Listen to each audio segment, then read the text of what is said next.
Welcome to the 2026 Pokémon Unite Championship Series.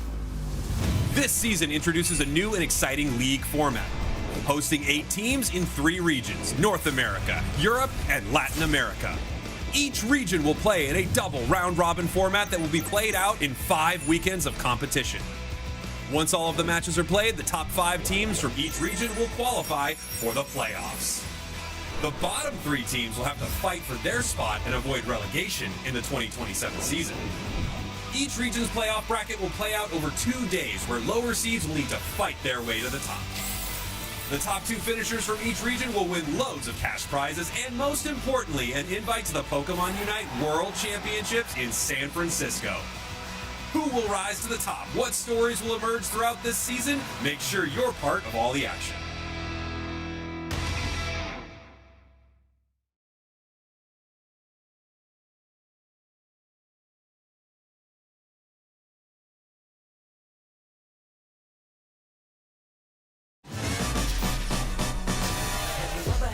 To the wall. Never had the odds against you stacked tall. Never felt like you were about to fall. One wrong move and you lose it all. We can win the day if we unite. Come on.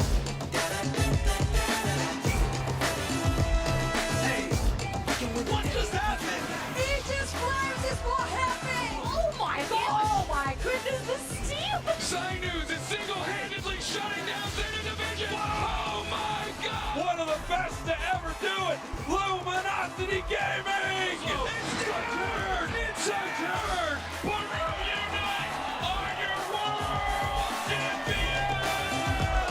Hey, we can win the day if we unite.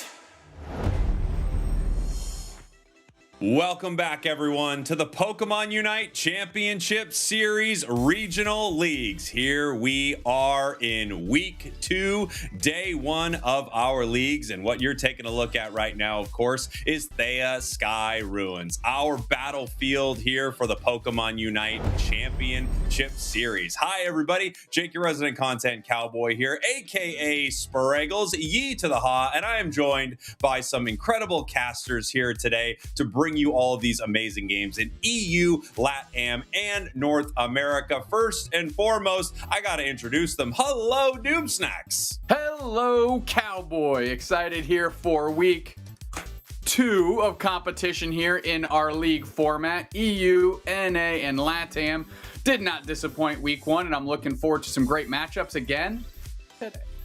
Yeah, you're right, buddy. It is. If you do 1, it is week 2. I think that's pretty incredible. Chef, how are you doing, sir? Bang! Bang! Not as good as Doom Snacks. No, I'm great. I got my cup of Joe here. Just kidding. It's an energy drink as usual. But I'm excited for the matches. Honestly, LATAM in particular, they were so awesome last event that I think it's going to be really hard to top that. But hey, this is going to be, I think, a good chance to try. Unbelievable swerve, obviously. I thought for sure it was a cup of Joe, but once again, as we all know, It is an energy. Of course. And of course, Kellosaurus is here with us. Hello, Kello.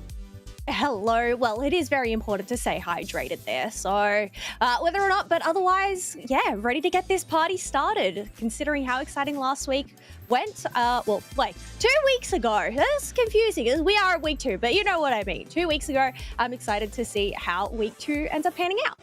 It's not confusing, Kello. This is the Pokemon Unite Championship Series Regional Leagues, Day 2. We're going to be heading into Game 1, but other games were off broadcast, so this will technically, I believe, be game number 4, which is actually on our 4th week going into this, but week 2 is where we are. Hey, Zoinks, you are going to be watching a lot of the off-stream matches today, and you've already seen a bunch. Tell me about what's going on.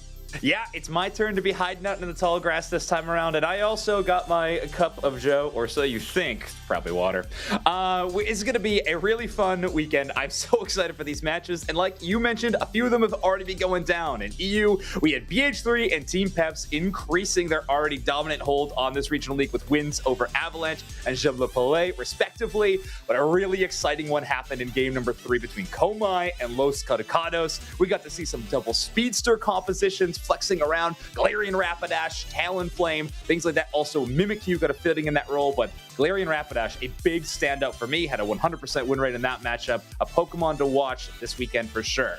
Also, like I mentioned, I will be watching a lot of these matches from the regions as they are happening in the background and updating you all throughout this week. Also, you may notice the power rankings are still established from last weekend. That will not be the case. I will be erasing them. I will be destroying them and rebuilding from the ground up. In fact, I'm going to do it right now. Oh my gosh, the ceremonial moment. Zoinks now currently erasing his power rankings behind him. You can see how difficult this is for him, not only apparently physically, but also emotionally for him to erase these power rankings. I'll do it more in depth later. Yeah, that was an embarrassing attack.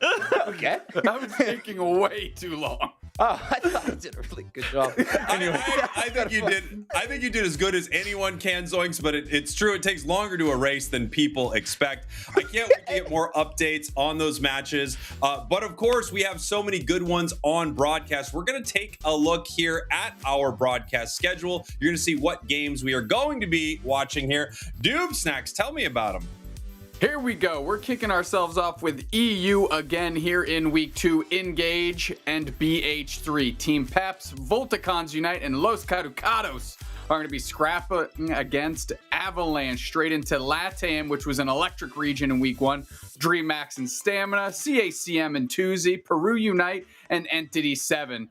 And bookending this thing is, of course, NA, where the talent at, Root Dig and IX, my match to watch for today in NA. Evil Geniuses, TI Gang, and then Lunex Gaming and Citadel Gaming rounds out week 2, day 1, which was 2 weeks away from week 1 just a few days ago. I mean, I don't think it's you or I who should be doing the math on it, Dupes. Like it is tough to track, but this is week 2. This is day 1. These are some exciting games. Let's take a look at our standings right now. Obviously, we've had some matches going on off screen here, or off broadcast, I should say. Zoinks, tell me about EU. Yeah, like I was mentioning in the preamble, BH3, one of the only teams to put themselves up at 4-0 so far. So a flawless start to the season. We'll see how long they can keep that up. A reminder, those top 5 teams out of all of these regions will be moving into the playoffs, which is very, very exciting. With Los Kaducados' loss today, they are going to be dipping into that bottom 3 position. I know they're going to be looking to desperately try to claw their way back up. Yeah, of course. And Latin America, such an exciting region. For me, it just feels like the most intense region. Chef, tell me about the squads there. Yeah, they have been so incredibly close in score. I do think, Zoinks, were you telling me Peru just won their match? You were the one who was watching off stream, right? So I think that maybe at a 4-0 now. Maybe I'm wrong on that. Maybe there was another loss that they ended up getting, but only one team at 3-0 at the current moment, as far as I know. Everybody else really, really close in ranking. We start off today before the off-stream matches. Everybody's sitting at 1-2 or 2-1, except for a single team, which is as close as really you can get in any of these leagues. It's the closest that we've seen, I think, any region, maybe any season. So excited to see how that shakes up for the rest of today. And Kellosaurus, let's break down North America. Yeah, on the other hand, North America, a bit like chalk and cheese. You have those that are at the top, Evil Geniuses and Root Dignitas, both being at that 3-0. However, on the bottom end, we have Aftermath Esports and TI Gang unable to pick up any sets last week, being both at 0-3. So we'll have to see whether we can get any points on the board for them during week 2. Yeah, it really does feel like North America are the haves and have-nots here, as we have a couple of extremely dominant teams and teams that are just not catching up to them. But anything can change as we continue through here. Our broadcast is just starting. We've got so many great games coming up. I cannot wait to see them. We've got a really exciting one happening here in just a moment with the undefeated BH3 going up against Engage here in EU. We're going to watch EU games, 3 of them, then 3 LATAM, then 3 North America. So make sure you're here all day to catch all of the action and everything we don't see on broadcast. Once again, Zoinks will be filling us in on, and of course, filling in those power rankings. I'm going to say goodbye to Wonder Chef, Kellosaurus, and Zoinks. They will be back on broadcast here very soon. But Doob Snacks, we've got a match in front of us. We sure do. BH3 and Engage, as I mentioned, is where we are starting today. I know I'm looking forward to Zoinks' power ranking vibe check here If only he can use the next hour and a half to erase, because that's approximately how long it's going to take him based on the current erase rate that we've seen from him. Yeah, I think a lot of people are trying to figure out, of course, what's going on with some of these big squads, what's the standout team in EU, but more people are really crunching the numbers on how long it will take him to actually erase that board. Absolutely. I think there's going to be a lot of conversation online that he should have done it pre-broadcast because of how long it might take. This one might run into the wee hours of the night just in case Zoinks can't get it erased in time. Of course. While Zoinks engages with the erasing, we're going to engage with Engage right now. Miffle Voltal has land, and Kid couldn't get through them all. Greg 22 there, but 21 2-1 is their record. They are sitting on top of the pile of those one-loss teams right now in EU, and going up against BH3, an undefeated squad in the region, is going to be a great test because both of these teams were invited to this league, and you really want to put the proof in the pudding that you deserve to be here.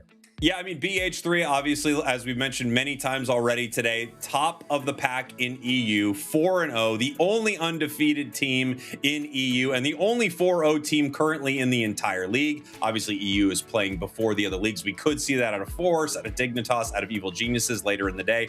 Rezu, Sazero, Kranix, Yutao, and Megu. You probably recognize Yutao and Megu, superstar players, but clearly this whole squad, names that a lot of people know if they've been watching UCS for quite some time, and they probably will become the household names here for EU given how good this squad is. A couple cool things to point out today, Doob Snacks. Week 1, we had our map rotation, so we have the option to play on all 3 maps here in UCS: Groudon, Kyogre, and Rayquaza, Thea, Sky Ruins. The question is, what map will these teams choose? Week 2 here, every single best of 3 is going to start on Groudon, and then the team that loses has an option of picking their side or picking their map, and then the other team will have that second option. We could see some teams playing Rayquaza or Kyogre map 2, but there is a question: do a lot of teams just feel comfortable on Groudon? Will we see it all weekend? We're going to find out here very soon as we head to our first draft between Engage and BH3. Engage will have our first pick and ban. Yeah, and going straight for Vaporeon, which was incredible in our week 1 of our competition, no exception here.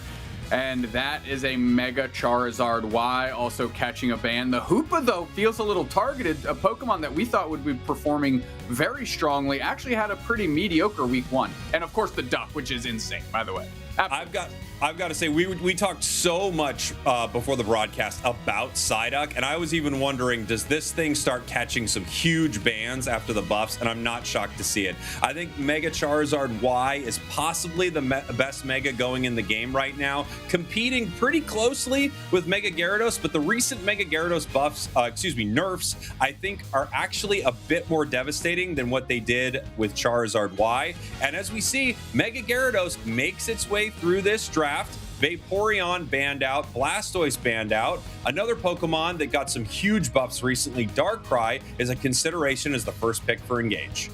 Yeah, until we see what Engage goes with. Darkrai is a Pokemon that you and I were talking about yesterday, that with its buff that it got, it almost seems like if you have a Darkrai player, it's a must pick or a must ban in that situation. But Mega Mewtwo grabbed by Miffle to get Engage's draft going, and back the other way, Umbreon and Mew.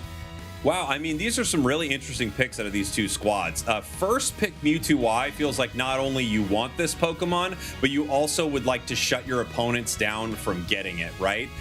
Taking a look at Engage's next 2 picks, we do have Mega Gyarados and we have Eldegoss. Eldegoss is one you and I have been just singing its praises. I think yesterday one of the first things you said at our rehearsal was like, man, Eldegoss is cooking right now. Yeah, really, because of what I think. So you think of Clefable, right? When they put the gravity down, it helps speedsters at bay, helps keeps those frontline scrappers at bay, but you can work around the gravity. What's really tough to work around is that Spore that Eldegoss has, where it just has that pop, and it's so difficult to track in the middle of a fight that just little influence of CC is enough to turn the tides of a fight. And of course the heals on top of that. Snorlax, and then the Gutter Darkrai. So Engage able to get that Darkrai late here as BH3 rounds out with a Scizor, Scyther, Blaziken, and Slowbro. Megu on Slowbro, by the way. I think there was a time where giving Megu Slowbro was almost an instant loss for the other side. I remember Megu's Slowbro just being so unbelievably powerful. I have got to see Miffle on this Darkrai. I want to see what they're able to do with it. And, you know, a Pokemon that has a big question mark right now, especially competitively, I think is going to be Blaziken. Blaziken is unbelievably good, has been unbelievably good. I feel like since day one, this thing's been amazing. Then every once in a while, we go, wow, this is S tier, and they go, we're going to buff it a little bit. So Blaziken's just never bad. However, the most recent patch, they changed one of the biggest parts of its kit, right? Overheat is no longer unstoppable, and there are a few forces in the game that can pull you out of it now. I don't know if we have the hard counters we would want to see on the side of Engage for this, but I do wonder if Blaziken is going to start to get hard countered. Perhaps now that they saw, hey, they didn't grab the Buzzwole, they didn't grab one of like the big picks we're worried about to shut down Blaziken, we can play it. I wonder if that's just going to be the strategy from now on, or if we are just going to start to see more and more counters for Blaziken, and to a lesser extent, Zacian with its Unite move. Yeah, and it might just be, hey, since these buffs, I haven't really gotten my pool deep enough, so I'm going to keep going to the Blaziken well. Let's go. Say the thing and kick off week 2, day 1. Hey, Doomstacks, here we are, brother. Engage your purple team, BH3, your orange team. This is our first match here in EU. Game number 1. Let's get into it. Aslan and Hiyori in the bottom path here, definitely going to have an advantage, and we actually see that little Torchic in the bottom path as well. Able to bully out a potential invade from Sazero. Is Greg22 on the Gossifleur right now going to be able to insulate the Darkrai? So a lot of action early between these two teams. Yeah, they want to slow down that Darkrai if they can, but a real difficult force to deal with is the Eldegoss. Eldegoss with a red buff, by the way, is just absolutely disgusting. Already level 4 here from Megu, as we have Yutao head up to the top path. Obviously, you would like to punish this Magikarp before it becomes a Gyarados, because at that point, it's a really hard to punish, and if you can hold it down for long enough, stop it from evolving, you can get a big lead on the side of BH3. Yeah, I mean, already a slow bro is Megu there. We see them, they're going with the Surf build, so gonna go for a big disruptor frontlining type of approach, Surf right through. Open up Yutao's ability to put the stress on Engage, which had to peel back pretty quickly there in the face of that pressure. Yeah, but you know, they did send multiple members of BH3 to the top path 4, so it looks like Engage was able to take a little bit of advantage in the bottom path. They are up on score right now, as 3 members of BH3 are now hanging out down here bottom. Both of the center area Pokemon just looking to get their experience before Regidrago hits the map in 20 seconds. Really going with some big shutdown tools here. I mentioned the Surf from the Slowbro already, but Sazero is going to be playing that mean look Umbreon, going to be able to trap some of these prime targets and allow Yutao, for example, to come close the door on them. A lot of pressure on Volto, who has not been able to hit Gyarados yet. Greg22 is low, grabs a berry. The door is open for scoring, and that is exactly what BH3 is going to do, as we have another mean look down on the Magikarp. Surf back through from Megu to allow Yutao to stack. And you have to think that BH3 likes where they're at right now. Yeah, this is great. I mean, that's a level 8 Scyther at 7 minutes 45 seconds. Really, really solid. But they finally have the Gyarados here. They're definitely more of a scaling force on the side of Engage with that Pokemon. Snorlax hitting caught the mean look, not a big deal. And here's the Darkrai in the Dark Pulse. This build has just gotten so much play lately from a lot of these playmakers. And, you know, even if you catch them in the mean look, I don't think you're too stressed. You can just hide under the map. Yeah, hide under the map and pop back out exactly where your targets are going to be. The Dark Pulse is back down. Sazero almost gets clamped there as they make it back to their pad. So we're seeing some good engagements, but not a lot of knockouts. In fact, I don't think we've had one yet. Yeah, I don't think so. I mean, we got close there in the top path. Volto right now just going to have a great time here. I mean, the secure and rip from that Mega Gyarados is impressive. And they need to get their level 9 quickly. They're going straight for the Regirock here in the top path. BH3 rips apart Regieleki. Now here comes Hiyori. They're going to have to suss out Megu and get that spacing. The Surf is a bit early, so that makes it difficult for a cheeky steal. And now it's Engage grabbing that Regirock. Meanwhile, we have the Regieleki that marches. Aslan has to peel back. BH3 with more points in. But do we still not have a KO? I mean, as I don't not think going so. down right. Jeez, these teams are just escaping on a sliver here as Gyarados is trying to get their level 9 as quickly as they can. When you're a Mega Pokemon, you need that Unite move right away. There Nice it is. secure there from BH3. Yeah, very well done. And that was a contested target, as I still don't believe we've had a knockout yet. So let's keep our eyes on that to see who actually ends up with the K opener here. Dark Pulse is down, Surface through into the middle to get some spacing. And now Engage is looking to engage on their terms on BH3. Mean Look does trap the Mega Gyarados. Solar Beam from the Mew provides cover, and everybody retreats again. Yeah, I mean, just no one wanting to commit to this fight. Pretty smart for Engage not to commit. I'm actually shocked Gyarados ran in when it was so close to its Unite. You feel like you just wait 1 minute right there so you can go Mega. They could head into the map right now, hang out with Darkrai for a moment, then pop out of the water with their Unite. But no, still no Engage from these squads. Here they go, moving in, and There we do it is. pick it up. Utah picking up our K opener almost halfway through our game. Yeah, and if it wasn't the K opener, I mean, it was the first one we got to see without a doubt.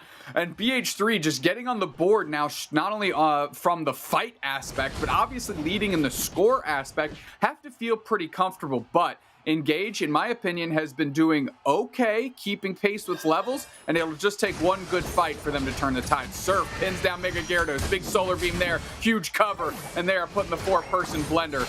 The Mewtwo Hiyori steps up, Mew goes into the fog to isolate some of that damage from themselves, and honestly, a successful little exchange for BH3. Yeah, nice for BH3. Level-wise, they are cruising, but we do have, again, a very strong scaling composition here from Engage with that Mega Gyarados. We also have a Darkrai that's going to be really difficult for BH3 to lock down. Regieleki, however, is just getting taken by Kranix. We could have a steal from Aslam. It does not look like it. Nope, there we go. The Overheat takes it. Regirock now being contested. Do we finally have Mega Gary? We will see. There it goes. And they are underwater. They are able to take that. Moving forward right here, we're going to see if Volto is going to do anything with this Unite, chasing down with the waterfall right here, pushing forward onto this Umbreon, looking for the KO. The Mean Look stops it, not able to get them. Well, I mean, that Mega Gyarados approach for the secure is a good start for Engage. Not getting the knockout there feels a little devastating. Engage, however, is going to go with the Darkrai, going to create the front pressure into the Power Nap Snorlax. Heavy slam, and the spacing is getting created here. Darkrai trying to get their points in. Dark Pulse is down. Who's going to be their target? The hands are going to try and clamp somebody down, but the Surf is going to stun them and going to try to drag them into the Nightmare, but they're unsuccessful. You know, Engage really needs to figure out a way to pick up some of these high-level KOs. Obviously, Mega Gyarados would be a great way to do that, but they've locked it down pretty well in some of these big fights. Now we're looking for a big-time score. They decide not to go for it. They go with a 13 instead, break the goal zone. They're still way ahead in this moment. Bottom goal zone, Tier 2 gone. Tier 1 gone. It is 166 to 310, and level-wise, things are looking bad for Engage. Yeah, they really are, and you hate to think that BH3 has been doing a lot of this work without that level 13 Scyther. I mean, that Scyther's popping in, and then kind of Utah's just bailing almost halfway through the fight, just getting out of there, going to farm. And BH3 has been able to hold their own. All of their goal zones are still standing right now. Meanwhile, Engage is down by 150 points, trying to find their way back in it, and now find themselves behind on the score and experience. I think the tough thing about this upcoming Groudon as well is we don't have great secure on the side of Engage, and we have phenomenal secure for BH3 between Scyther, Mew, and Blaziken. Being behind on your levels doesn't set up a great team fight for you. Even if the Darkrai can't be hit, it doesn't matter too much if they can't win a fight and they can't get an objective. BH3 looking at a very dominant performance here in Game 1. We'll see if Engage can turn this around at all. I mean, you see Darkrai's trying to step in and trying to get on top of the Blaziken here. Now we're going to look at fight. Regieleki's at half. We've got 8 seconds till Groudon. This might be our fight. Infinite Cyburn gets the stun down. Heavy slam into the back, and the chase is on. A little bit of players low on HP. Mega Gyarados is out. The block is there to create separation. The Mega Gyarados is stuck in the Mean Looks. They're not able to use the leverage of that awesome Unite move. They have to pivot back to the middle as the Scyther is looking to take over the bottom side of the game. game. Blaziken was knocked out, but no real follow-up from Engage gives BH3 a breath of fresh air here. But now Groudon's getting worked on. Mew is in the mist. They're going to the chase, and they've already bullied Engage off of the Groudon, and they're going to be able to take positional control as 3 players are down and the Scyther's taking over. We've got the Slowbro in the Nightmare, and as soon as Darkrai comes back through, they are knocked out. BH3 pivots on top of Groudon, and this one is going to be all for naught here as it's just Aslan and Greg22 in the mix. Groudon's getting worked. Overheat is charged up, secured by Mew, doesn't matter. Wow, I mean, Engage right there, taking the fight at the bottom objective, getting very aggressive, and then I'm very curious what the comms were like in a situation like that, Dupe Snacks. I just think that was chaotically executed by Engage, and honestly, I think every decision they made after taking the fight and getting Blaziken was the wrong one. They either go for the Groudon or they don't and go for the fight. Instead, they make a very weird split where they're attacking Groudon with Mega Gyarados, but it doesn't have enough rip. BH3 able to walk to it. It's either we take the fight at the tier 1 or we all take Groudon, but instead Engage just sort of scatters, makes almost no effort to win the game, and they don't. Honestly, I think comms-wise, that must be all over the place, and this is one of those moments where this team needs to lock in. They made a great catch on Blaziken, and now you need to find a way to win the game. Yeah, I agree. I think the moment the mean look caught Mega Gyarados, you immediately just go everybody to the Groudon, right? Because you're kind of depending on the Mega Gyarados to lead the follow-up charge with its strength. But once it got caught in the mean look and the rest of BH3 peeled the pad, if I'm Engaged, the call should have been, okay, we're all in on Groudon now. Make the rotation, make the pivot, and fight from there. And I think they would have found maybe not a different result, but a more convincing approach with everybody on the same page. But hats off, I should say, to BH3. Hands off as well. Hands off this squad. Nobody can touch them, Dupe Snacks. BH3 now continuing their reign here. 1 game away from being 5-0 in their region. And they really had control of most all of this match. You know, when you look at Engage's team composition, they don't have secure, so they've got to win a fight here. And they just couldn't seem to do that. The early advantage from BH3 kept Engage behind all game. And even when we had our big moment, I don't think Engage took advantage of it at all. Yeah, I mean, just in that little clip that we saw when there was the 4-player collapse on Mega Gyarados, and then Hiyori showed up just a little too late, you could see Greg22 and Aslan, Snorlax, and Eldegoss just kind of lost in the sauce in the middle, trying to contain like maybe a Mega Blaziken, but they were so disjointed. Of course, BH3 got to do whatever they wanted. Here's that Infinite Cyburn to kick off the fight. They're trying. They got the Blaziken already. Great catch, but the pivot up here was too late, and BH3 is able to react and adjust. Yeah, I mean, and you also saw how many Unite moves we used, right? We went Mega Gyarados, we used Mewtwo's Infinite Cyburn, Snorlax took a big-time power nap in that fight. We committed all of our resources as Engage, and then we just didn't decide to finish the game. Unfortunate stuff there from Engage. I do think the catch on Kranix, the MVP of the game, was a solid moment for them, but they just couldn't capitalize on it. It also speaks to the fact that BH3 didn't need to expend all of those resources and could counterpunch in a huge way. Yeah, obviously credit to Kranix and the work they put in that game, right? We talked about kind of the nerf to overheat and how that would impact what they had going on. Didn't seem to slow them down at all here. Here's what sticks out to me. Miffle on this Darkrai, 0 knockouts, 2 assists. That is not where you want to be, especially on the strength of Darkrai. If you are picking that thing, you have got to deliver results. Yeah, no question. You also want to get your Mega Gyarados online as quickly as you can so that it can pop off, but it does feel like BH3 just was able to, you know, ironically drag that fish out to deep waters and shut it down, right? I mean, it was really incredible stuff there. It was as we take a look at our player of the game and their heat map, they were living in that bottom path, not normally what you see from Blaziken, a lot of them in the top path, but they were living there, getting their experience, and Kranix just slowly becoming an absolute raid boss in some of these moments, finally taken down at Groudon, but again, we just did not have a way for Engage to secure the game after that. I agree. We see that first KO 4 minutes and 33 seconds into the game, and that was that Scyther Unite Overheat combination where we did see the K opener as well. Pretty deep in a game, if you ask me. We'll see what the engagement tools will be going into game 2, because they put a composition together that to me said we want to fight all game long. And unfortunately, whenever they take fights, they either all weren't there, which it's hard to team fight without your team, or they were taking disjointed, miscalled fights, which is kind of what we saw right before Groudon, excuse me. Yeah, and speaking of Groudon, that will be our next map as well. So we're running into Groudon again with Engage as first pick. I feel like Engage, when they put their team composition together, I think they have to wonder, or they have to decide how they are going to win the match. Obviously, they have very little rip on their side, taking objectives quickly, and they have very little secure, big burst damage moves that are going to get them. So they have to be winning a lot of these fights. Given that they weren't in game number 1, I wonder if we see a big pivot from this squad to a different composition in game 2. I'm considering where the adjustments could be made. Like I said, if Darkrai they were eyeing up a first pick Darkrai's at that point, right? Until they switched the Mewtwo. They sat on that Darkrai for a moment, did Miffle, and they end up picking it anyways.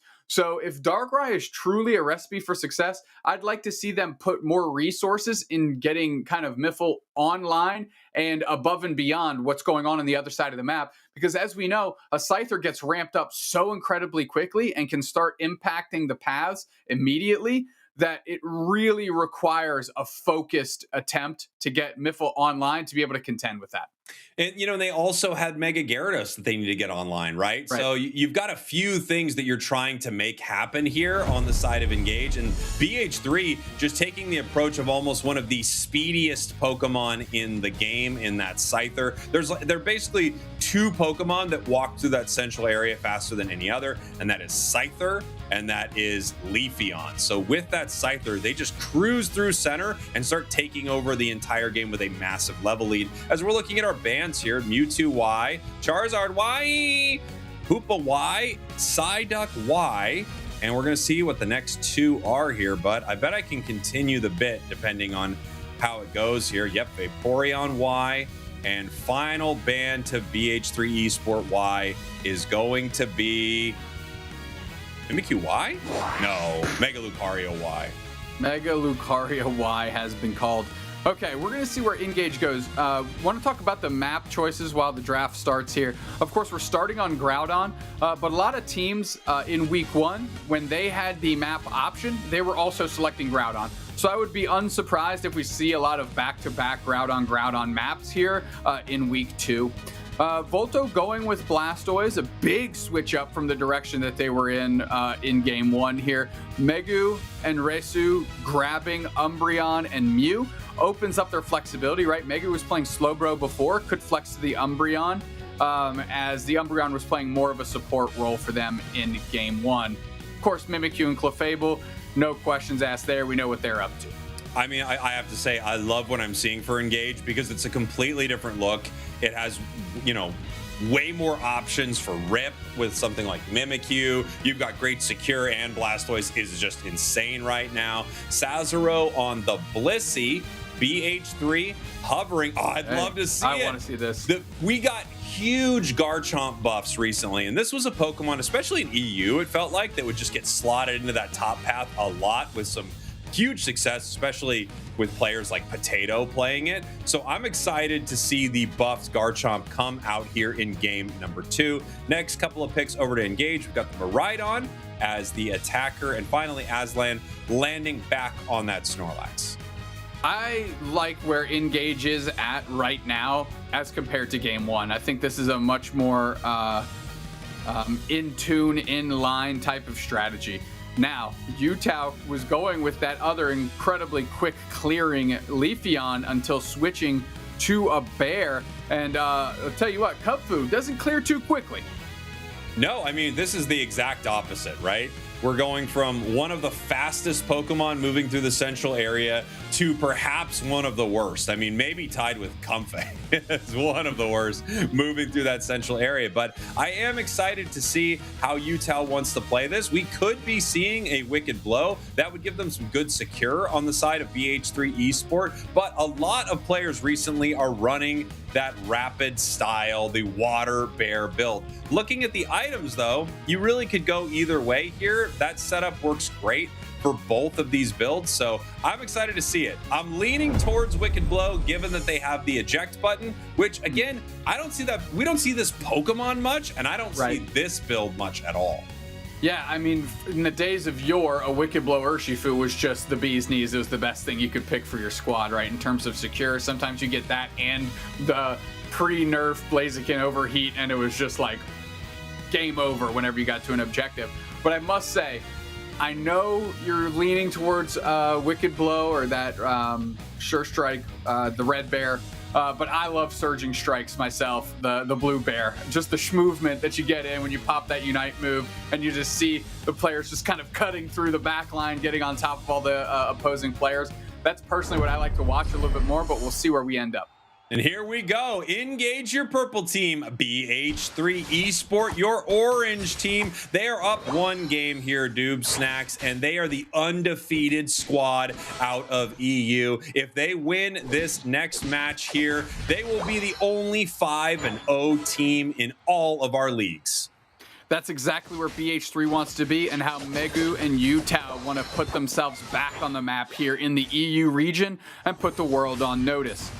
Aslan here with Hiyori, the Miraidon, have a bit of an early game advantage, you'd like to think, in the face of something that needs to evolve.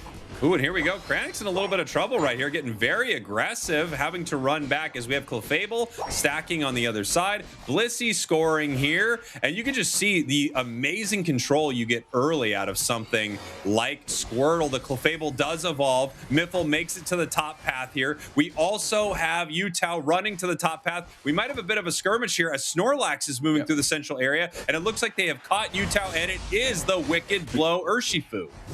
Yep, now we got Mimikyu wants to step into the mix. Nice little light screen by the Mew to just separate Miffle from their engagement. Going to sleep as a Snorlax, that's just what they do. Straight into the mix is Mimikyu, trying to make their presence felt, but ultimately it's the Blissey getting a little K opener there. And here we go. Kranix in the top path looking for their levels. On the side of Engage, we have the level 5 on the Wartortle here, but in the bottom path, the points just raining into that goal zone, as points always do. They rain in. Yeah, that's the only way that they can be done. Just like the chips fall where they may, or you put all your eggs into one basket, the points always rain in. I need a Thesaurus. All right. I mean, for me, it's just hold on. How is that going to help you in this situation? I think it will. I mean, I've got to find another way to say raining in. Maybe they could be pouring in. Yeah. It could be a torrential downpour of points. Raining, pouring, old man is snoring. Let's get it. Got to agree with you right there, Doomstacks. Never more appropriate to bring up that old limerick as we head to the top path here. 7 minutes, 45 seconds. BH3 ahead on the scoreboard. Engage actually looking a lot better here in game number 2, but we still have Utah with that strong level 7 looking for the Wicked Blow, and they get it. Yeah, BH3 leaning heavily into just how many secure tools can we have, getting good positioning, and then just going for the gusto there, and they're able to get themselves a Regidrago, and they're following it up with a nice little fight, Cowboy, and the pressure from BH3 continues. It is a 4v4 here, but Engage is fighting for their T1 pad, which might be enough for BH3 to just say, all right, we need to slow this down a hair. Nice thing about Engage's fights, if no one does go down, we have that incredibly powerful team-wide healing from the Mimikyu, which they were able to use to get everyone back to full HP. However, this does look like an objective that's easily going to head towards the side of BH3. They've got incredible secure. No one from Engage is fighting for it at all, as we are taking a look at an Umbreon hitting a wild Pokemon. Well, let's look at Utah just trying to escort this Regieleki, and it hits, and now that's a big over. And this is kind of where BH3's positional advantage on the map began. We'll see how long they wait to try and close that thing out, but I definitely think it's an order on the menu here as Megu Sazero. They're holding down the pad, and they only allowed 30 points in bot side, and now that we're about to see it plus 25 over before that Reggie Alecki timer expires. Nice scoring there from BH3. They're up now 127 to 86. Make it 135. We can see Kranix in the top path having to deal with this gravity. That is going to shut down multiple things that BH3 would like to do. Gravity, such an annoying move from the Clefable. You'll often see follow me as the preferred moveset, but when you have things like that, you know, incredible dragon combo from Gyarados, or you have the throat chop from this from Urshifu, that follow me can really stop it.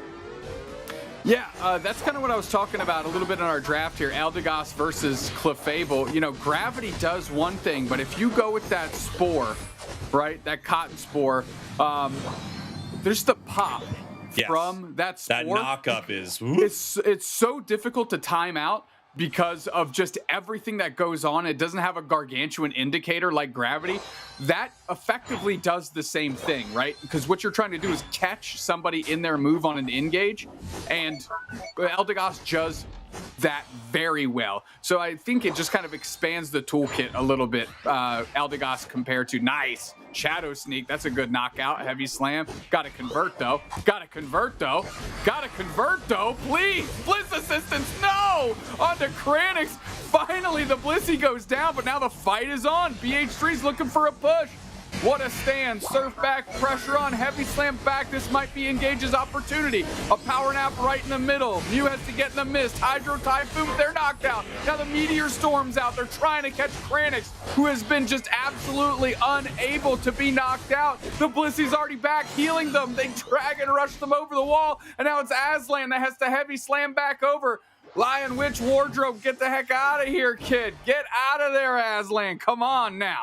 I mean, I don't know if it was more impressive from BH3 or just unfortunately unimpressive from Engage, not being able to take that Blissey there. They were able to get the Bliss assistance out, and they looked for a nice moment to move in with Mimikyu, but they never really found it. We're not able to capitalize on that at all. It felt like a huge fight for Engage, but BH3 played it perfectly and shut them down. Now, level-wise, things are looking absolutely horrible for Engage. Yeah, that was, I don't want to say a tide-turning moment. I don't know how much experience you would have gotten on the Blissey, but the fact that the Blissey was able to stand for so long, that Sazero was able to just stand there for so long, and BH3 adjusted and leveraged that into a big team fight, well done. And here we go, looking for this Reggie Drago. Once again, I mean, the secure on the side of BH3 is just incredible. Between the Mew and the Wicked Blow, this is going to be hard to stop. They're looking for it with that Charge Beam Miraidon, not able to find it. Gyarados moving in. Not only do they go for the Miraidon, but they're going to continue looking, trying to pick up this Clefable. Another KO down. Blastoise in trouble, surfing away from this moment, but I don't know if they're going to be able to get away from Utah. The Wicked Blow, the Electro Ball, a triple KO. You're welcome from Mew. Reisu just coming unglued there. Great follow-up from the Garchomp engagement to the Wicked Blow Urshifu. Big strike. I mean, Reisu was there to clean up the trash every single step of the way. And now BH3 is in a commanding lead here. And the way that Engage gets back into this game is only if BH3 lets them. Yeah, we need a huge moment. There are ways for this to happen if they can somehow shut down, I guess 3 members, but really I'd be looking for either Garchomp or the Urshifu here in this final fight. 30 seconds until Groudon hits the map. It's not over, but it's looking bleak. This is the all is lost moment for Engage in this series. They need to make a big play. They haven't been able to make one all game, but some consistent damage from Miraidon, Mimikyu finding its target, a big time play rough. They could move in and make something happen right here. We're gonna have to see how they want to play it as Groudon is on its way to Thea Sky Ruins. Both teams just kind of dancing with each other, dancing with themselves, really, as we look for our moment. Volto having to peel back right here. The Moonlight with the heal. We have a catch on Megu, and they may decide to move in for this fight, but no, it's not what they're looking for. Mimikyu being chased down as well in the top path. 2 members of BH3 going at them, and it looks like they're able to catch them, and they do. Wow. I mean, that's it, right? Engage has no finisher now. It's really, everybody's disjointed on Engage again. Hydro Typhoon does catch Megu. Resu's still in the mix, though. Heavy Slam back the other way to try to provide cover. That's a Dragon Rush right in the guts of Engage. Pop that Unite move. Bliss Assistance with good timing. And now they're just going to put the screws to him. Aslan instead finds himself back in the wardrobe here. And that's the Groudon wardrobe, as it is easily taken by BH3. Everyone else was boxed out. BH3 looking to put up more points, up by 115 to Wheezy. They are running towards these goal zones, and the forecast is calling for rain here, dude. Snacks, as we have a downpour of points into the tier 2 goal zone, making their way with some hundo burgers towards their home goal zone, and there it goes in, bucketing down the points into the main goal. Cats and dogs, if you will. Other ways of saying points are being scored. That's what I'm focusing on today. Well, I like how the term is raining buckets, but bucketing down. This is where we went there. We're doing everything we can to not say points raining in. Look, points are raining in. Oh, no, now it's yours. No, give it back. No. It's all I've got. Please, I have yeehaw on that. I need something else. I'll figure it out. 130 to 797. Obviously, BH3. I thought game 2 looked even better than game 1 for them. The dominant team in EU keeps it going. They're going to be 5-0. Yeah, 5-0 and with a statement here. I mean, Engage, again, going into that was 2-1 and kind of on top of the pile of those teams that had taken a loss so far in week 1 going into week 2. And BH3 made this look so incredibly easy for themselves. You have to think that the chase is on and everybody's looking at the hind end of BH3 because that's the team they need to catch. Yeah, no question. What a strong squad. What a statement here for their start in EU. It is only week 2 in our league, but you know, a lot of stories start to form early, and the story in EU is the undefeated squad from BH3 looks incredible. Yeah, and kind of doing it, I don't want to say in a completely brand new imaginative way, but it really seems like they are leaning into, hey, a couple good secure tools. Let's leverage our skills as players here, get ahead, stay ahead, take objectives. And it's worked out and it's looked great here, especially against Engage. Yeah, no question. This has kind of the flavors of the old school Engage you'd see in a lot of fights, right? Where it's just, I've got something with a lot of dive, like Garchomp, then into its Unite move, and I've got something that's going to create the incredible bowling ball, knocking the pins down effect with the Bliss assistance after you pick up a KO or two, just like you mentioned. We've got incredible secure tools and Rip on the side of BH3. A simple setup, expertly done. Like when Gordon Ramsay makes a grilled cheese. That's what I'm looking at right here. You know, speaking of Gordon Ramsay, I saw an interview with his son where his son told Gordon Ramsay, I hate the way you make scrambled eggs. So right now, I hate the way that Engage is scrambling their eggs because BH3's looking down on them and saying, we had the Blissey, we cooking it up right today. Resu, unsurprisingly, the MVP here, 9 knockouts. 3 of which were off the back of great engagements by U-Town Kranix. Well done. 110,000 damage, sneakily, I feel like. A sneakily 110k. Yeah, I mean, just incredible stuff right there. If you take a look at Resu, I mean, it's doing more damage, I think, or just about the same amount, as Volto and Miffle combined on the other side of Engage. So putting in extreme work, and all of those KOs, you just see how easy it was. Between the 2 secure moves of Yutao and Resu, they were able to just land KO after KO after KO. Beautiful stuff from BH3, and honestly, I feel like this was one of those matches where it felt like they were in control the entire time. Never really worried. Game 1, they had a moment, but again, Engage just couldn't capitalize on it, and BH3 was, I feel like, calm, cool, collected, ready to fight back. And if you look at the heat map here on Mew, you can see how much time they spent controlling that center of the map. Yeah, really preventing Engage from getting anywhere near BH3's side of the map. Not really to get some of that advantage that you see, you know, grabbing or jumping into the opposing central area, nabbing a bit more experience. things of that nature. So, I mean, BH3 truly in control here. Yeah, and you know, early on in our league, we're going to start to figure out which teams are the pace car, as you mentioned, right? Which teams are the squad that everyone is trying to follow, everyone is trying to get to. Well, in EU, it is BH3. Undefeated right now, and they look like it. You know, it's not surprising, it's to be expected, but the team that is undefeated, dang, they look good. Yeah, very true. Again, 5-0, best across all regions right now. But I like what they're doing, right? They're not getting super deep on their strategy. Couple good secure tools, obviously solid mechanical players. Let's take some good fights, get a little bit ahead, and then we always have that opportunity at objectives to secure. And something that secure heavy teams can do that a lot of like team fight comps can't do, like we saw from Engage Game 1, is even when you're down and out and you might have lost the team fight at Groudon, a Wicked Blow Urshifu can still get in there and secure this thing for the squad, right? A Mew can still jump into the mist and secure a Groudon with an E-Ball. Like, they still have those tools, which are great for a flash in the pan win at the late stages, even if you do lose that team fight. And maybe something that Engage should consider, maybe ripping that page out of BH3's book and look to employ it themselves.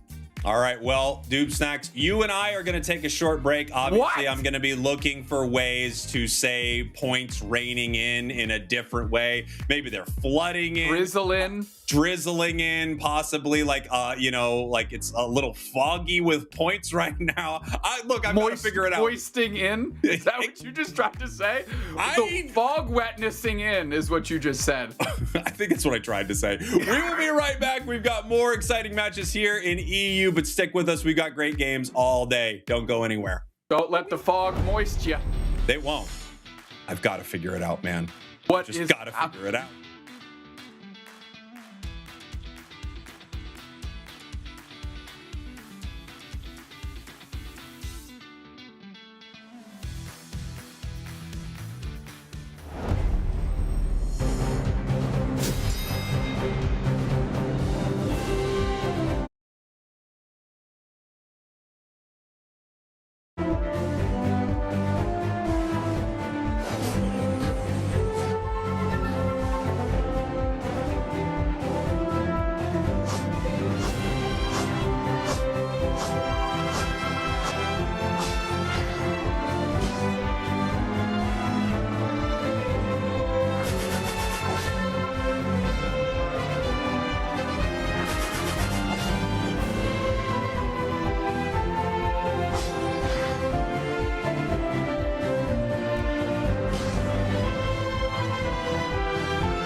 Welcome back, everybody. I hope you're enjoying the awesome matches that are happening in EU. I know I am, but I'm jumping into the future a little bit. I'm watching some of these matches that are happening in Latin America off our broadcast. Of course, you can check a lot of these out from our community streamers who are putting out these amazing streams of these games. We've already had a couple of fantastic ones.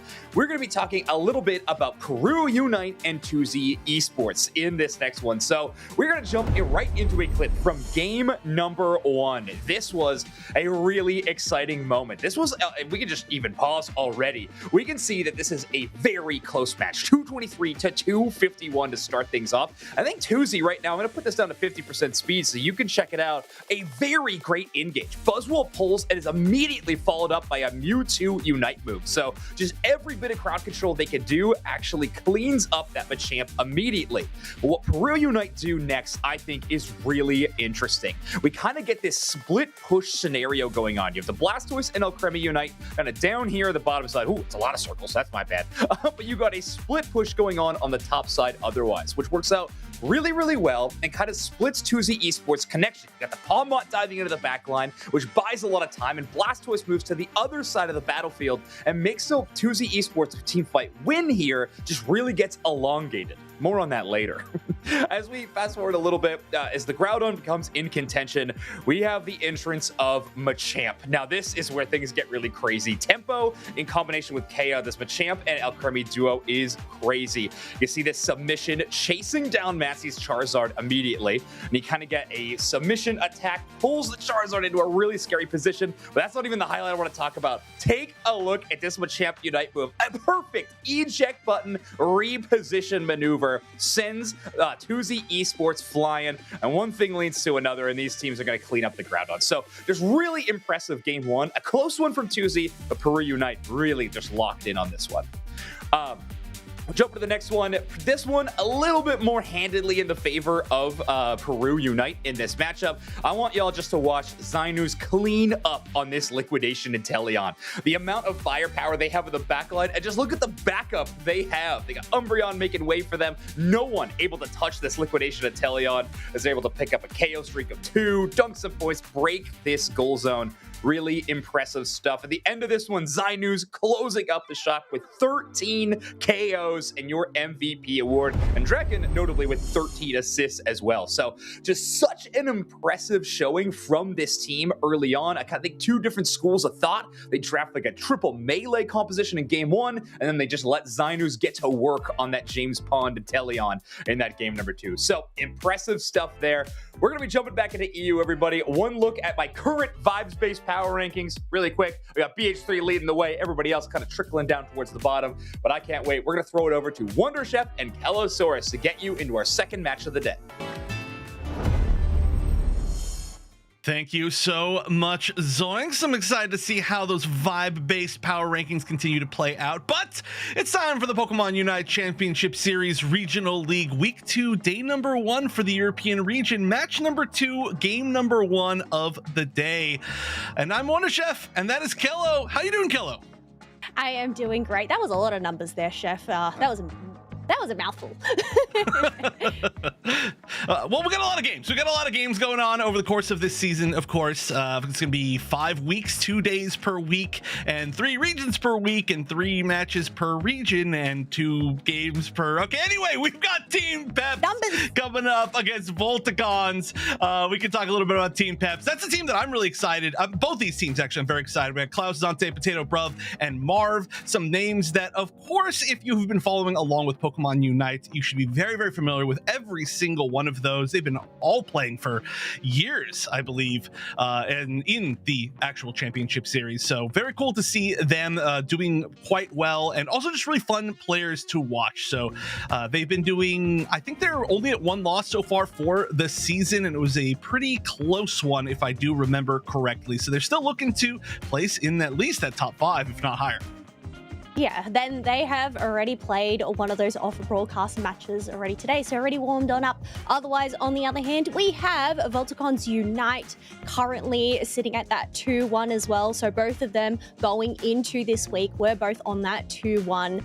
But obviously, Team Peps already winning their off-broadcast match in the league currently. But we have Tibby, Snow, Chari King, Fizzy, and Daddy Leon. So another fun squad to watch. Some household names in there as well. I absolutely love to watch Snow as a player, so I'm really excited to see how they end up faring up against Team Peps there, especially considering they haven't had their warm-ups yet, on broadcast at least today, or off broadcast. That's right. They would have had to have done whatever their actual own warm-ups are. No competitive warm-ups, but I love this team as well. Like you said, Snow, awesome player to watch. Leon, going from young Leon to Data Leon over the course of a few years. Another fun player to watch. They were really, really impressive as well. The very beginning, I know they had some really great off-stream matches in week 1, day 1. So we'll see what all these teams can do. We get to see some very familiar faces over on that Team Pep side. But Groudon, of course, to start off today, bans coming out, and I think these are pretty much what we've expected. Yeah, Psyduck bans are definitely expected given the latest patch that we received, along with that Mega Lucario, which we saw banned on out a lot in that first week. I expect that we will continue to see it for quite a while. I mean, it's going to be a little bit until some more changes. The Vaporeon coming out again. Really, a lot of bans we've been seeing. The only reason, of course, why we haven't seen a very high percentage for this, the Charizard Y ban, is because it wasn't available to play last week or last last 2 event days that we had. Umbreon ban, I feel like it's a little bit interesting, not one that we usually see, but we've got some very strong potential players for it on the side of Peps. So just closing things out, but that is going to leave, of course, both the Mewtwo's available, which we did see come into play pretty heavily in the last set that we saw. We're going to leave, what else is open? There's just so many Pokemon now that can make it through, and so many Pokemon need to be banned. Yeah, I feel like there's a lot of strong contenders in the roster. So really, the world is your oyster when it comes to these picks. It's just a matter of picking which ones synergize together, but then also depending on how comfortable these players are on these Pokemon. But ooh, are we going to end up getting a Darkrai pick on the side of Voltagons Unite? Yes, we do. This is another one of those Pokemon that received quite a beefy buff in the latest patch. And pairing that up with a Mewtwo Y, which we saw quite a lot of last I was going to say last week, but week 1. Yeah, it's a week ago. Nothing happened in one of those 2 weeks since then. We're going to keep saying last week, and you are all going to, unfortunately, just have to deal with that. They're going to need to pay us more if we want to say last fortnight. But, okay, lots of interesting picks that just happened. Mew, of course, we got to see absolutely pop off in that last set. Beautiful, beautiful showing, 110,000 damage or something like that. We get to see the Crustle come out. We get to see, the Serena come out. A lot of, so far, pretty different picks than we saw in the previous set, but also maybe like 50% the same. Yeah, and over on the other side, we have Klaus locking in at that Talonflame. So just that ability, I'd say probably to go a fly. That way they can go ahead and avoid the moves from Darkrai and Mewtwo Y heading for them. But we'll have to wait and see, along with Bruv on the Snorlax. Oh, there we go. We have another melee character on the side of Voltagons being Machamps. What do you think about this Machamps-Serena duo here? Machamp and Serena together is pretty interesting, although we did see earlier from, I think it was Peru, on the off-stream match, a comp that had 3 brawlers in it, so it was pretty similar. It had the Pawmot, it had the Machamp. I guess it's just kind of where the meta is shifting, and one really interesting thing about this current comp that we're seeing with these 2 current comps, no heals, really, on any Pokemon in either of these comps, so maybe we're starting to head towards a little bit more of a different meta. Again, there was a pretty big patch that happened since our last event. I didn't say last week.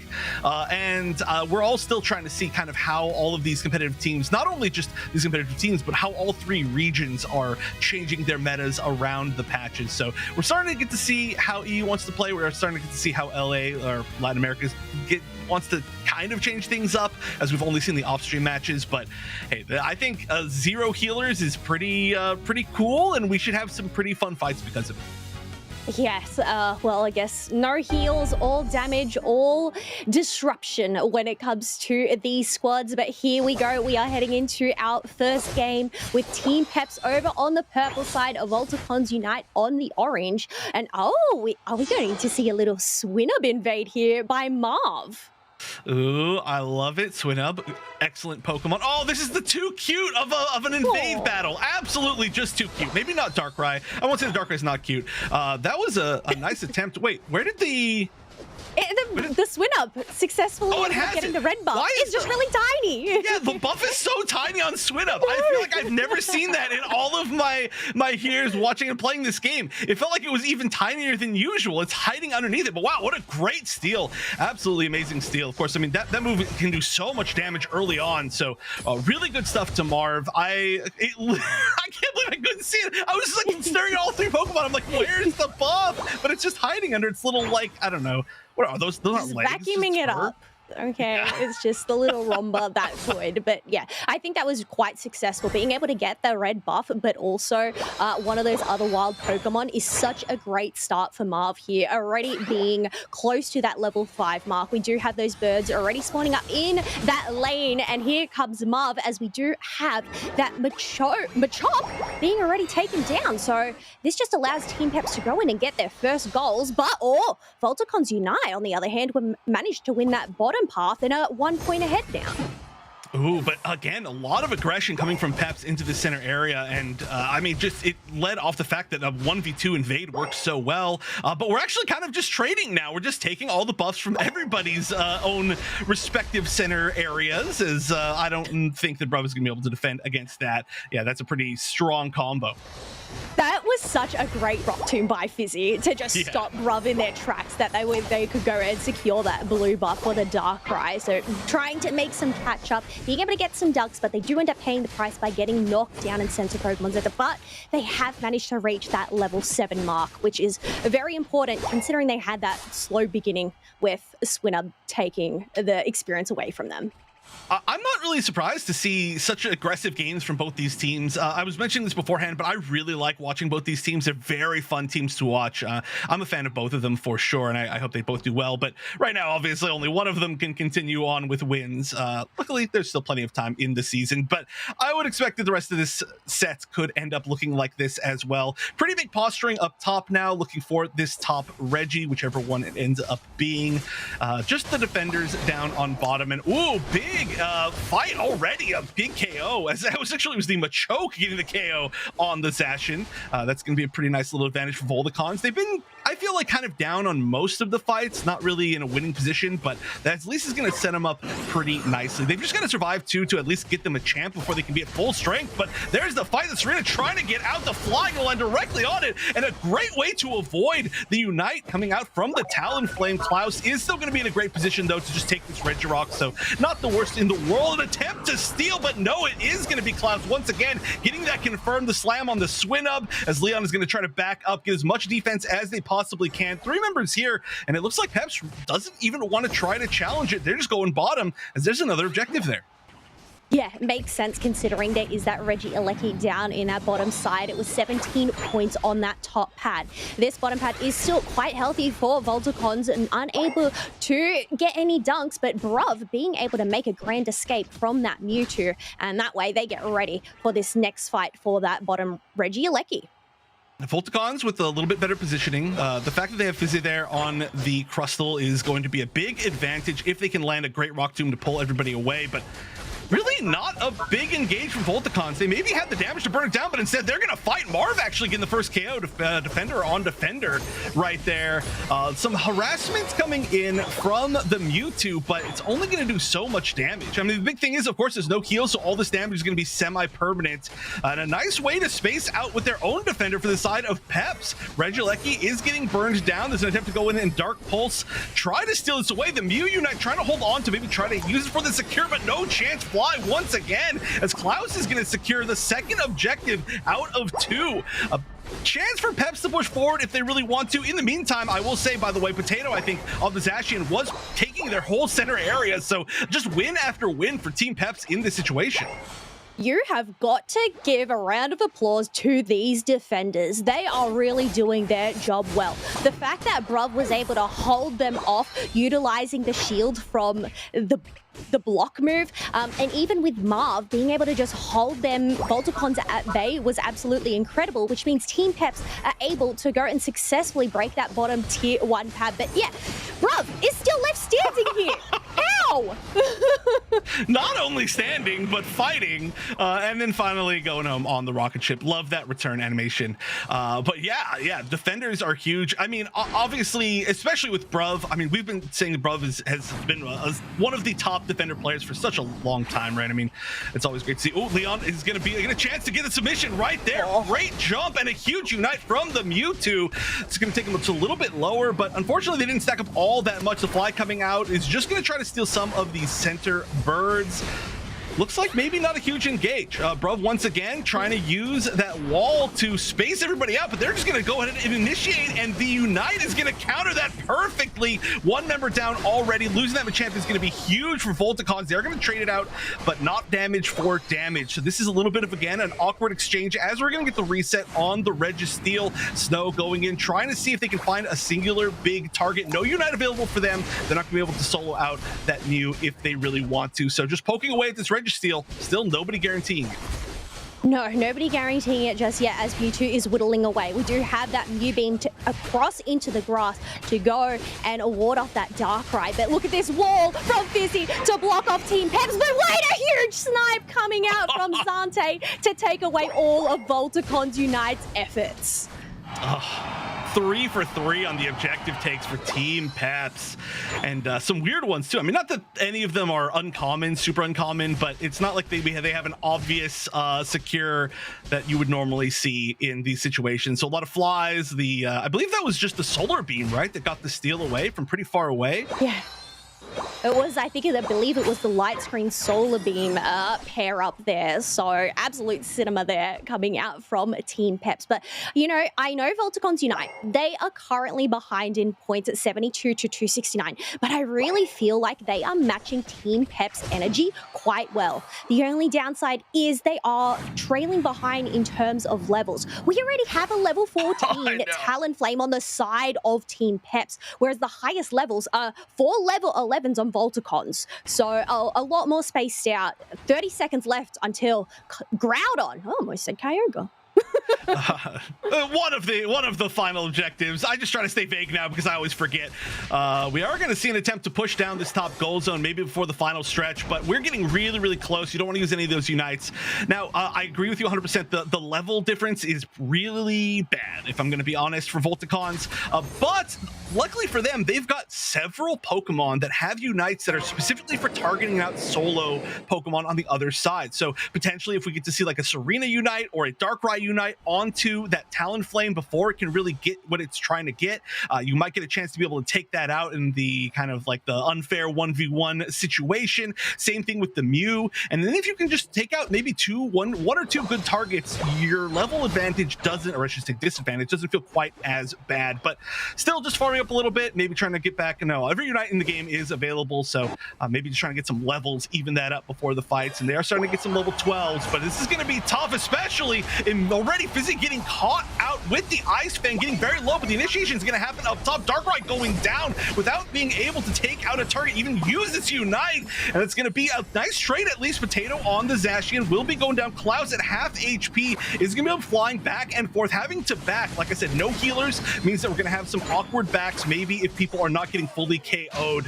and it's going to be jumping back in. Of course, Peps, they've got the defense, they've got the advantage here. They don't have to do anything. No, they're 369 to 77 points as we are now below that minute mark. Groudon has gone in for that reset, so Voltagons Unite are going to make the move and try and shred this down. But Team Peps, they're just waiting in tow, sniping away from the sidelines. But here comes the Zacian to go and chase down the Machamp, who has now been taken on down. Bruv with a huge stun on the members, and now they are just zoning Voltagons out in this chokehold. Serena still, oh no, Serena used the Unite right there. Great timing. Unite came back for the Dark Ride. They're going to be able to take down something maybe. 20 seconds though on the ground on this. Looks like this should be a take for Voltagons. Maybe not. I mean, Grove could steal it away. Somebody could steal it away. Cloud starts to fly. They've got to delay it, but it's going to be Mewtwo. They do manage to take it, but only 10 seconds left on the clock. And with 300 points left, this is going to be scary. Oh no, the 100 bottom, 100 top. They're counter scoring in the top right tier 1 as well. I don't think it's going to be enough. No, well, they managed to get 200 points in with those hundo burgers in both the top and bottom. But considering Team Peps made that heads-up play to go and break that bottom tier 2 at the beginning, means they still have the advantage at 369 points. So even with Groudon and with a little bit of time on their side, it just wasn't enough. Yeah, I mean, great showing from Voltagons at the end. It's just unfortunately they were behind by a little bit too much. But despite the fact that, like you said perfectly, they were at a pretty big level disadvantage right before the final stretch, right before the 2-minute mark. They were behind by points a lot. I think they fought in those last 2 minutes extremely well. It was a little bit of an awkward fight, but when they got to that refight, they chose their targets really well, with especially a lot of those unites, soloing people out. They decided to burn down Groudon, I forgot which one it was for a second again. They decided to burn on Groudon in perfect timing, and then they played it well at the end. It's just when you get to that point where you're behind by like 300 points, sometimes it just doesn't matter. It doesn't matter how well you do in that last fight. It's just not quite enough. So really good stuff to almost make the comeback. And honestly, Voltagons, I feel like if they can kind of keep pace a little bit closer in the next game, it's going to be a way closer match. I can definitely see the angle that Voltagons Unite ended up going at the beginning of that Groudon fight, because they actually had the numbers advantage in that Groudon pit. It was a 5v3 considering Bruv and the Talonflame were going and dunking in that bottom path. So as soon as they turned up on the minimap, that is when Voltagons Unite ended up making their move. But unfortunately, I guess by that time, it was just a little bit too late and they weren't able to hold up against the other three that were still in the pit.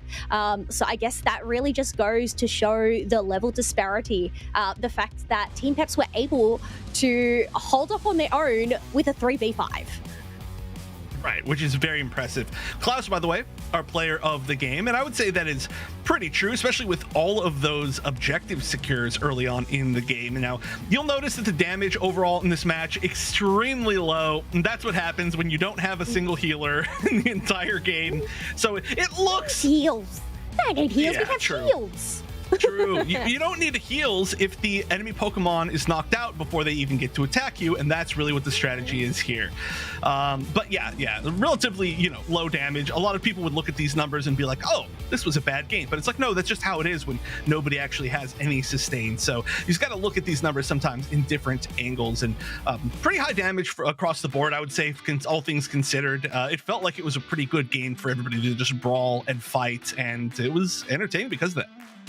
Look, I know you absolutely love your numbers, Chef. You have been just rattling numbers left, right, and center here today. So, yeah, it isn't all about numbers. I've got to say that was actually a very entertaining match to watch, despite what the numbers may show. As I said, I think Voltagons Unite managed to match Team Pep's energy quite well.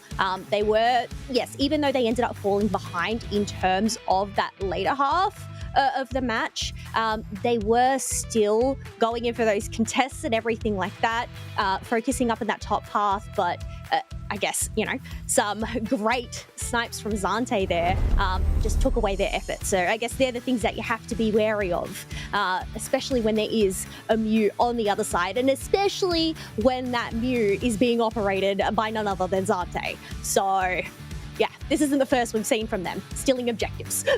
Oh no, not by a lot. And like I said, I love both these teams so much. I'm really happy that I get to cast this one, that we get to cast this one.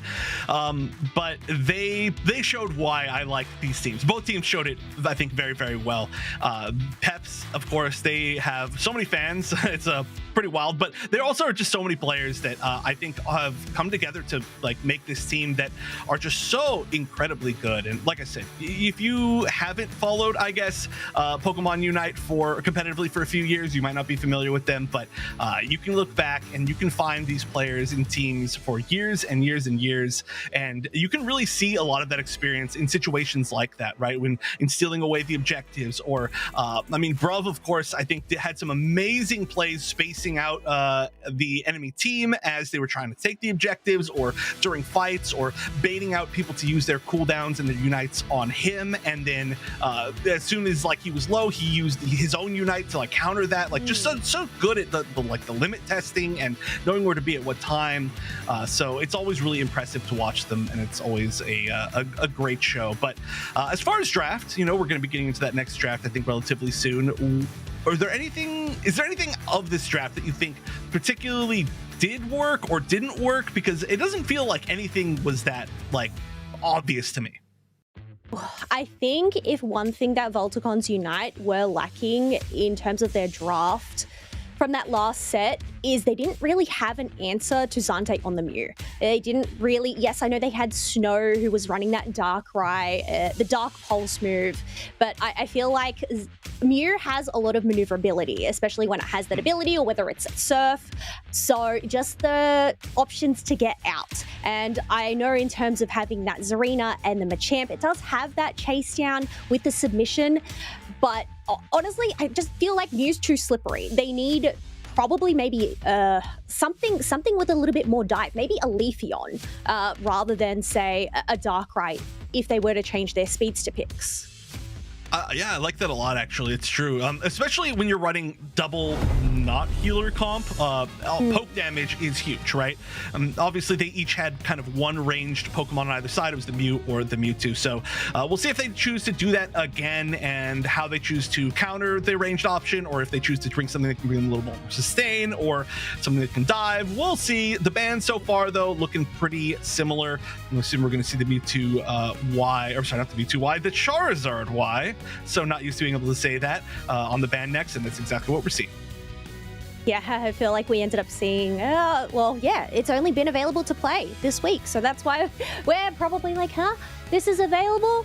Instead of see the other one, the Charizard, Mega Charizard X. But otherwise, we have that other Mega joining them, Mega Lucario. So I'm actually surprised we haven't seen Mega Gyarados. That actually made quite a presence previously, but I guess it's not sure whether it's still viable or not. But one other strong defender in that meta that is still not going to let us down and needs to be locked up is going to be that Vaporeon.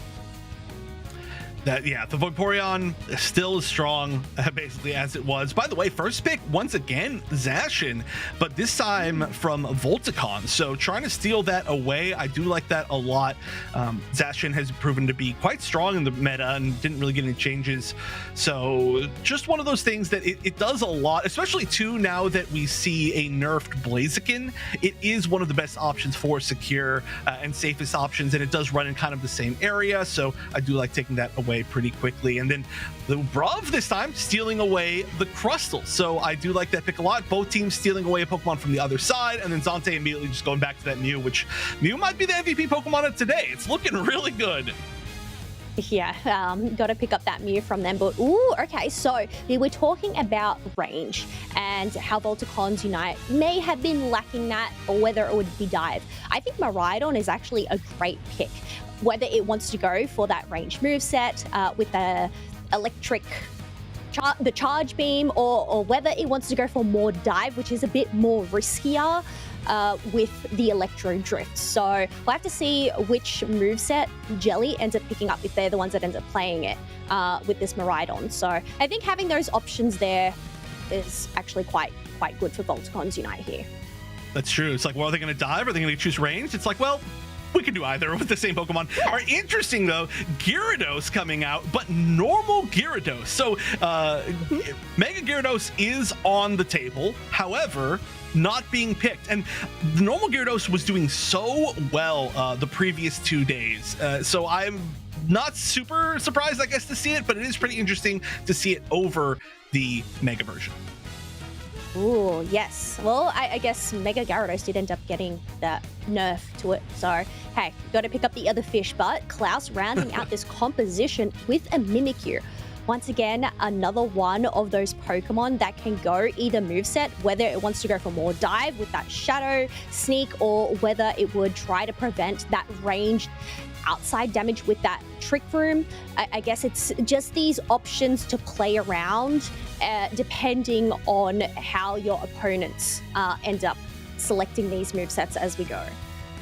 And I know it was a final pick, but I mean, theoretically, it could have been chosen earlier because I do know that Voltagons themselves have used Mimikyu as well. So taking that away would have been potentially good. However, that's not exactly the reason they picked it. Mimikyu, though, has, again, been quite good in this meta.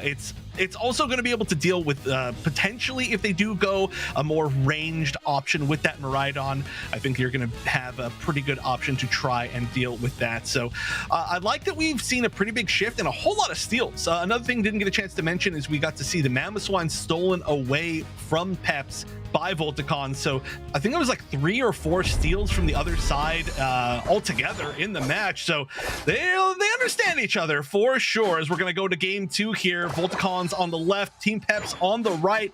They're up 1-0, and Potato's on that little fish. Yeah, but it is going to be a solo little fish, considering we have Marvel and the Snorlax who's going in for that invade instead. One thing I do notice is they do not have the light bulb above their head, so they aren't getting that passive experience. But I mean, if they're able to take down this Swinub, well, that's going to give them their experience right there.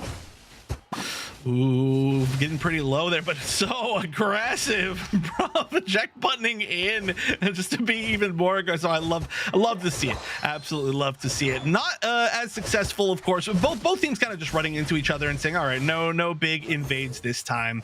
Especially since we saw really kind of like, an initial invade, I should say, from Peps that worked very well, and then kind of a counter invade a little bit after from Voltagons, and they were just kind of sitting in each other's center areas for a little bit early on in the game. In the last game, not going to happen quite as much until maybe later. Not going to be able to defend this gold zone. Pretty good solo defender early on, but not against 4 members of Peps. So Fizzy, unfortunately, is just going to have to sit here, try to harass, try not to get KO'd against this massive push on bottom, which I believe is getting countered top. This poor Magikarp not going to be able to defend that. No, that's a thing. Where you are going to take those losses, you can sometimes take the wins in the opposite path, leaving this goal on 48 points. And especially knowing that there's only a sole Magikarp with 4 of those members from Team Peps down bottom, I think, once again, Voltagons unite. They're reading each other like books here really well and matching their energy. Yeah. I mean, certainly, like I said, there are some players that have certainly played against each other before, but I wonder if these teams do scrim together or anything like that, because it does feel like there's a pretty natural, like, kind of call and response within this match to each other, right? Yeah, it does really feel like that. Like, neither one is like, oh my god, that just happened. They're like, okay, yeah, this is where they're invading. Okay, this is where we get to take it back, and blah, blah, blah, blah. Like, nobody feels out of their comfort zone so far in this set, even when they're losing or winning by a lot. So, I would have to expect they've probably played against each other a decent amount even before this. Yeah, what year in the UCS are we? Or whether they have scrimmed against each other, played with each other, like, that's the thing. It's pretty much a whole new ballpark when it comes to the teams coming together for the 2026 season. Otherwise, we do have a missed Shadow Sneak from Klaus there, but that isn't going to stop Team Peps' push on this tier 1 pad. They did manage to get a little dunk, but here comes the Cavalry for some backup as they ward them off. But I guess they weren't really worried as they did their job, took away those birds, and now are just going to take a quick breather before these first objectives spawn on up. The entire team of Team Peps is pretty hard to take down, even though, once again, there's no true healer on their team, but they're pretty tanky altogether. They're going to burn out Regieleki immediately. No challenge, no attempt to steal. I mean, they could have maybe tried something right there, but I think they just decided to give it up instead. They've got a pretty good defense going on. It's going to be a little bit of a rotate down, but the defense against the Regieleki is still happening up top. Maybe a rotate all the way down to the bottom now that we start to see that Hoopa portal, and that's a thing that would certainly make sense as we have still the basement Reggie. So, oh, nice Ice Fang. Nobody to really follow it up as we do see TV down, trying to actually burn down the Registeel. Not really that much support, though. This might come down to a flip. However, having Zacian there is going to be a great option for the secure. Another dunk as Crustle's going to go down, and that's 2 members of Peps getting KO'd after a great take on a big Reggie. Yeah, no Zante steal that time round, so well done to Tibby to be able to secure that buff for themselves. They're going to make sure to do that math, and even though Tibby has 36 points on hand, they're actually going to save their Eos energy and not break this tier 1 pad. Just maybe trying to hold on to it for Zashin things, as we call them. Fizzy maybe gonna get a chance to steal somebody away, throw them back, trying to maybe pick up the Crustle, but unfortunately oh, there we go. There's the opportunity. We'll see how much damage we can actually follow up with. Of course, that is gonna be Brub. It's gonna be a Crustle. It's not gonna be the greatest target of all time. Snow didn't even go for them.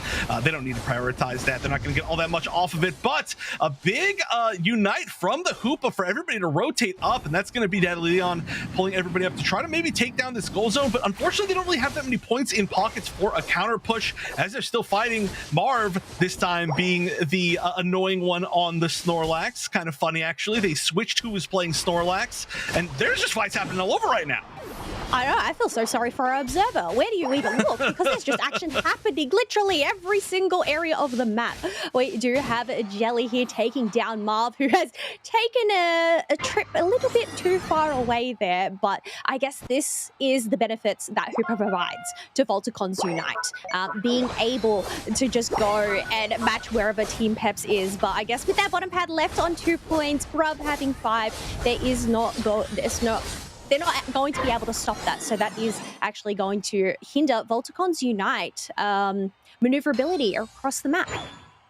Right, and Regieleki going up to that tier 2 looks like it may be solo defended. However, that if anybody's defending that, when they can see that there's going to be at least 2 people up there for the moment, they know that those members are not down trying to fight for the basement Reggie. However, they're not going to send everybody of their own as well on the side of Voltagons. They're just going to send, it looks like 3 or 4. I don't think Unite's going to be back up for the Hoopa. It might be in the middle of this fight if they do need to rotate everybody back down. This is going to be one of those last times to use those Unites before you get the nice little time to recharge. So Regirock's finally getting initiated on Marv with a really good forward positioning. Going to be the first one targeted, of course, as is the plan. However, it doesn't look like there's all that much that's going to happen from Team Peps here. They are going to be capping, up in the top tier 1. Great pip, 40 dunk, and then I think a little bit more from the Mimikyu. They are attempting to try and maybe defend, maybe initiate here, and that's actually a huge unite from that Snorlax. Going to knock everybody up. They're going to get a little bit low on the side of Voltagons. They may have to back up. Marv getting thrown back by the Ice Fang, but the secure once again from Tibby, and they're going to use this to push forward. Unite coming out from Mew to try and help everybody out, but they're just not going to be able to in time. No, and that was such a great portal from Leon to go and reset multiple members, which means Voltagons Unite were able to come back.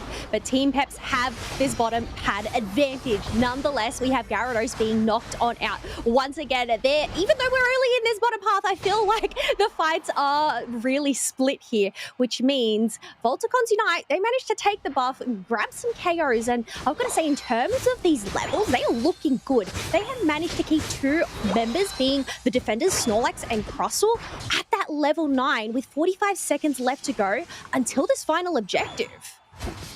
Yeah, this is that fight took like almost 2 minutes straight for that basement Reggie. I was like, okay, they're posturing here, and this is the time where they could use their Unite before it gets to, they get to recharge it for the final 2 minutes. And it's like, oh, the end of the fight is at the 2-minute mark. There is a Regieleki available. This would be really huge for Voltagons to get right now, just because that tier 2 is vulnerable up in that top path, and you really don't want to let it get down to that. But both teams realizing how much damage is potentially on the table here if they do commit to that. So everybody just rotating down towards center.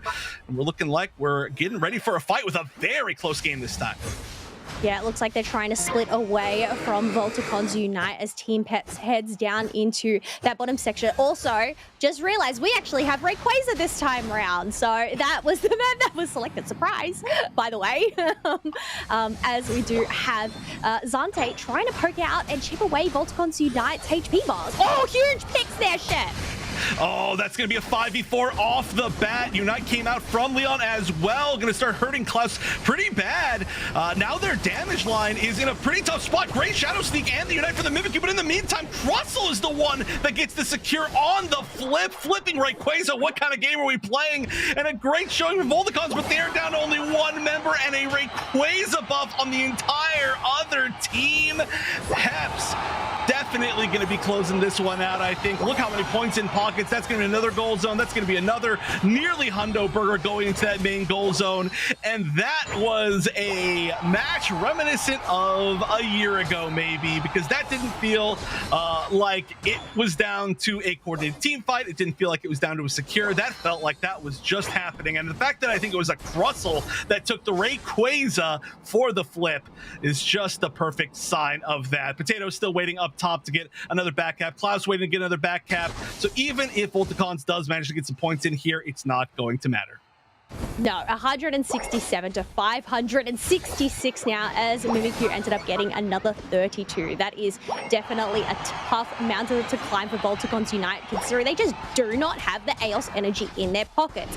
Even with 18 from this Fizzy, it's just not going to be enough. But yeah, Team Peps, all the context makes sense now, as they were actually the one to select Rayquaza going into this second match there.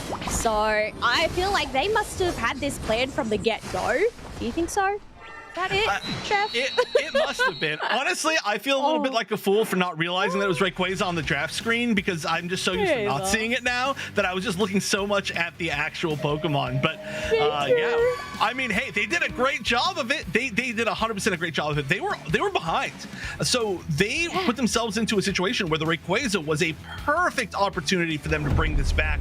Voltagons, once again, though, I gotta say, I am so incredibly impressed with their play. They were truly ahead the entire time in that game, especially after the loss in the first game. They just felt like they were in fighting condition 100% of the time of this set. However, nobody, it's the flip. Rayquaza is the great equalizer. If you think that you are doing well, it will humble you 100% of the time. It will ground you. It will return you to reality. And unfortunately, that reality for Voltagons Unite is that they are now at a 2-2 score, with Peps being 4-1. Yeah, I can just imagine the comms. Don't worry, we have Rayquaza. We can just flip. Don't worry, we've got this. We're late gamers. Like, nobody needs to bat an eyelid, because in the end, when there's a Ray, there's, well, a way. I mean, sometimes, it doesn't end up working out, but I guess in this instance, yes, it did end up working out in Team Peps' favor. It's been a while since we got the when there's a Ray, there's a way. It feels nostalgic at this point, but not nostalgic in a good way for Voltagons, for sure. That was a really great initiation as well from Voltagons, I do have to say. But the choice to move up and just go for the flip after the really tough initial pick, I think that was great from Team Peps. They knew exactly what they needed to do to fight their way back into this. And by fight, I mean flip their way back into this. So really good stuff. Klaus, once again, on a very different Pokemon, will be our player of the game. Yes, being able to score in 201 points in the end, once they ended up having the Rayquaza score shield along with the shields, which actually looked massive on Snorlax and Bruv there. They were pretty much just indestructible at that point. So very well played from Team Peps there, being able to take this set 2-0 against Voltagons. Snow with the highest damage in the game. I'm sorry, not highest damage in the game. Zonte highest damage in the game. Mew is looking amazing, but Snow with almost that much damage on the Darkrai. I think that was a really great pick, and Snow's Darkrai is quite good. So that's something that I do expect we're going to see more later. Altogether, like I said, Voltagons look great. It's hard to say, like this is what they should have done. This is something they could have done better, because truly, they initiated great. They played the early game great. They played the mid game great. They just got flipped on, and that's how it is. You just got to be ready for that, especially when it's Rayquaza and they do a lot of practice. You can see right there too in the graph how close things are. You said I love the numbers, but boy, it's like close, and now we're winning by 500 points.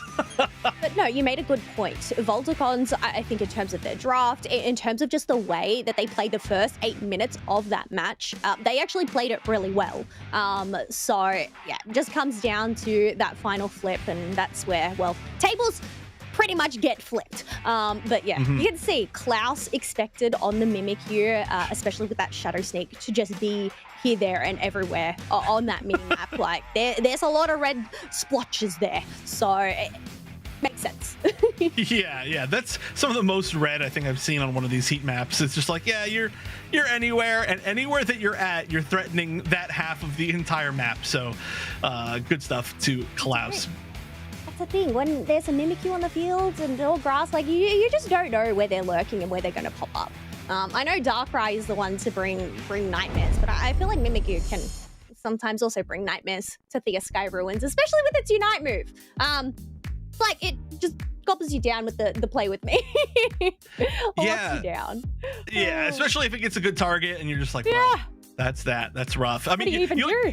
You think you're safe, and all of a sudden a Shadow Sneak from half the map away hits you, and then the Unite hits somebody else, and you're like, well, it was a good attempt, everybody. But yes, altogether, really great set, honestly. Despite the fact that it was a 2-0, I'm very, very happy with that set. As you can see here, up next, Los Kaducados versus Avalanche are going to be our next match out of EU, which should be the last EU match out of today. That is going to leave, though, a 4-1 record for Peps, which is pretty impressive. I do believe that leaves them in second place at the moment. I'm actually not 100% sure on that. I think Kamai might be somewhere oh no, not Kamai.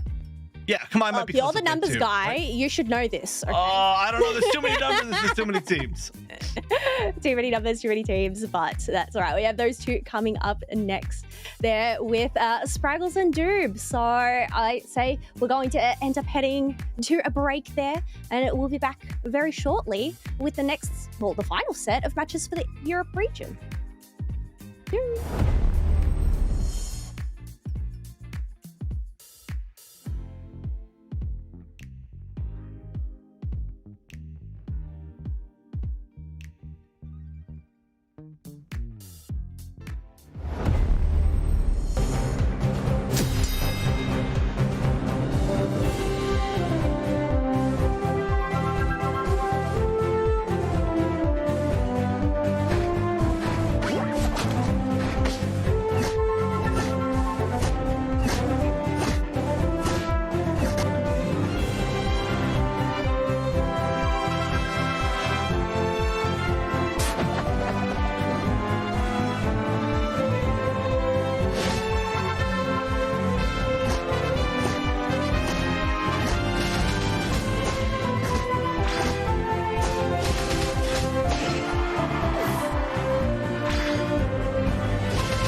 right, everybody, I am back from the tall grass. I need to get an encounter sound. My favorite part of Pokemon is when you discover one in the grass, and I get to be that today, which is just a lot of fun. But thank you, everybody, so much for joining us.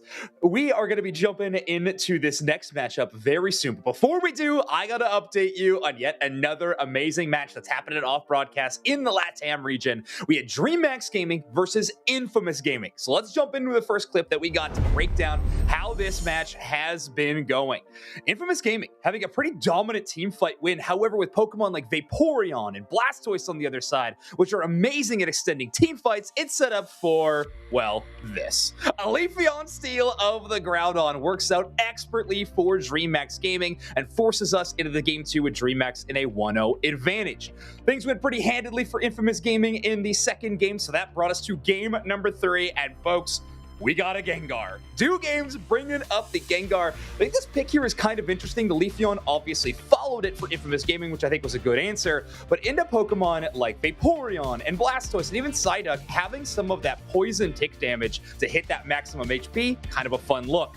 But as we get into this final fight of game number 3, you can see this game was so close. 202 to 205. And folks, I just want you to watch the Gengar for most of this matchup and see how things play out and see how Infamous kind of responds to it. So in the bottom left-hand corner, you can see right now Gengar moving down here with a really nice use of the Unite move to try to buy some time. But watch Gohan on this Psyduck doing an awesome job of tracking this Gengar the entire way. Vaporeon able to make it out, and at this point you see Gohan Bubble Beam disable everything into this Gengar to shut them down.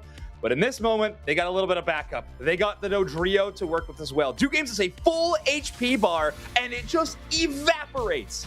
Perfect stun, perfect lockdown play from Gohan to set up that play for the Dodrio, and they shut it down. At that point, with that major damage threat out, you make a Gyarados at half HP. That is curtains for DreamHack as Infamous is able to close this one out in 2-1 fashion. So just impressive work, noticing what that high damage target is on the opposite side of the map, being able to track them and shut them down with every stun ability they have, and not to mention Dodrio's incredible burst capability. So Infamous Gaming doing pretty well. Actually, on the power rankings, going to be landing in about 5th place for me right now, with DreamHack going to be bringing up the rear at that 8th place. Let's get back to EU though. Spraggles, Dupes next. Take it away. Thank you very much, Zoinks. Always exciting to see what's happening over there in LATAM. Obviously, we are going to be taking a look at LATAM games on broadcast here in just a moment, but we have one more exciting match out of EU before we head down to Latin America. Dupe Snacks, what's coming up? We've got Avalanche. We've got Los Kaducados. Los Kaducados 1-3 record right now in the league, and Avalanche, great opportunity for them to notch up their first. They're currently 0-4. Back against the wall. You do not want to end week 2 without a win, and we're about to present to you maybe their best opportunity as we have Los Kaducados on the screen for you right now. Yeah, I mean, some definite standout players. Nihat, Jirari, I mean, I feel like had some big moments in week 1. Again, they're 1-3, and the region's been pretty competitive overall. We do have one undefeated team in EU. However, we are taking a look at a team that's lost all of their best of 3s. That is Avalanche. But just like you said, if you were going to start to build momentum, this is the match. This is the team that you want to take down the what might be perceived as the other weakest team in your region, and start to get those wheels turning, start to figure something out for your squad. This is really when you can throw everything at the wall and try to make it work. Yeah, I think that they're walking on a razor's edge here, right? Definitely getting that first win is momentum you can build off of. However, losing this match, going 0-5 and being the mirror image of BH3 right now, I don't want to say it's a death knell, but the motivation and the confidence would be at an all-time low. And from that standpoint, I don't know how you bounce back, because then you only have 3 weeks. You're fiending for a win. Everything you've tried doesn't seem to be working. So for me, I want to see Avalanche throw, like you said, everything at the wall, leave nothing to spare, because this win might make or break their season. I think when you're in a situation like this, you do have to kind of look at what is the silver lining of a moment, even if you lose this game. And I think the silver lining would be what you are doing currently isn't working. The silver lining is you get to come up with an entirely new strategy. You get to reformulate how your team plays. You get to say, look, our plan doesn't work and it's time to change it. But of course, Avalanche wants to change it right now. A win here would be massive and get them moving in the right direction. And of course, on Avalanche, it starts with just a few little bits of snow rolling downhill. Let's see if they can make it happen as we head to our draft screen. Blastoise banned out, Mega Charizard Y banned out, Mewtwo Y banned out, as well as Darkrai from Los Kaducados. All of our games this weekend, Doob Snacks, will start on the Groudon map, but of course, that could change as the day goes on. Shocked you didn't go with Darkrai in that flow there. Missed opportunity. Sorry, I don't take notes on bits, by the way. I will hold it against you. That's not a note. It was. I'm surprised you didn't. It wasn't a note. But I will choose to hold it against you. Psyduck making it through to me is crazy. I think this Pokemon is insanely strong. And definitely now Los Kaducados have the opportunity, with Vaporeon being the first pick from Avalanche, to grab themselves the Psyduck. Zoinks just showed a great highlight of how resilient Psyduck can be in the face of a massive damage dealer and how well they can isolate them out. That is prio number one for me, especially as a support player. I'm thinking Psyduck. We've got a chance here. Ooh, and you're right. I'm not shocked to see it. It's one of those Pokemon that I would be scared to allow into the match. Mega Lucario also always a possibility, right? We've had Lucario players since day one in this game, so everyone is very familiar with Lucario. Back to the other side, though, we have a Mega over there also. Mega, Gyarados, and Umbreon for the pickup. Yeah, Girarwi, you mentioned them, had a great week one on Trevenant, and I love to see them go back to this Trev, right? They were a game changer and a playmaker for Los Kaducados. Birdie switching with Jose, gonna let the Talonflame be the selection here. And, Zoinks mentioned it earlier today, Galarian Rapidash after the buffs, getting a lot of EU love here. Yeah, I love Galarian Rapidash just in general as a Pokemon, and I was disappointed when they nerfed its damage a little while back. Now that is essentially reverted, and we've got an interesting buff to agility. We'll see which moveset they want to play here. But another cool buff, especially for Girardi, the Woodhammer buff the Woodhammer build that they were playing got a direct buff. So when you're Girardi and you were already crushing it on this Pokemon, you absolutely have to love a buff like that. Yeah, worth mentioning, Birdie did switch with Jose, so Jose could get the Talonflame in the middle of the draft, but Birdie was hovering that Inteleon. They end up getting it anyways. Worth mentioning with Inteleon, we are seeing a massive spike in the play of Liquidation after almost a 2-year hiatus of never seeing it selected as that Pokemon's moveset. Everybody prioritizing the kind of high skill ceiling, high damage of Snipe Shot. Yeah, I mean, now that we have the buff for Liquidation, it's definitely more viable. I think Liquidation Inteleon was part of the world's winning squad from Luminosity a few years back when they did win. So I'm not shocked to see it. And here we have our updated regional standings, Doob Snacks. BH3, 5-0. Team Peps, 4-1. But we are taking a look at Avalanche versus Los Kaducados. There are two teams that haven't won a single one of their matches in EU, Avalanche being one of them, and they really want this win against Kaducados. Yeah, right. Get their own train started. Kind of drag Los Kaducados into the bottom of the barrel with them, right? So Los Kaducados 1-4 would be 1-4. Avalanche would be 1-4. And then J'aime le Poulet would be coming up from the rear here, looking for their first win as well. But just getting that first win notched has got to be just kind of like the monkey off your back, the weight off your shoulders. And it's like, okay, sigh of relief. Now we can start marching forward. And here we go. Avalanche, your purple team. Los Kaducados, your orange team. Will they be able to get that win here? We're going to find out as we head to game number 1. Interesting composition from Avalanche. You'll notice they have no real long-range damage, right? No attacker at all. However, on the side of Los Kaducados, they do have that Inteleon. As we're taking a look at a little bit of an invade here. Vaporeon looking to slow down a Talonflame. And Vaporeon definitely has nowhere near the the level of secure that Talonflame does. We'll see if there's anything they can do here. Yeah, and you'd think you'd try to get an advantage here, but unfortunately they're leaving Magikarp, Karake up in that top path by themselves, and in the face of Lucario, that could not be a worse matchup. The one nice thing about it is, Magikarp doesn't care as much about getting the last hits, getting the experience, even though it would like it. It's spending more time just flopping around, hitting as much as it can to build up that effort gauge. So I do like the concept behind this play here, as Trevenant is already online with that wood hammer in the bottom path. Yeah, that's going to make it tough. If we just saw the Ponyta, I believe, go down as well. A K opener has been notched here as we keep the pressure on. I mean, just being able to sit there, an unevolved Umbreon, you're staring down a level 5 Trevenant. Everything is going the way of Los Kaducados here in the bottom path. Yeah, great stuff. I mean, this just looks amazing for them. They should be able to get, huge secure right here. Wood Hammer gets both with the stun. I'm looking for huge plays out of Jirari with this Pokemon. Man, if Jirari gets Horn Leech and goes with Horn Leech before we can even get an evolution on the side of that Machop, that's going to be a disaster. Like, that's going to be so difficult to fight through. Yeah, it's going to be really tough. Luckily, once they get submission, if that's the build they're going, they are going to be able to play around this Trevenant quite a bit. But you're right, until that happens, that is so tough. Nice evolution from the Vaporeon here. Duck and Talon going to the middle. Duck half HP trying to isolate a target, and they are bullying Quinto there right down on the fly on Nax. And now the Talonflame is going to have to get out of dodge, and it's Naiad, the Duck, that goes down back the other way.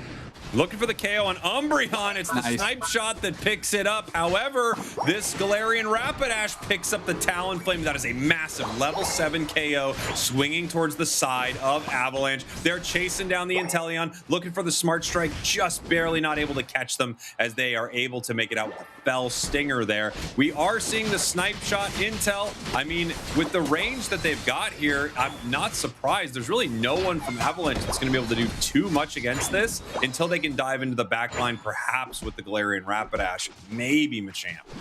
Yeah, that was going to say, those are their two prime options, right? But it's such a known quantity that I think Jose, who actually ended up picking up the Inteleon, will be able to play around fairly well. Jirari is going to try to put the Woodhammer pressure on, not really, and now it's just going to be these defender Pokemon in the bottom path, as we so often see.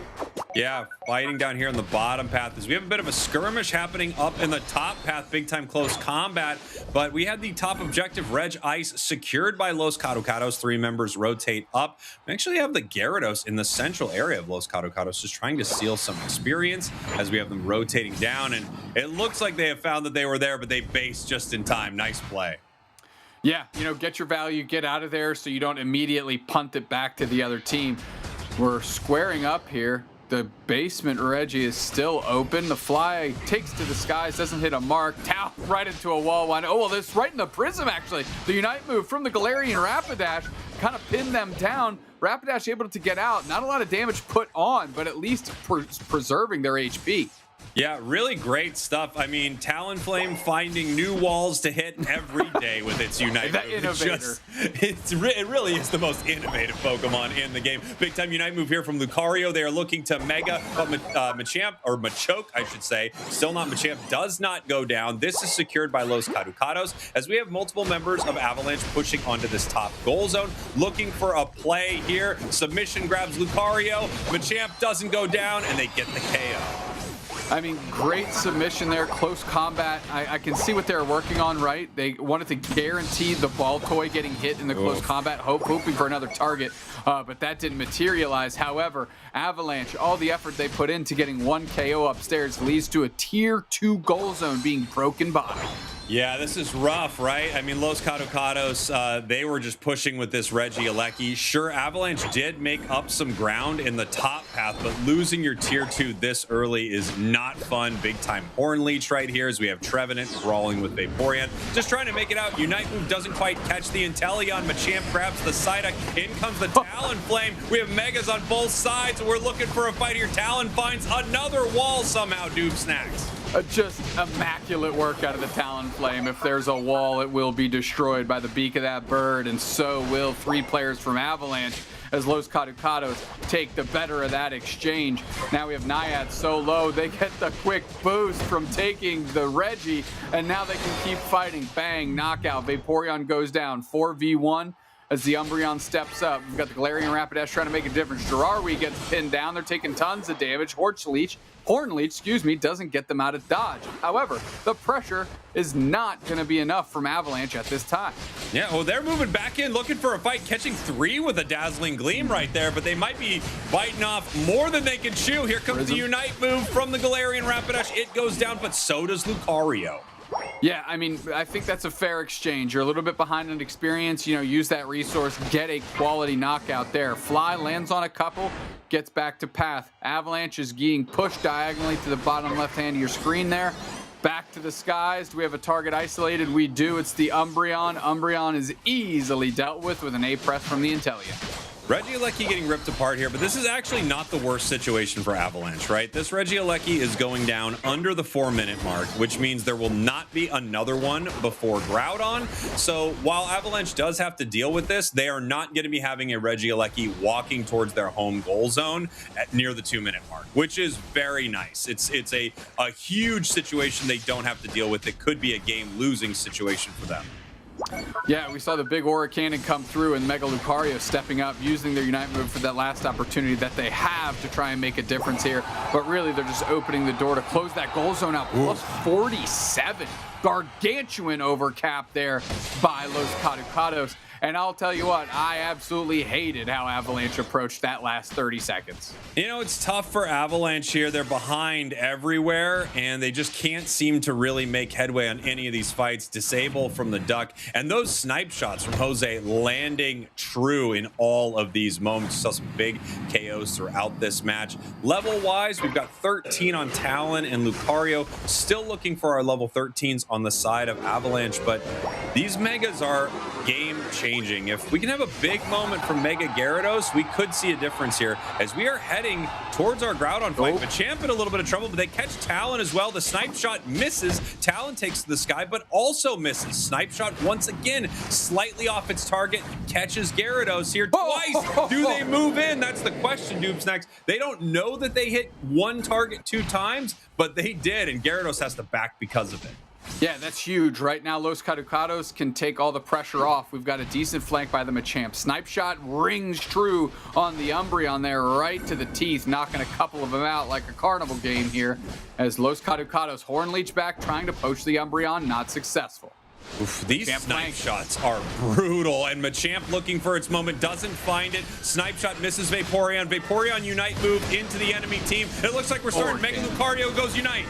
Yeah, we have the Prism down on the Talonflame. Takes this guy just to dodge a bunch of damage here. Moonlight Prance in the top path, and they do get the Inteleon. Flame Sweep into a wall, and Quinto's pushing along with the Machamp. Garari can't isolate them. Mega Lucario does sort out the Machamp. 2 players down for Avalanche. Make it another one. The Mega Gyarados is dispatched and dealt with. It's just Nax looking at themselves with the bubble beam pressure around them, and Los Kaducados back with the agency in the middle. Umbreon steps in. They're going to have to make a play. Quinto, Hornleech pressure, knocks out Nax, and they are just bullying Avalanche all over the map. Avalanche actually coming back here. We have a little bit of a Groudon HP reset. We have Galarian Rapidash. It's made its way to Groudon. It's still not at half HP. They're dealing with the Trevenant, but Umbreon does go down. Groudon being ripped right now, and the question is, can Avalanche do anything about this? Los Kaducados in a great position to secure. Here comes Galarian Rapidash. Right into the middle. Snipe shot is there. Taken to the skies with the fly. That's a quick knockout, and now Groudon is on the razor's edge. 3 players down for Avalanche. Snipe shot comes through, and it's taken by the Luca anyways. Doesn't even matter. They threw the kitchen sink at that Groudon, and they took it for the squad. Los Kaducados off to the races for a Game 1 win. Something you'll notice here, Doomsnacks, as our points crash in like a wave to this home goal zone, is that even if Avalanche grabs it right there, it would be tough for them to come back. Los Kaducados did a great job of slowing down the match, making sure that there wasn't enough time left for Avalanche to pull out a win, even if they got it. Great plays by Kaducados. They are taking game number 1. Avalanche, backs against the ropes, and they could be looking at an 0-5 record to start their season. Yeah, just a 10-minute game separate them from that here, as we have that nice snipe shot in the early part of the game to really establish Los Kaducados in the lead, and a good just really positioning for the rest of the game here. Quality knockout by Avalanche, but as you can see in the bottom left hand of your screen, huge goal zone break for the Kaducados. Yeah, Kaducados made such a great play right there. And it did feel like Kaducados in control of a lot of these moments. And I wonder if something that really hurt Avalanche was the fact that they have no damage from afar, right? They're only able to do damage when they're close to their opponents. However, Jose on this Inteleon was peppering them all game. I mean, Avalanche was very well seasoned by the end of this match. Yeah, that is an understatement. It was incredibly well played. We saw signs of life here, right? We got the flank on the Inteleon that we wanted. So the Machamp doing their job. The rest of the team couldn't quite isolate other targets out. And unfortunately for them, when they went for the refight, just more resources, more bodies, more levels for the Los Kaducados, and they take Groudon right there. And as you can see, only 17 seconds left as that was taken. Still in a great position, even if they lose it, but it would have been tough to lose it also. They are just, KOing them one by one. 6 knockouts, only getting taken down one time. We've got Birdie Low, our player of the game on Talonflame. I love to see it. I am a huge fan of Talonflame. And it doesn't matter how many walls it hits. It makes the difference when it counts. Well, when it's pinning another Pokemon between it and the wall, you can forgive it for that work, because that is just solid damage. What I want to talk about real quick with you, Spraggles, is Avalanche. I want to talk about that last Regidrago that was marching on the map at about 3 minutes and 15 seconds. You had 3 players from Avalanche take half of that Regidrago's HP.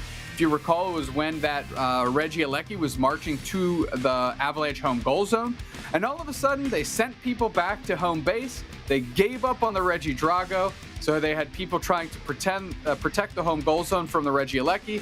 They didn't take the Regidrago. They didn't prevent the top goal zone from being broken, and they really just super split themselves in a way that didn't really make sense. They had plenty of time, in my opinion, to grab that Regidrago, get some of that experience, send a Pokemon home to run the defense and eat up the Regieleki, and have 3 or 4 players potentially available to prevent that top path push.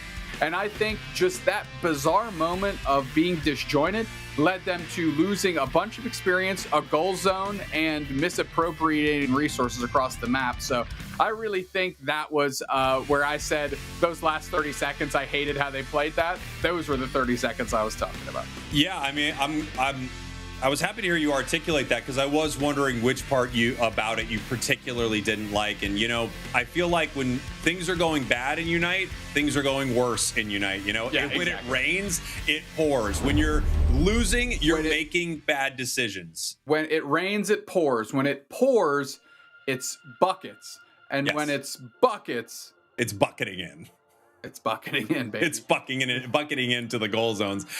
Here's what I did like. We talked a lot about what went wrong. Let's talk about what went right. And I think that was Galarian Rapidash. Galarian Rapidash looked good.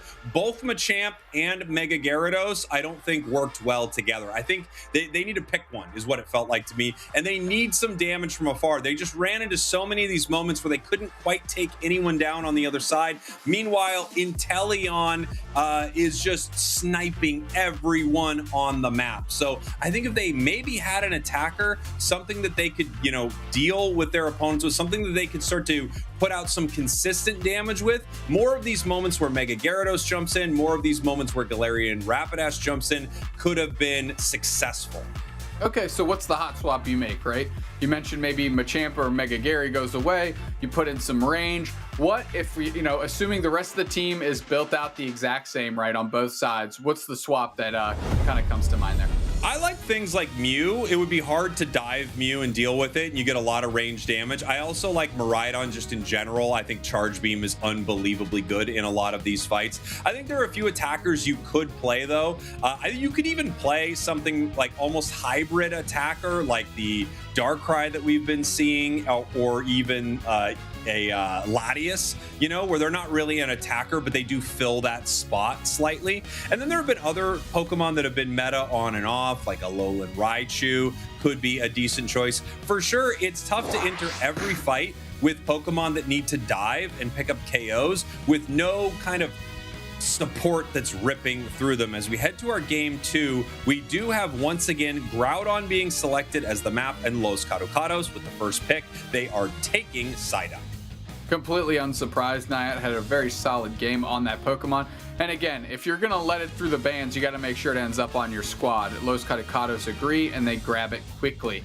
Mega Mewtwo getting into the mix here for Avalanche with that first pick. Obviously, you know, we talked about having some sort of range damage, right? I like this in a big way. It has the ability to, you know, become unstoppable, a global unite move, really solid damage. I like something like this. Jirari possibly thinking about Trevenant. I think, look, I'm sure you have other tools, right? But if you hop off Trevenant, I think that's a misplay at this point. It's just too good in the hands of Jirari. It's simply just too good. It's too good. He needs to figure out a way to make money off this. Jirari grabbing the Trevenant, much to your agreement. And Reliark there, the Machamp. So cutting off Avalanche from the Machamp option here. And Avalanche has to respond. Hovering the Hoopa, hovering the Buzzwole, two Pokemon that you and I personally enjoy quite a bit, but unfortunately has had a rough go in this league season so far between week 1 and 2. Final picks over to Los Kaducados. I feel like you would not be, you know, making a mistake at all to bring the Inteleon back. They had such a great game on it, but we're going to see how they want to play this one. Our final couple of picks, we've got Inteleon hovered and we've got Blaziken hovered. If they do bring the Blaziken out, which they do, there is a direct counter on the side of Avalanche. This is something that I've been looking forward to ever since the Blaziken nerfs occurred. There is a possibility that you can pick up the Overheat Blaziken and destroy the secure potential with something like Buzzwole. I will say, at one point in time, I would have never let this phrase roll out of my face. But when Buzzwole is good, it tends to lead, in my opinion, to the game itself just kind of feeling pretty good. It's kind of like when Glaceon isn't in every game, the game's probably pretty okay. So I like this kind of rock, paper, scissors, top path Pokemon thing we've got going on. And I like the fact that Buzzwole has a tool to at least take some agency away from the strength of Blaziken's Overheat. And I think that Overheat nerf was a long time coming, and it's nice to see it now that it's in play. How are those dominoes going to fall? Yeah, I really want to see how this will affect Blaziken, and if we're able to create moments to even get to Blaziken to make that happen, right?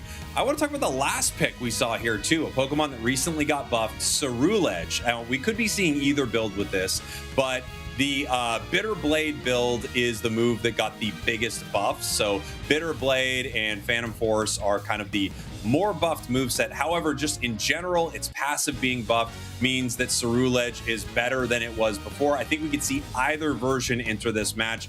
Great Unite move. Its rip potential is incredible. And if you're able to brawl really well with Bitter Blade, you could be in fights for extended periods of time.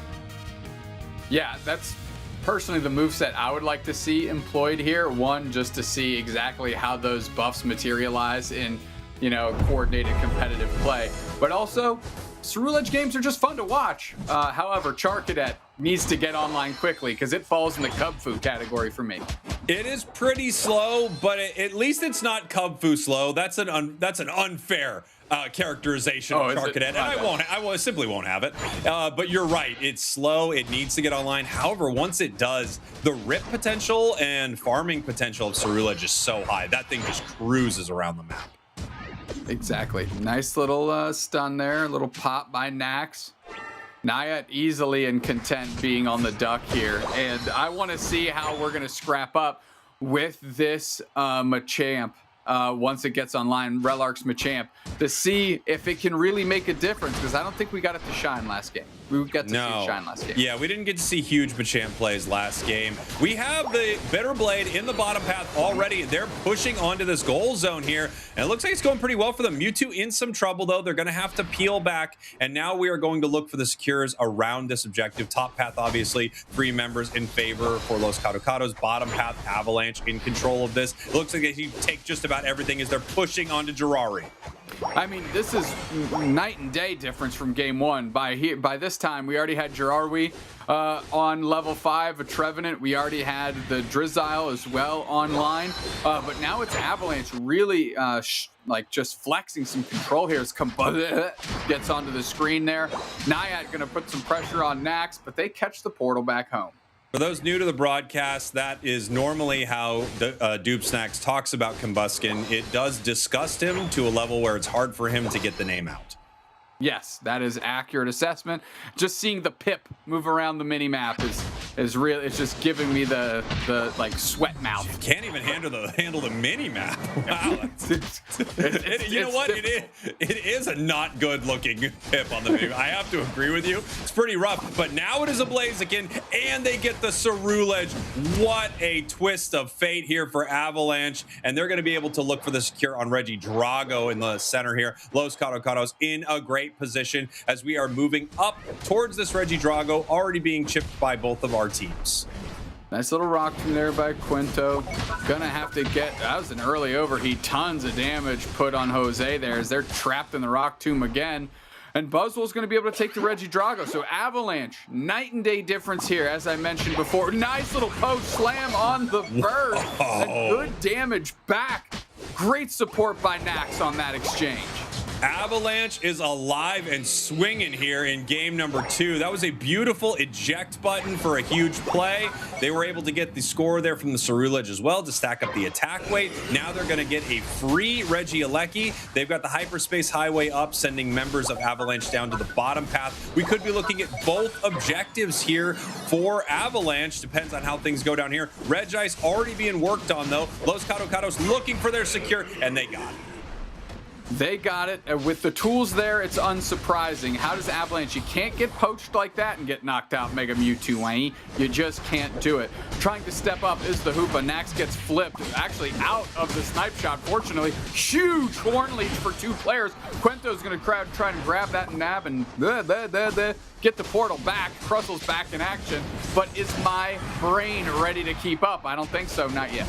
For those new to the broadcast, that's not having anything to do with Combuskin. Just sometimes when you're talking about things, it's hard to get all the words out there. I got that too, Dupe Snacks. As we have a big-time Horn Leech, doesn't catch the Hoopa, though. Mewtwo Y pushing forward, looking for the KO on Blaziken. They get it. They also are grabbing Jirari. The Woodhammer catching 2 again. But Buzzwole's moving in, and they pick up the KO right back the other way.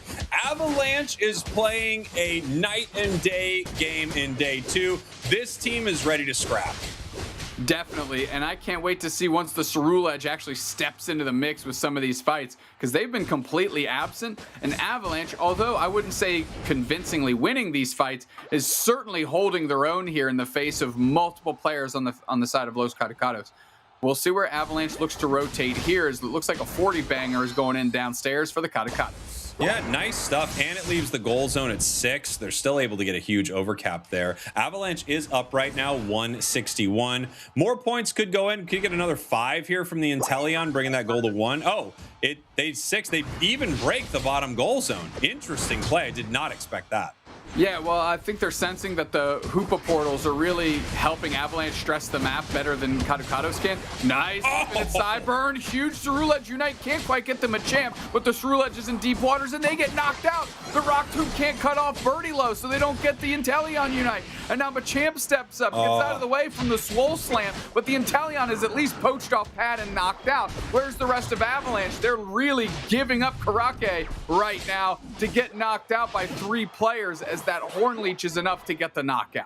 We don't yet have the level 9 on Hoopa, so we aren't able to bring the squad through and fight. Looks like this one's going to go over to the side of Los Kaducados. You know, Buzzwole missing that Unite move, it felt pretty unfortunate for Avalanche there. They were able to take that eject button KO onto Inteleon, but it wasn't enough. Secured in the bottom path. Machamp with the Regirock.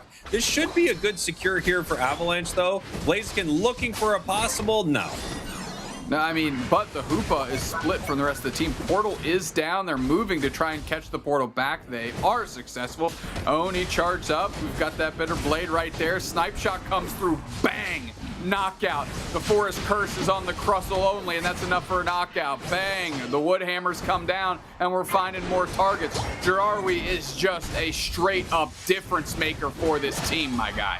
You know, we need to find out. I wonder, were they running an EXP share? We would see it now if it's on their Pokemon. I think that was changed in the last patch.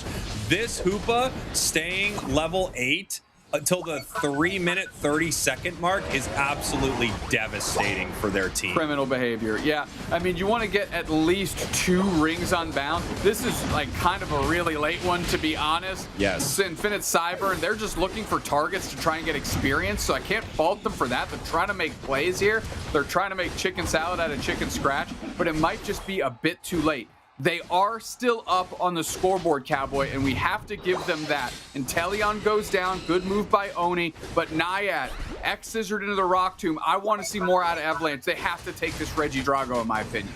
Yeah, it looks like it's going to head their way. They're getting it before 2 minutes, 30 seconds. The reason I bring up that timing is that's when Regidrago would actually despawn and leave the map. So it's good they were able to get that. Some good team-wide XP. But you're right. That's a late Hoopa Unite. Not catastrophically late, but it means they probably need a few last hits on wild Pokemon to assure that they have that Unite move at our Groudon fight. Groudon hits the map in 22 seconds. We have a bottom objective coming up that looks like it is free for Los Kaducados, and they are going to take it. Reggie spawning here in 1 second, and it is Regice. Regice is going to be the buff that Los Kaducados is going to carry into this Groudon here. Avalanche going to have to get in position. We've got 3 seconds till the bounce monster shows up, and we're going to have to scrap. There is Groudon. It's made its way to Thea Sky Ruins, and Avalanche have to make the play. Hoopa does have its Unite move, so it was the right call for them to scrap a little earlier. However, we need a catch here. We need to find a member of Los Kaducados, and then we need to, as the chat wheel says, keep the pressure on and look for a big win. The snipe shots are going to be able to chip away at Avalanche, but they do have that hyperspace hole that they can send their team back through to heal. The question is, when does Avalanche make their play? They're actually sending Buzzwole on a sneaky scoring mission right now. Maybe they think Kaducados doesn't want to start the rip on Groudon. They're going to force their hand a little bit, but Blaziken scoring right back the other way. Both teams not looking for their team fight yet. Even with Crustle being caught, we might not have the start of the fight.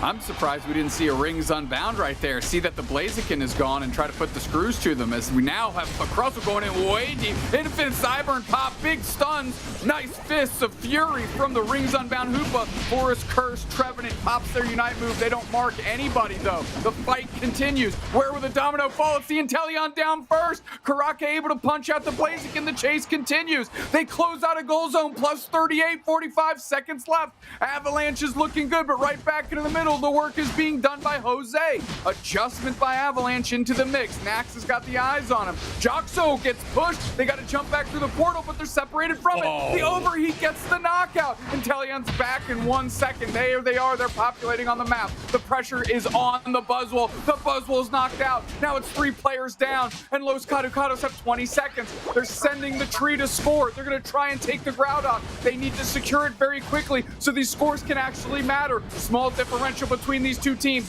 quickly secured by the overheat. We've got 8 seconds left, Cowboy, and we need more points. We've got the counter score going the other way. Can they stop enough? The Hundo Banger goes in, the Hundo Burger is eaten, and the snipe shot comes through. I have no clue where we ended up. So close. I think Los Kaducados just gently reining in a few points into that home goal zone. The Duck score might have done it, and it does. 439 to 410. Avalanche with their best game that I've seen from them. Still not able to take down Los Kaducados, who is going to move on from this set 2-0. Wow. What a scramble to the finish. What a great fight by Avalanche, at the set off of the Groudon, 1 minute 50 seconds. They saw their targets there. That's got to be absolutely gutting if you're Avalanche. I got to say, there were a couple key moments that I feel like were, game changers at that final fight. And it really did come down to that final fight. Avalanche was up.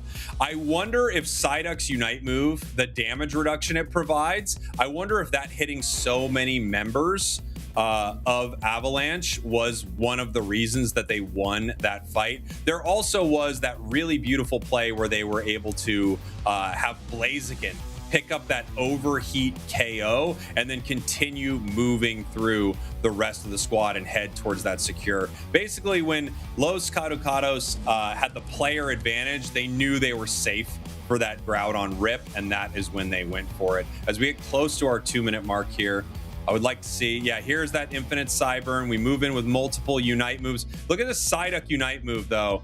It's hitting, I think, everyone. Maybe it didn't get to touch the Hoopa and Mewtwo there, but it definitely got to touch members near the fight, which means their damage is reduced. Here is that overheat with the eject button to pick up the Mewtwo KO. Great stuff from Los Kaducados. Yeah, I'm looking at that portal and just unfortunately maybe a bit of a miscommunication. I think if that Mewtwo Y makes it through the portal and comes back through, we're having a different scoreline here, potentially a different result. But it's Jirawi getting the nod, and I agree. This Trevenant has just been electric for Los Kaducados, not only in week 1, but here in back-to-back games in week 2. Yeah, I love it. They're such a playmaker. Look at the damage taken. Obviously, they're a defender, right? They are scrapping in all these fights. The recovery at 60,000. They're running the big root, which helps their Horn Leech. It helps their passive. It helps their focus band. And it's just cool. I love it. I think Jirawi on the tree is excellent. It might be one of those players that I would target ban at this point. Yeah, show us that you can do something else, right? At least for one game. Looking at the score line here, trying to see if anything sticks out to me. Besides Jirawi with the damage taken, which I think just shows how well they were frontlining for this team. The most damage in the lobby was Jaxu on that Mega Mewtwo Y, which is why I think if it was able to catch that portal back instead of getting split off the Hoopa, maybe just that top off of HP and rolling back through into the fight might have been enough to turn the tide of it. That only hindsight is obviously forever 2020.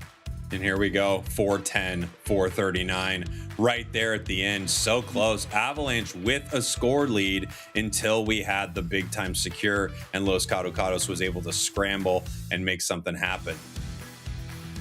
I liked the positioning that Avalanche took when they sent the Buzzwole in the back half. They kind of set up in the top left corner of the Groudon pit. So if anybody from Los Kaducados was sent to try and disrupt the score, they could kind of get an easy catch. However, Avalanche was not able to catch anybody because Los Kaducados sent their Blaziken back the other way, which, as we know now, was an incredibly important score to keep parity in this one. Yeah, that was massive, right? Had they not done that, they wouldn't have been close in those final moments. So it was good for them to peel off there. Really nice stuff. Kaducados played some great games. I feel like Avalanche looked much more impressive in game number 2, but that is still going to start them here in week 2, day 1 of our league at 0-5. This is the time where you really need to figure it out as a squad. You need to get together and say, what we've been doing is not working. We're not halfway through our season yet, but it's looking pretty grim. We need to turn things around in a big way. Where is our Rocky montage? What's it gonna be? Because we need to focus up and finish this thing strong, Dupe Snacks. Yeah, hopefully part of that Rocky montage for them is EUIC, which of course is right around the corner and will be a great way to, get another pulse check onto the improvements that you're making throughout the course of this league. We're going to go to a break. We won't be on screen anymore, but we will keep talking. That's a new thing that we learned we can do. And we are going to throw to break now and keep talking, Cowboys. Yep, we can talk. We could say we're going to have our own Rocky montage.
All right, welcome back, everybody. I hope you've been enjoying the EU matches today. We have finished up that region, and we're going to be talking about LATAM, and I still am, because I got one more LATAM match to break down for you that was happening off stream. This one between Force Gaming and Entity 7, and I want to start things off, where else? At the draft screen, where again, Fulb gets to play the iconic Emperor Penguin, the Empoleon.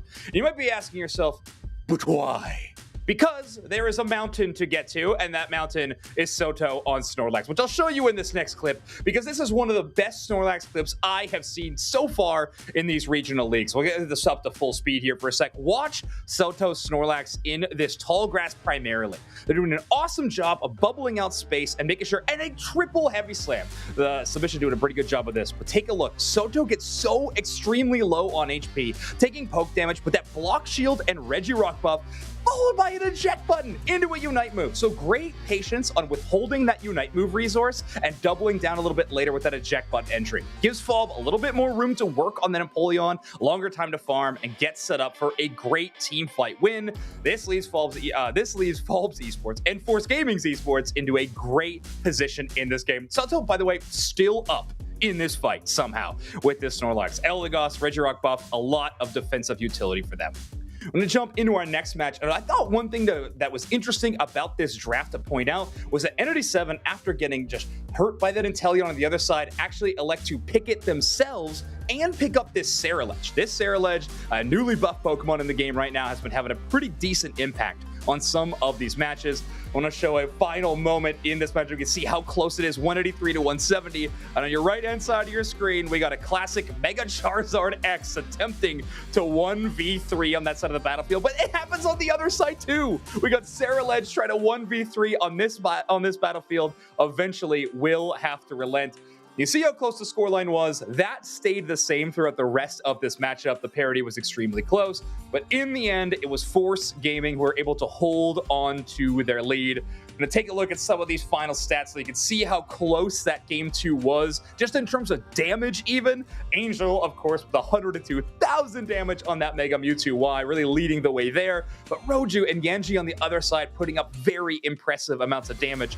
I know at this point, Entity 7 will be down to a 1-3 season record, and Force Gaming is going to be still in that undefeated position. So joining the likes of BH3 in Europe, a very good spot for them to be. But either way, this has been so fun to watch. That's going to wrap up our off-stream matches in Latin America. But if you like LATAM, don't worry. Wonder Chef and Kellosaurus are going to take you into those mainstream matches. Ain't no mountain high enough, especially when there is Soto on a Snorlax, because those highlights were absolutely wild, Zoink. But thank you so much for that. Otherwise, Chef, well, we're heading into LATAM ourselves, and I think that was a great start for the off-broadcast matches to warm us up for what's about to come. Right, and not that last one necessarily, but the previous little showcase that we got from Zoinks is going to showcase one of the teams that we're going to be watching first up, which is going to be DreamHack, as they're going to be taking on Stamina Esports. Some great teams, but unfortunately DreamHack has been falling a little bit low on their results. Some really great players, some players that we've been seeing for a long time from the region, but they just haven't quite found their footing. So there's still time. Obviously, we're still only in week 2 of week 5, and with 2 days per week, that's going to be a whole lot of games. So this is the time I think that you really want to kind of fall flat, because it's going to give you time to adapt, as opposed to later on where you just lose if you fall flat at the end of the season. So DreamHack take 2 for today. However, they're going to be going up against Stamina, who is looking quite good. Yeah, over on Stamina here, they are currently ranked 3rd, having come out of last week. Oh, I did it again. Week 1, a 2-1. We had Mufasa, Hitman, Enisus, Akira, and Minato. And yes, we didn't end up getting to see them at all today. So this will be the first look at them heading into week 2. And look, I'm just getting confused with my numbers. You're the numbers guy, Chef. I should not be the numbers guy. That is a mistake. But I will say that Stamina is one of my favorite teams to watch. Their players in general, they've had like star moments last not week, last fortnight, from every single one of their players. Mufasa had moments, Hitman had moments, Anysus, Kira Minato, all of them, literally all of them have looked really, really good. So this is a team that I would not have been surprised if they were 3-0 coming into this week. However, again, LATAM is just so close in parity to each other. So we'll see if they can continue to push forward with wins, or maybe we'll get, I don't know, teams getting driven even closer to each other if DreamHack can pull off what would be, I think, considered a bit of an upset right now. DreamHack's lowest on the Zoinks Vibe rankings. Yeah, I mean, it would have been so tough to try and gauge coming out of last week where to put them on the board of the Zoinks Power rankings. So I guess this is a moment where you can make a statement for yourselves and actually demonstrate how you can stand out, especially considering how close LATAM is. But heading into our ban phase, we already have 2 Megas being banned out by Stamina Esports. Mega Gyarados along with that Mega Charizard Y. Otherwise, we have, I'd say this is probably a Scizor Cypher ban, the Cypher ban targeting there for Stamina Esports. We know Cypher is so popular in LATAM. Oh, has been forever as well. But yeah, we got all Mega bans on the right side, we got 0 Mega bans on the left side, and no Duck bans in general, and that's why it's going to be the first pick. We got Vaporeon still on the table too, we got Blastoise still on the table, and that's something that we've been seeing is in LATAM, they're leaving through some of these, I don't want to call them defenders because obviously defenders, but these like tanky supports, these kind of tank type Pokemon, I guess. Hard to really describe what they are, but that's what we're seeing a lot of them picked early. Umbreon, well, they're not all defenders, right? I mean, like Psyduck, but looks like we're going to be seeing potentially the Snorlax. So basically 4 kind of tanks to start things off. Of course, not directly, but we saw the amazing Snorlax plays from that last clip that we saw from Zoinks, so makes a lot of sense. We saw great plays from Bruv earlier on the Snorlax, just lots of great defender play throughout all of today. Yeah, especially when we have a 3 on the board locked on in. It's just going to be a matter of how Stamina Esports are going to round out this composition. What do they want to pair up with this Blastoise and this Umbreon? I feel like this really sets the foundations for them, knowing that we have a Mewtwo Y on the opposite side. Well, they're going to have to really think of something. Oh, there we go. Popped on in just out of nowhere. We have a Miraidon and a Machamp pick. How are you feeling about Machamp currently? You know, we've been seeing a ton of Machamp today. I don't know if I've liked it all that much, to be 100% honest. It's obviously quite good. We've seen a lot of people like great submission pulls, but it just doesn't, I'm not sure exactly what it's bringing as opposed to some of the other picks you could pick in that spot. We are as well going to see the Blaziken come out, and I would have to assume now, I haven't done a lot of testing as to how exactly everything interacts, but I would assume you could submission out of Overheat now. Maybe, I don't know, somebody can correct me on that for sure if I'm wrong, but that's interesting to see that as a last pick and then giving an opportunity to give even more opportunity to interrupt this new Overheat nerf. Yes, I guess that's the trusty secure, right? Charging up that Overheat, knowing that you had that Unstoppable, but that has been taken away there. But I feel like it still has great secure potential and even great team fights. But Anysus there locking in that Absol as their last pick. I feel like Anysus really is able to showcase that Absol, I think. Though it's going to be, DreamHack are going to be a tough cookie to crack. As you mentioned, they are quite robust. You know, they don't really have those squishy Pokemon. Even with Mewtwo Y as an attacker, I feel like it still has great sustain and disruption potential that could potentially handle that Absol. So be interested to see how this ends up going into that team composition. Yeah, the Mewtwo's, they can kind of just do anything. You know, they do everything. They're like a little tanky. They do a lot of damage. They're ranged. They have CC. They have self-sustain. It's like, okay, relax, buddy. I know you're good. I know you're the classic legendary. But yeah, that's why we've been seeing it as well. Kind of in every single team comp. There's very rarely a team comp it won't fit in. But I agree with you. The Absol is really interesting. Not a Pokemon that we've seen even when we have seen some other speedsters. So we'll tend to see, or we'll get to see how, I mean, Anysus, amazing player, by the way, ends up playing that Pokemon as we get into game number 1 here. DreamHack on the left, Stamina on the right, and this is a chance for both of these teams. They've both really got to kind of break out of the pack, I think, this particular week. Yeah, 100%. I feel like in terms of where DreamMax is currently sitting, that 1 win, 3 losses, it would obviously be a nice way to end day 1 of week 2 by taking down Stamina Esports. But, well, Stamina Esports, I said that last week, they were in my top 4 in terms of the LATAM region. Yeah, their individual player skill is just so incredibly good. I could see them leading the LATAM region, honestly. I could see a world where that could have happened and still could happen. Obviously, they're not leading it at the exact moment, but we'll see how far they continue to push forward. And Sus and Lucky both just testing the waters in the center area. Lucky saying, oh, no, there's nothing left for me to farm here. So it does seem like the big fight will be happening up top. However, no real attempt from Stamina, even though they had some pretty strong comp there to try and steal any of that farm. It's 3v4, so it is pretty scary, but they just allowed it to happen, and a pretty aggressive push from DreamMax to try and take us down, and that's a huge KO, actually. Absol, the center area Pokemon getting KO'd so early on. Alongside this push, it's getting a lot of that extra EXP as well to this poor little Torchic that hasn't evolved yet. That's just a lot of great EXP, especially allowing them to score a good amount of points, and this challenge might turn around on them, as Kira's going to be the next to fall, and Stamina really not getting the best out of these situations. Oh, Steven couldn't pick up their final KO right there with that Umbreon just being so low. Yeah, Dew Games really had everything thrown at them with the push from the Squirtle, along with being locked up by that mean look. But the fact that they're still left standing, we do have Psyduck getting knocked on out. Otherwise, any Sus is able to just schmoove there, but unfortunately not schmooving enough, as they do end up getting taken down. But it is a great trade there, as Stamina Esports were able to pick up Dew Games themselves.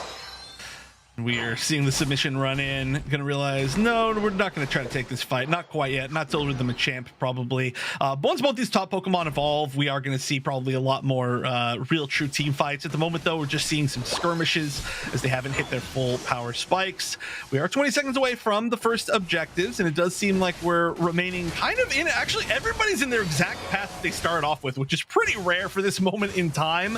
I'm not sure where is gonna be prioritized for either team. I'm also not sure which Reggie is spawning in which direction, so we'll have to see which one is there. Looks like we're going to get 4 people going up top and everybody else rotating up through that center. Only Miraidon down on bottom, and the fight's already begun. A nice little, I guess, well, I don't want to call it initiation. It was a little bit of a test, as Registeel's getting burned down now by DreamMax, but they're going to submission in, get the KO. That's huge on the Serral Edge, and the secure from, I thought that was those from the Absol, but that was instead from the Blaziken.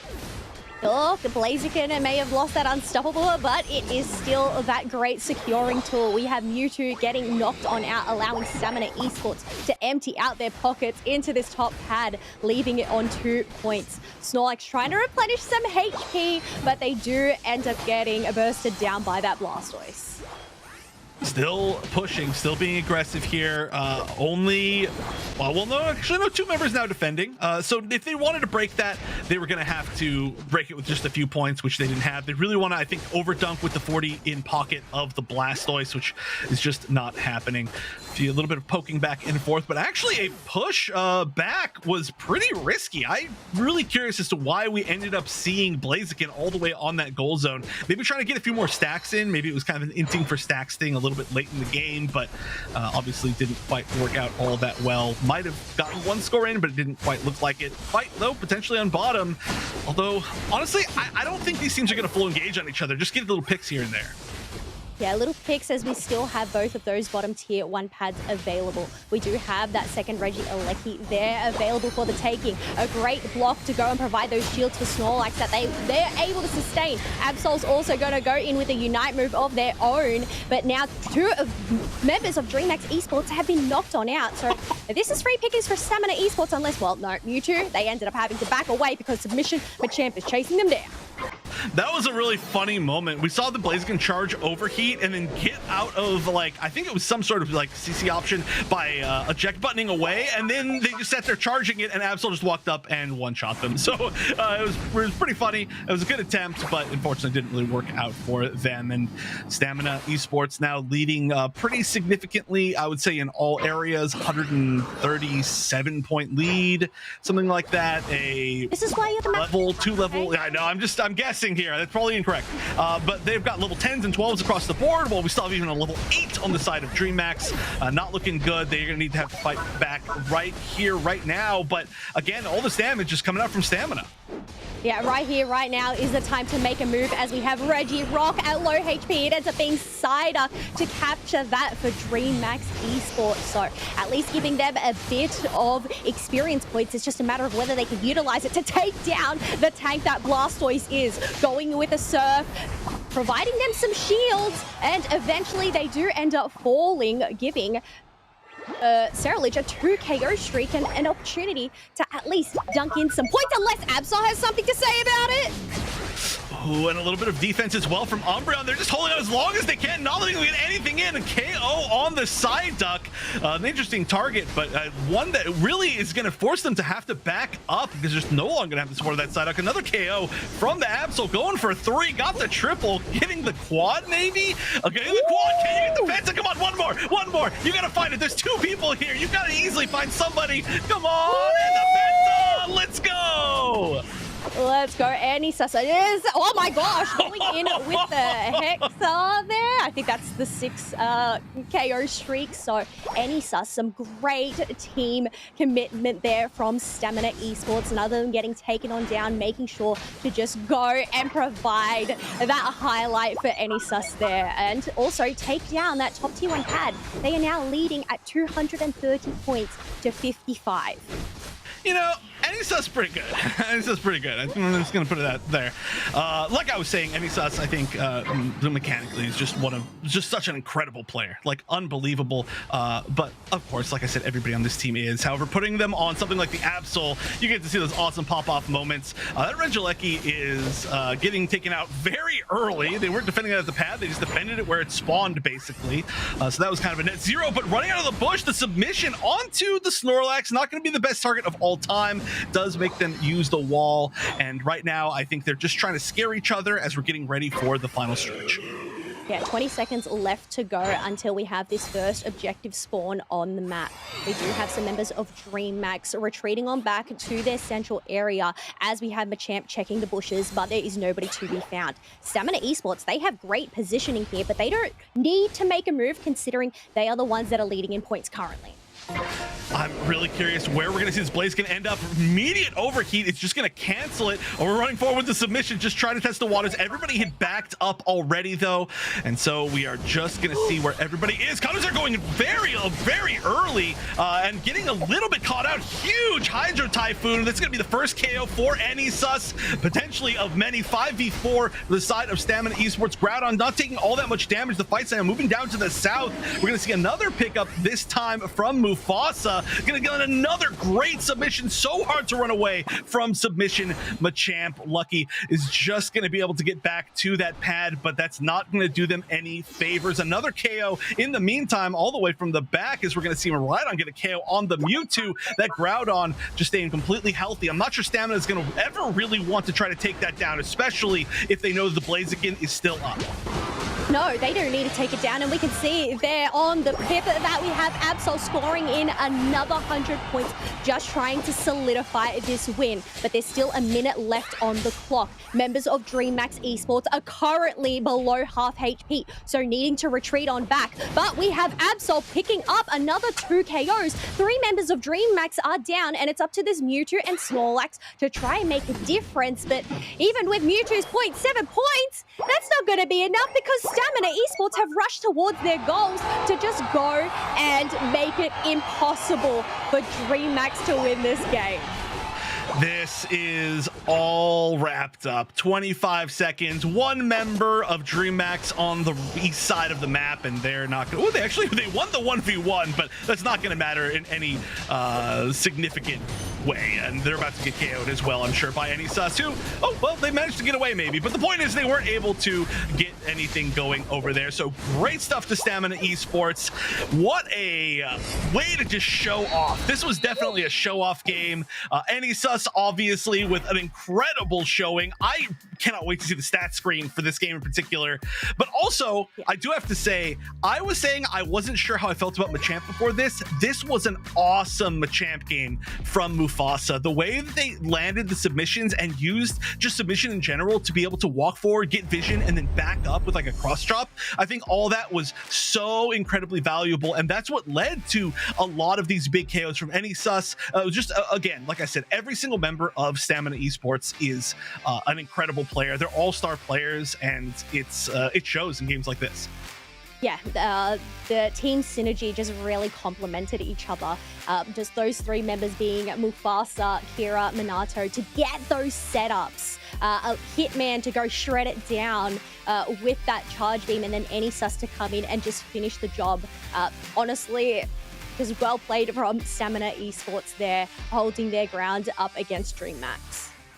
Yeah, that combo is gnarly. I mean, you run up, you submission somebody, you get hit by the charge beam, and then Absol just comes in and just one shot. Yeah, like there's just no getting away from this combo. It's a really fun team to watch. And you can just see fight after fight after fight. It just all the same thing happen over and over and over.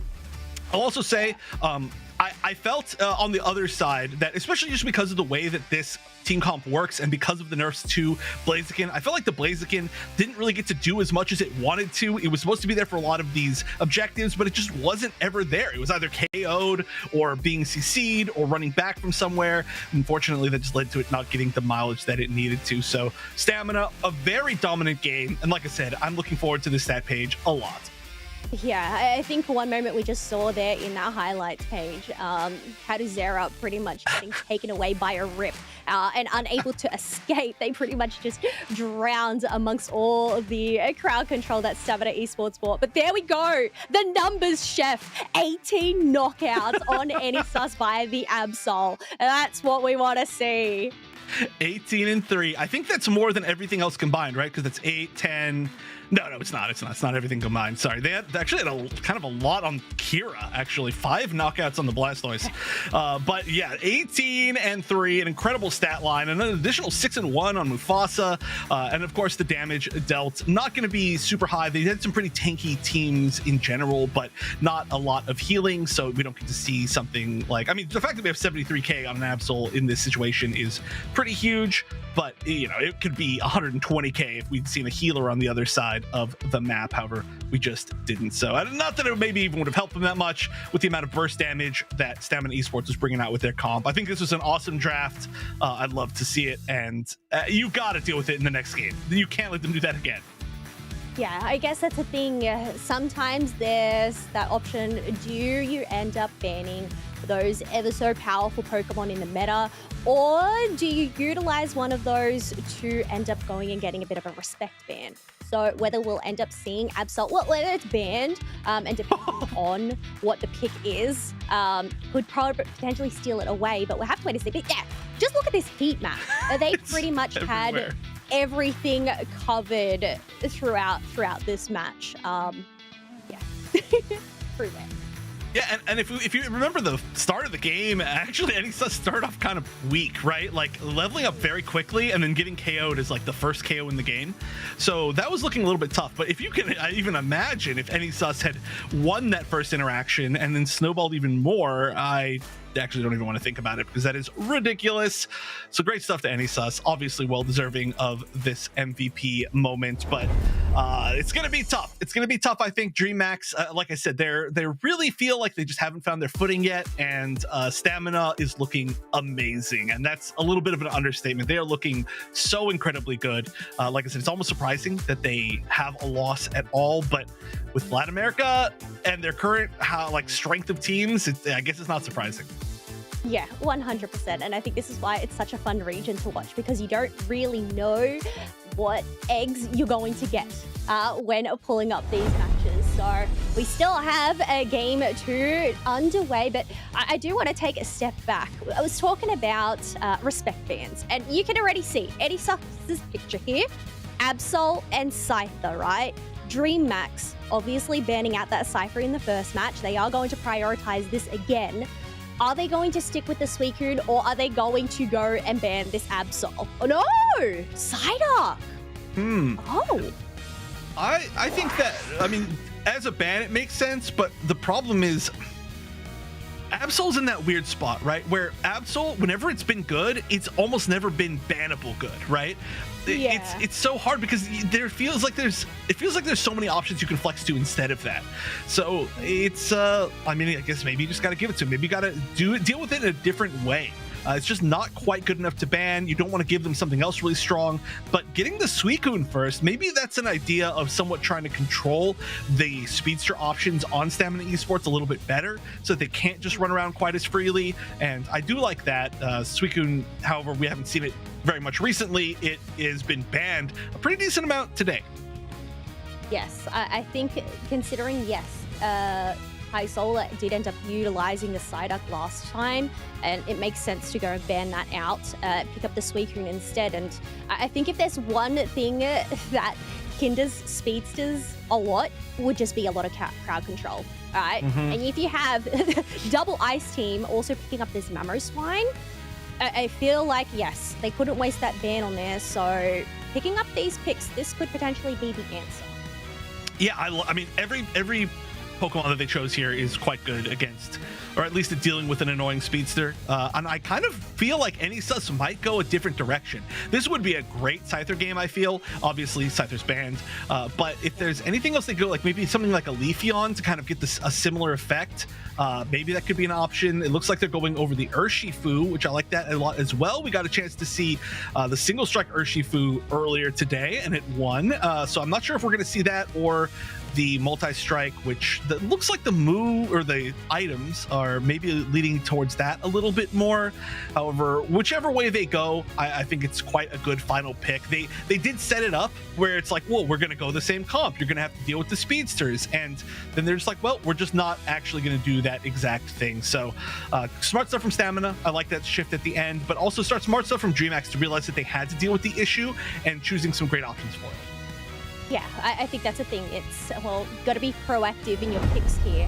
That way it leaves Stamina in this position of, okay, well, we can't go this route, so what other route can we go? And I guess that's the thing with Urshifu. Kubfu doesn't have a great early game, so if it does end up heading into that central path, which we are expecting from any sus, it does leave open the opportunity for DreamHack to go in with any invades. Whether it ends up being lucky on the Mamoswine, they aren't running experience share, but that is still a possibility to try and stop any sus down, right? Because don't want it to get to that Urshifu. I feel like once it gets to that Urshifu phase at level 5, sometimes it could just run away, especially with those objective skills. Yeah, at least they did. The one big difference altogether in comp, more so even than the Absol, I think, is the fact that they have the Eldegoss. And the Eldegoss could be pretty good at assisting the Kubfu in the center area, maybe just for the very initial clear. I mean, Eldegoss is in such an amazing place right now. It can do so many things. So we'll see where they end up sending everybody. Right now, it does look like the Eldegoss is going up to the top as we go into game number 2. Stamina Esports on match point here. And yeah, look, it's going down to help defend, which is going to be necessary as there's a double invade potentially. Yeah, what's better than one invade? A double invade. But Stamina Esports, they are on the ball, having Kira and the Eldegoss to go and stop DreamHack in their tracks, allowing Kubfu to just do their Kubfu things. We have Kaixola being able to pick up, 1 berry, 2 berries, and just sustain the wrath that this Gossifleur is bringing. Unfortunately, not enough, though. Yeah, I mean, you want to talk about how scary Eldegoss/Gossifleur is they just clean 1v1 to Suicune. Like, that is terrifying. That was a full health Gossifleur at the end of that, and that Suicune stood no chance. That's absolutely wild. But hey, it worked out great. Super excellent defense being run by Stamina. They knew exactly where I guess it's their, would it be their offensive line, I guess, was supposed to be sitting, and they covered that perfectly. That Kubfu was leveled up to that Urshifu and actually moving to the bottom to assist, which is a little bit more rare. We've seen a lot of these center area Pokemon go to the top, but they're chilling down there. Yeah, I guess considering they still have that Squirtle, they want to get that online along with this Umbreon, especially when dealing up against a Mewtwo Y in that bottom half. But looks like they didn't really make much momentum down there, or more just being down there in case to prevent any dunks from DreamHack. Instead, they're going to back away, allowing Wartortle and Umbreon to come online. And Squinub, they've been still kept at bay.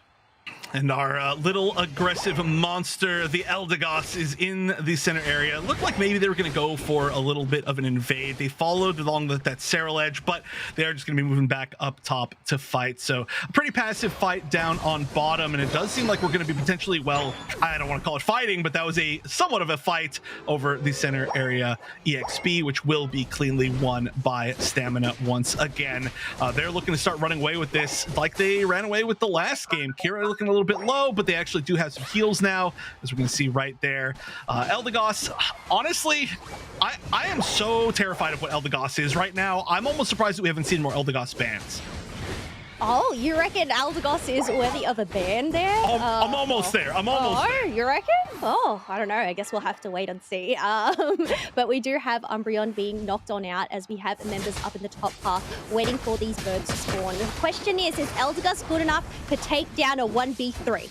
Probably, yeah, probably. Oh no! No. All right, prove me wrong. But yeah, no, obviously that was a joke, and it is not capable of 1v3ing. Nobody get mad at me. But this is a great Pokemon to come and defend. Umbreon, kind of famously one of the best goal zone defenders, very hard to take down. Submission coming in. They're trying to get one more KO on this Suicune, who's gone down a lot as Regice getting very low. Secure coming in from the Serral edge. Very nice stuff from DreamMax. They're going to pick up a KO alongside that, and that's going to help them try to fight back into this. A big Unite potentially coming out from the Serral edge, but doesn't really end up catching too much. I think they're going to be trading a 2-for-2 really, and being able to score at least something into this goal zone that's going to leave it very low. If they could end up taking these last two defenders, they could get a huge overdunk, but I think it's relatively unlikely, as it's going to be just too hard to take down the support and the defender. Yeah, already having the shielding along paired up with the Pollen Puff and shielding from that Eldegoss. DreamMax are just going to take their wins and retreat. Did have Stamina securing themselves that Regieleki down in that bottom path, which means Tier 1 has been eliminated. Blastoise is going to surf on out, and once again, Stamina, they're going to do what DreamMax did, take their wins and go pivot elsewhere. Ooh, getting close to a KO. There's an attempt to heal coming in, but it's not going to be fast enough. Still going to end up as a 2v2 here. And once again, we're looking at a potential KO onto this Suicune, who's really been the brunt of just so much damage this entire game. And we're going to see the Urshifu go down in return. That's actually huge. This is just trading a KO for KO for KO. Can they get another one? Then Machamp extremely low, going to pop the Unite to try and stay up, but no. Again, trading 1 KO for 1 KO for 1 KO. And finally, it looks like it might be DreamMax that gets the best out of this. A nice eject button away to actually prevent that KO from happening. Great play from Hitman on the Blastoise. That is a weird thing to say, but great stuff from them, and that's a huge Hydro Type. Yeah, huge Hydro Typhoon to get the stun, followed up by the Surf to go and push them back. They do end up getting taken down as Umbreon's going to use their Moonlight Prince to sustain this fight. Serral is on the chase onto that Urshifu, and now that's been wiped out as they chase down. Oh no, they're going to retreat the Umbreon and Eldegoss back to their respective lane there.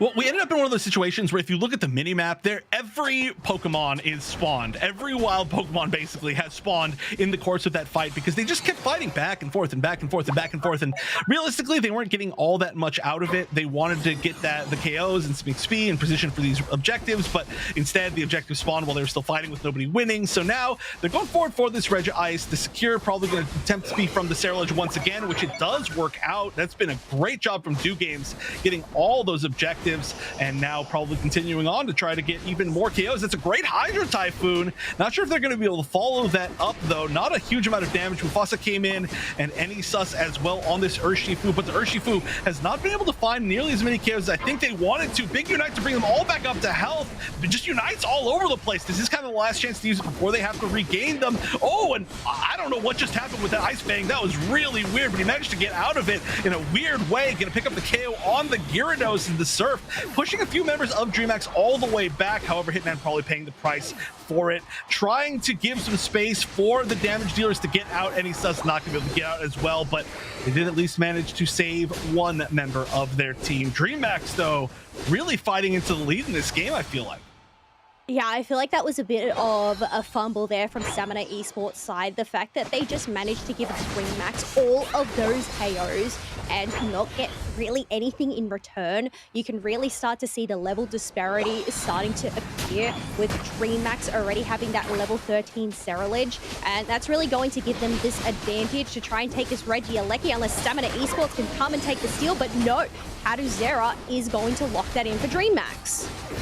Definitely objective secure has been a problem. They're just going to continue to fight, continue to push, as we're going to see Mewtwo's down, Umbreon's down. Everybody's kind of falling in random different places as we see Mufasa, I believe, fall as well.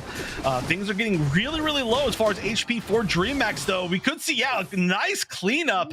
That was actually really scary. That's the nice thing, though, about Cerealage, is it can really snowball in a fight like that, and it can regain a lot of health, especially with this moveset, so it didn't have to worry about being extremely low. However, we do see this Gyarados have to worry about it being extremely low. It has a little bit of self-sustain, but really not enough to heal back in that situation. However, that fight, once again, wasn't really for all that much. We do see a level 14 Cerealage, which is going to be very, very nice going into the end fight here.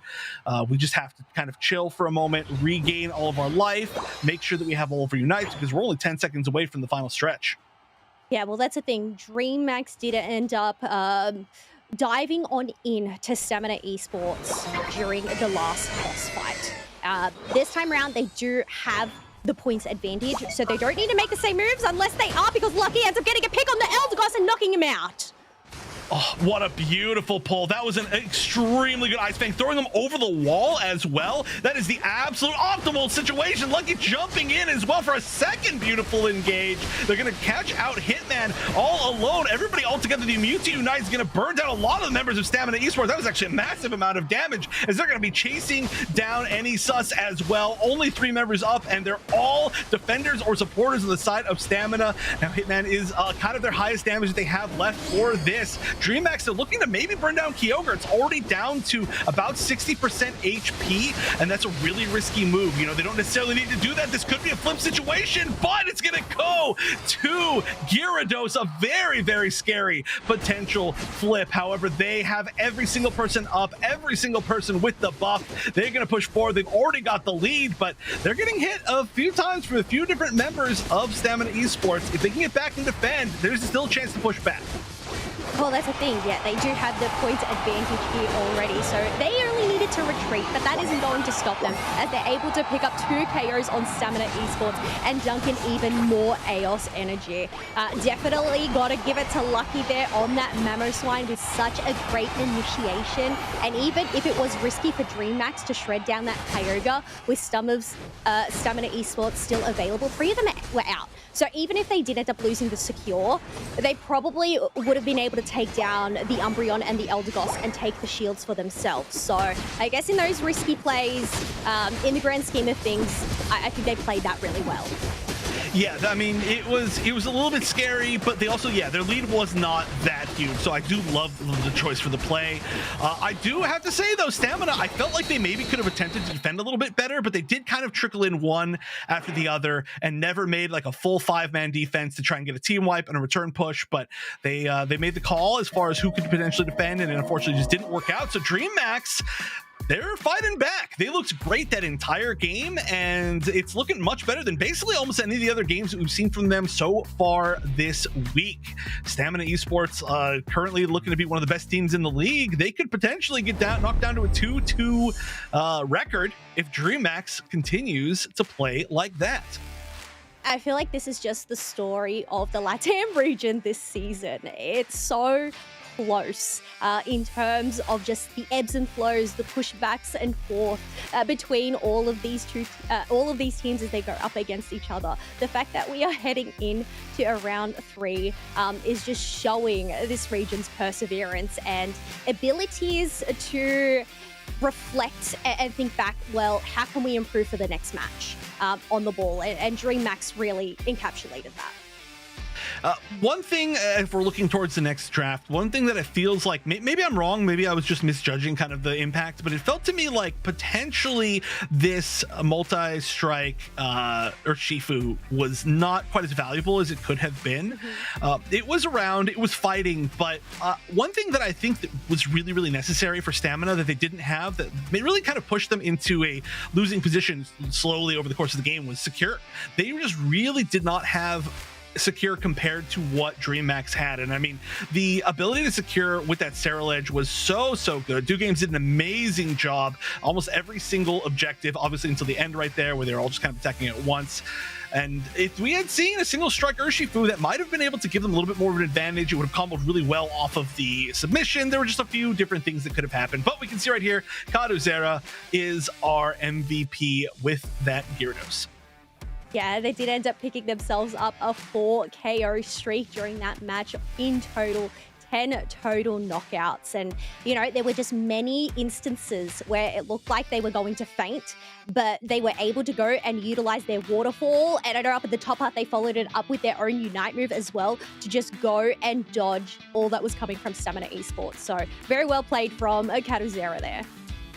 Yeah, they very easily could have been KO'd quite a few amount of times. They had some of the least self-sustaining, except for that potion that you can see right there.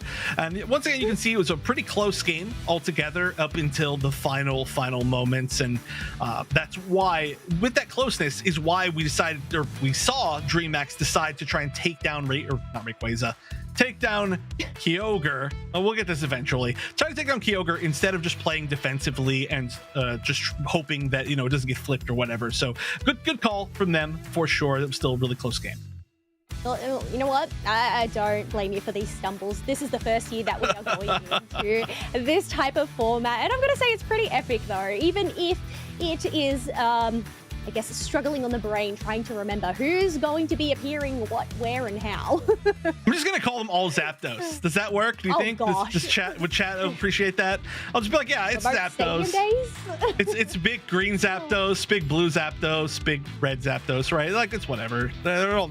I'm just kidding. Make that the wild card map that ends up getting selected. Yeah. You know, 3 isn't enough. Why not chuck him into 4th? Yeah. Oh, but there we go. So far, top Pokemon by encounter rate. We have both Vaporeon and Blastoise tied at 85 encounters, and Mega Gyarados not too far behind at the 82 encounters there. And I guess for those folks that if you haven't been tuning into the Unite Championship Series, encounter rate includes both picked on the team along with bans. And these are stats from both this week and 2 weeks ago. So this is the 3rd day of event for these stats. And some of these are going to be slightly changing. For example, the Mewtwo X, I feel like we've seen very little of today in general, a whole lot of the Mewtwo Y. And so that's why you can see it going down a little bit comparatively. But the big thing is that the Mewtwo's, they're very rarely getting banned today. They're getting picked a lot, which is kind of one of the big shifts from, of course, the fact that we now have Mega Charizard Y available, and what else was available? We got some new buffed Pokemon, right? Like Psyduck is on the ban list a little bit more. Darkrai is a little bit scarier. So we are seeing a little bit more of some of these Pokemon. They're still going to stay up high on that encounter list, though. We're going to go into game number 3, and the drafts will tell us what the bans will be for that. Well, we are in the era of the indomitable spirit, so it makes sense, you know, in terms of what we are seeing, in terms of this perseverance, this pushback from the team. So, and even in terms of the meta, I don't know whether we're going to see much changes here. We do have a Sterile Edge ban this time around from Stamina Esports, who are now in that first pick position. And DreamHack banned the Absol after they didn't lose to the Absol. After, you know, like, they could have banned the Absol last game if they lost to it, but now they're changing it all up, which is some pretty heavy mind games, and I do like that a lot. We are going to see the Gyarados, the Mega Gyarados come out. I guess I have to specify that because we did see normal Gyarados come out earlier over the Mega Gyarados, but this one getting picked very, very early on, and potentially giving some like Mufasa could be very scary. But I didn't even realize we didn't get the Charizard Y ban, and we're getting it picked immediately. So for those of you who maybe haven't had a chance to see Mega Charizard Y, we of course have had it banned just because it was too new in the previous event, but it is a more ranged version compared to Mega Charizard X. It has all of the ranged movesets, and the big thing is that when it unites, it flies like normal Charizard as opposed to Mega Charizard X, where it kind of stays on the ground. So a little bit more ranged, very scary. There's a reason why it's been banned basically every single game today. Yes, I'm excited, but I'm also very wary in terms of how this is actually going to pan on out. And, you know, we mentioned it in the last draft as well. Well, what's a way to deal with these speedsters? Maybe a Mega Charizard is, well, a lot of crowd control, being that Blastoise and Psyduck have been picked on up by Stamina Esports. And it looks like NESUS is going to stick with this Urshifu. Whether we are going to end up seeing that Surging Strikes Urshifu or whether they're going to pivot over to the Wicked Blow, we'll have to wait and see. But yeah, few games. Last pick, what's it going to be? They've got some tough decisions to make here. I mean, their comp's really good, but yeah, they could have. Once again, they're really kind of going like low support altogether, like not a lot of healing. So they're going to go a lot more like long range damage potentially with that pick, with the Miraidon, which I think makes a lot of sense because there are a pretty solid amount of these mid-range Pokemon on the side of Stamina Esports. They don't have anything in super long range.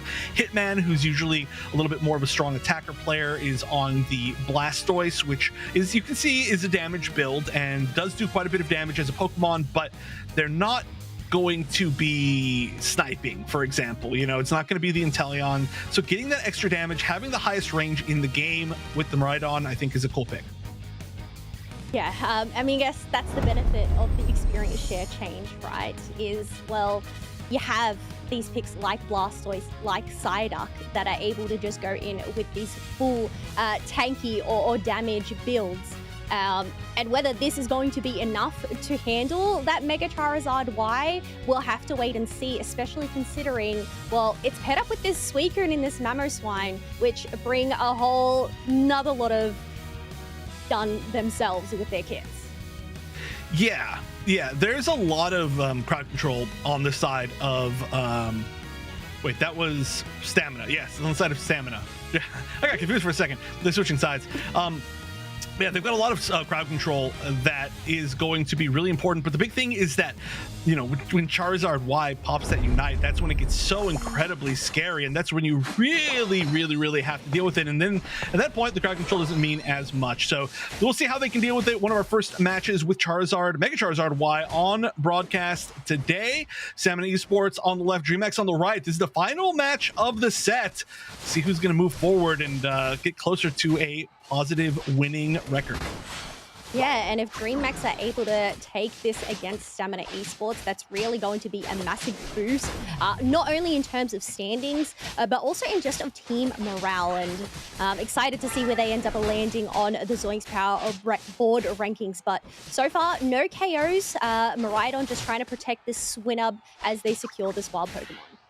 Nothing huge going on. I will say Stamina's comp with a Kubfu early and a Magikarp early, pretty scary. I mean, they've also got a Squirtle, a pretty slow comp to start, but they so far have been doing a good job of making it happen. A little bit of a slow start as well for most of the members of DreamHack. However, they do have the Leafeon, which is going to be very scary at these early moments. Anisa's already evolving though to that Urshifu. We still don't have Mufasa fully evolved, but that's a huge amount of damage, and that is a great KO for them to get. Unfortunately, it does seem like Mufasa will go down in exchange, trying to get a score in, maybe get the evolution. I wasn't able to see that that effort gauge right before they got KO'd. Still, however, for the comp, I think Stamina is quite happy with how this early game has gone. Yeah, they did end up losing that Magikarp, but that isn't going to provide much experience over to DreamHack, and it didn't even stop them from going and evolving into that Gyarados as soon as they returned into lane. We do have a Dew Games who's getting harassed by a Psyduck, but Kira is unable to pick up that buff with their surf there. Just kind of the surf by, you know, like just walk by, just annoy you, leave. Okay. Ooh, another KO. Really forward attempt to maybe score once again from Mufasa and getting punished. In the meantime, NESUS taking Drago. That is going to be the confirmation that we are going to get the multi-strike Urshifu once again. So we'll see if it ends up doing maybe a little bit more. It did have some pretty, it had like 9 KOs, so it wasn't like it did badly in the last game. It's just I wasn't really sure if I felt that it was the pick. So chance to show it off. I think that's the thing. They're probably not really going for the securing tool, but more for the team fights. You wipe out the other team, well, then you're going to be free to go and secure for all your life. Otherwise, we do have that Blastoise Hitman coming out onto the field as it goes into 3 members. Psyduck coming in with another Surf by the Surfing Bros means that they both end up surviving that fight. Psyduck's just kind of everywhere, being annoying all over the place all the time, and I don't necessarily just mean in this matchup. I mean in all the matchups. That's just kind of what it does, but particularly in this matchup, Mufasa fighting, and we're having a pretty split fight here. This is almost guaranteed. Oh no, okay, hold on. There's a 1v2 up here for Regieleki.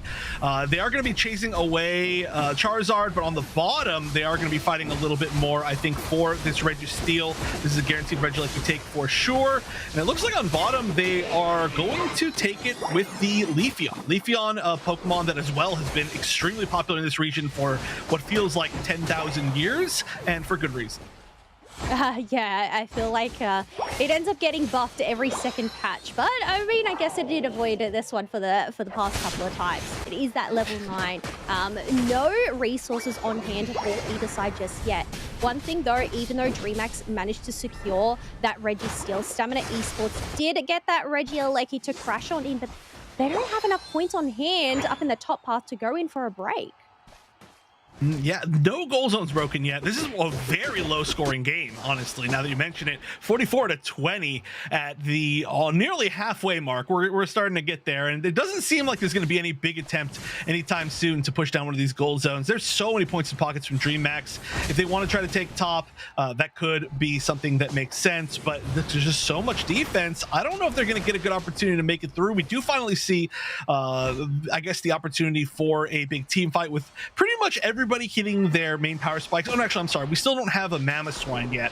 So once it hits level 9, we'll see everything kind of at this max level. Right now, probably going to be a KO here on the Suicune. Not really trying to do anything but annoy. I think annoy is the name of the game when it comes to these two teams, as we have Sus pivoting that Leafeon, but that does mean Eldegoss gets knocked on out. Nonetheless, they're able to pick up 2 KOs. Can they get a 3? Yes, they do. Sus ends up surviving. That was insane. Holy macaroni. Just the casual 1 HP 1v3, that is ridiculous. Okay, this is a 1v3 that well, that's not 3 people, but this is a Pokemon that I would expect to 1v3, as they've already 1v2'd essentially. The fully evolved oh my gosh, Charizard, Mega Charizard, not Mega Mewtwo Y. We'll get the names correctly eventually. I'll get the names correctly eventually.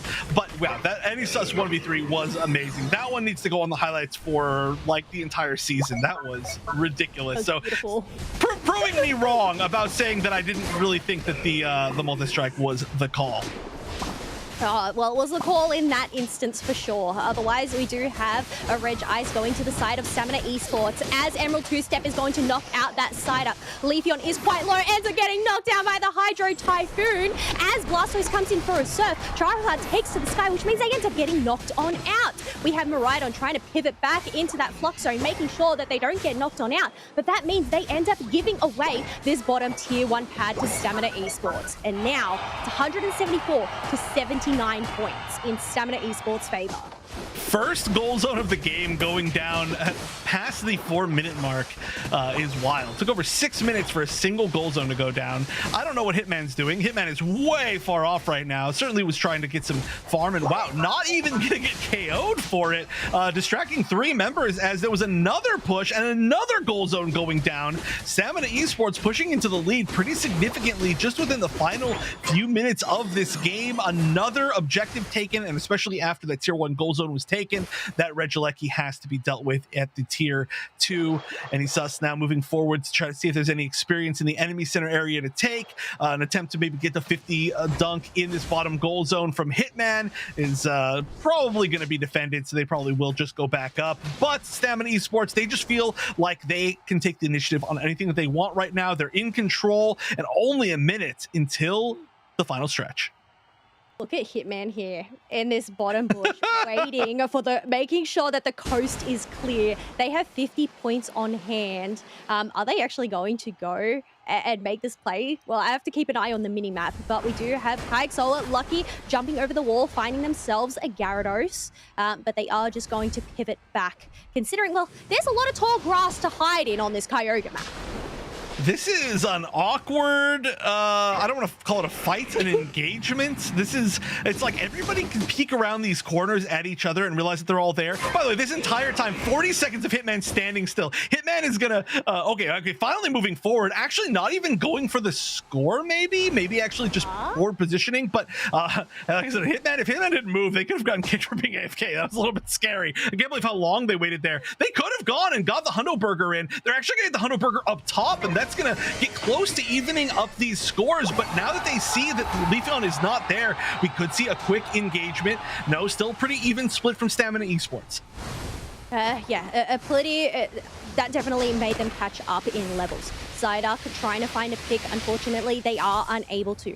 Kyogre is getting poked at by both members as the charge beam is going to shred it on down, hoping that Dream Max are going to make a move. We have Charizard diving in on that Psyduck, but they're going to pop their Unite move of their own, and the burn is on to take in this Kyogre. Eldegoss waiting for the perfect moment to door up, and they are successful in securing that for Stamina Esports. Wow, what a risky choice from DreamMax. They popped a great Unite right there from that Charizard, and then they chose to use the damage from the Unite to go and burn down Rayquaza. Sorry, not Rayquaza. Oh my gosh, Kyogre, go for the flip. I didn't have this problem last week. 2 weeks ago. Oh no, everything's going wrong for me. But that was a huge risk to make. Now, still only 120 points ahead, 119 points lead for Stamina Esports. They scored another Hundo Burger in that top goal zone, but there's 50 seconds left. If we can get a reverse KO here, maybe steal some buffs away from DreamX, they could easily make a comeback. However, it isn't exactly how that's looking. This HP regen is really nice alongside the healing of the Eldegoss. They're continuing to push forward. They're all at completely full life. They start probably going to be getting their Unite back pretty soon. Yep, we're going to see your Shifu's Unite back to available. I would have to assume that Blastoise is getting back pretty close too, as that was used a little bit early. But they are just going to continue to run away with this. I would say the chances have disappeared for DreamMax making the comeback. Yeah, that was an insane comeback there right at that final stretch, just being able to bait out the Mega Charizard Unite, but then instantly take them down. That way they weren't a threat. They were able to go and follow up with that fight and then secure the Kyogre for themselves. But in the end, it ends up being a 2-1 win over the Stamina Esports. And I just got to point it out again. I mean, they chose to Charizard Unite and then move and use that damage to burn down Kyogre, which is Kyogre, I'm sorry. It's a very, very risky choice, and clearly it was intentional. Like, you could see that their columns were there where they all turned and they were like, okay, let's just focus on it.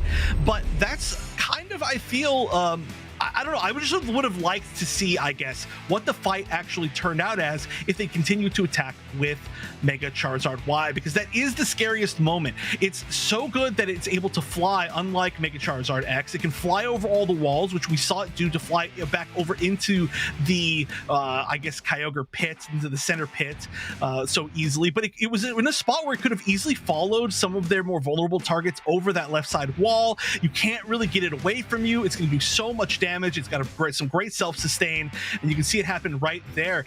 You see, it could have gone for the Psyduck, could have gone over and attacked the Urshifu, but instead they just kind of let a few of their members drop as they went for this flip. So an interesting choice, certainly one that didn't pay out for DreamMax, but it was clearly a choice that was made and not like a weird fumble. It just unfortunately wasn't the right choice for the situation. I think in terms of the initiation, Psyduck probably isn't the most optimal pick that you want to try and get, especially because it answered back with a Unite move of their own to go and get that damage reduction on there. So can't really take down, but there we go. Our MVP for this match is going to be Enisus on that Urshifu, running that Surging Strikes build, being able to get the 7 KOs from that and 48k damage belt. But even then, I feel like the damage taken, I guess that's the benefit of this Urshifu, right? It actually has some pretty great self-sustain. Yeah, and then of course, on top of them picking up the Eldegoss this time around, it was able to just barely get out of a lot of dangerous situations, which is why no fainting from any sus on this Pokemon this game. Which is a very, very impressive stat altogether. But just a great combo from everybody on the side of Stamina this game. And this set in general, it's a good way to pull it back after what had happened to them in the previous game.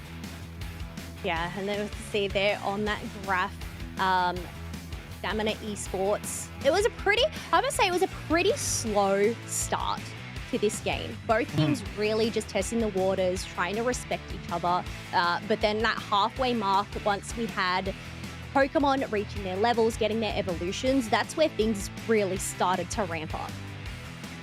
And I mentioned this before, but this was a game that had to start slow for Stamina. They had Squirtle, they had the Cubfu, they had the Magikarp, and I feel like maybe that's something that DreamHack could have taken advantage of as well. They could have maybe been a little bit more aggressive early on, and I know they did attempt to get a little bit aggressive, but they were stopped, and that's something that Stamina's done multiple games, is they're really good at setting up their defense to protect their more vulnerable Pokemon at the very, very start of the game, at knowing where the other team is going to be trying to invade or trying to flank, and every bit of that went to go into that game being a solid early game for Stamina that turned into a very, very good late game for Stamina.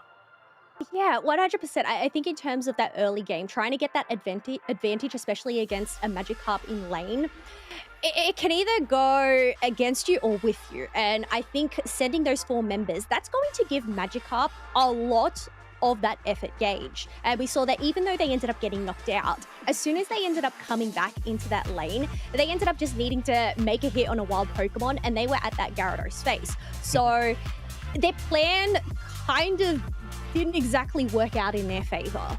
So yeah, and clearly the reason why they got the KO on Mufasa on that gear, well, I guess it was the Magikarp then, was because they were like right about to evolve, and they were like, I'm gonna score here and then evolve and then turn around on them. And if that score had gone in, things could have gone even better for them. But regardless, Stamina showing us how strong of a team they are, and DreamHack still certainly not out of this yet, with the showing a 1-2 loss, not an easy one for the other team at all. But we're going to be moving on to some more games from Latin America. It was only the first one of today. We're going to moving on next to CACM versus Tuzi, which should be an amazing one. However, before that, we're going to go to a short break while we bring back in the other pair of casters. go too far away. Okay. Okay. I won't. Okay.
everybody? I am back with a brand new region this time, as North America is already starting to kick off while we are in the midst of our Latin America games on the main broadcast. But here in NA, we got some interesting matches already starting today. Match number 1 was between Citadel Gaming and Evil Geniuses, and I want to start with a very quick peek at the draft. I do got to blame the main broadcast here a little bit because it spoiled it with finally Mega Charizard Y making it through draft, but I thought it was fun while I was watching this one. And Citadel Gaming able to unlock that Pokemon, where Evil Geniuses brought their own fire flying type in the Ho-Oh, a classic pick for Roland. We're going to jump into our first clip here, and I want to talk about a very short clip that we have where Evil Geniuses were kind of pushed to the limit by Citadel Gaming in a very, very close contest. We're going to watch this one play out for a secure around this Groudon. Let me slow this down. Watch out for the Zacian right here. Utilizes that full heal to completely ignore that Hydro Typhoon, but don't look away from Zacian as they jump in with that Unite move for the hindrance resistance, again, to avoid all of that crowd control from the Blastoise. That pushing effect, not a big deal. They also got Kyrios waiting for that auto attack from the Inteleon to secure the Groudon in case the Zacian doesn't. But either way, big Groudon secure for Evil Geniuses. They hold on to their points lead and score lead. This next one, I actually want to start with a pause freeze frame. You can take a look at where Fui is right now, this Blastoise with that hindrance resistance key tag surrounding them. They are in perfect position for a Hydro Typhoon. Chris Smith, on the outside looking in on the Zacian, has no real way to enter into this pit with that Hydro Typhoon about to just create so much space. So in this case, Citadel Gaming able to secure that Kyogre. There's only 30 seconds left on the clock, and with Evil Geniuses having a great points lead, they are actually going to dash towards the goal zones on the opposite side and keep pace with all the points that Citadel is going to attempt to dunk in. The major thing you're going to want to watch, though, is the final attempt at that home goal zone pad. As Citadel Gaming are putting points in, Evil Geniuses are putting points in. Evil Geniuses is able to rally and actually get a few Pokemon onto their home base. Happening right here. And you can see with the time up, our final stat sheet is Evil Geniuses hold on to their score lead, 550 to 498. Really impressive stuff from EG. They're going to take this one down 2-0. Citadel Gaming going to be moving to a season record of 2-0. And Evil Geniuses, another team to enter the 4-0 club. I feel like we've awarded a few teams that one. But we're going to be jumping back into those LATAM matches. So Spraggles, Doomsnacks, take it away. Thank you very much, Zoinks. Always an incredible breakdown. I love getting to see some of those matches off broadcast. The 4-0 club, Doomsnacks, when you and I duo together, we're the 0-20 club, my friend. We just can't seem to get it together. But some of these teams really are. North America shaking up in some fun ways. We're going to see them in just a minute. But you and I talk about this a lot. LATAM is just such a hot region to cast, man. So many good games. It really is. One, I think we have some pretty decent parity across the entire region with all of these teams at least having won one match over the first 2 weeks here. And to think that the match we're about to watch, CACM versus Tuzi, is two teams with players that have qualified for Worlds, and they're sitting kind of at the bottom of the pack here in LATAM. Can you believe it? Yeah, I mean, CACM is qualified for ACL, right? I mean, they will be at the Asia Champions League. They were second out of LAIC, if I remember right. Texas, Donlux, Frank, Reggie, and Angela. This is quite a squad. It's just, yeah. I'm surprised to see them have a negative record. Yeah, me too. But again, I think that speaks to the region, and that's why, as you mentioned, the region is so hot. Not only are the teams solid, there's decent parity across all of the squads, but they all like to play the game the same way, which is fight, fight, fight. And that's what we saw week 1 and what I am desperately hoping for here in game 2. Now we're taking a look week 2 at Tuzi. Tuzi is a squad with a lot of players that you know. I mean, Matt's making a huge splash at Worlds. Mazo, one of the superstars of Pokemon Unite. Leos, and these are all players that you know.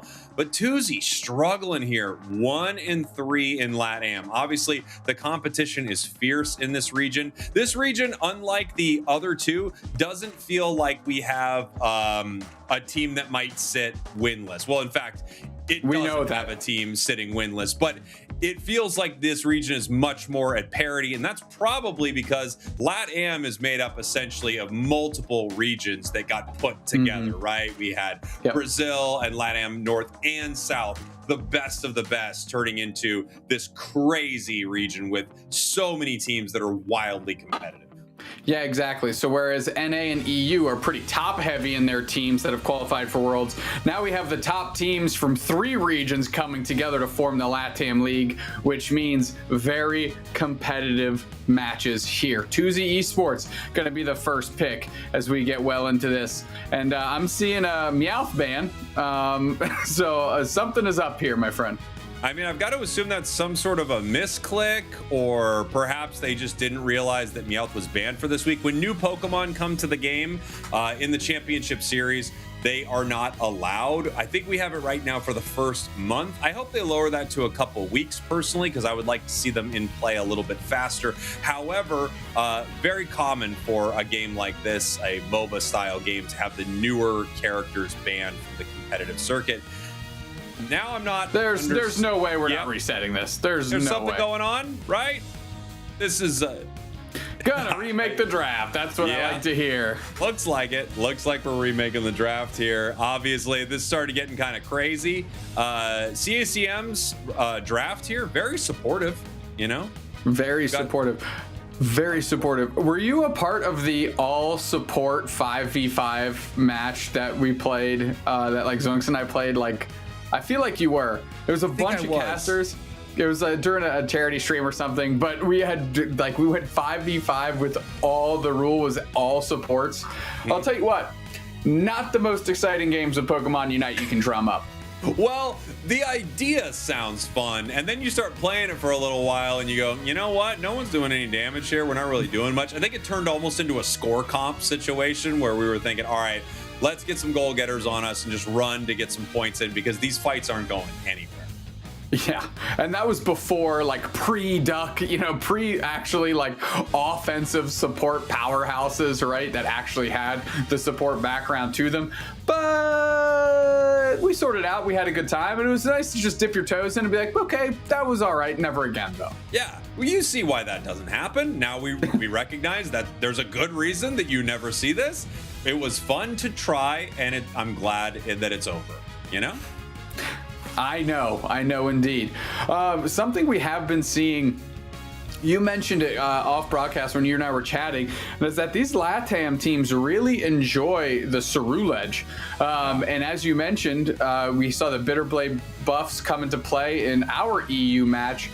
Is that a well that you're hoping to see dipped into going into this CACM versus 2Z match? Yeah, I mean, I think Ceruledge is strong right now. I honestly think there was the previous Ceruledge build, the Flame Charge Psycho Cut. I actually think that build is super viable still. So I think some teams could move into that, because even if you're not playing the new buffed moveset, you do have a passive buff to Ceruledge overall, and you were already enjoying this moveset that had incredible rip. Then you would move in with crazy amounts of secure with your Unite move. I think you still could be playing that, and I don't know if it was when we were talking, or maybe it was again when we were like chatting off broadcast a bit. We were mentioning how there isn't a lot of sure hit in the meta right now. You know, you're not using Phantom Force to hide from Icicle Spear, and it doesn't look like a lot of the pro teams are playing Liquidation Inteleon. Most are playing Snipe Shot, at least in the regions we've seen today. So without a lot that you're hiding from, at times maybe it's just better to have that extra attack speed, have that aggression that you could get from the other Ceruledge set. But when something's buffed, I think a good rule of thumb is play the buffs. Well, it was buffed, play the buffs, because sometimes you're playing like no question the best thing. When Mewtwo X got those teleport buffs a little while back, wow, that thing was absolutely unbelievable. So I think play the buffs is never a bad idea. It's certainly a safe choice, right? It's like worst case scenario, I'm at least playing something stronger. We talked a little bit about it earlier, and it's these Darkrai buffs, Cowboy. So we were discussing how strong this Pokemon now is. Something that I had told you is, I think it's a game changer in the sense that before it was, if you're a good Darkrai player, you can grab Darkrai and make a big impact. But I actually think these buffs are so strong now that you can take a mediocre Darkrai player, put them on Darkrai, and see some real results. But Snacks, when will they allow bad Darkrai players to win? I mean, who's looking out for us in this whole thing? It's just really unfortunate sometimes. I will tell you, I was playing Ranked Ladder the other day, and I queued into a game where I had Otter from Dignitas on my team. This was pre-Darkrai buffs. Otter's Darkrai is ludicrous. If they let Otter get Darkrai, it is over. This was before it got better. He's unbelievable on this thing. So you're right. Maybe a mid-level Darkrai player is feeling pretty good now, but those few players who are mechanically on another level, they really make that thing sing. Yeah, we saw Toon week 1, right? Pick up the Darkrai and have some really, really solid games with it. Another Pokemon that's been buffed, and I am actually shocked the amount that we're seeing. We talked about it a little bit before. The Duck, Psyduck. Yeah. Why is this making it into so many games? Psyduck feels incredible. The buff, it got buffs to multiple parts of its kit, like Disable got a buff, which I think is very solid. But one of the biggest things, its Unite move got a buff so that it increases the amount of damage reduction it applies to its opponents, which is incredible. As we're getting ready for game number 1 here, we have our draft remade between 2Z and CACM. We're looking at the bans here. Mega Lucario, Gengar. We have a Scyther ban on the other side. Vaporeon, Charizard Y.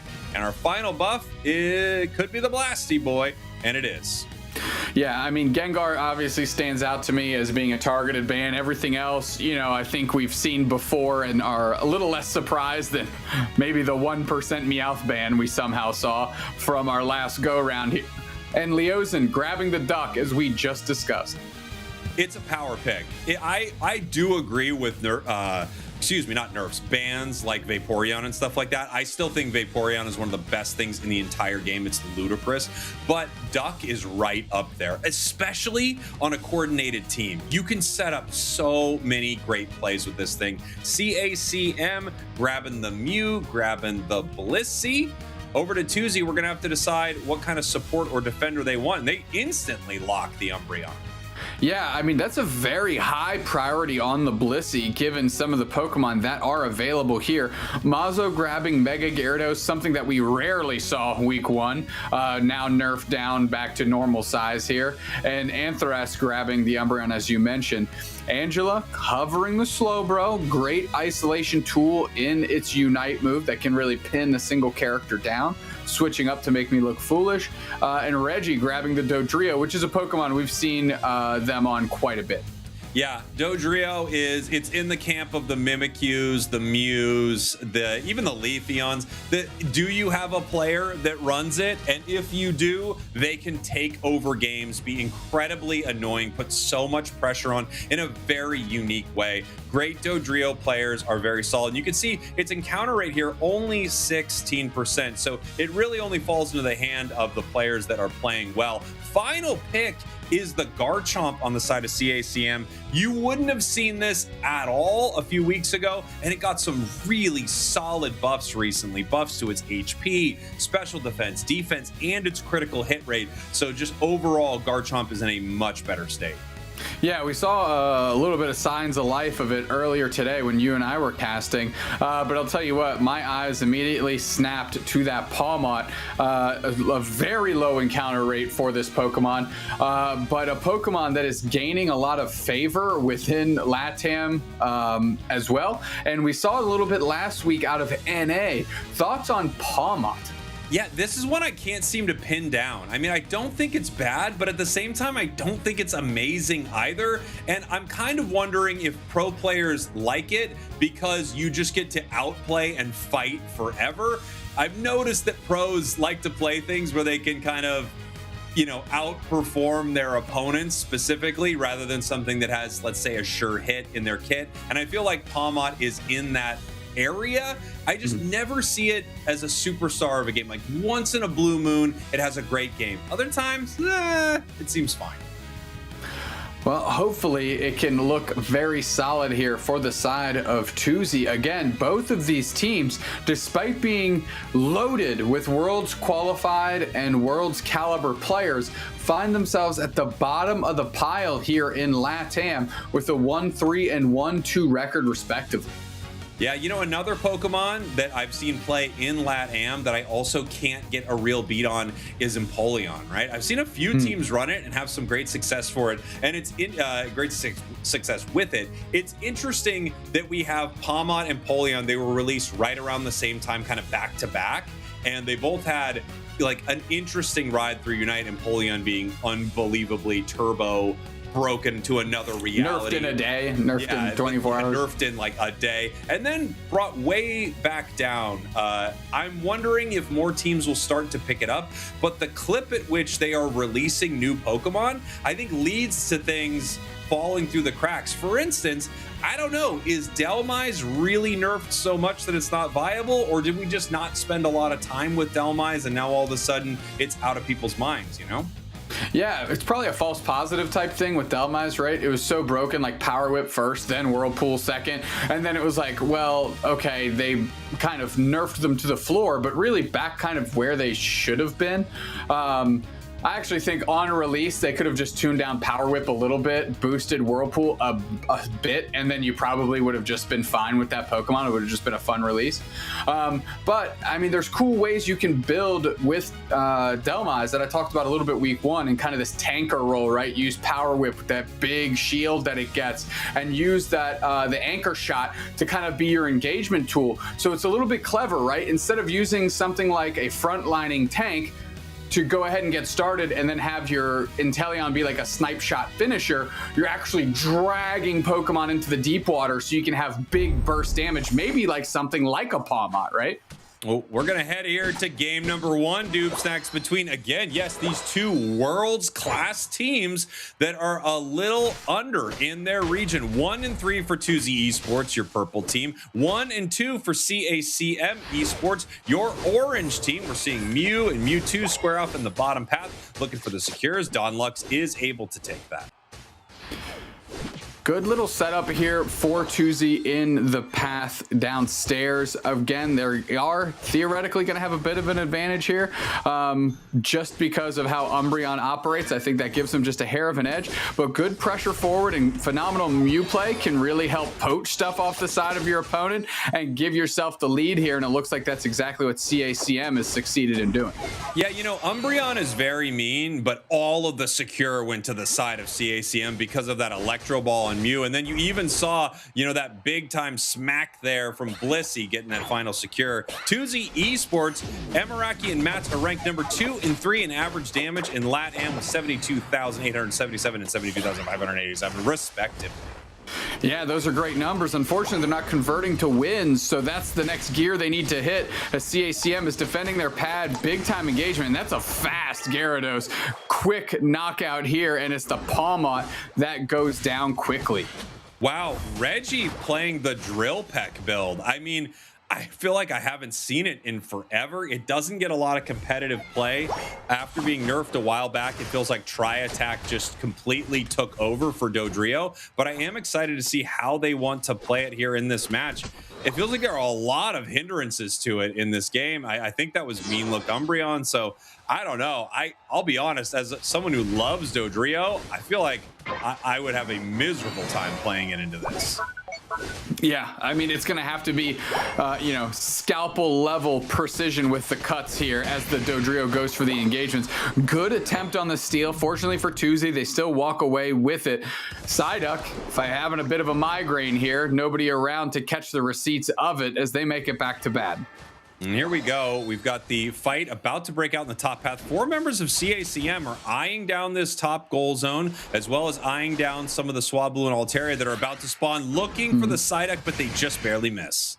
Just missing. Solar Beam comes through, does hit 2 targets, right? Anthras and Mazo both taking some damage there. Surf separation. Solar Beam comes through and I think plucks at least 1 or 2 of the birds, but is that enough? Good Dragon Rush to poach the Psyduck. Drill Peck comes through, tons of damage. Straight into the middle is the push with Mats on this Palma. Tons of damage down, and it's the side of Tuesday Esports that begins to fall with the CACM pressure.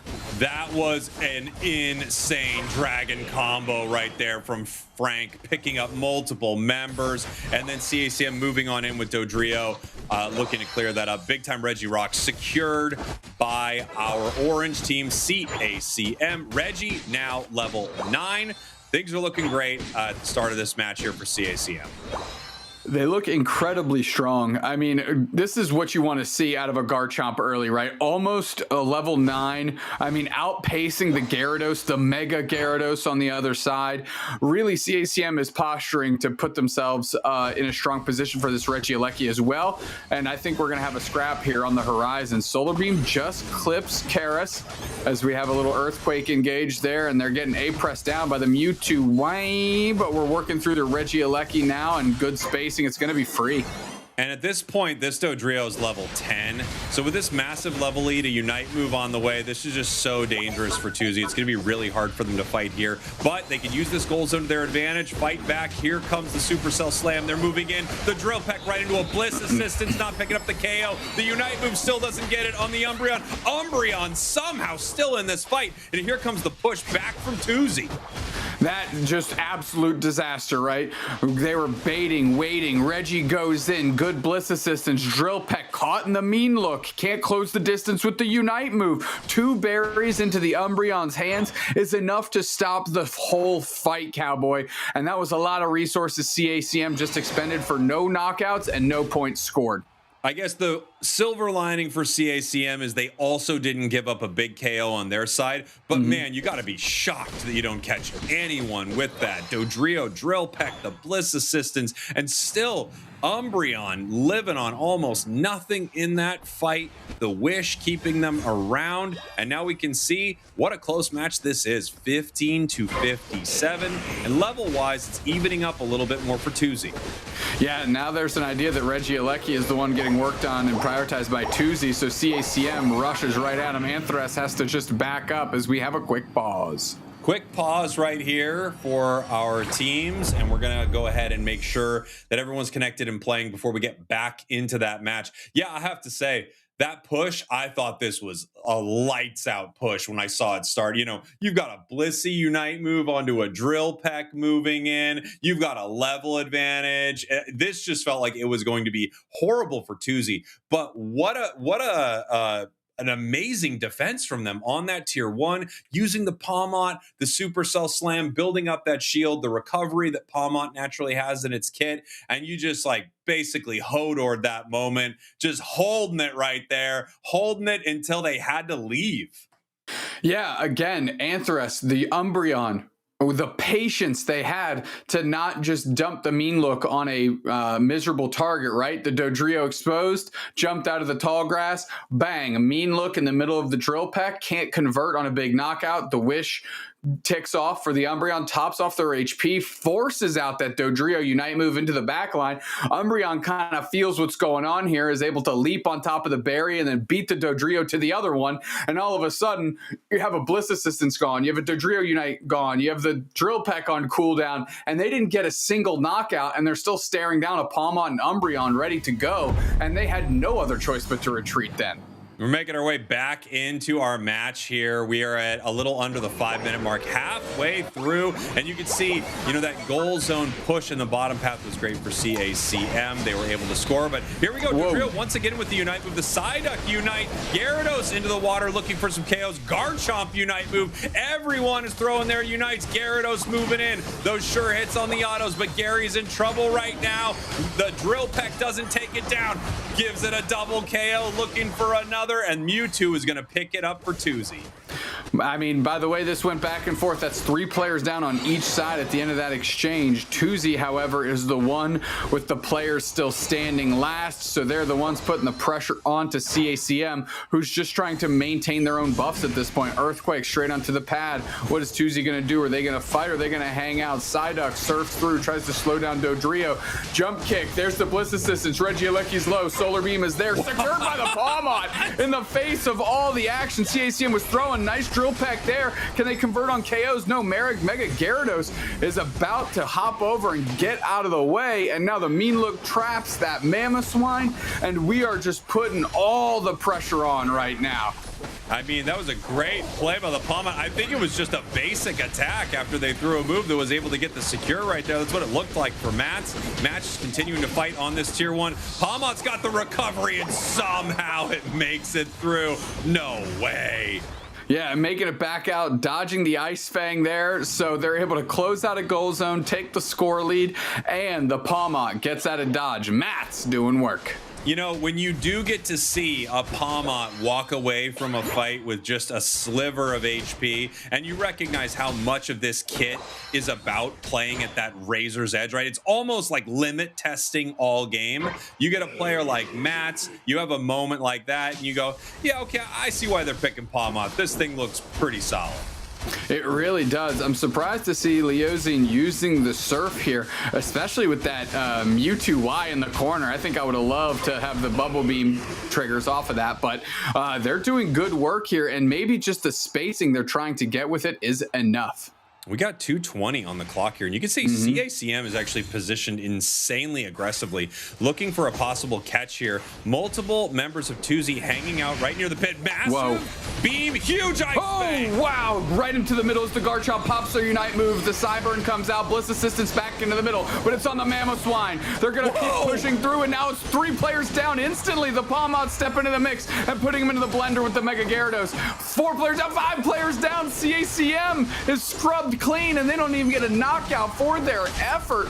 No fear out of this Tuzi team. Let's go. Tuzi coming back in this thing. A team that's 1-3, but definitely doesn't feel like they deserve a record like that. And they're trying to prove it right now against CACM. What a fight. But here comes the defense. Doomstack, huge drill pack. 1 KO goes down. They're trying to chase the Blissey, but no one on Tuzi goes down. Mamo falls as well. 3 members down for CACM, and it looks like it's almost over for them unless they can get a huge play. Yeah, I mean, 1:15 left. You have 2 players, 3 players down, 621 to 161. And now I think it's easy to call this one curtains here. I don't know how CACM comes back into it. I don't even think there's enough AOS energy to fill your pockets with. Yeah, I mean, had they been able to get 1 even on that pushback, you know, and give that incredible Groudon buff to one of the Pokemon, we could see something more, but it looks like Tuzi is just able to continue fighting here. Frank goes down. We have the Palmot moving back in. Even though we have a couple of Groudon buffs on the side of CACM, like you said, there's just not enough time. There's not enough AOS energy. It is over for them. Tuzi is going to be taking game 9. So let's talk about CACM for a moment here. They definitely had some good signs of life in that game. That aggressive positioning was a bit surprising to me going into the Groudon pit. What are your thoughts? Well, one thing I loved, and I'm sorry I'm like blanking on it. I think I'm going to get this wrong, but I saw the Ice Fang catch. I think it was on Gyarados, but I'm not sure. The Ice Fang catch by the Mamoswine, I do think is an indicator that we need to start the fight, especially if you can follow that up with, you know, the Drill Peck, a Dragon combo, a Bliss Assistance on top of the Pokemon that starts that. I think you've got a real good opportunity there. But yeah, I would love to see that fight. If we could walk through we could walk through the Groudon fight a little bit, because I do think that was a good moment for CACM to pull the trigger. They just couldn't get it done. Yeah, you know, an unfortunate fold into that equation is the Bliss Assistance hitting the Mamoswine, and I might be getting that wrong as well because everybody was so clustered together. But obviously, that's not the premier target you're looking for in that circumstance. No, it's not, right? However, if it does have, in its clutches a member of the enemy team and you want to kind of bowl through them right there, I definitely see the thought process behind it. I do think the, recovery built into the kit of Palmot felt like a difference maker in that big fight. We're taking a look at some of the great fights throughout this match. This match had great back and forth fights. It really did, and here's one, right? 3 players down for Tuzi, and then they immediately find it back the other way, get 3 players down CACM, and just a Regieleki, just an A-press from the Palmot there, I believe, getting that done. Looked like it, yeah. It looked like Palmot was just able to steal that with a basic attack there. And, Mats feels like one of those players that has a strong pool of Pokemon that you might not expect, right? And Palmot's definitely one of them. Yeah, here's the Ice Fang, or we missed the Ice Fang slightly. Gyarados goes underground. You've got Mamoswine not really able to do too much damage to anybody right there. And there was a huge push. I don't know who was pushing them back, but it just did not work out for CACM. Yeah, they were able to hit the Garchomp with that Bliss assistance. But on that engagement, when they decided to go in, it kind of put everybody in the range of the Palmot Supercell Slam. And like you said, just the ability to keep that shield up and keep fighting was what I believe, and it sounds like you believe as well, what has allowed us to turn the tide here in Tuzi in that final fight. Matt's getting the nod. Yeah, take a look at that. 79,000 damage dealt, 72,000 taken. That just speaks to the brawling potential of something like this. The Supercell Slam, the Volt Switch for the moveset. And when you have a Muscle Band and a Razor Claw, not to mention, of course, all the additional attack that you get from an attack weight, some of those auto attacks could be the difference maker between getting the objective and not. Yeah, that goes without saying. Also want to tip the cap there.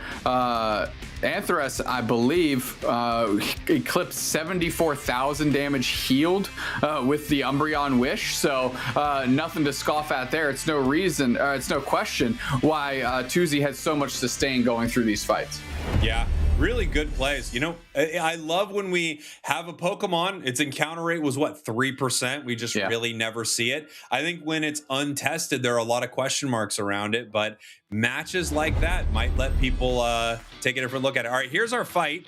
Hopefully, we're going to slow it down here. So we hit a huge beam. The Drill Peck misses completely here, but the Mamoswine goes in with the Earthquake. We're looking for the stun into an Ice Fang. It does grab Gyarados. Gyarados, yeah. We go with a Dragon combo here. The Psyduck, I think, is actually the difference maker once again. The Psyduck Unite move here, lowering the damage output on every single member of CACM. Yeah. Plus this stun actually doesn't seem to do too much. The stun right there. We have a Dodrio Unite that gets almost nothing, it looks like. Matt's jumping in with the Supercell Slam. They're able to just continue to recover. We've got the knock up there from the end of the Garchomp Unite. Oh, nice. Beautiful push. Gyarados Unite catches 2. And then we have the hold Palmot. on. I wish we could go back because into that Gyarados Unite was a 4-person surf by the Psyduck. Keep peeling this thing back. Keep going, keep going, keep going, keep going, keep going. Watch our little duck on the left-hand side of your screen here. Yeah. Gonna pick up and displace the Blissey, the Garchomp, move the Mamoswine as well. Boing, boing, boing, just clattering everybody through into the Mazo Mega Gyarados. And you can see just from there, bang, 3 players are eviscerated. Well done, Tuzi. Very well done. Yeah, great plays by Tuzi. And, it was fun to kind of step through that fight because you saw kind of every element of what made it work for Tuzi. And I do think right at the beginning, I wanted to highlight that the Duck Unite move there, it lowers the damage output of your opponents, right? And if you're able to get a huge Psyduck Unite onto the entirety of the enemy team, they are doing 35% less damage in that moment. So in a moment where you have this huge burst and everything is going off, it's just kind of almost like 2 fireworks shows happening at the same time. One of them is dimmed considerably, and it does look like Psyduck made a lot of plays there. However, it also felt like every single moment from Tuzi was kind of hitting, right? Like the Gyarados is knocking up multiple members. And then every single moment from CACM, it's like, I think our Dodrio Unite hits almost nothing right there. Right. So I do feel like it was a combination of things, but Psyduck could be the real culprit, like the real factor in that fight. Yeah, the root cause of why that objectively a really Rudick, which was like, to your point, I don't think CACM draws up an engagement better than that, right? No. But minus 35% on your Garchomp and your Dodrio and the Blissey on top of that, because of the Psyduck Unite, that's nothing to scoff at. And I would like to see it banned because I think it's crazy. All right, we're heading into game number 2 here. 2Z up 1 in our best of 3. CACM, we've got the bans, we've got the Gengar, we've got the Scyther once again. These are very targeted bans, obviously. You wouldn't ban Gengar in almost any situation unless you knew what your opponent was running. 3 Megas banned by the side of 2Z. CACM with their final ban. If it is the Duck, I wouldn't be shocked. We'll see what they go with here. I think Psyduck is one of the best things going in the game right now, but this does give your opponent Vaporeon. One second. Production or somebody, can we get 2Z and CACM corrected here? Because you have CACM's roster under 2Z and we've got 2Z's roster under CACM banner. So just to make sure we know where we're going here. Oh yeah, great point. And production, it's a little chilly where I'm at.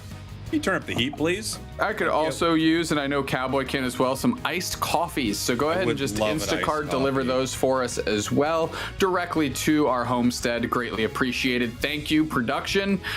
No need to say anything. We know you got it all. Yet do not reply. Simply, I will just simply assume that all of our requests are being taken care of right now. As we do see, 2Z gets to pick up 2 evolutions here. They grab the Umbreon, they grab the Vaporeon. Over to CACM, Blastoise ended up being the first pick.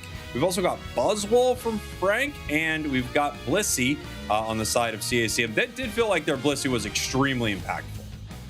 Yeah, I'm glad we got to rewatch because that Blissey was hitting the prime target every single time, whether it was a Dodrio or a Garchomp. Now, whether it was leading to anything beneficial, that's a different argument that you can have. But the Blissey was definitely on point with those Bliss assistances, which is the most critical component of its kit.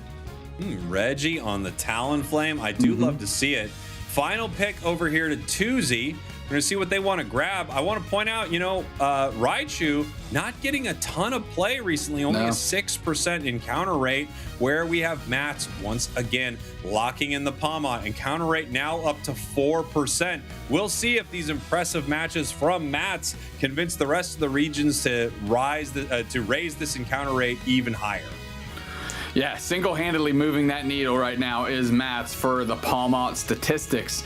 Going in, taking a look, we have seen some decent Alolan Raichu play. I believe it was So Sad Sam, Citadel Gaming from NA that was playing a lot of Raichu week 1. But outside of that, haven't seen it too much.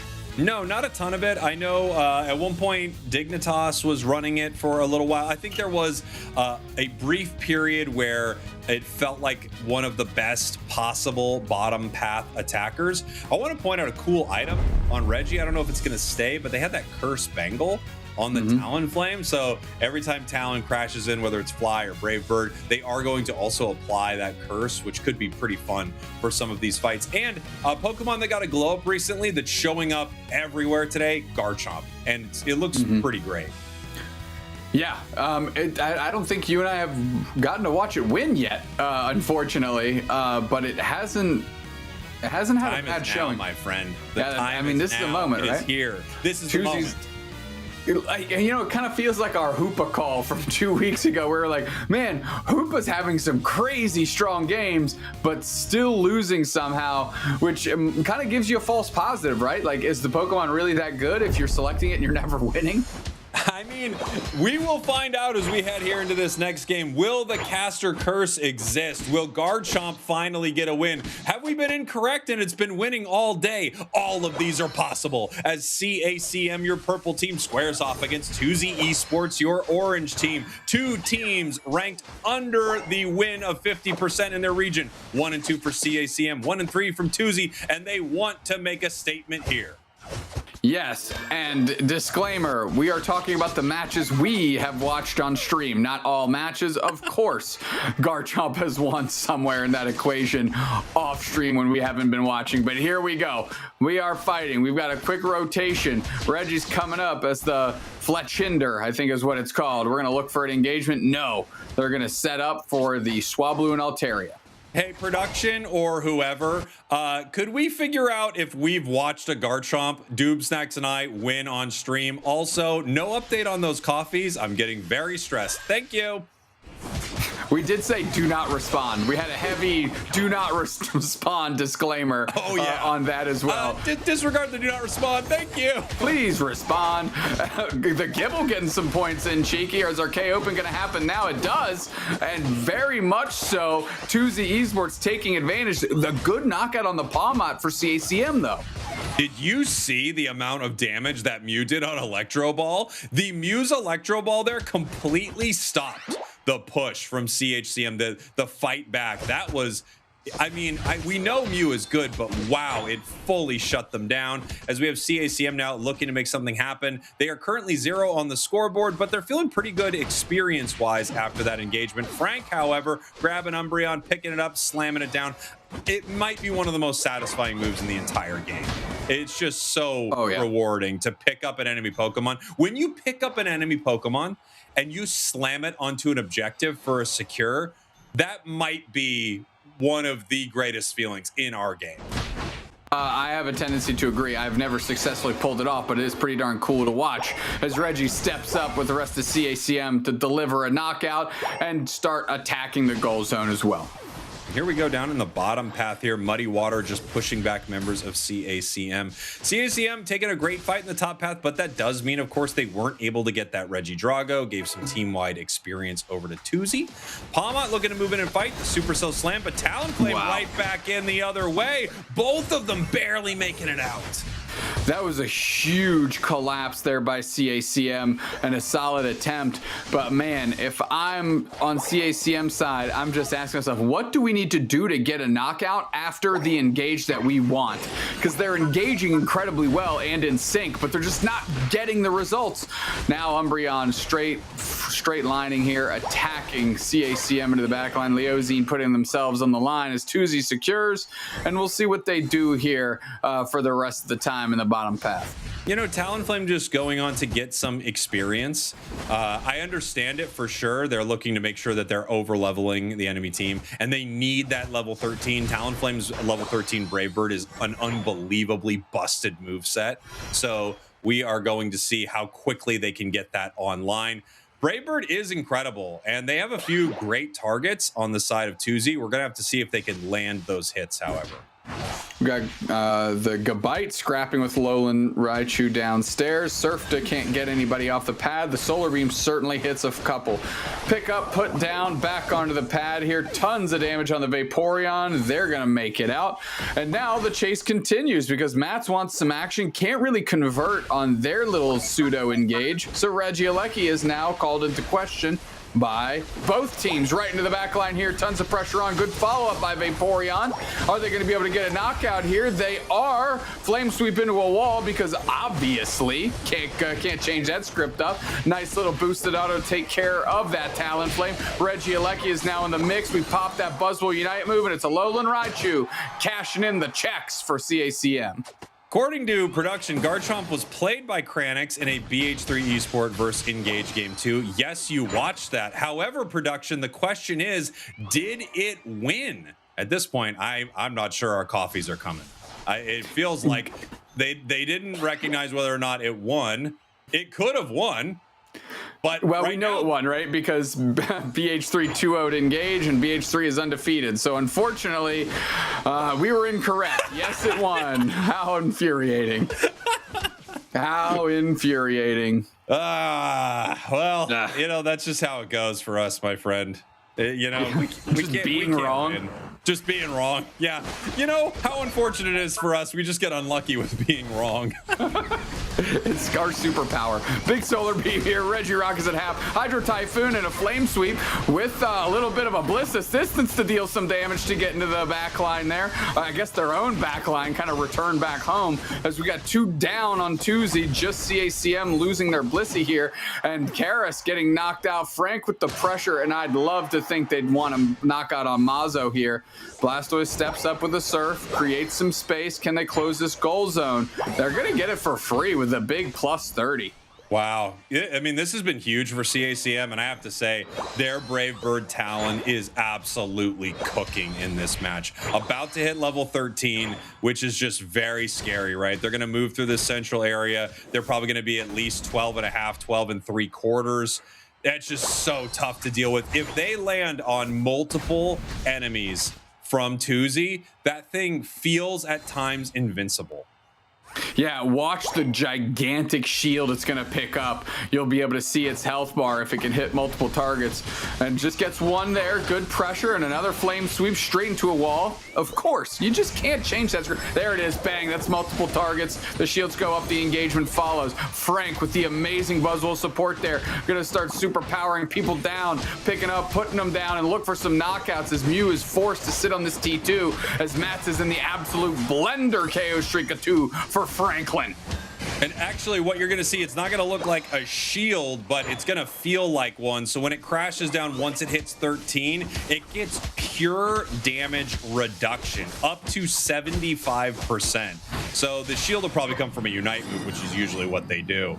But yeah, it's just going to be so unbelievably strong if they're able to make it happen. Misses the Brave Bird right there, though. In the score animation is the Umbreon. They're being pushed back, and Mazo was going to make a sneaky play, but it was caught by the Blissey. Surf back into the wall. I mean, half HP down, just trying to scrap with a Blastoise is not where you want your Garchomp to be in this position here. Great positioning by CACM to get that basement objective for themselves with no real pressure. And here we go. Reg Ice going down in the bottom path. Nice secure there for CACM. I got to say, game 2 here, it feels like CACM really in control. We are heading towards Groudon. We have the level 13 on the Talon. We have a Bliss Assistance ready to go. If they get a great, crash to start this fight, I think it'll be over for Tuesday. But let's see. No, they missed everyone with that fight. They moved right in. Straight over the wall, flame sweep away, and now Groudon's getting ripped. All the Unite moves are popped. The secure goes to CACM, and 2 players down from Tuesday into that mix, secured by the Talonflame, which is what you hope your Talonflame can do when they miss every single soul on the other side of the board with that Brave Bird. You better find that Groudon. And here we go, looking to make something happen. Brave Birding right in for the score. Umbreon lands just too late for the side of Tuesday. 419 to 93. The Vaporeon also KO'd up, trying to make a counter score before it went home. Unfortunately, this is going to put it on a timer, but with CACM so far ahead, it looks like they've just decided to peel away, not score any more points on the home goal zone, and just force Tuesday to make a fight at either their top or bottom tier 1. Unfortunately for Tuesday, they're going to have to KO them on a goal zone with a team that's already beaten them in fights. This feels like a real uphill struggle. Yeah, I mean, Talonflame 15, Buzzwole 14, Blastoise 13. The Unite moves are starting to come back. It's going to be a tough stretch here as Anthras is moving in with the Vaporeon. Frank is just watching them take some... Finally, a flame sweep that doesn't hit a wall, breaking the narrative right in half. Get a KO streak of 2 there as Tuesday squares up some points, but that's not nearly enough. No, you appreciate the effort from Tuesday. They had a strategy that they could go in with, but wow, this game really felt like CACM was in control the entire time, and that Talonflame keeping its level lead just created huge moments for them. We're gonna head to a game number 3 here in Latin America as CACM, I feel like, dominates Tuesday in game 2. Oh, without a doubt. That's how I see it. That's exactly what happened there. We are going to a game 3 between CACM and Tuesday Esports, and it's no wonder that we've had such difficulty getting through the LATAM section of our broadcast, because all of these teams are taking each other to game 3s. They are pushing each other to the limit, and these things are heating up. 925, 159 commanding win. Fun stat, Garchomp lost in this one, so we were half right. I mean, CACM really delivering on a promise that I don't think we promised.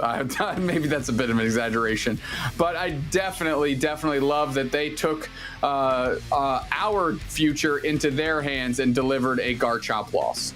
Yeah, I mean, we needed it, right? We need a win out here for us. It's just, it can get tough sometimes with being wrong every once in a while. You know, it feels like you're never going to be right, and then all of a sudden you have CACM come in and say, don't worry, we got you guys. I love that. And I mean, you know who doesn't need a win? Garchomp, because it already got one earlier today, and we saw it, and we knew that. But we wanted to see if production knew that, because as we've already stated, they don't talk to us. They don't tell us anything, which is why you and I have tell them don't respond. Well, I mean, that was tongue-in-cheek, right? We said don't respond because we know they're never going to respond anyways, right?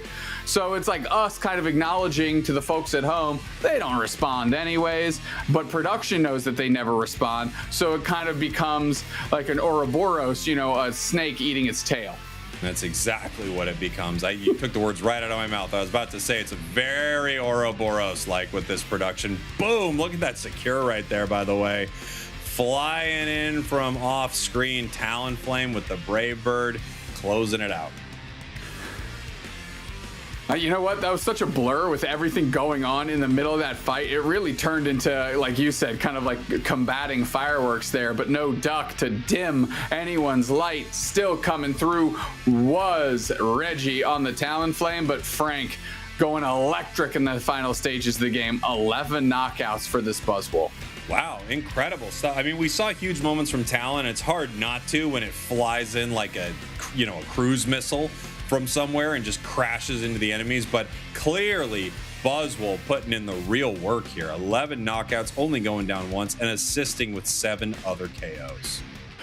Doing a great job getting into the mix here. Look at Matt's, you know, the numbers way different, although taking as much damage, dishing about 20k less than last game, which really leads me to believe that although the Palmot is a solid strategy for Tuesday, they really need the team to back them up on those Supercell slam engagements.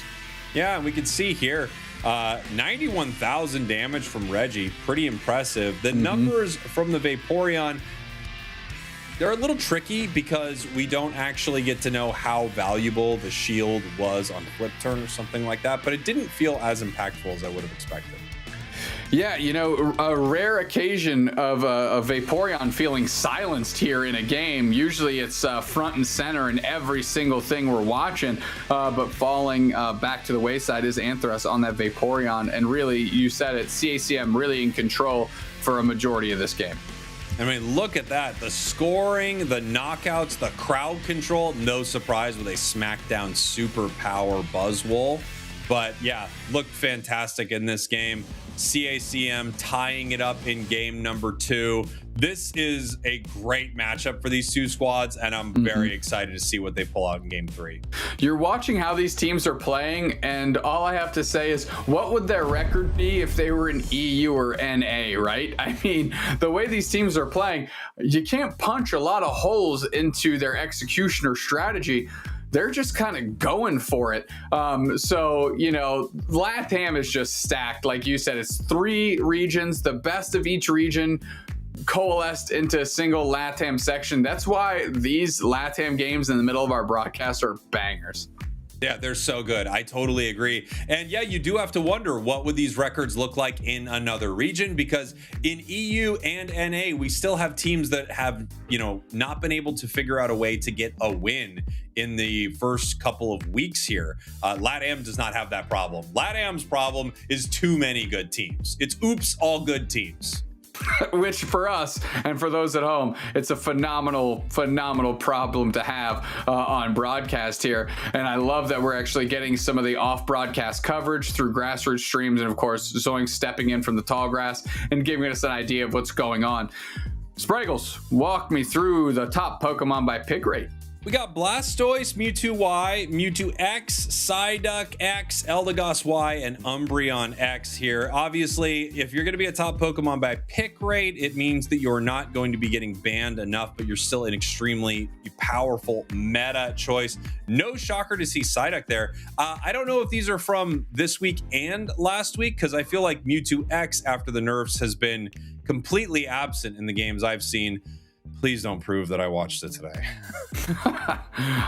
Top Pokemon by win rate. I think Decidueye is a bit of a faker there. Sitting on top of the pile with 7 wins. Mega Gyarados 16 wins. Umbreon 27. And 10, 7, 17 there as we go on down. Some usual suspects, but a couple that stand out to me. Of course, Decidueye and Talonflame, which we just watched. And if you're playing it that well, heck yes, it's going to get wins. Yeah, of course it will. You know, and when you look at something like Decidueye, Talon here, even the Trevenant, which is, could be just 1 or 2 players running this thing, right? You obviously see how being specialized on one of these is very powerful. And yes, we are getting word. This is for both weeks, which doesn't surprise me with the Mewtwo X numbers. Yeah, exactly. And the Mega Gyarados numbers, right? We have almost not seen it banned at all this week, but we've seen it banned exclusively in our week 1. So this is unsurprising and follows the texture a little bit of what I would expect from heavily skewed numbers from week 1 when you start working in those week 2 numbers as well. Yeah, of course. And that's going to be one of the interesting things to see throughout this tournament. I think there could be a lot of good data to see when we have a Pokemon that just recently got buffed. Like, what is the difference now, when we look at a Pokemon like, for instance, if Blastoise gets nerfed, what is the difference between pre-nerf Blastoise and post-nerf Blastoise in pick and win in ban? As we head here to game number 3 between these two squads, we've got the bans coming in. Still extremely targeted bans here. Gengar and Scyther. They're trying to get Reggie off preferable picks, right? That's what Tuzi's battle plan is right here. Maybe make Reggie go back to the Dodrio so you can spring a bunch of, put the Caltrops down and try to keep the Dodrio from stomping through you with those big feet of theirs. Mega Lucario going to see if it rounds out. Otherwise, it's going to be a Tuzi pick to decide between the Duck and the Duck is on the chopping block, or excuse me, the Duck is available and not on the chopping block here. Well, when the Duck's on the menu, I think you're ordering Duck right now, Doob Snacks. And look, as someone who doesn't order a lot of Duck myself, if I heard it was the best Duck in the land, I might actually go for it. Well, you gotta dip your toes into the Duck pond eventually, right? So order Duck some more. Be brave. I believe in you. Thank you so much, man. Sometimes I feel like, there's not enough positive, like, I believe in you stuff on broadcast. Right before we went on, they said, I don't think you guys can handle this. And then we immediately went on. It was scary. Yeah, they're like, your energy is not enough. You'll never bring enough energy. You're completely incapable. Do your best. We hate you. It was a wild message. You got a different message than I did. What? Yeah, mine was just like, I don't think you can handle this. Yours feels extremely targeted and mean. As we take a look at a few of these picks here, Mazo on the non-Mega Gyarados. We've seen some teams kind of flex into this. Matt's once again believing in Palmot, Mewtwo, Y, but Reggie on the Talonflame. We saw how impactful this was in game 2. Is there anything Tuzi can do to stop it? Well, you got the Duck, and that was definitely the recipe for success in game 1 here. And something CACM is going to have to try and quantify as they try and win here in game 3 and improve their record. Again, this is the 5th and 6th best teams in LATAM squaring up based on record, and getting another win would help just get them moving up that list. Taking a look here, I'm just trying to look through some of the builds as we're seeing a lot of stacking on the side of Tuesday, right? We have 3 Pokemon looking to stack. It looks like 2 Pokemon looking to stack on the side of CACM. I always like to see the items a little bit because you wonder how they're going to use that. For instance, when I was watching Buzzwole and it's got the rapid fire scarf, I know that means that not only are they going to be moving into fight, but once they kind of get that boop boop on their boosted, they're going to keep moving through some of these engagements. We're taking a look at how the region is here in LATAM. Doob Snacks, tell me about it. Well, Force Gaming sitting on top there, 4-0. Stamina and Peru both 3-1. Infamous Gaming Entity 7, 2-2 into 1-3. And now we're talking about our bottom of the barrel folks here. DreamHack 1-4, 2Z 1-3, CACM 1-2. I mean, DreamHack, 2Z, CACM, again, worlds qualified and caliber teams that are having so much trouble in the absolute blender that is Latin America. Force Gaming, I must say, feeling great. We want to talk about 5-0ing in like EU, 4-0ing in LATAM as it stands right now. Like you have some breathing room, and that's gotta feel good. Oh, yeah, absolutely. I mean, there's no question in my mind that LATAM is just the region where you will be forged in the fires, right? I mean, if you make it out of this region heading to Worlds, look out, everyone. Say the thing. You got a chance. We can still do it. Tuesday Sports, your purple team. CACM, your orange team. See, it's hard, isn't it? Yeah, it's tough to transition off of that. It's hard to get away from it. And as we have both of these squads here winning a match, we are heading to game 3. Both of these teams need some wins right here. CACM will be even on their record 2-2. If Tuesday loses this, however, they would be 1-4, and that is a stressful place to start our league. Without a doubt. Quick impact here. Reggie jumps into path, and immediately you see the impact of a side duck. Just a little second of a stun there is enough for Reggie to have to hang back. Palma goes straight in. Super Cell slam. Tons of damage down on that Torchic and the Fletchinder. Tuesday Esports player Mats is ranked number 6 in LATAM average KOs. Also, I believe in you. That's nice. Did you see that on your screen, the I believe in you part? No, edited out of mine, unfortunately. Maybe they'll put up a special one for just me later. Fingers crossed. No need to reply, production. no need to reply, production, as always. As always, we're begging for a reply, but also no need to reply. We don't want to seem needy out here, as we have both of our teams about even on score, 13 and 16 at the 8-minute mark. We don't really have anyone circling the center yet. Reggie actually watching the top path, as we do have Tuesday peeling down for Reggie Drago. Reggie and CACM making a push in the top path against Sida. Yeah, I think CACM is just recognizing Tuesday is committing to the Reggie Drago. Let's commit to try and get some points in, but you can see the value of Surf here, insulating that goal zone. Only 2 points scored on the 1v3, and on top of it all, here comes Gyarados to get a knockout. Oh, and the Brave Bird misses there as Matt's Volt switches right through the Talonflame. They get 30. Talonflame crashing in once again, though, but they may have been, yes, they were too aggressive in that moment. And look at this here. Goal zone left at 4. Leosin could actually make this almost like a perfect overdunk situation, but they don't go for it. Yeah, I hated that re-engage out of Reggie. I think that was just giving themselves up. I mean, a Brave Bird into 4 players and you only hit 2 with nobody to follow up. I mean, that's just difficult. And now, because of that, you've got a goal zone that's easily shattered at any point in time that Tuesday deems necessary. Let's talk about how good it's going for them in the bottom path, though, because things aren't looking great in the top path. They're pushing with this Regieleki, nice big Brave Bird as they're trying to move it in. And yes, it walks immediately.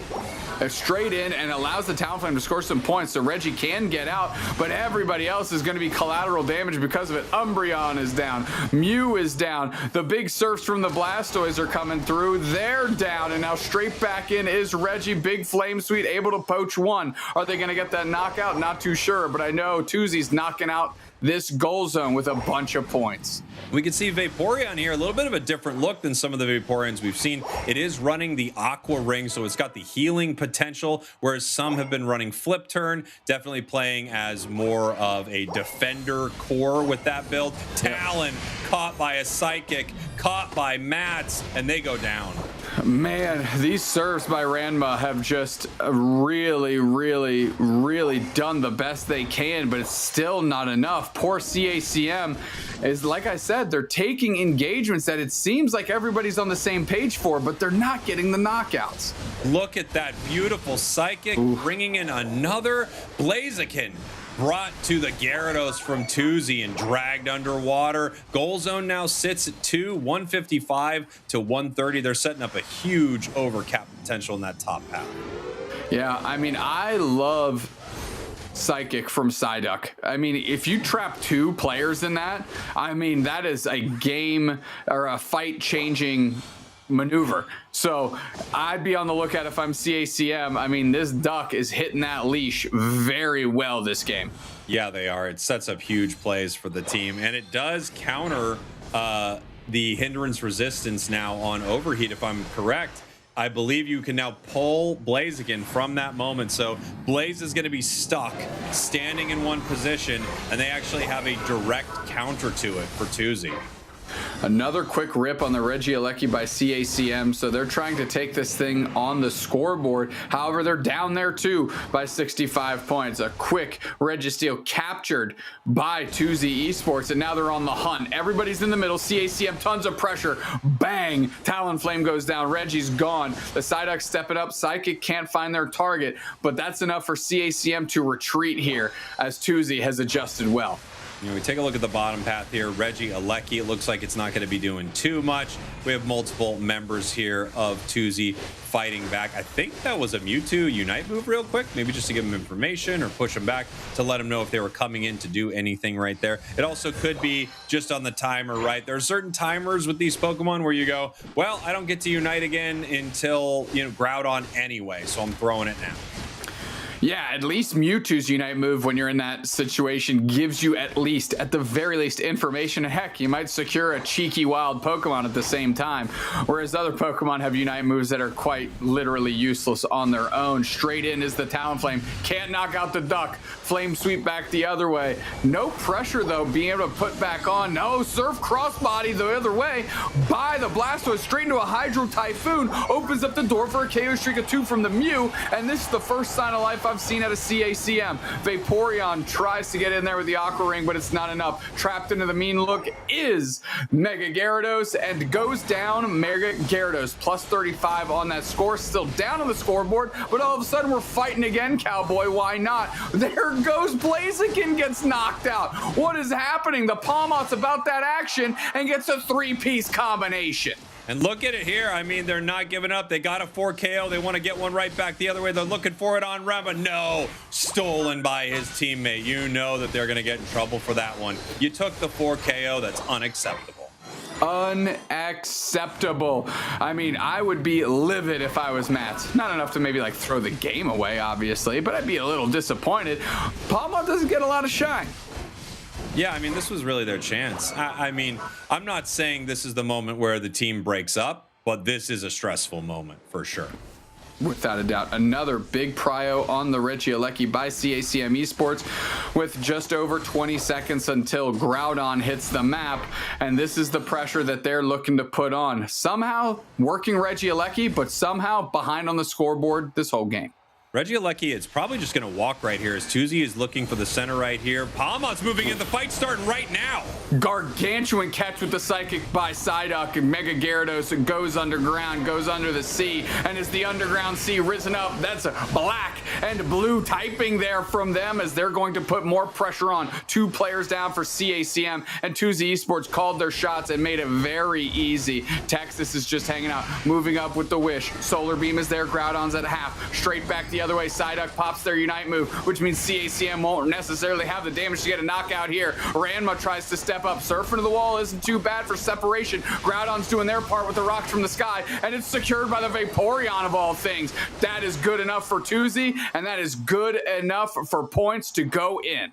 What a catch from Tuesday to start this fight, and great push from them. You know, we've had some moments today on broadcast where you and I specifically called out teams making a catch and not going for their win condition exactly how they needed to. But Tuesday saw it, they fought, they pushed forward right there. As soon as Blaziken and Talon weren't around that objective, they felt pretty good about taking it, and they did, wiping CACM off the map. Pawmot got the 4 KO after all. They will not end up breaking up as a team. That's beautiful to hear. Tuesday Esports with a huge win here. They're going to make their record 2-3. CACM going down to 1-3. That's how good these teams are. They both have a non-winning record, and look at how powerful they are. Yeah, I mean, this was a showcase for sure. If anything, a showcase of the strength of Psyduck. Game-changing play in Game 1, game-changing play in Game 2. Both times, Tuesday Esports has the Psyduck in their roster, and both times, game-influencing plays. Whether it was the Unite move or just a Psychic, just a basic use of the move Psychic, they get it done. Yeah, I really do think Psyduck is a superstar Pokemon, a game-changing Pokemon, and I'm surprised more teams are not banning it in these moments. It's just that good. I agree completely. I mean, Psychic straight into the tall grass, catching, I believe it was the Blastoise Ranma, and then it was just bang. The collapse was gargantuan. It sent everyone reeling. The Unite moves were kind of scattered in use by CACM because of just the nonsense that just developed in front of them, and Tuesday Esports able to leverage that into a big fight win, a big team fight win. I mean, it's kind of wild because with a lot of these matches, obviously there's a team you're rooting for, even if it's just I'm rooting for the underdog, or I really like watching this squad. You know, in this match it's hard. I like both of these squads so much. LatAm is full of this. I mean, my heart goes out for both of them. I want both of them to win this somehow, but it did come down for Tuesday here. They had a beautiful fight at Groudon there. That the catch on Blastoise just told them it was on. This is their moment. They need to take it, and they did. And you know, from Tuesday and CACM throughout these 3 games, you could highlight plays by every single individual on both these. Oh, that Psychic, you know, definitely leashed in there. Bang, the surf pin to the wall, easy knockout. And then look at CACM has to retreat. They don't have a front line anymore. They don't have any way to leverage that. And then Reggie goes back in. That's an easy knockout. And that was just the beginning of the end. It looks like, you know, we saw it like kind of just to the bottom right of our screen there. It also looks like Leosin catches the Mew on the side of CACM with Psychic, pushing it further away from Groudon so it's not close enough to hit with an Electro Ball or a Solar Beam. Beautiful play. And, well, we were wondering if Pawmot was going to have a showing, in holy 15 KOs, 80,000 damage. Taking a lot less this game too, only 34,000. But Matt's making a statement with one of the most underused Pokemon in the meta. Yeah, I think it's worth a second look if you're in one of these other regions here, or you're in LATAM and not picking it up, because there's something here. Whether you have the skill set of Mats to play the Pokemon or not might need to be discussed, but it's looking incredibly good when it's facilitated by the Pokemon around it. And honestly, silently, the duck is crazy. Like, I don't know what we're still doing here. We need to get this thing out of the game. The duck is cracked. Psyduck has been amazing forever, especially in competitive, right? Setting up some of these moments, but it feels unbelievably good. A valiant effort here for CACM. A Pokemon that honestly did not show up for them at all was the Blaziken, unfortunately. Very low damage numbers, just felt like it was getting beat up in most of these fights. I wonder, had they not gone for the secure here, had they instead leaned back into that Buzzwole that they played in the previous game, maybe they would have had a stronger match. Unfortunately, it was a target ban, so Tuesday actually sussed out exactly what you're talking about, and I believe banned it going into this game to really put the stress on Frank to go into a different direction. I didn't even notice the target ban with it. That's incredible. Of course, I noticed the earlier target bans, right? I love when players decide to use their draft with a very specific intent, right? Where they say, look, we think all of your Pokemon are fine, but your Inteleon is so unbelievably good, we're taking it away. Yeah, I believe the bans, Gengar was still in there, Buzzwole I recall as well, and it felt like targeted Reggie ban to force them either back on the Talonflame or the Dodrio. All right, we're heading into some more games here. Man, LATAM is just so exciting, dude. I mean, awesome. I have to say, these games are so good, so competitive. I love seeing the game 3 here. And this next one, wow, our third match out of LATAM, Peru Entity 7. Like, we've got the world champs in here. This is going to be exciting. I know we're taking a short break here. We will be right back with more Pokemon Unite. We will see you guys very, very soon. Don't go anywhere. Quack, quack, quack, quack, quack, quack, quack, quack, quack, quack, quack.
welcome back everybody. We are going to be concluding the LATAM Regional League for day number 3 of the tournament in just a moment. We got one more matchup, but because of that, that means the NA off broadcast matches have also come to a close. So we're going to be covering 2 of these just in one, and I have a couple of clips I want to show you. We're going to start with Extinction versus IX Gaming. And we're going to be starting on the draft screen. I think this one was a little interesting. One of the things we love to talk about with this Extinction team is trainer playing the defender pick, or they go into carry. With the addition of Rex and Machisel and Blastoise becoming really popular, the trainer is able to flex into a few more offensive picks. However, on IX Gaming side, we got this Galarian Rapidash and the Glaceon duo, which is devastating. But we're going to jump into one moment from this matchup. We're going to play this one out here and take a look at Wailord's Eldegoss for a lot of this matchup, and specifically the Pokemon that they are supporting around them. You can see here, I might even slow this one down. It becomes a really intense fight where Riker is trying to get out with such little HP, and picture perfect Buddy Barrier Eldegoss timing gets that Glaceon out of danger and avoids that Miraidon, who is able to chase it all the way down. Well, back to full speed here for a moment as we see how this fight kind of continues. You notice we're about to head into the final stretch, and IX Gaming's offense is looking fantastic, creating this huge space bubble over on the right-hand side, where Machisel feels like they have to push in to defend their teammates, utilizing their Unite move. But this Blastoise just finds themselves way too far in enemy lines, and IX Gaming is able to take them down. And at that point, it was basically all IX Gaming after that. It will take Groudon, shut them down, and they actually went on to win this matchup against Extinction 2-0. Some really impressive stuff in that game, and IX Gaming just slowly climbing that ladder. Extinction still struggling for a foothold currently in the NA Regional League. We also had Lunex versus Aftermath Gaming happening off broadcast, in which case Lunex Gaming was able to take that one down 2-0. In that second game, Celestial playing the big ol' mean Gengar. Anyway, let's finish up LATAM. Wonder Chef, Kelosaurus, take it away. Thank you, big ol' mean Zoinks, for that recap. We've seen some great teams in the off-stream matches. Ended like a 1-3 today. I'm really sad that some of these teams just haven't found their footing quite yet, but again, we're still relatively early in the match. However, we're about to see another team that I feel like has gone a little bit lower than I think they were expected to. Going up against Kello, I would say probably a pretty strong team. Now, this is not the team I was talking about. This is the team they're going up against. Have you heard of them, Kello? Maybe, yes, of course I have. Yes, we have Peru Unite. I think the most thing that they are well known for is obviously being the 2025 world champs. So for those of you, a refresher, we have Xynus, Draken, Tempo, Kia, and Anemo. So coming out of week 1, they did end up at the 2-1. However, they did end up winning their off-broadcast match up against Tuesday Esports. So that is why they're at that 3 wins, 1 loss currently position. Yeah, even the fact that they've lost already is a pretty big surprise, but still one of the giants of the league without a doubt. However, they're going to be going up against the other team that I was speaking about, which is going to be Entity 7. And Entity 7 is a team that currently is sitting 4th in Zoink's Vibe rankings. So they're currently Entity 4 for us. We see them at a 1-3. That's what I was talking about as far as the teams that maybe have not quite found their spot. But despite the fact that they're at a 1-3, this is an extremely strong team, and I feel like all of the matches that we watched for them have been very impressive. Now, we talked all day about how strong the Latin America region is in general, and 1-3 does not necessarily mean that you are not playing up to your standard. It just means that you run into some tough opponents. Now, like I said, one more really tough opponent for them, unfortunately, today, and if they manage to beat them, that will certainly be a way to fight their way back into this thing. Well, I think it just demonstrates currently, right? Peru Unite, they are not undefeatable. It's just a matter of whether Entity 7 can find those weaknesses and weasel their way in to make those gaps grow bigger and kind of just, come in at Peru Unite. Whatever these strategies may be, I'm sorry, I don't have the answers. That's going to be up to Entity 7. Hopefully, we'll have to see whether they can work that out. Yeah. No, we're not here to think up the strategies. We're here to like watch them try to think up the strategies and pretend that we knew them all along. I think that's what what they decide that we're here for. No, but of course, despite the fact they are our current reigning world champions, Peru did show up to LAIC earlier this year and were eliminated a little bit early. I think I would say. I believe they were still within the top 8. Maybe I'm wrong on that, but it was definitely not within the top 4 or anything like that. Losing to, actually I can't remember, but I do know that within this league they lost to Force, who were a team that did extremely well in that tournament in LAIC. DreamHack did extremely well there. CACM did really well there, and of course the winners overall I believe were Root Dig for LAIC. So it's not that Peru are undefeatable. They're certainly looking a little bit or a lot better in this league than they were at LAIC, but they're able to be defeated without a doubt. So we just have to see Entity 7 find their answers and figure out what exactly to do. Plus, I believe most of the LATAM teams have scrimmed together a pretty good amount. It seems like they've all got pretty good rapport, and they have mentioned at pretty much every event live that we've done interviews with them that they're like, yeah, we know what they're going to do. We've played with them. They've trained with us. That's why we beat this other team. Yes, taking those notes from those scrims. In the end, it's a way to not only learn yourselves, but then learn about the opponents that you are going to be going into.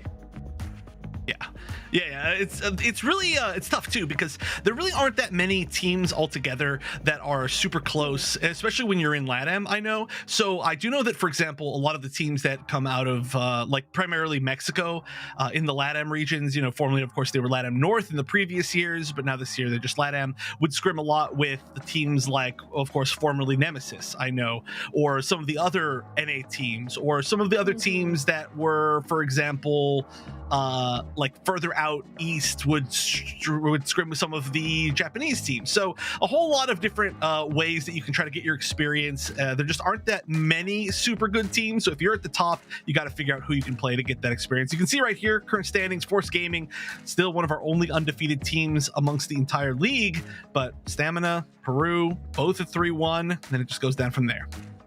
Yeah, and I think that's a thing. You mentioned it earlier.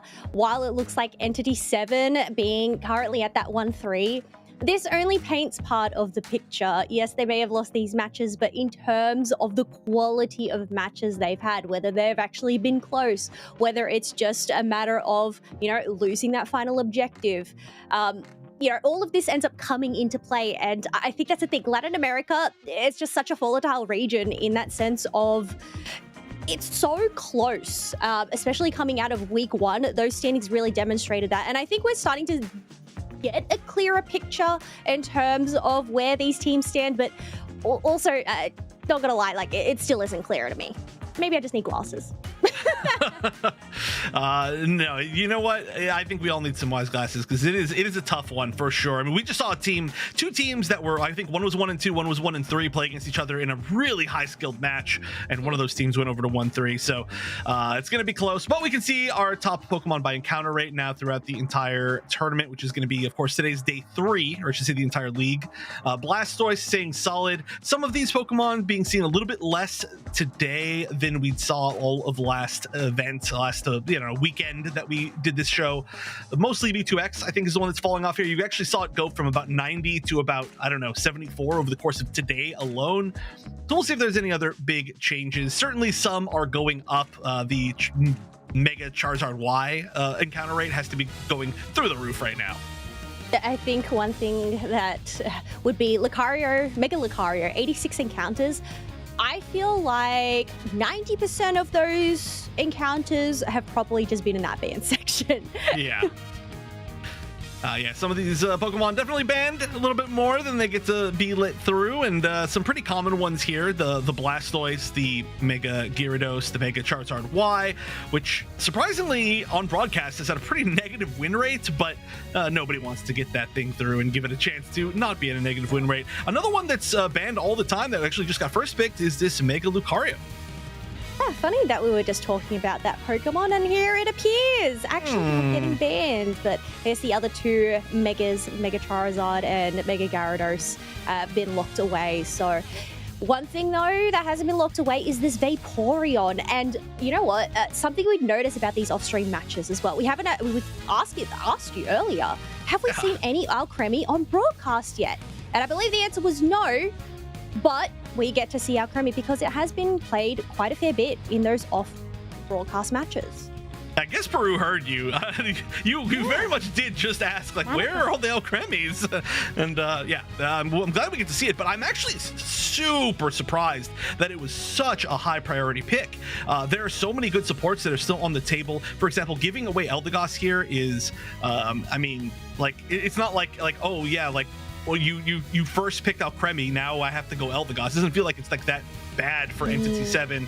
But of course, it also does hide some of your later strategy for the draft if you do think that this is going to be the thing that reveals the least. So I'm excited to see it. The comp's looking pretty good. The Inteleon, who hasn't really come out very much today, is going to be back on the table. The Machamp, who has been really common today, also back on the table. And hey, look at that. Been a while, but normal Gyarados with the Mega Gyarados banned. Yeah, well, we did have the normal Gyarados a little bit earlier as well, but one thing I feel like that has been pretty prominent here today is this Cerulege. Recently receiving the buffs. So, you know, I feel like it's actually been doing pretty well, especially with that Phantom Force, to get that invincibility and avoid some hits, but also just the maneuverability that it provides and the sustain as well of Bitterblade. Yeah, it's been looking so strong. And ooh, interesting. Okay, we're gonna see the Mega Charizard X come out on the side of Peru. Now, I do know that's something that they've used before, but it's still a little bit of a weird pick. Even in the previous weeks of this league, it was a little bit of a weird pick, but now there are even more strong options alongside it. So interesting to see that. I do feel like that's going to be a pretty scary team, though. They've got a pretty bulky team on the side of Peru, minus the Inteleon, and then the healing assist from the Alcremie is going to make that pretty hard to deal with. And some of that self-sustain of Mega Charizard X can be really good with the weird way that its passive works. It can be, I mean, it can be tough. Obviously, there's a reason why it's still strong. I feel like, I don't know, I could be completely wrong here. Mega Charizard is it's a bit of a hit or miss, but I'm actually wondering whether there are any win rates. There is a win rate for that Pokemon, because I don't know if I'm wrong in that thought.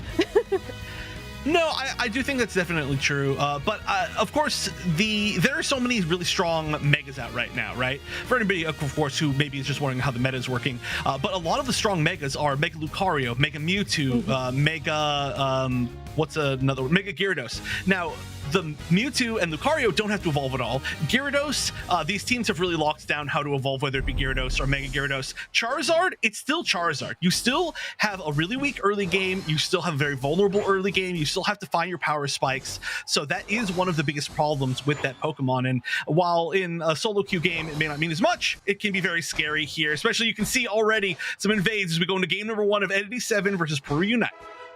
Yeah, well, you're talking about needing to get those levels, that way it can get online. And one way to deal with that is with an invade. But Peru Unite, they were aware of that, sending both the Milcery and that Eevee to go and prevent Entity 7 from making its way into the opposite central area.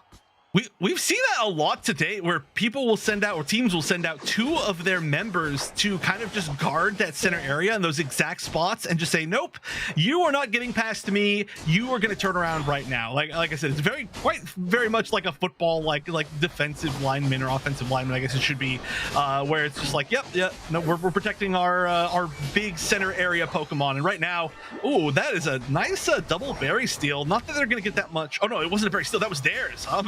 They chased them so far back, I got confused.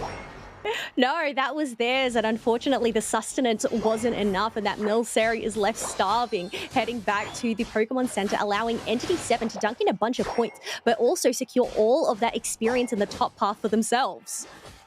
It's looking pretty good. Looks like there's a little bit of a fight in center once again, as well, as we're starting to see Yang get close to evolution. That'll happen eventually. I Piploop, which is a very funny name, going to be super low, finally gets punished. I do like that they ran as far forward as they could to just kind of get that reset, make sure that everybody wasted as much time as they could. And hey, if they were unchecked, then they would have had some free farm, but they did get punished, and now we're back to a more neutral situation. Some scores in the top path, some checking from both sides, but we'll see who gets this 8-minute mark center EXP. Yeah, we can see on the mini-map that the Snorlax and the Eldegoss have headed up there. Otherwise, up in the top half, we can see some dunks coming in from Peru Unite. And now the scores have been made even, except Peru Unite have gone above that. So just being able to give a Nemo some attack weight stacks there that were very much needed. Ooh, pretty big fight here in the center, and we do already have an Nemo evolved. Like you said, has some stacks as well, looking pretty strong. Now, I was just talking about, I was like, well, you know, you still have to evolve Charizard. You have to make sure they hit their power spikes, and now I just look like a fool because they did so easily. But that is, of course, something that they tried to stop with that potential attempt to invade early on, and Peru were just showing why they're the reigning world champs, doing a great job of holding on to their early game. They have 3 altogether, you know, I guess it's like 3-stage Pokemon. They don't quite have them a champ fully evolved, but they have had no problem with their early game. No, I feel like they are pretty much on track here, especially considering they have that Charizard Unite move, unless they end up getting shut down and not able to use it. But yes, they do, but it is a little bit too late, considering Entity 7 have already secured that Regieleki that's going to be marching towards this tier 2. Only Inteleon and Vaporeon are left to defend, but unfortunately, they are helpless and cannot do anything to stop these points raining on through. And they're going to settle for a 17-point only overdunk. That's the relatively low side, I would say. However, just getting rid of that tier 1 is going to be pretty nice for them, especially now knowing that Regieleki is spawning on bottom. It's a pretty huge dunk, both on top and bottom tier 1s, though, from Peru, as they're going to pretty much even things up without any sort of gigantic push for themselves. Just 2 members that are in a pretty good position. I think, you know, we were talking about this earlier. The stats only show a bit of the picture. The fact that Entity 7 are able to keep up with Peru Unite, but then Peru Unite are also being aware and being able to keep up with them. It really just goes to demonstrate, you know, just how strong these teams can be. Otherwise, we do have Eldegoss getting knocked on out as Lucario is going to turn into that Mega Form, is going to miss their Aura Cannon, and it looks like they're just going to back away there, considering they are outnumbered. It's so funny always just seeing somebody turn away from the Aura Cannon, you know, they're just like, nope, and they just take a hard right. But they are going to get punished for it. Not a big usage of that Mega. Also, just to point it out, we've seen almost entirely liquidation throughout this entire league so far, and we are going to see liquidation once again. Wow, the damage over time. That was a lot of confidence to just walk away right there. Like, yep, you are actually done. But liquidation, like I was mentioning, from Zynas, once again, it's been getting a lot of mileage. Yeah, a lot of mileage. It is able to stop Roju from dunking in that 40 points, but Eldegoss did end up getting a little bit there. But yeah, even though I know Entity 7 are currently in the lead, it is still a very close match heading into this halfway mark. Otherwise, Gyarados looks like they're caught up the creek without a paddle, unless they end up diving underwater and able to swim on out back to safety. Who needs a paddle around here? We don't need one. That was an incredible example to use right there as they went under the water. Regieleki going down to about half life, and we do see Snorlax here, but unfortunately kind of all alone. Oh, I almost thought that was going to be it. That's a pretty great way to steal, but Nemo was able to close it out instead, pick up one more KO for their troubles. As a few members rotating down, we're going to see the Unite being popped from Xynus, who's going to help try to close this up. If they can take out this tier 1 after all these KOs, that'd be a pretty big win for them. They want to fight back into the points lead. It's going to be another KO, triple actually, for Tempo on the Machamp. That's a little bit surprising. Usually they've been getting a lot of setups on Machamp, but hey, if you can finish him off with Machamp, it all works. Doesn't matter which order you do it in. This is what I want to see. Our Cremi shine. I think being able to use that Unite move to just go and sustain the whole team of Peru Unite. That way, none of them ended up getting taken down. They were able to work together to break that bottom tier 1 pad. I say give us more Our Cremi. Yeah, honestly, I was saying it before, but it's a very hard team to take down on the side of Peru, and when the Alcremie is behind them, it becomes nearly impossible. As long as the spacing for Zynos is good, everybody else on their team has such good escape options and self-sustain and just everything. I mean, look, you can see right here, Draken going in basically by themselves, and they're going to come out healthy out of this. Just taking a little bit of healing. Did they steal that away? They did manage to steal that away. The Gyarados managed to take that. Very good stuff. But still, you can see the survivability of the team as Draken's just going to slowly walk away. Maybe eventually get KO'd, but it's just... No, they're going to go flip term that Gyarados just to try and provide them some shielding, but both of them end up getting knocked on out. We do have that Mega Charizard X on the field as well, just burning on through, as 3 members of Entity 7 are out of the picture. This is a weird time for KOs. I feel like they don't really care that much. They are going to basically have to at least get some sort of vision maybe on bottom. There's going to be plenty of time, 30 seconds, for whoever wants to try to challenge that Regieleki, and it does look like maybe Peru are going to be the ones to go down. Entity 7, they've got a few people sort of starting to walk over. I think they might be scared that they're going to get ambushed. Only just the Gyarados, who is going to have a pretty good job escaping once they do get vision. They're going to see these Regielekis happening. They're going to say we're probably a little bit too late to do anything about it, and that's exactly what they're doing as they're going to go back up. They might just let the Regieleki go in because we're only 10 seconds away from the final stretch. That is going to give them vision of those 3 members that did end up going and doing that. We have Inteleon locking onto Snorlax, but because of their block, they're able to go and sustain that. Alcremie has come on out trying to keep the team alive, but Machamp ends up falling as Groudon is getting ripped on down.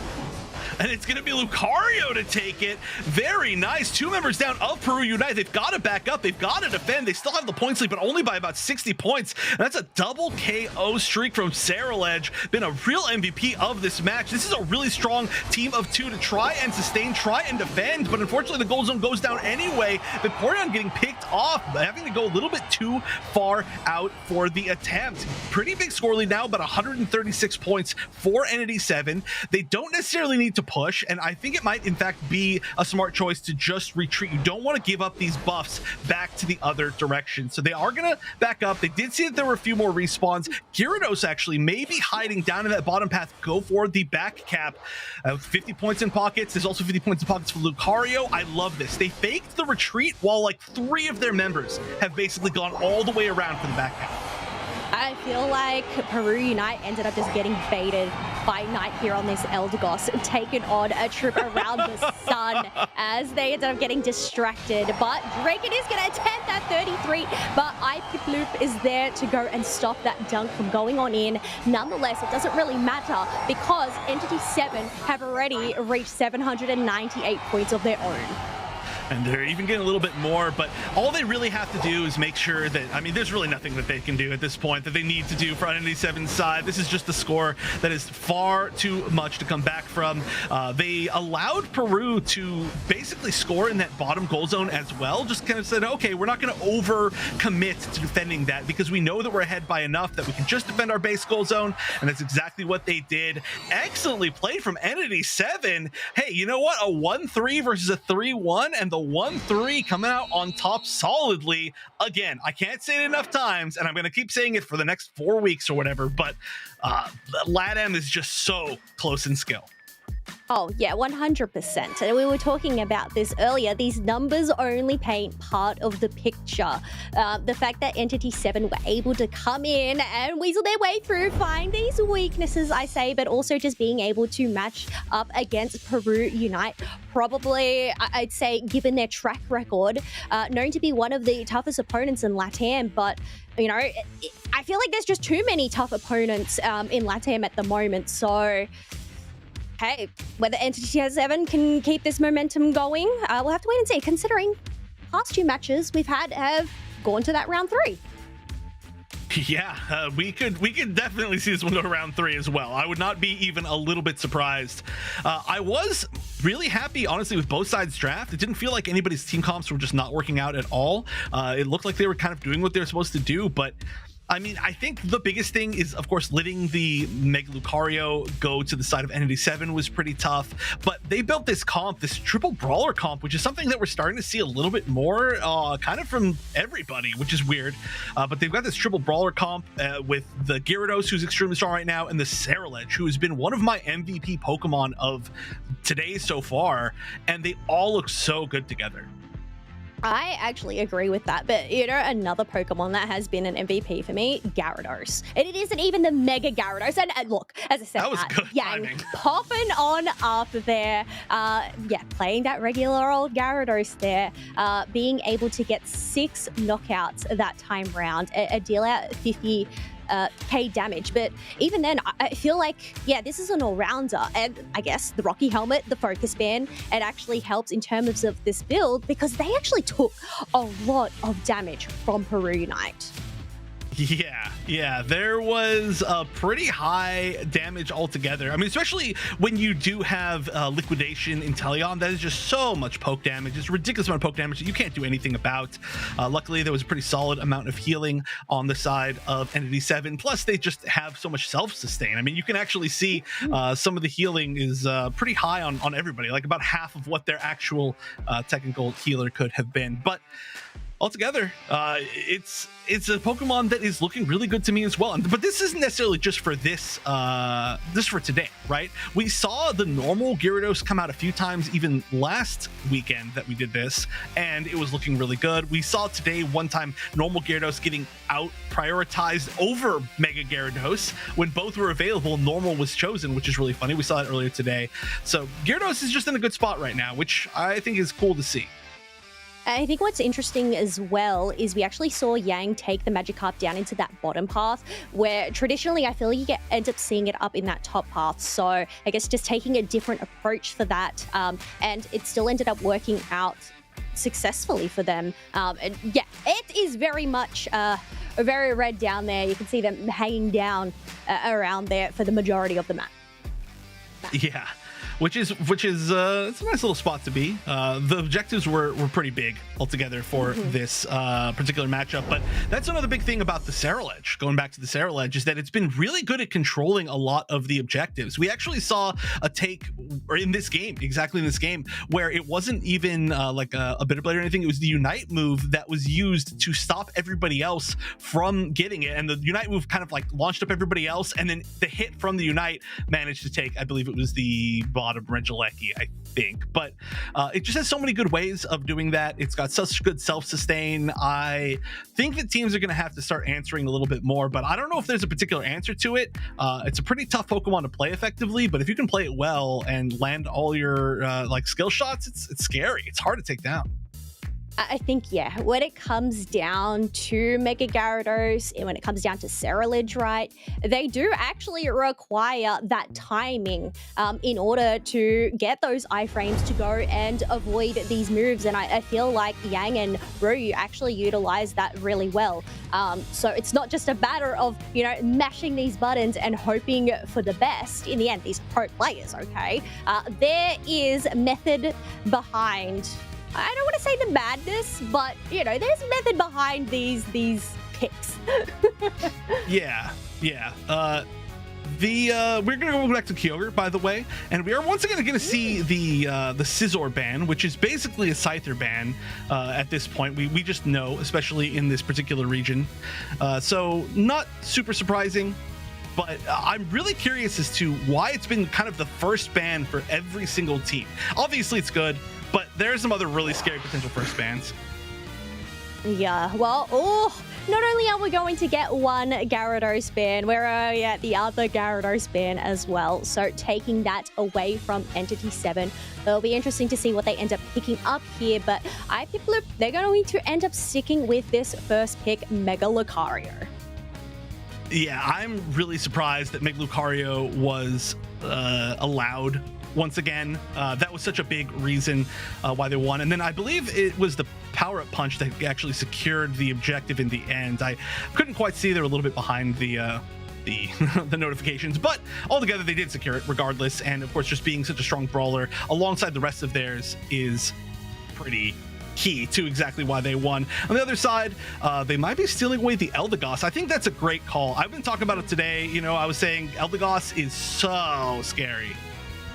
I think it's not only, you know, being that supporter role in terms of providing those shields, providing those heals, but it's actually just such a great damage dealer in terms of its basic moves.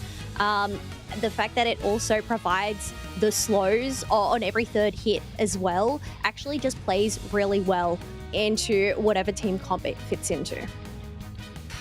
Okay, Snorlax getting picked up. Another MVP, but I feel like Snorlax has been a playmaker for I don't know, two forever. years, 3 years since the start of the game, maybe. Yeah, there's pretty much no time ever that it is not extremely good. But we're definitely in, I would say, a little bit of a defender meta at the moment. I mean, we're in kind of an everything meta, but the defenders are making some really awesome plays. So when you have a playmaker defender, like for example Snorlax or Trevenant, which I'm super surprised we haven't seen more of today because it looks so good when we did see it, they can just completely run the entire game. But woo, Peru's gonna take the Ceruledge this time alongside with Tempo taking the Zacian, so double little blades here. No Aegis Slash, but that's looking like a pretty strong combo.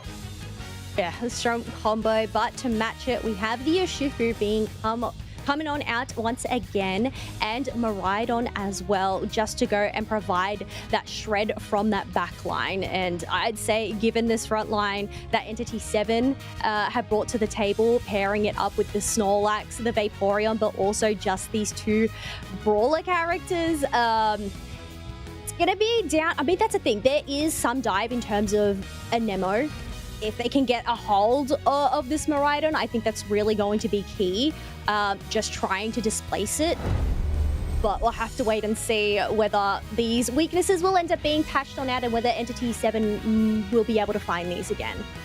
Yeah, well, that was, I mean, that would be a huge, absolute huge win for them. By the way, just a little clarification, of course, that was a picture of a different gang from, you can see their Paper Rex jersey that, of course, Doopsnax is a big fan of that jersey, as we all are. But different gang, not going to be the one playing in APAC, but relatively common name. But yeah, the comps altogether, I actually feel like I do like Peru's comp maybe a little bit more this time around. It's just a little bit more solid.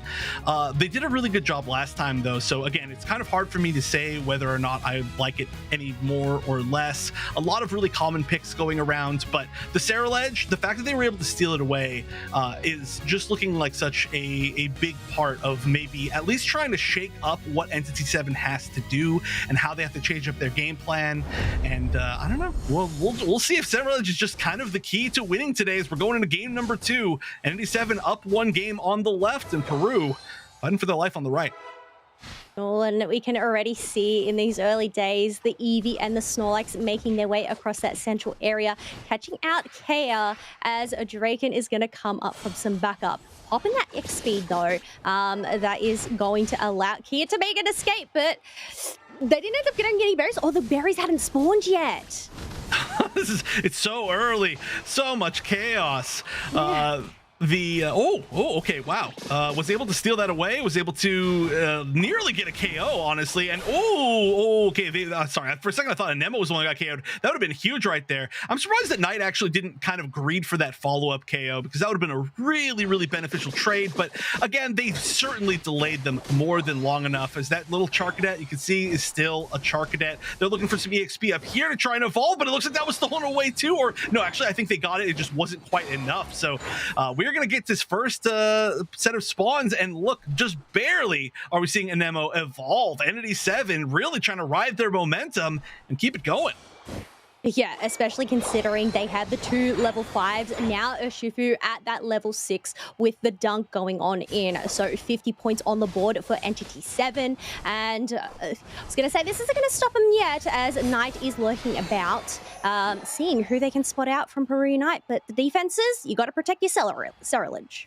I like this, like, really mobile, kind of annoying, I said in a complimentary way, Vaporeon play. I feel like that's not usually the way that I'm seeing Vaporeon, but they're doing a really good job of kind of going back and forth. You can see they're in the center area once again. This time they're rotating up top, and they are going to find a few members, but again, that vision is going to be so big. Everything that they found has really helped them on these fights. Doesn't seem like Regidrago is a good... Oh, no, just kidding. I was going to say, it doesn't seem like it's a good chance that they're going to be able to take that, but the Charge Beam was able to take it in a 2v4 situation. So Entity 7, they've got to be just really happy right now. Yeah, being able to take that Regidrago is going to give them that experience globally. However, they have left this bottom path on 33 points, backing on out, considering there's still some wild Pokemon, and wait for these next lot of birds to spawn on in. If the Regidrago was taken by Peru too, that, I mean, that tier 1 might have been able to be broken, right, with the buff and with the experience and with the extra points that they were going to get. But now they're fighting at a more even situation. And in this even situation, there's a level 9er Shifu on the other side, who currently is not quite in the fight yet, but they're about to be. So you really don't want to have to deal with that. And I still haven't seen whether it's single strike or multi-strike or Shifu. So we'll see that as we scroll down. Multi-strike. The surging strike. We do have that Regieleki spawning down in that bottom path. Miraidon and Urshifu are going to shred that down as we have Volaro on the Snorlax, keeping an eye out for Peru Unite. That one is going to go over for free, as we have in that top path Zacian locking in a Regirock for Peru Unite. So that is going to allow the extra defenses, but Regieleki has already crashed into this goal. So there's not a lot that the members of Peru Unite can do down here. They really didn't have all that many points, I guess, is kind of a plus side for Peru. N87, they were able to get 3 full dunks into the Regieleki'd zone. Can you use it like that way? Can you say it has been Regieleki'd? You make your own rules up. You do what you want, chef. Yeah, that's fair. That's fair. But yeah, it's still at like half HP, so it's not the worst thing in the world. Could be a whole lot worse. Piplup getting caught out a little bit right here. Going to be a tough job to get away.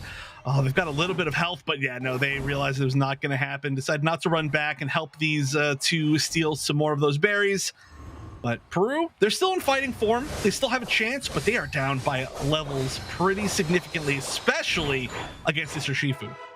Yeah, I feel like that's just been climbing steadily. The fact that I've blinked and it's already at that level 11 mark. I'm not even sure whether we've seen it utilize its Unite move yet. But Tempo is going to find Volaro taking a stroll down into the bottom path, but thankfully for a block, they're going to be able to sustain that, and no KOs over to them just yet. Ooh, Muddy Water is going to push the entire team back for Peru Unite. And they're just going to follow it up. I mean, they were able to use that to get 1 pick. They managed to take down the Zacian, and they've just got a numbers advantage, especially considering the fact that Eldegoss is up top. They're going to get another pick here, as one of the best divers in the game is going to be this Urshifu. Very, very hard to avoid them, even if you can go all the way back into your Flux Zone, but they do manage to pick up the KO on, and that's going to be a huge amount of experience for the side of Peru Unite. They've got to be happy with that, even though they're certainly losing this goal zone. They were able to get a ton of rubber band experience. You can see everybody on the team now just about at level 10. The Anemo Saraledge, though, picking up another KO, and they've still easily got a chance in this. The fact that they were even able to get that seems like maybe a little bit of an overextension from the side of N87. Yeah, I guess that's a moment where the tables can turn. However, Entity 7 have come in and locked in that Regieleki. Eldegoss healing the team, but Saraledge ends up getting knocked on out. We have that Mega Mewtwo Y trying to burn through the power of Entity 7 as they take down their fellow Mega, being Mega Lucario as well. And as we were talking about, Peru Unite, they now have double digits across the board, whereas Entity 7, well, they still have a level 8 Snorlax. This is turning around very quickly. Peru has won like 3 fights in a row, and when you're behind, again, the rubber band experience is just huge. I mean, if you're taking out a level 12, who's now still level 12, has been a level 12 for, I mean, like a minute and a half, obviously they're getting pretty high levels already, but they would have liked to have been 13, win some of those fights. Finally just got it right there. This is looking pretty solid. You can see Peru just catching up more and more. If they can take this Regirock, that would certainly help them even more. Unite coming out from the Snorlax on then the counter Hydro Typhoon. Not sure who's going to be able to take this Regirock away. Final hit, though, coming from that Lucario. A great secure option as far as everybody has it on the board, and that's pretty good for Entity 7. That's going to keep them in the lead here. Big surf, gigantic surf into the Hydro Pump. Unfortunately, pulled them kind of right to exactly where they wanted to be. Not the follow-up that they wanted. 2 HP on this gold zone. That's going to be a 46 over dunk as they're going to continue to push forward. Volaro might get caught out, might get KO'd for their troubles, but that's going to be a huge lead going into the final 3 minutes of the game. Yeah, 210 points to 88 in favor of Entity 7. And, despite losing the fight down at the bottom, they have still managed to grasp their lead. 2 level 13s over on their side, so both having those plus movements. Whereas Peru Unite, I'd say they're probably really close, considering they have the 3 level 12s, but they really want to hit those level 13 benchmarks ASAP, especially considering we have another objective on the field. 2 minutes 30. This is really scary. Lucario's not in the battle yet. Regieleki getting taken very quickly. I have to assume that Entity 7 is going to just back up. Probably even just let this Regieleki go in. Maybe that's some time. That's not a counter engage. That's a huge moment to engage, actually. Not going to follow it up as well. But they're just going to back up. They're not going to commit. That seemed like that could have maybe been the time to try and fight. Regieleki did go in the background. Everybody's still kind of vying for location. And look at that. 3 members get the jump. And that is a huge KO. Cereledge going down, and now they're just burning down Kyogre. Yeah, they're trying to burn it down as Valara is trying to block. They go in with a nap to get the stuns onto Peru Unite, and it ends up being Mega Lucario to secure the Kyogre buff for Entity 7. This is their moment to go and score these points, especially because it's only Draken on the Blastoise left standing. And you know what? I'm going to say that is a team wipe, even though we have Cereledge on the map now. That was a team wipe. It is an effective ace for sure. That was an incredible play at the end there by Entity 7. They backed up. They said, okay, take the Regieleki, that's fine. And then they just walked back around them, sat in the tall grass, just like, Zoinks has been in all day. And then they just waited for one person to be out of position. They took out the person that they knew was going to be super key to securing. Obviously, Zacian was still there, so it was still very scary. But as soon as they took it down, they immediately made the call to go and rip, and it was the perfect call. That was extremely good decision-making from Entity 7 from the 3-minute mark all the way until right now. Now, it's still not over. There's still 48 seconds left. Everybody's going to be back up. Zacian is a little bit far behind. 50 point as well. Counter score potential coming from Urshifu, but they're going to get one more push. Oh yeah, Urshifu is there as Zacian has decided to go and join the team. We have Lucario and Vaporeon looking to defend this pad as Miraidon's going to come and join the party. We have Eldegoss trying to go up to the sky, land at the perfect moment to go and replenish the team. Hydro Typhoon is going to follow up and stun up Entity 7, but Peru Unite have still not managed to secure any KOs. Oh no, it's so hard to find it, and they won't find a single one. Entity 7 once again proving that 1-3 in LATAM is a winning record. I think that's pretty much on the books. You could say that's confirmed, as they're going to be 1-3, take down the reigning world champions 2-0, who are currently sitting at 3-1. LATAM is just the best region to watch this season. I love all the regions, but boy, you can never, ever expect what's going to happen between these teams. It's a matter of expect the unexpected. And yes, as I said, when you're looking at these stats here, it doesn't paint the full picture. So yeah, going into this, I did honestly have my doubts. But the fact that Entity 7 came in, well, look, they proved me wrong. They played an incredible match that time round against Peru Unite, being able to just hold that lead, take some really good team fights. And even though they did end up misstepping a few times, giving some comeback experience over to Peru Unite, I think it was just the bounce back straight after that to not let them stop them. You know what? I'm going to say these Entity 7, they're indomitable spirits. They truly are. This was really, I mean, both games. Obviously, we're seeing the replays from just this last game, but both games from Entity 7 really amazing, really impressive. I couldn't say anything better about it. I mean, there's really, truly just nothing but great things to say. I pointed out how excellent so these moments right here, this is what really started. I mean, look at that catch out. What a beautiful catch out. And then their comms and decisions right after that were so fast. I mean, that was a cut right there, but basically it was the exact same time. They got the perfect amount of CC to stop everybody that was trying to do anything to counter them. They just secured perfectly. It's just a beautiful play. Their defense was beautiful. Their counter scoring afterwards was beautiful.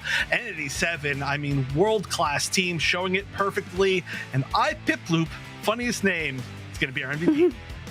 Yes, on the Mega Lucario there, being able to dish out 54k damage, but even then, pretty much equal in terms of damage taken. I don't know whether it's possible, but I would absolutely love to see that last Kyogre fight in slow motion, because I feel like things just happened so quickly. It ended up being Piploop who secured the Kyogre in the end, correct? Yes, I believe so. It was actually I think they skirted it twice, both games, I believe. Maybe I'm wrong on that, but yeah, that would be awesome to see. There was certainly a lot going on, and a whole lot of unites and stuff happening all at once. So I'd be excited to maybe see that, or maybe Zoinks would take it. Who knows? We'll see about that later. Huge amount of healing, by the way, from Kia. Almost 70,000, which is, I mean, just so impactful. But unfortunately, it really didn't matter how well Peru played for most of that match, because they allowed the one pick to happen on an Nemo at the end. And at that point, the 5v4 Entity 7 was just not going to let that be a not losing situation for Peru. Yeah, I mean, you called it. The fact that they had a moment there to go and commit to the team fight, but instead it seemed like both teams were going to retreat from each other. But being able to go and catch a Nemu off on their own while the other four members decided to go into the Kyogre pick, that really just fell into their laps, and just very, great play to just dive on them and take down one of the biggest threats on Peru Unite. Right. Not only just one of the biggest threats as far as like the actual team fight, but also one of the biggest threats as far as the secure. And one thing about the Peru comp as well is it's one of those comps where if everybody just hits their unite all at once, the entire other team can be gone, right? They had Blastoise, they had Ceruledge, they had Mewtwo, they had there was one more big one, and I can't remember what it was. But basically, if everybody just all combos all their unites, it is Zacian. Yeah. I mean, it's just AoE damage everywhere, so it can be a little bit scary. There we go. All right, take it away. Thank you, production, for going in and slowing this down. So yeah, Volaro in the pit with the block, being able to get the stun on that Zacian there, as Yang is trying to back away from this Eldegoss who's coming on in, and keep an eye on IPip Loop and what they actually end up doing here, considering, well, they are in that Mega Lucario form already. And yeah, you could just see how Kia was waiting for the perfect moment to replenish the team's HP, which they successfully did. Oh, wait, look at Lucario. They end up getting saved by Snorlax, and we have the Zacian Unite. I actually don't even know. Wait, we have the rewind? What? I don't have any idea how that Zacian Unite didn't get there. How? Wait, yeah. Oh, this is brilliant. Is it just an auto? I don't. Honestly, it wasn't power up. It definitely wasn't power up punch. It had to have just been an auto. I don't think there was anything else that it could have been right there. That Zacian Unite move was 1 pixel away from taking that, and I cannot believe it didn't. But it's the fact that they ended up having the Ceruledge Unite move. Was it that? No, it wasn't the Ceruledge is down. Sorry, that just all the slashes. That is absolutely wild. My mind is blown. I'm still, just in awe of how IPip Loop managed to out-secure the Zacian Unite move there. Yeah, I have no idea. There was also some shenanigans, or were some shenanigans earlier from Kyogre doing the move where it like launches everybody around it, which is just a very annoying move to deal with when you're actually trying to take it out. One of the most annoying out of all of, I think, these final objectives. So there were just a lot of weird things going on, and truly I cannot believe that the Zacian didn't get it, but then in the end it was, I think, just an auto from that Lucario. Very wild moment. Anything could have happened. Even slow-mo, it's hard to find, but shout outs to Bob for doing our replays. Yeah, that was brilliant, being able to just go back, rewind, rewatch that over and over again, because that was absolutely magnificent to see that happen. And I guess, this is what keeps us on the edge of our chairs and why we enjoy getting to watch these teams battle out against each other. But while that is going to be the LATAM region done for us here today, it is not the end of the broadcast, because we still have NA yet to come. So I'd say, hydrate, get that self-care, but be sure that you are back here quickly, because you do not want to miss any of the action of the Pokemon Unite Championship Series Regional Leagues, Week 2, Day 1.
Hello, everybody, and welcome back to the Pokemon Unite Championship Series. We are taking a lot of trips today. We start our morning in EU, then we pop down to Latin America, and now here we are in North America, if you will, for our final 3 matches of the day. Doob Snacks, how you doing, brother?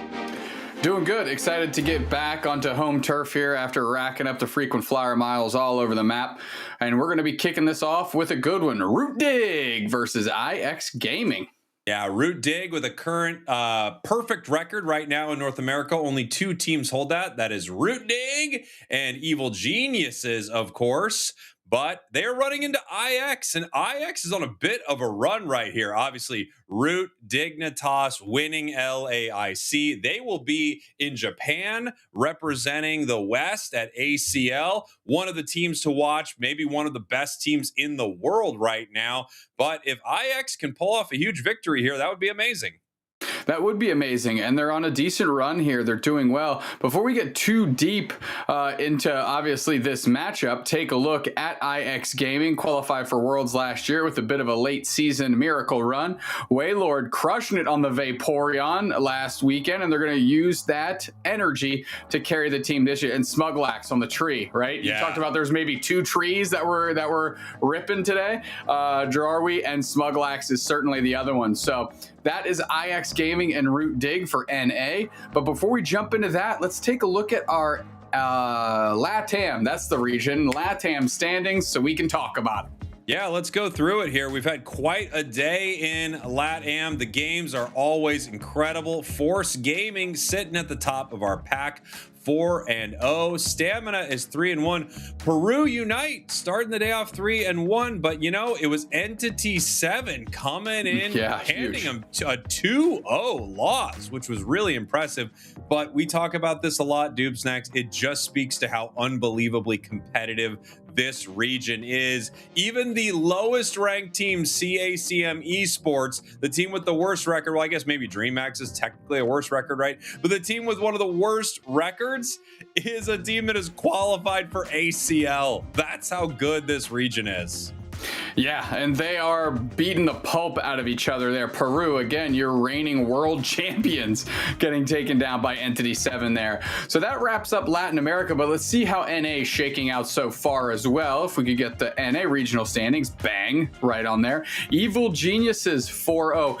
IX Gaming 3-1, gonna try to improve to 4-1 against Root Dig, who again, undefeated right now, 3-0. Walk me through the rest. Yeah, we've got Citadel Gaming looking pretty solid, but having a few wins, few losses. Same with Lunex. Extinction, I think a team that a lot of people had their eye on as one of the top in the region, having a really rough start, only taking a victory off of Aftermath Esports. And even in that matchup, they lost a game to Aftermath. Aftermath starting off with a very rough record of 0-4. T-Gang as well, 0-3. They're looking to improve their record here today. North America, to me, really does feel like we have a couple of insanely dominant teams and a few teams that just can't keep up. And if you were to watch UCS throughout the years, you'd notice that North America feels pretty much like this every year. It's like 3 or 4 insanely competitive teams, with 2 of them being the top dogs, and then 5 through 8 is a mix, like a mishmash of good teams, but teams that never really seem to make it to the top. Yeah, I mean, I'll be honest, I expected the North America standings to look similar to LATAM. NA specifically, I think, plays themselves very strong, but that's not how this is shaking out this year. Maybe for the first time, Cowboy. I mean, Extinction, you want to talk about them, you know, that's shades of Nemesis. Deep runs at things like EUIC, right? The AOS Cup, and now they're 1-3 and really struggling. So they need to find their footing and fast. And then you look up the list, you have Citadel Gaming, that's basically Team YT, right? 2-2. IX Gaming, however, again, the team for me to watch, and the match that I wanted to see the most was Root Dig IX, because they're kind of on one, right? They proved themselves to not just be a flash in the pan when they qualified for Worlds last year. And they're building themselves a pretty strong performance here, having their only loss be against the undefeated Evil Geniuses at this point in time.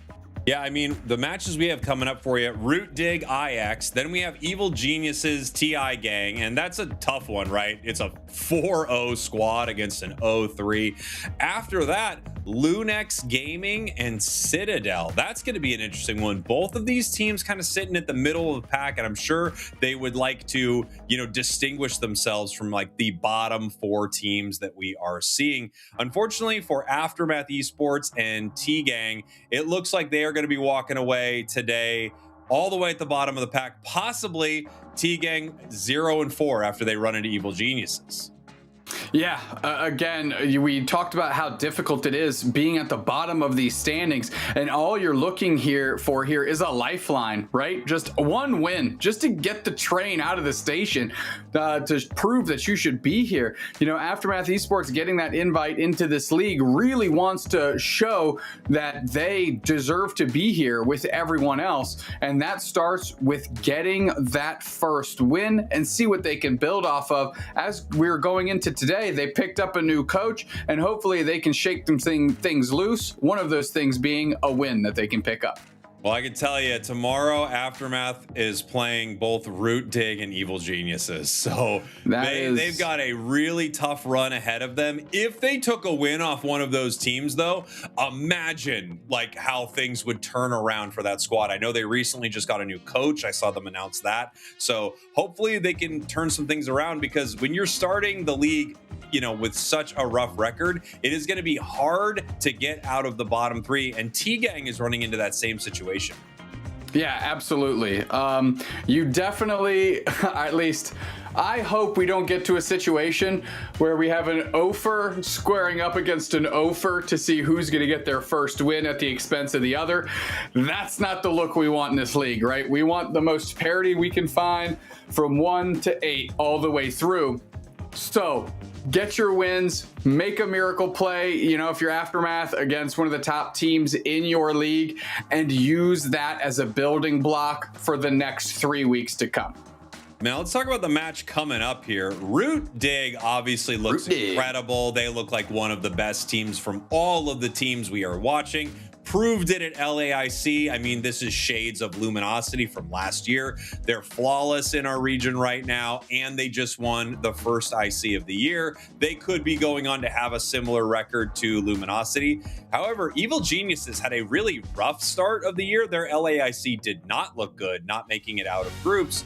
But that is a team that I think we should all keep our eyes on as we're heading into our first draft. If IX can pull off a victory here, the momentum for this team will be incredible. Bans looking like Mega Lucario, Mega Charizard Y, Psyduck, no shocker, I would never want to see Ender on Psyduck right now, Blastoise, Snorlax, and finally, maybe the bro, it is Slowbro.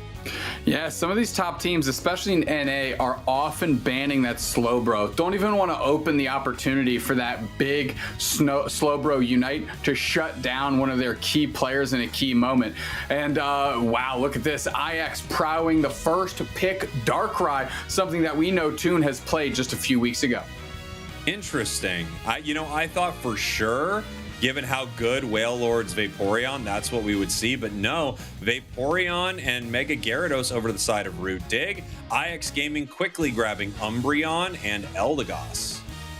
As Root Dig goes through their selections here, Ender on Hoopa. We'll see if they lock that in. A Pokemon that they have played infinite games on. As Otter is content with the Alolan Raichu. Again, kind of feels like an NA special. I don't know if we've played enough weeks for me to just absolutely give it that title, but it seems to be NA is the only region that repeatedly goes to that well.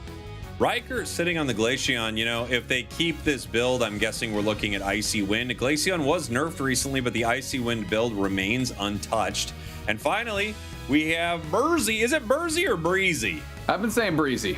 It's Breezy, baby. Keep it breezy, Dupe Stacks, on the Machamp. You and I have been talking. This is one of those up and down Pokemon for us. It has some really good games and then some games where I just feel like it's almost a non-factor. Toon filling it out here with the Decidueye. Yeah, maybe Toon is the reason why Decidueye was sitting on top of our highest win percentage Pokemon. When a player with that skill level is able to lock that thing in, yeah, you know what? Root Dig's going to find them wins. They're undefeated after all. Now, I'm still dialed in on Lico's Darkrai. That might be the recipe to success here for IX. We talked about Darkrai earlier today. I'm wondering which Darkrai we are seeing with this setup. We just saw them switch off of a curse item and put on choice specs here. I think both Darkrai builds are really solid right now. If you are playing the Dark Pulse Shadow Claw build, I think you need a high level of skill with that particular build. You know how there are a few Pokemon in the game where if you don't play Zoroark a lot, there's no point in grabbing Zoroark. However, if you are keyed into Zoroark, if you are Overlord, Trainer, Celestial, one of those kind of players on Zoroark, that thing is phenomenal. I think Dark Pulse Shadow Claw is just like that.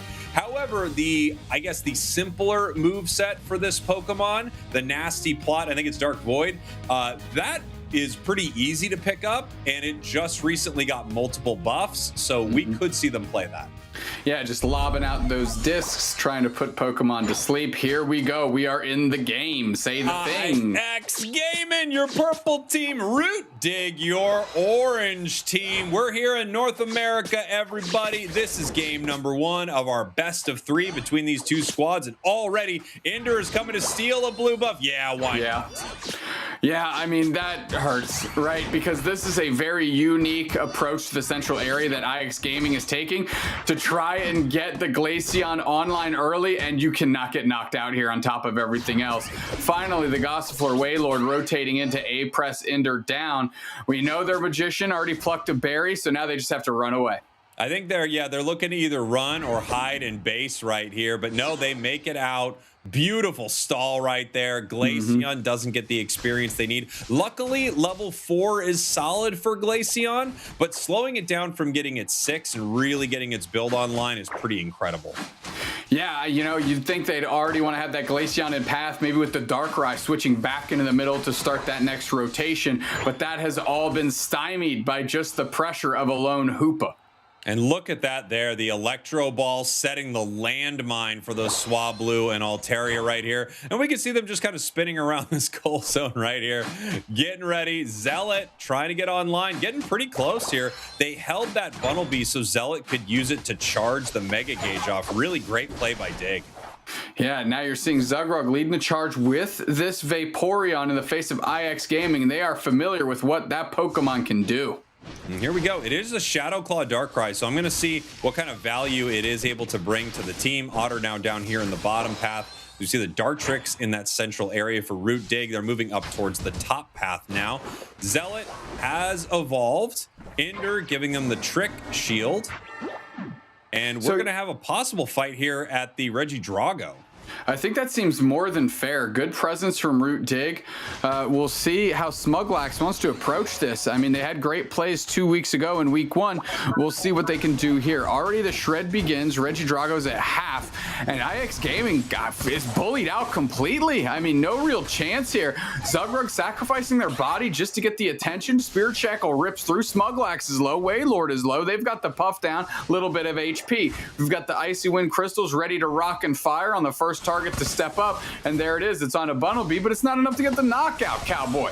Yeah, I mean, Icy Wind is an interesting moveset. It feels like if you have a really strong level advantage, the incredible burst potential from it is really nice. But given that they were slowed down, they're only level 7 right here. They are not able to help win a big fight. This might look like Dignitas just moving down, but no, Glaceon is coming down to this objective to fight, and we do have level 7 on the Darkrai. They're moving forward.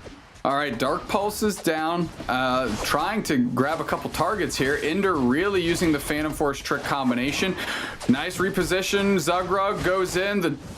I mean, these Dark Pulses are crazy. They're not actually finding Eddie Mare. The Spirit Shackle's lined up. It's a bit early. Wow. They get a KO. They don't get the objective. IX Gaming is going to take that off the back of Smuglax. Beautiful play by Smuglax. The foul play with the secure right there. Even though they lost the fight to Dig, they still were able to get the objective. You love to see it. And look at the aggression here from IX on the Darkrai. You know, we've seen some Darkrai's just really not put up numbers, not make a lot of plays today. I'm excited to see IX on this Pokemon. I hope to see it really make an impact. So far, Liko looks very comfortable on this Pokemon. Now, if they can find a couple critical knockouts, that's going to be obviously right where they want to be. Can they punish Zugrug? No. The 30 banger is the first set of points that goes in this entire match as Regieleki is taken by the Decidueye Toon. Yeah, another good secure here for Dignos, or I should say the last one wasn't a good secure, but they were able to get that Drago earlier. That's a nice push. And we're going to see how they want to play this. They might move forward, and they do. Here comes the Gyarados Unite move. It is underwater. It is Mega. And no, IX is just peeling away from this completely. Love that. Tons of full pockets here. Able to get that Regieleki to hit using the Decidueye knock arrow as cover. Zealot pops the Mega Gyarados to get in the back line for just an extra level of threat level midnight, if you will. And then they were able to get that in. Meanwhile, Liko on the other side is trying to get some stacks in. And after one, they are punished. Yeah, they go down right there after only one. Unfortunate. They were obviously looking for a few stacks. They could have hid in the Dark Pulse for a moment, but instead just looking to make that score happen. Great stuff for Root Dignitas, right? I mean, they were able to score in that top path a ton with Mega Gyarados, so much so that it already has its Unite back after just using it.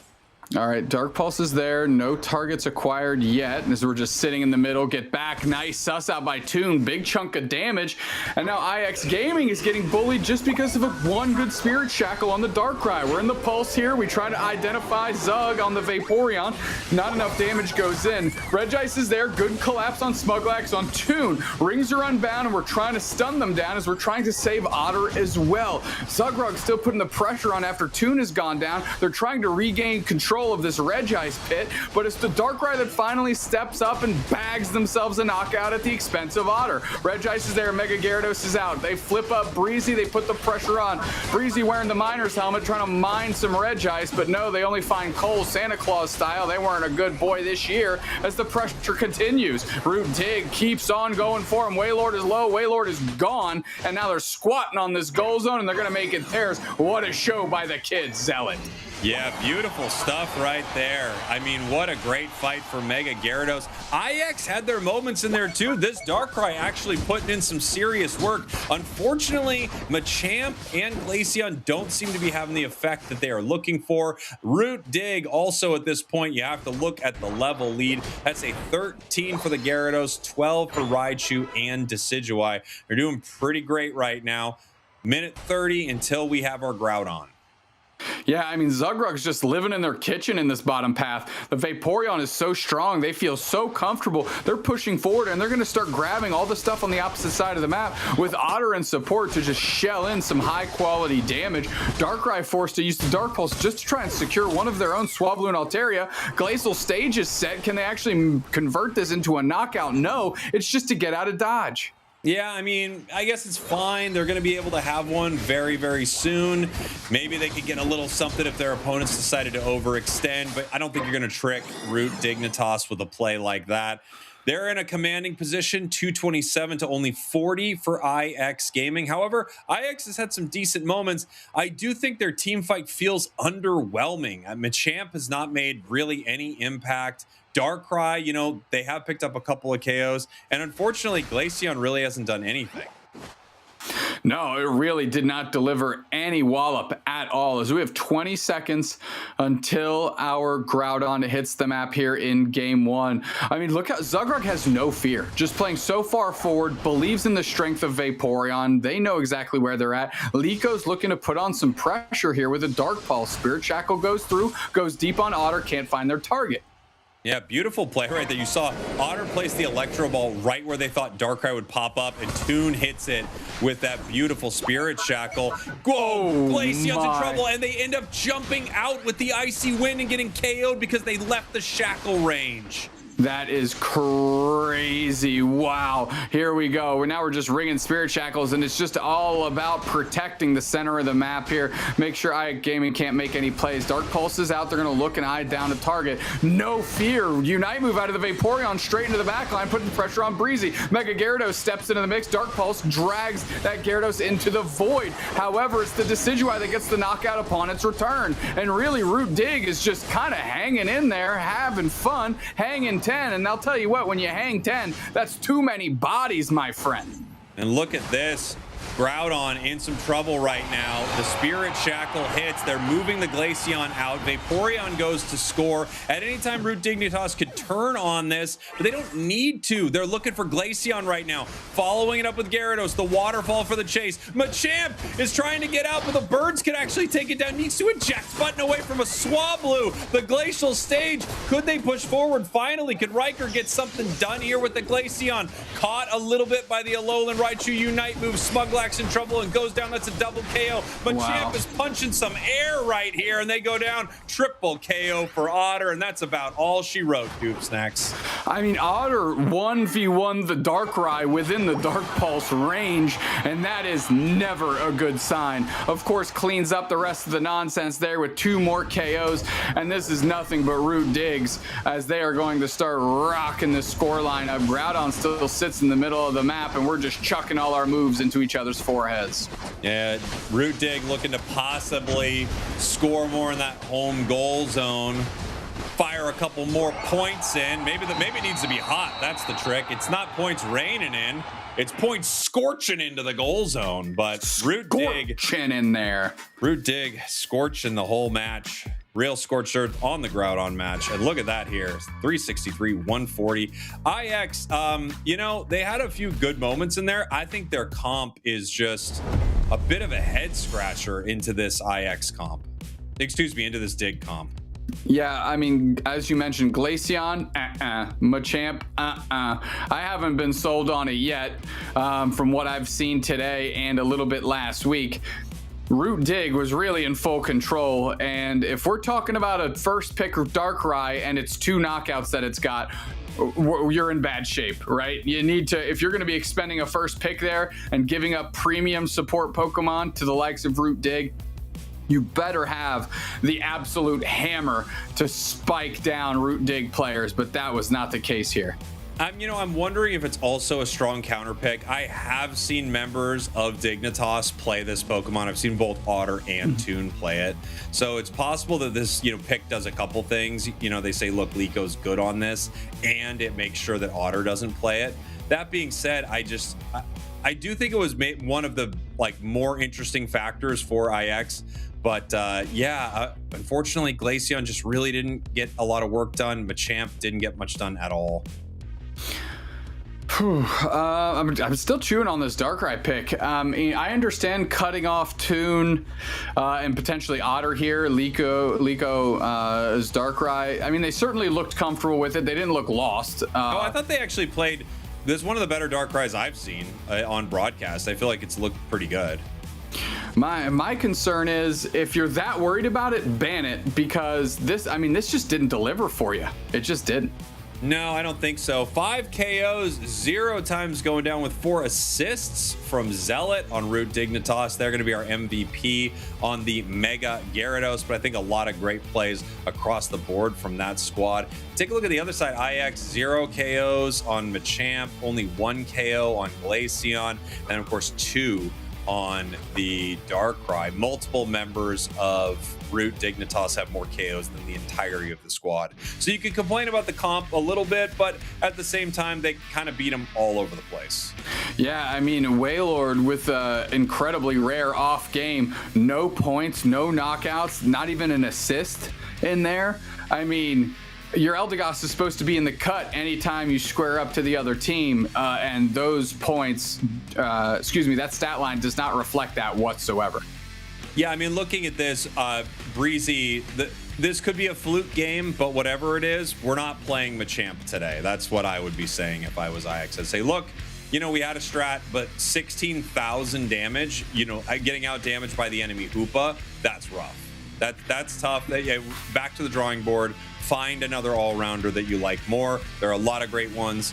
I really have not been impressed by Machamp, and I'm wondering if it's just maybe a huge outplay Pokemon where some of these players who are crazy good on Machamp and they're running into a lot of crowd control are also using it against teams that they might just be beating otherwise.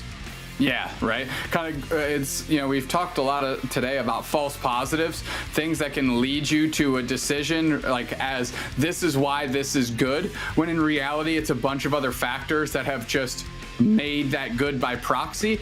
And to me, Machamp kind of seems that way because I've just really been unimpressed, to be quite honest, especially when there's other options in the mix. You know, you have Garchomp, for example, that probably would have been able to contend very well into that discussion. Zacian as well. So, you know, there's other options out there. It's just, is the pool deep enough? And if your pool isn't deep enough, you gotta expand, because this league is going to test how much you have in your back pocket. And right now, Machamp ain't it. Yeah, well, you know, Dig looks great. Obviously, a perfect record so far in the season. They won LAIC. IX is on a run, but they might be running straight into a brick wall. I mean, this might be a Wile E. Coyote situation. They see a tunnel painted on there, but it's a trick, and Dig's going to take you every time. The question is, what can they do in this next game? I don't know. I saw a lot of factors on their team that I was really unimpressed with draft-wise. Looking at their comp, I thought, this doesn't look like a winning comp to me. And then in game, clearly multiple pieces of it did not become huge factors. Right, exactly. It's easy to state, again, the Glaceon, the Machamp, you know, but even on top of that, you know, Wailord having an off game, Smuglax not looking like they did when they were playing the tree, right? And on top of everything, your first pick Darkrai in the hands of Liko did not deliver for you as well. So it might be a combination of kind of misdraft, and even on their comfort picks or things they're used to using, man, they weren't hitting the broadside of the barn either. So we'll see how IX adjusts here going into game 2, as the map selected by Root Dig is Kyogre. Yeah, interesting. We've got a Kyogre map here instead of Groudon.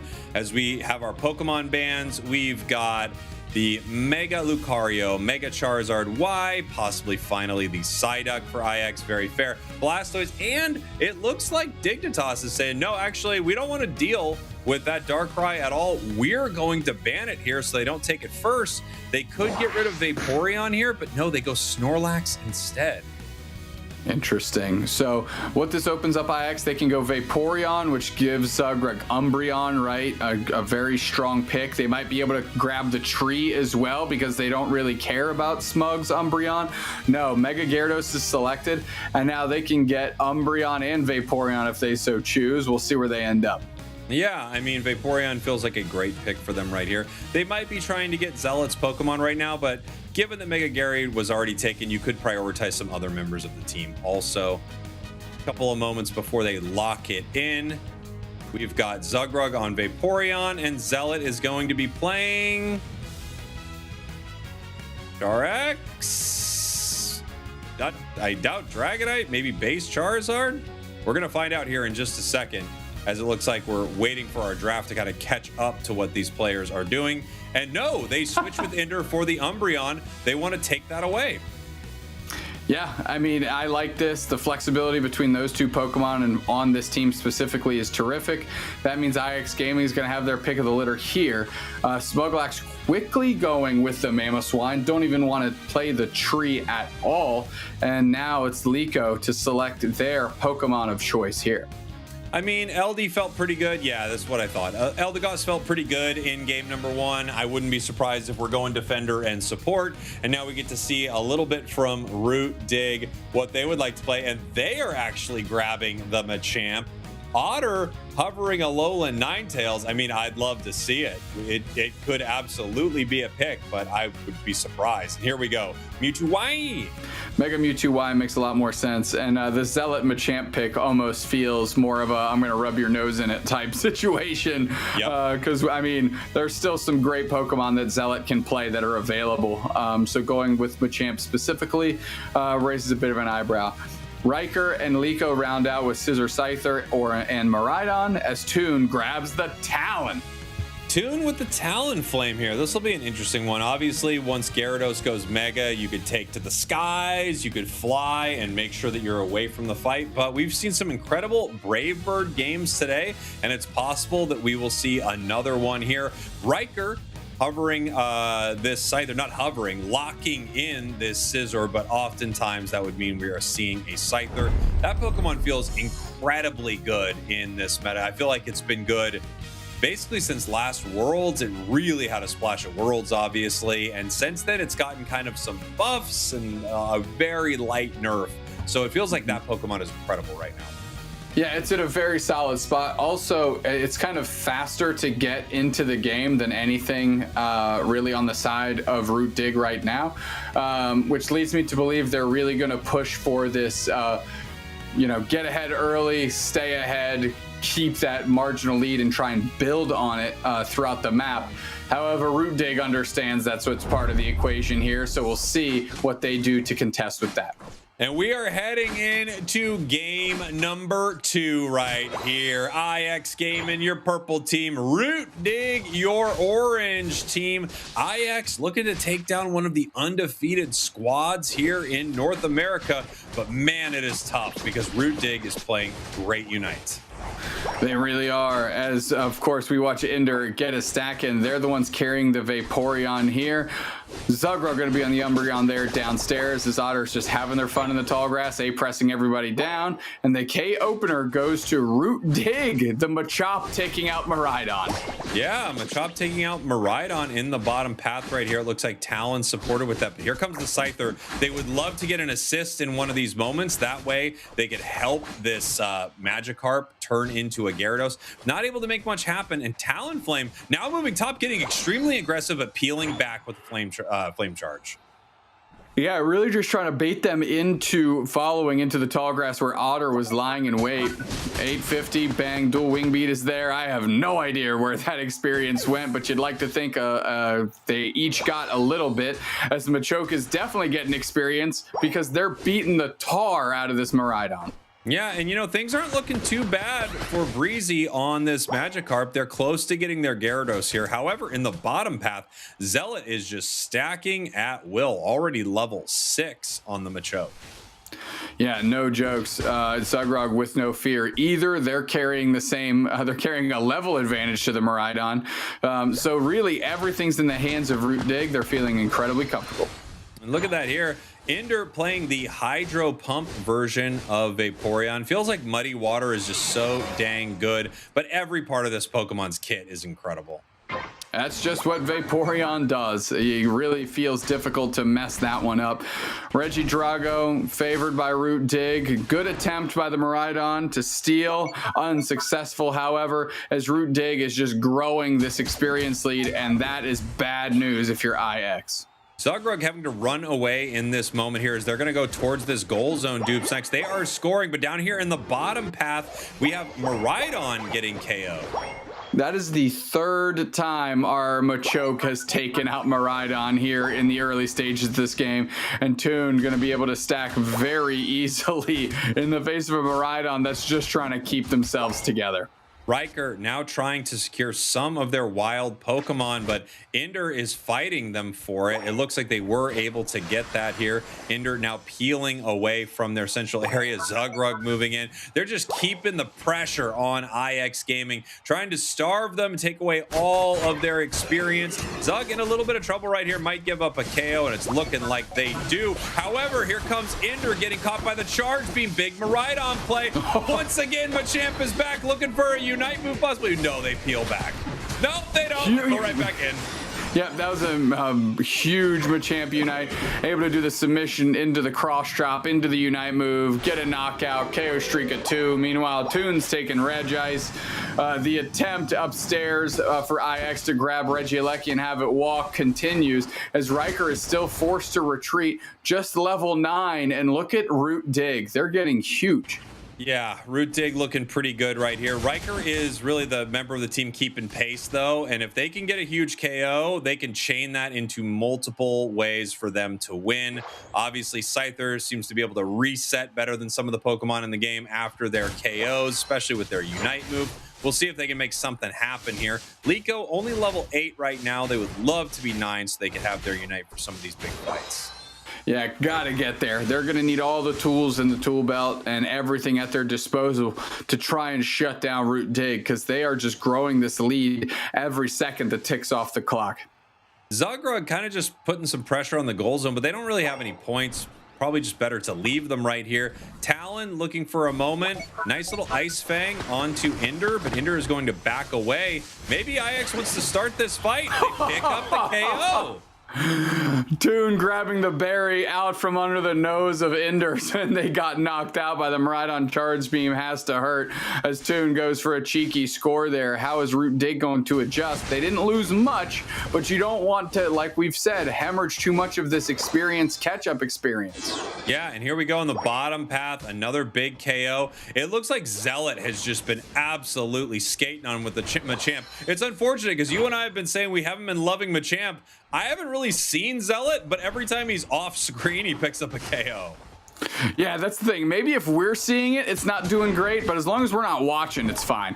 Yeah. The chase is on. Riker looking for a quality knockout, pivots their attention. There's the super Cyburn, or the infinite Cyburn, leads to another knockout, and the pressure continues. 2 are down instantly, and Zealot says, I'll do it in front of your eyes. There's no close-up magic here. It's just Machamp chucking fists into the teeth of IX Gaming. Flame Sweep, unsurprisingly, results into a crash landing into a wall and subsequently getting knocked out as the meteors are landing from the skies, but I don't think it's going to be enough for IX Gaming in this moment.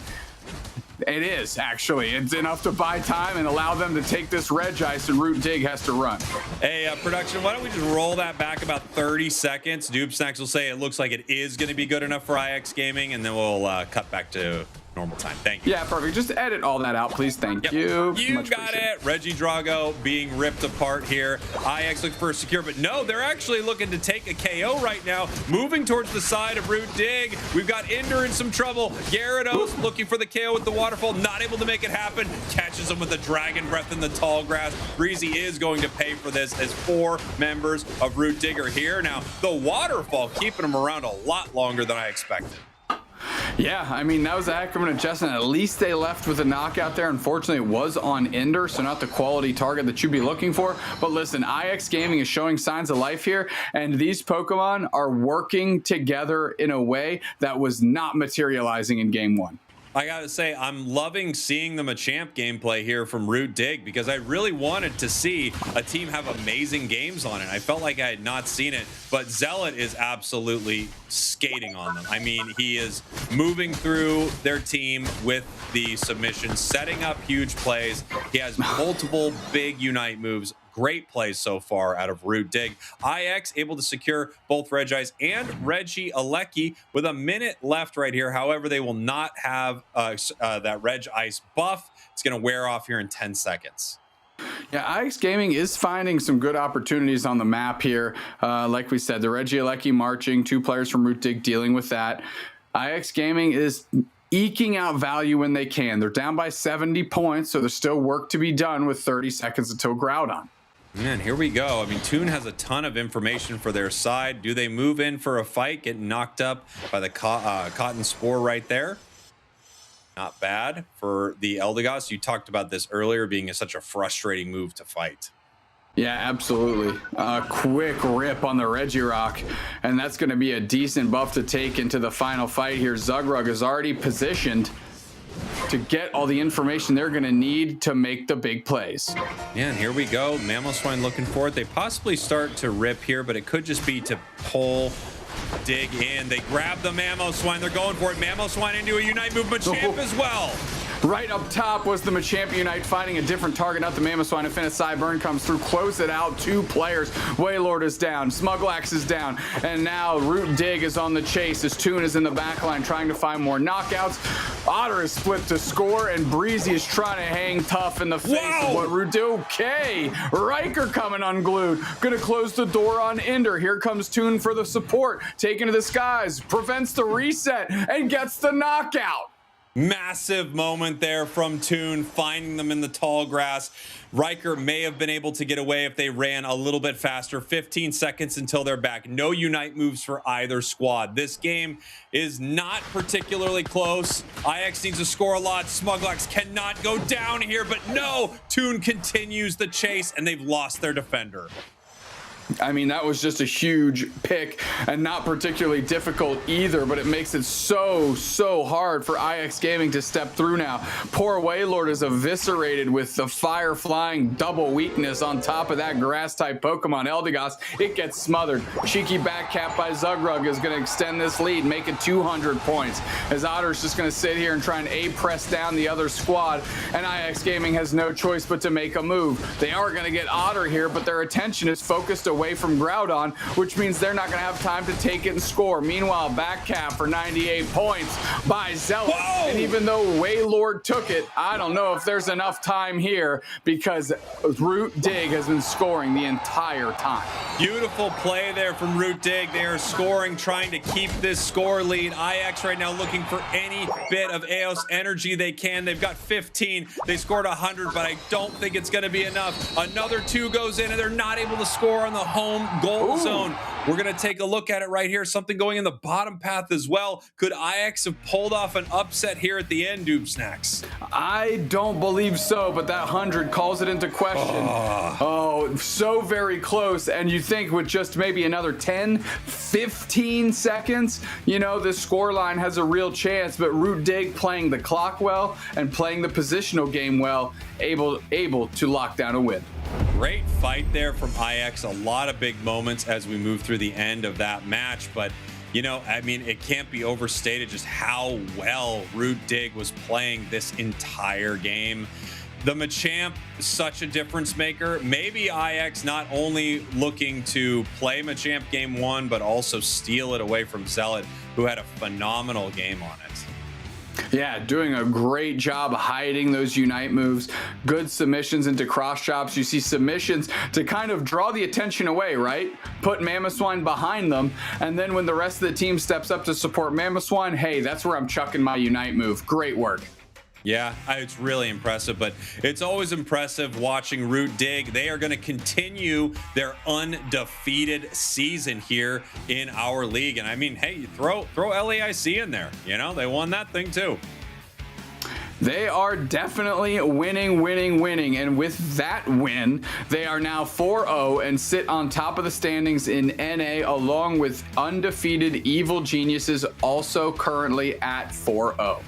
I think it's really hard to not look at Root Dig and EG as the best teams in North America. And we could be having a repeat of kind of the classic North America, you know, Luminosity and Juicers or something like that. Just a season where 2 teams truly are the standouts. Yeah, unsurprisingly, EG and Root Dig are made up with a lot of the players from LG and Orange Juicers, coincidentally. So it's unsurprising that that's how this thing shakes out. Zealot, player of the game, flexing that Machamp on screen to make us look bad per usual. 67k damage, and really just setting up some phenomenal plays. I'm glad I saw. I mean, this is what I've been wanting to see. I'm saying, can someone show me this Machamp where it's really dominating? We saw it here with Root Dig. I think we also saw some of it with Zoinks bringing us some off-screen Peru games. So I know this thing has a ton of value, but I needed to see it for myself, and boy, did we. As we take a look at some of the numbers right here, solid damage. Highest damage on the side of Root Dig is going to be Zealot. Yeah, I mean, not only did Zealot deal a ton of damage, surprisingly quiet game out of Otter and Toon in the damage category here, right? They were just really picking their spots, throwing everything in the kitchen sink into the face that they wanted to destroy, and executing that on repeat. Unfortunately for IX Gaming, it was their face, and it's the one that got beat down today. You know, IX Gaming, I thought in game number 1 was a little lost. I thought this composition was just quite confusing. Maybe it had a lot of counter picks. I felt like they were lost in game 1. Game 2 felt like a much stronger showing for IX, but it still wasn't enough to take down Root Dig. Taking a look at our heat map right here, you can see Zealot all over this map a little bit, but spending a lot of time in this bottom path. Interesting kind of switch up for them, having the all-rounder go bottom and the attacker go top.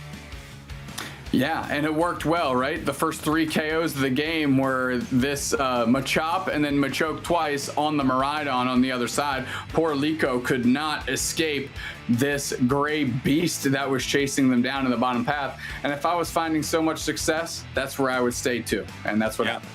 They were just crushing it. Great stuff. Great stuff from Dig. Zealot having a standout game. You love to see it. And of course, Dignitas, you know, I think everyone would have expected this outcome, but I definitely wanted to see if IX was, you know, up to the challenge of taking down one of the best in the region. Well, game 1, it certainly didn't look that way. Game 2 was much better.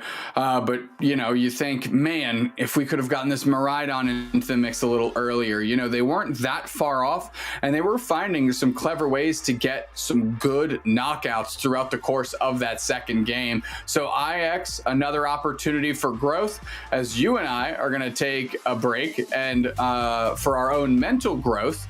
And we're going to be right back with more NA action. Let's go to a break. Choo, choo, choo, choo, choo, choo. Liquidation. Choo, choo, choo, choo, choo, choo, choo, choo, choo, choo, choo, choo, choo, choo.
3 matches down for EU, 3 matches down for LATAM, 1 match down for NA. We still have 2 more to go, but we are back here. I'm Kello. This is Chef. We have our second match coming on in. We have Evil Geniuses up against TI Gang. Now, I know you've obviously been following the NA region and everything like that, Chef. How are you feeling about this match? We spoke earlier. I said, chalk and cheese, NA is. Well, I'd say Evil Geniuses being at the top there, undefeated being the cheese, TI Gang being the chalk there with a 0-3 record. But numbers, more than meets the eye. Well, you just said a lot of numbers. Also, chalk and cheese is a great saying. I've never heard it. It's definitely not in my wheelhouse, but I like it a lot, so I'm going to steal it. There's chalk and there's cheese and there's whatever. What's in between chalk and cheese? What's like the middle ground between that? That's a good question. I don't know. We need to think of another word that starts with a ch. Chair, chicken. Chicken's I don't good. know. Churro's good. I don't know. I don't know what's the middle ground. What's an average thing? I'm gonna need chat to brainstorm that one for me. But basically, we definitely have the cheese here, which is in the good way, in the best way possible, and that's gonna be Evil Geniuses going up against TI Gang, who I certainly wouldn't call them the chalk. They have been performing not quite perfectly. Chalk as far as the results, as you can see right here, but they are a strong team. They've proven to be a strong team. Right before we went into the start of the season, they were looking extremely strong underneath a different name, but they just haven't quite found their wins yet, and they've done pretty well against some of the other teams, some of the other well-placing teams so far. However, they're up against what many would consider potentially the top team. Obviously, Evil Geniuses kind of fighting with Root Dig for that spot, but boy, just look at these names right here. It is hard to not consider them up there. Yeah, Kyrios, Vin, Roland, Chris Smith, and Ducky are really leading the pack at that full 0 ranking right now. So, but yeah, that's the thing. Numbers, right? They only tell a part of the story and not the whole story. So there was a word that you ended up describing TI Gang off stream. I think it was it sneaky? I can't remember what the word was. It was certainly sneaky. They're a sneaky team, and that's, I think, a good way to put them. They have pulled out some pretty fun strategies, from some pretty sneaky little strategies, and they're one of those teams that you can never, ever count out, right? Even against some of the best teams, they've taken it down to winning situations or comps that work really well. It's just they're willing to kind of go and take that extra risk, which is always really scary. You want to, if you're a really good team, you want to fight teams below you that are not going to take risks because you know exactly how to counter them, not the ones that are going to take risks because there's always some sort of weird little chance that they can pull off a sneaky move. I do believe that TI Gang even chose Rayquaza one time in week number 1, so we could really see it. Yeah, I mean, I think that's great, being able to take those risks and everything and try to catch your opponents off guard. And I mean, there's a reason why they are here in the NA regional leagues. They did end up coming first in those open qualifiers. So, in the grand scheme of things, this team has a lot of potential. It's just a matter of whether they can tap into this potential in order to take down one of the big raid bosses of NA currently, being Evil Geniuses. Right, and like you said, they're totally capable of doing it. These are some players that have been doing quite well. It's just some legends that they're going up against, and we've already seen in a lot of the other regions some of these teams that have been 1-3, 0-3, doing really well. I mean, we saw 2 1-3 victories, I believe, in LATAM alone. So nothing is written in stone, and it won't be written in stone until I think the end of these 5 weeks for sure. Just we got to see some people really pull off some really amazing moves, and we got to see how much these teams are actually studying each other, how much they're studying their own gameplay, because it's such a rare opportunity to be able to be in a league like this. So TI Gang, today is where they really have to prove themselves, and honestly I think they can do it. Yes, that is exactly the thing. They have the stage here set for them. It's just a matter of whether they can perform and not end up getting stage fright there and really just prove to us all, oh, hey, we are still in this competition. Like, we've got it. And it's just pretty much if they are able to just make evil geniuses sweat, that's the thing. Just being able to hold up their own, really match their momentum and everything like that. And well, first things first, right? We need to come to that draft phase. Well, how are they going to end up navigating all of that up against evil geniuses? TI Gang do have that first pick position. We are heading to Groudon once again because it is that first map, and that's where we'll end up landing for each of these sets here. So I'm really interested to see what they end up mapping out here as those first steps. Right. It's going to be tough. Of course, evil geniuses, I was talking a lot about TI Gang a minute ago, but evil geniuses, they are monsters right now, looking nearly unstoppable. However, they're a little bit less proven than Root Dig. Of course, as we've been saying for quite a while now, it's really those two kind of in the race for first place. And at the moment, they are both undefeated. However, we are going to have to find another win just to kind of tie things up here for Evil Geniuses. And Evil Geniuses didn't have the opportunity to go and play at LAIC like Root Dig did. Obviously Root Dig won, and so that's going to throw them even into a higher level of, are they the best in NA right now? And so Evil Geniuses has some stuff to prove, and if they lose even one game before they end up like playing against Root Dig themselves, it's going to be a little bit more of a question mark, a little bit of a crack in their armor. But so far they show no signs of slowing. There are so many players in that team in Evil Geniuses that I'm a huge fan of. I was saying I'm honestly one of the biggest Kyrios fans I think out there. I have been for years at this point. It was a real bummer seeing that season without him, but he's back and it's time. Roland as well. It's another one of those faces that we've seen for quite a while. I mean, just a lot of these players, but they're together as a team now, and it's scary. Oh, yeah, 100%. I absolutely love to see a Roland out on the field. Just one of those top-tier disruptor players, and also just a great support all around. But we do have our bands rolling on through. We have Mewtwo White, Mimikyu, and Blastoise locked in on the side of TI Gang. Both Megas, Mega Lucario and Mega Charizard Y so far. Ooh, Snorlax. I feel like we don't really see this very often. I mean, it has 7% there, so... Right. Yeah. So it's a very strange one to see. Definitely very targeted against TI Gang. However, Snorlax, I mean, it's been really strong in every game that we've seen, so it's not the most surprising pick. However, there are a lot of things being unbanned, being left unbanned. This is going to be one of them. The Darkrai that got so many nice buffs. However, it still has been a little bit hit or miss throughout all of today, and it does look like we're going to go for a few more maybe solid choices on the side of Evil Geniuses with the double water comp. I love them because their portraits are facing opposite directions. They're like one curves up, one curves down.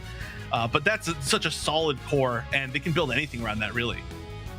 Yeah, that's one thing to notice for sure. Good eye there, but it's funny. Ooh. Well, we were talking about disruption and all of this. I love that we get to see a Sableye, and you did describe TI Gang as sneaky, and I feel like if there is a sneaky Pokemon that is out on the field, there's none other than that Sableye that just matches that description so well. It's score comp for sure. I'm just pointing that out before that happens. Well, I'm gonna lose my mind again. Really? Oh, okay, no, they've done it before. This is not the first time they've done this, even in this league. They won with score comp. And so, yeah, as soon as I saw those first picks, I felt very confident in that. And also, just as a side note, there's a goal getter on that trio. But, this is going to be a real test. Of preparations, okay? Okay. Anything can change. But regardless, this is a score comp. Come on. This is definitely a score comp. This is a wild comp in general. I mean, they've got two speedsters. Their support is the Sableye. Now, just to look at the other side, extremely solid comp. One of the most interesting things here is this Scyther, potentially Scyther. I'm assuming it's Scyther. Could be Scizor, I guess. No guarantees any direction, but it's going to be kind of in a tough spot, maybe. Trying to land a lot of hits on these very evasive score comp options. Kyrios is going to, or whatever, sorry, whoever Machamp is on, Machamp is going to do a great job of stopping them from scoring, pulling them back, getting some KOs. But we'll see. Evil Geniuses going up against the practice score comp team. I'm not sure how much practice they've actually had against it. It's not a super common thing right now, but TI Gang starting off with this is pretty impressive. They definitely have a strategy that they're willing to go to, and it shows some confidence, I guess. I guess it's a matter of high risk, high reward. Whether they are going to end up getting the reward of being able to dunk in the Eos energy to their heart's content. There are a lot of formidable foes that they are going to have to come up against, but did see some score shields as well. Oh, actually, it ends up getting changed. They're Drio, so I guess it's a matter of, breaking these shields up first and then coming in with, say, a submission to pull them back off, but yes, I think there's going to be a lot of sneakiness coming out from TI Gang here, considering their composition here. But here we are going into our first game for TI Gang, who is on the purple side, and Evil Geniuses on the orange. Magikarp and Hooper heading up into the top path, but here is our first sneak attack. As expected. Manages to get the steal. And one thing that we didn't really mention is, this is a classic pick for Roland, but not as much against. However, there was a while where North America were all really doing a lot of invades. It was a very popular Pokemon. Sableye was a very popular Pokemon in North America as well. And look at this, doing a pretty good job of being annoying. Even just one buff is a win, honestly, when you're doing an invade like this. Even no buffs if you manage to delay them long enough. So already they've got to feel pretty happy with that. Red buff will still at least go to the side of Evil Geniuses, but they've got to be happy with how that started off at least. Luckily, the choice to go Scyther means that if you're sending Scyther to the center area, you don't need the experience. So if you're getting slowed down, it's not the worst thing in the entire world. You're just getting slowed down. You're not evolved. You're still here for the power spike. You're still here for the farm, which is exactly what we're seeing. Yeah, I guess considering that momentum the TI Gang had in that central area, they've decided to leave the Evil Geniuses to their own devices up in the top path while they go and dunk in a massive 60 points down here in this bottom path, and that isn't going to stop them as we're getting in some more little dunks. We almost had a goal broken before the 8-minute 30 mark, which is pretty wild. This is certainly a good start for TI Gang as well. But honestly, I do like this fact that there's so much focus on scoring from Evil Geniuses. They're only 31 points behind. They are getting in a lot of points up top, and they know that they've got to basically match up to the scoring. Oh, they're doing a great job as well invading, which is, even aside from the experience, just taking away the Eos energy from the other team is a big win right there. I would maybe try to pick up as much as you can right there. Maybe Vin trying to go for some stacks. But they're rotating around, they're scoring, they're doing a good job. This bottom goal zone still alive, though, for Evil Geniuses. Well, if there's one way to go and counter score comp, it's to go and score yourself. But being able to take away that Regidrago for TI Gang, even though it wasn't actually contested, at least they're not going to get that scoring speed increase over onto their side. Otherwise, Dodrio being able to dunk in some points of their own as TI Gang are going to go and break this goal up in the top path. And it's only a 1 point difference currently as Evil Geniuses. What is this game? I don't know. So basically nobody's fighting in this game. Everybody's just farming each other's like wild Pokemon and scoring each other's goal zones. Very few things that are actually happening. Yeah, I guess we can try to watch some of the defense, but it's not gonna really be that much defense. So I guess while this is happening, I can explain to any new player exactly why we're seeing this as the score comp, right? I know it's a strategy that hasn't happened for a while. Regieleki is actually a really huge take. I'm surprised we didn't see a challenge from Evil Geniuses there. But for each of these Pokemon, so Dodrio scores in 3 separate steps, right? So it scores 10, 10, 10 if it has 30, and it's all faster. So it's much harder to interrupt a full score from Dodrio. It's also very fast, as most speedsters are. Sableye can knock Eos energy out of the opponents, and it can also become invisible, so it's very hard to lock down, and it can sneak up and score. Talonflame, it can fly. I guess that's really it. Darkrai, and go into walls. It can fly directly into walls. It's very good at that. But that's why we tend to see a lot of these Pokemon as big score comp Pokemon. Crustle can kind of defend itself with the walls as it's trying to score. It's also a little bit sneaky. Kind of one of the first Pokemon that was ever introduced as a score comp. I do remember that back in season 1. So there's this kind of the strategy that's going on here. Right now, we're not seeing that many fights, nor fights that actually matter. So just kind of going through the strategies here. Yeah, I feel like it's just a matter of pretty much a lot of respect for both sides, kind of sticking to their own lanes, going to the opposite side. But Evil Geniuses looks like they're sticking up to this top side, considering there is no jump pads available. But you can see in that grass there, Darkrai was hiding, but that is going to give visibility to this Dodrio to go and empty out their Aeos energy anyway. And I will say, for being halfway through the game, a score comp up against, you know, normal comp, the fact that the score isn't wider, I think is not a good sign for TI Gang, if I need to be honest. That was a great fly to get away.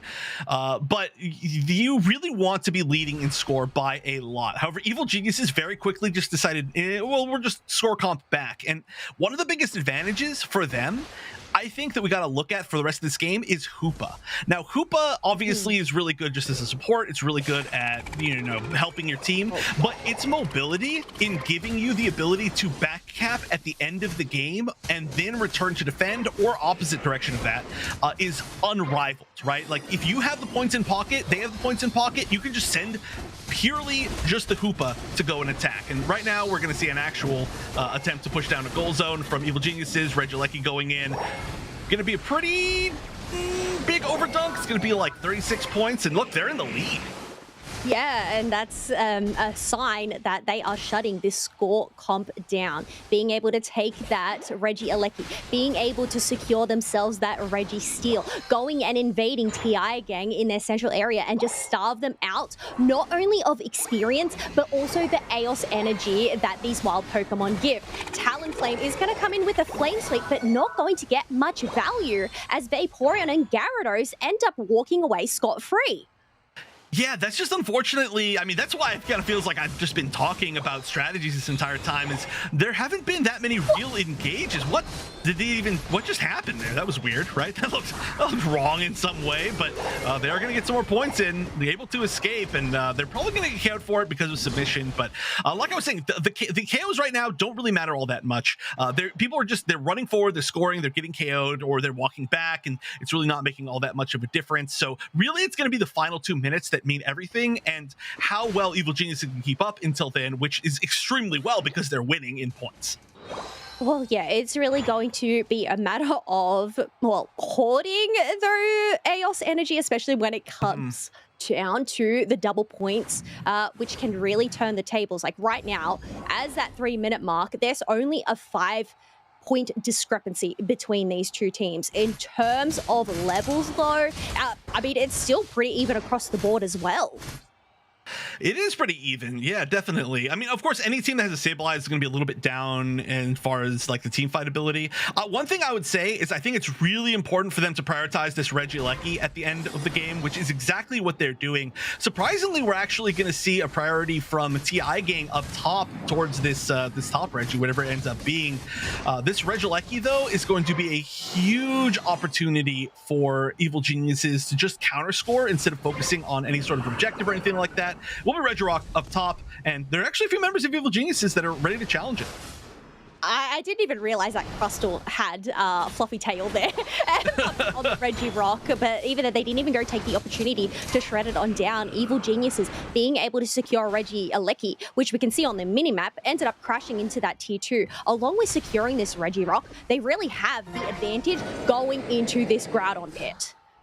I'm thinking there might be a chance that TI Gang tries to flip this. I mean, with the fact that they had the Fluffy Tail, but not going to give them the opportunity, immediately going in the submission of that combo, and that Crustle looked like they were an attacker. They had no HP and not really any challenge from TI Gang. You can see them going for the back cap. They are going to score potentially a few points into that base goal zone as soon as this is over, but there's so many points in pockets on the side of Evil Geniuses. Okay, Hundo Burger, maybe about 160 point lead, 161 point lead for the side of TI Gang right now, but look at this, Hundo Burger in easily, another Hundo Burger in easily, and the lead once again going back to Evil Geniuses, scoring back in the base, the home goal zone. They're up by 135, and they have the Hoopa to even return back to base or score even more if they need to. In fact, they might even just leave the Hoopa all the way out there. No, okay, Hoopa's actually going all the way back, but they're still ahead by 100 points.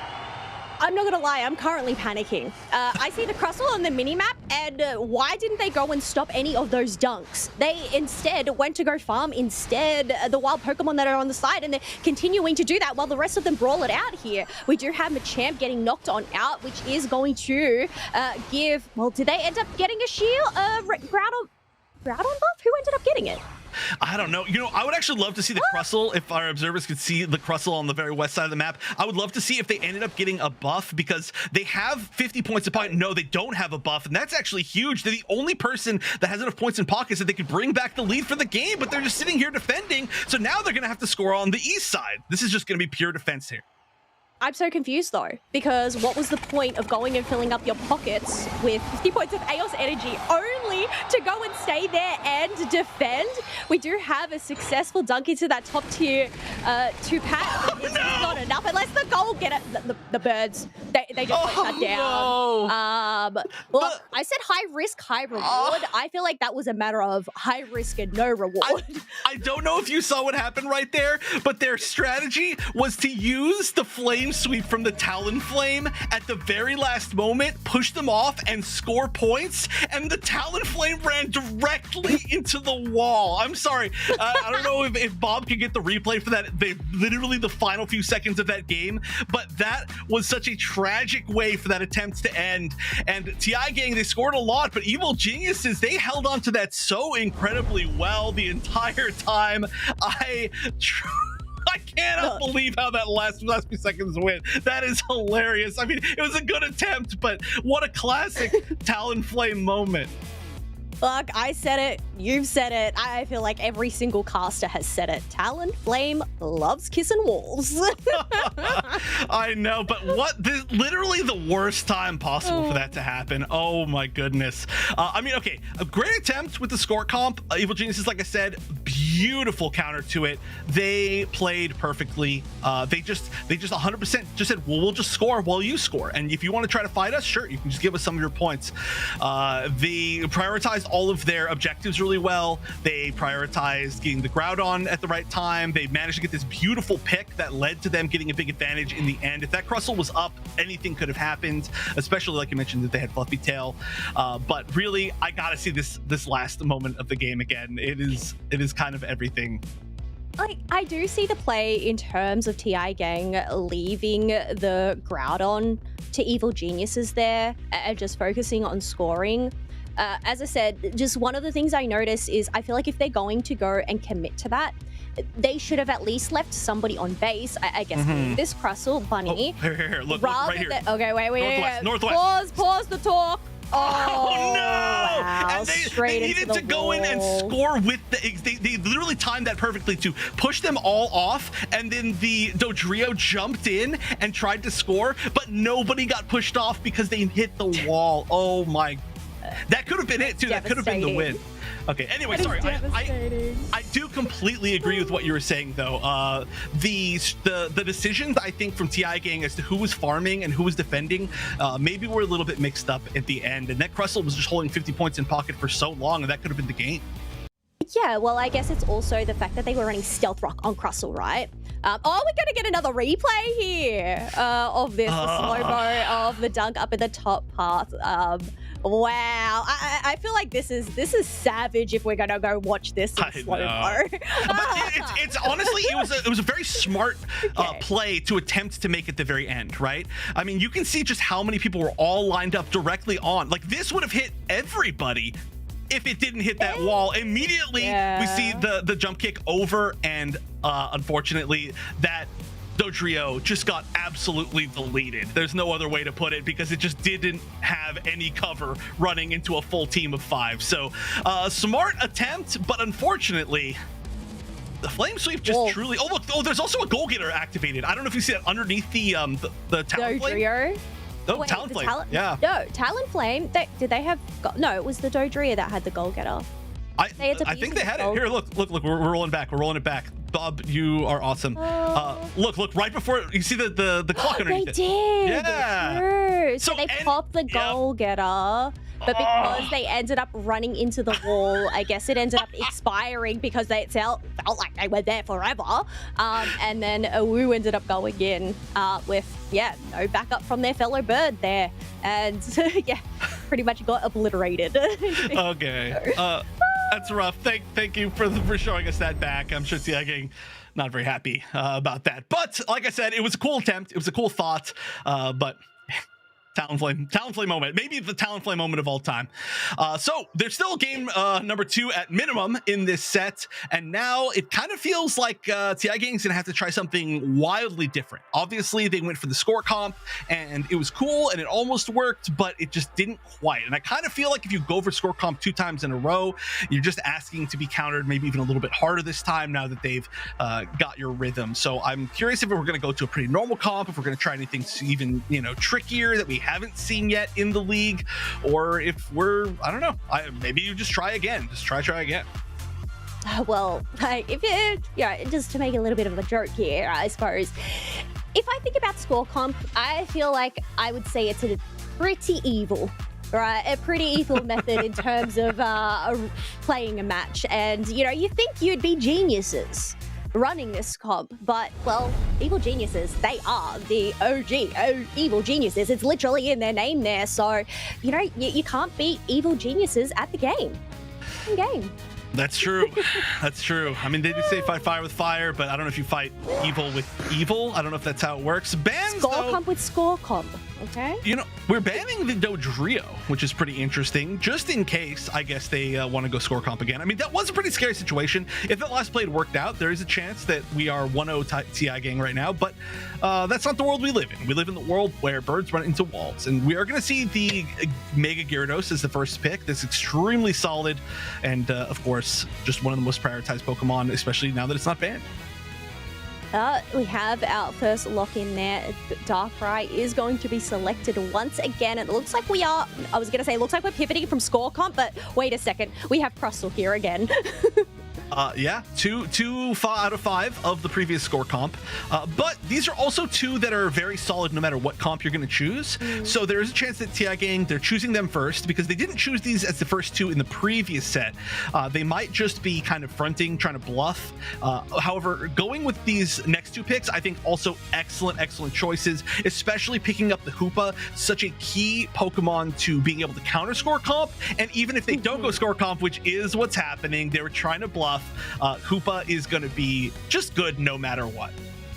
Yes, especially when it's rolling on the Hooper as well. But we do have Zacian and Ceruledge being picked on up. This isn't the first time that we've seen this pair of Pokemon together. So wielding the 3 swords all together. But ooh, we have Mew being selected by Kyrios and Mega Charizard Y by Vin here. So, clearly, no score comp here from Tiagang. Maybe we might actually end up seeing a little bit more engagements, more team fights coming into this next game.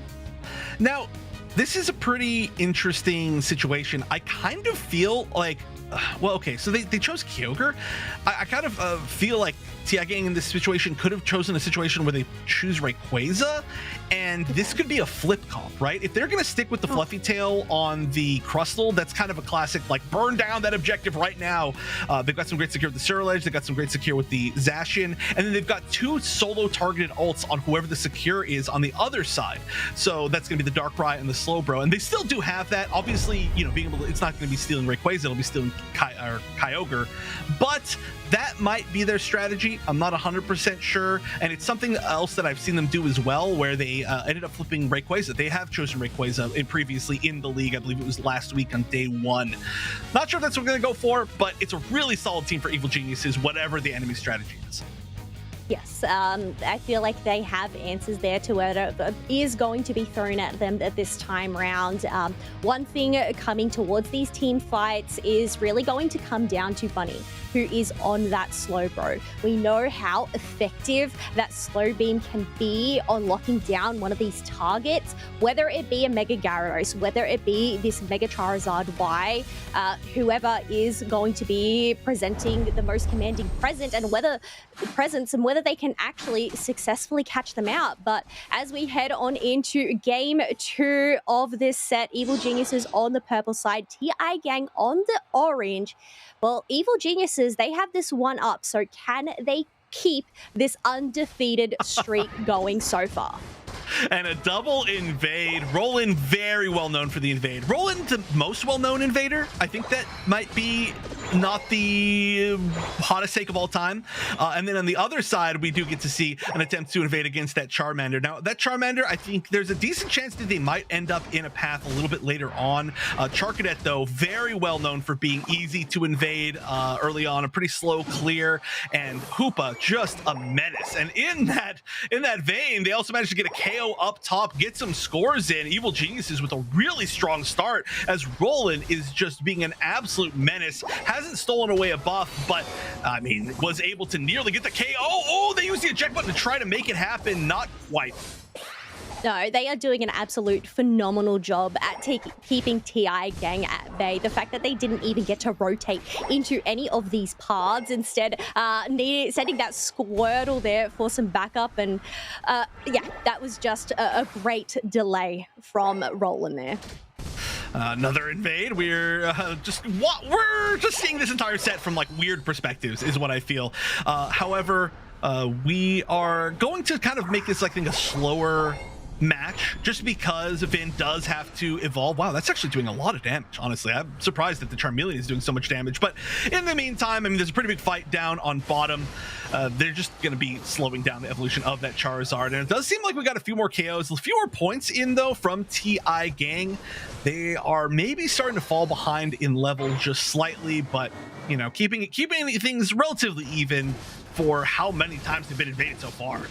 I feel like there's just invade on either sides coming out from both of these squads. But even then, yeah, it is still quite a close match so far at the very beginning, as we do have Gyarados scoring in that 30 points. We also have that Regidrago, I believe, being currently contested in that middle set. Oh, did it already? Oh, no, it ended up getting taken right there in front of me. See, I said I needed glasses. And even another invade over from Crustle once again. However, we're at the point now where I don't think the invade's going to mean nearly as much because it actually went in, it got vision, saw that it was going to be a Charizard, and they're like, well, all right, no, don't need to steal their EXP anymore. They already got it. And pretty good timing, honestly, for the Charizard. The Charizard evolved, the Blastoise evolved, Gyarados evolved. This was once again one of those comps that was a little bit slow early game for Evil Geniuses. They've hit all their power spikes, and they're out-leveling TI Gang. So that is going to, I think, very potentially quickly snowball the opposite direction. Ooh, and head up with that fluffy tail from that Crustle once again to just solidify getting that Registeel, as we do have Evil Geniuses prioritizing the Regieleki up in that top path. But I guess because that is pursuing the top tier 2 pad, we see those members retreat and leave the Darkrai to go and defend what's looking to be 3 members for coming towards this bottom tier 1 pad. Well, good luck with the one before. Okay, it's going to be, there's everybody else. Everybody's coming in. We're having a party now. Only one life point left on this goal zone, and that's got to be pretty good for Evil Geniuses. They're also so far in the lead right now that they don't necessarily need to just quick break it. They can wait until there's a little bit longer. You can see actually 30 points for Blastoise, who's just kind of hiding in that tall grass, waiting to see if anybody was going to walk away and they could sneak in that overdunk, I think. But in the end, they did get caught. But it shows you kind of what their priority is, which is just winning by a huge amount. I do think Evil Geniuses also realizes the flip potential of TI Gang's comp, and they want to be winning by so much that it doesn't matter, probably. Yeah, I guess that's one way to go and counter a potential rip comp at the end, is just already have so many points on the board that nothing ends up mattering if they end up getting that objective. But Gyarados successfully gets in another dunk in that top half, 20 points this time around, leading them at 180, as we do have them taking a fight here, taking down that Zacian, while Crustle ends up getting a dunk of their own. But even then, this isn't stopping Evil Geniuses, considering there's still 15 seconds left to go until jump pads are available. 2 KOs for Charizard. It's going to be a nice little level of experience. They did manage to take out Roland, at least on the Hoopa for the South TI gang, but that's not going to be the most experience that they could ever need. And I am a little bit worried for them that leaving top path alone for so long is going to come back to bite them, because that is going to be a very strong, very stacked Gyarados, and we just haven't even seen it in a full fight yet. It's still up there all alone, taking another objective by itself, that Regieleki, as we're going to be down here fighting for Regice. I feel like Gyarados is playing score comp at the moment up in the top half, but we have a successful secure for TI gang once again, and that is very valuable considering it is going to provide that global experience, but also this HP regeneration, as once again Evil Geniuses have locked in a Regieleki. And the Unite coming out from Roland, that means that they're really trying to prioritize taking down this gold zone with pushing with the Regieleki.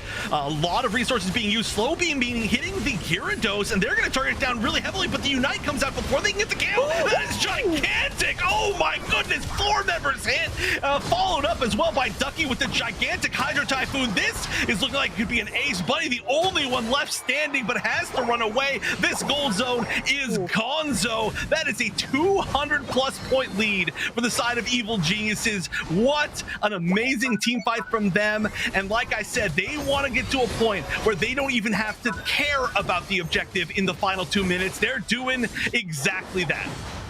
Yeah, they are doing their job quite well, even though Regieleki ended up getting shredded on down by that Fluffy Tail. The fact that they were able to win that team fight and still break that top tier 2 pad really worked in their advantage. Otherwise, going in for another big team fight as we have Mega Charizard Y taking to the skies and trying to burn down this Slowbro, meaning that Darkrai ends up getting isolated and is trying to fend for themselves. But with a Mew and a Gyarados on their tail, I don't think they're going to be able to successfully escape unless they do. No, they do not.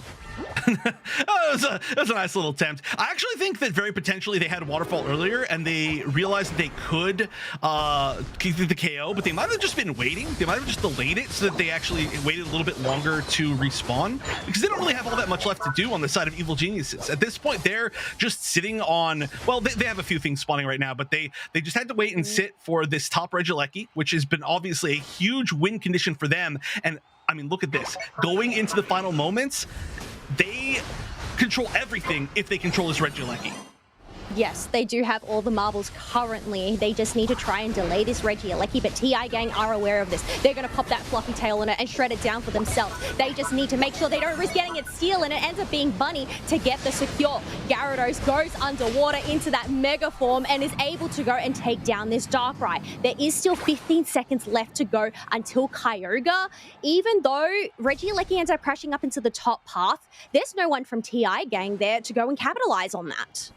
Right, they know that they basically need Kyogre at this point. They are going to get a little bit of a back cap for a few points. Crustle now kind of out of position, so if there's an engagement, that could beat everything, and already Ceruledge going down. That's a huge member of what that strategy is. I like that they're actually going to be sitting down in that southeast tall grass, trying to get an ambush, get a catch. A Bunny again once. Well, actually, they're doing not a lot of damage to it. That was a lot less than I thought it was going to be. We are going to see the attempt to start burning this down from Crustle. Going to use the Unite move. Kyogre down to about half HP, but Crustle going down. They need to find the secure. It's got to be the Zacian. They're so close. They're sitting there charging. This a little bit too early, but they still find it with the Darkrai. They've only got 4 members up. They have to score. They have to build back this lead. They have to build back the league. I can see that Slowbro has just utilized their Unite move, as well as 2 members from TI gang are rushing towards this bottom path. Mew is really low there, but unfortunately we have Darkrai unable to finalize that KO. I think with a minute left on the clock, this is a smart move by TI gang to just retreat, recoup, try and get some Unite moves back before they go in for a last-ditch effort with a push with these Kyogre buffs. It does look like this is going to end up being a full team fight kind of for this final push. I think another strategy that would have been potential would have been that they could have let Roland move forward, but maybe they're just not close enough to their Unite move, to getting that Unite move back. But here we go. We do see now that Vision, if everybody is down there on the south, we see the return of Charizard. They might just have to, oh no, they can't even let the points go in here. Unite's coming out. Big scores attempting to happen, but no, they don't quite get them in. The burn from the Charizard Y is just too much to get through. That damage over time is perfect. 2 members going down, 1 person sneaking up towards that northwest goal zone. They don't have that many points in pockets. It might not be enough even if they get it in. This southwest goal zone, also maybe not quite enough. The Zacian has to make it in, but getting united by Charizard Y, that is a no-go for sure. Oh, yeah. I mean, despite all of their efforts there, Evil Geniuses were able to go and read TI Gang like a book and put up the defenses. I did end up seeing, I think it was 52 points from Bunny up in the top half, but unfortunately that point lead wasn't enough as Evil Geniuses are able to hold their ground and take this set 2-0, which means they are still undefeated in the regional leagues so far. Wow, just honestly though, just barely. I mean, this was like a 50-point difference or less in both games, and it was a situation where they were defending. But once again, I think Evil Geniuses made all the correct calls, all the perfect calls in the final moments especially, but also the fact that they decided to build up an early lead and prioritize an early lead, you know, going for the Regielekis and then following it up. I think one of the biggest moments of their win is this. This is exactly what we're seeing right now, where they decided to full send into this push onto this top tier 2. They got so many points in. They built up the threat of the Regieleki, which then of course came into play later, where they spent Unites to try and stop Evil Geniuses from getting Regieleki at the final 2-minute mark. It just led to everything. I think their back row, genius. Look, I know you are a Wonder Chef there, but I've got to give Ducky on that Blastoise a chef's kiss, because those combinations with the Surf followed up with the Hydro Typhoon were absolutely beautiful to allow Evil Geniuses to win those team fights. Oh, yeah, you can see right there the fact that they had to use the Darkrai Unite on the Gyarados and didn't even get the KO on the Gyarados in that moment because they're so worried about the Regieleki being stolen away. It led to a tougher situation later on, and even though they did manage to get the secure, which was exactly what this comp was going for, I believe, they just did not have the strength to win the fights afterwards. Something like, this was so close. Look at that. You can see the damage from the fire. Oh my goodness, what's that move called? The big fire glyph on the ground. Fire Blast? Fire Blast, yes. Look, I know what I'm talking about. The Fire Blast was able to defend that entire goal zone just barely. Yeah, but even then, the Mega Gyarados going under the water and getting that huge stun on multiple members and then just being able to follow him up by chomping him down. But in the end, we have Vin there on that Mega Charizard Y, picking up that MVP rating. But in my heart, I am going to say that Ducky deserves, well, I'm going to personally give them my MVP rating there. Well, impressive thing is that Vin, Chris Smith, and Ducky all didn't get KO'd a single time. Yeah. There were 3 KOs on the entire other side of the map. 2 of them were on Roland because Roland was running around like a madman at the start of the game. I say that again as a compliment. That's what Roland does best and what he's legendary for. And then Kyrgios got picked off 1 time. But I mean, boy, what a great, well-played game from Evil Geniuses to get KO'd only 3 times, and it's not even kind of main damage dealers. No, I think it just worked out so well from the get-go in terms of their draft, in terms of Roland getting the invade at the beginning and just slowing down Rerob on the Serra Ledge, but even just these spectacular plays that we saw them during those highlights. Like, that's a thing, you know. Yes, you have those foundations, Roland and Ducky coming on in, just allowing these damage dealers to do what they needed to do and make sure that they were well supported and not get taken down. And, you know, it's demonstrated in terms of their stats there. Yeah, also, I mean, it really feels like I shouldn't be saying this, but we've seen a lot of losses from Charizard Y on broadcast today. There's a reason, though, why it's banned so much of the time, and this was a really good example. Great play from Vin to show that off, and it was able to go so late in the draft because they knew the TI Gang was going for something weird, and if TI Gang picked that Charizard Y really early in the draft, it would have been a sign that it's like, hey, we're going to play a normal comp, but Evil Geniuses read the bluff, and they played a smart draft to not overcommit to trying to fight a score comp again. And yeah, it's cool to see people have to really make decisions in draft like that when we don't see such wide variance in strategies like this usually. Yeah, that's actually a really good point, considering they selected that Darkrai and Crustle up first in that draft pick. But I guess not having the Dodrio, considering it was banned on out, not sure what, there probably could be other Pokemon that you can replace it, but I feel like that's really one of those core Pokemon when it comes down to score comp and just really needing or forcing TI Gang to make a pivot in terms of their draft. Yeah, and they did. So, I mean, honestly, though, it was well played by both teams. Again, TI Gang, their score is not looking super great overall so far for the season, but you can tell that even with these sneaky and fun strategies, they are taking the best teams in the league to the limit. It is not an easy win at all, and if you're just a pretty good team that's trying to score comp against something like Evil Geniuses, you are going to get shut down permanently. Like, you are just not going to get any chance to make that happen. So they're playing their unique strategies really well. They just need to just do slightly better in any given match, and they could be at a much better score. But that does mean that we are going to have a second team now at 4-0, Evil Geniuses. Yes, Evil Geniuses, they're 4-0, and unfortunately TI Gang are unable to get any points on the board currently, but we are only in week 2, Chef, and we know that there is 5 weeks for these regional leagues, so there is still a lot of time to test and push those limits and really see what these matchups are going to be like. But, well, we're almost nearing the end of the day. We have our match 3 for NA, Lunex Gaming up against Citadel Gaming up next, but for now, we are going to say ta-ta, and we'll see you in a little while. Bye for now, not forever, in a little while. Go for a break.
Hello, everybody, and welcome back to the Pokemon Unite Championship Series. Here we are in our league format. Week 2, Day 1, and the final match of the day here in North America and for the broadcast entirely. This will be our last one, and we've got an exciting one, Snacks.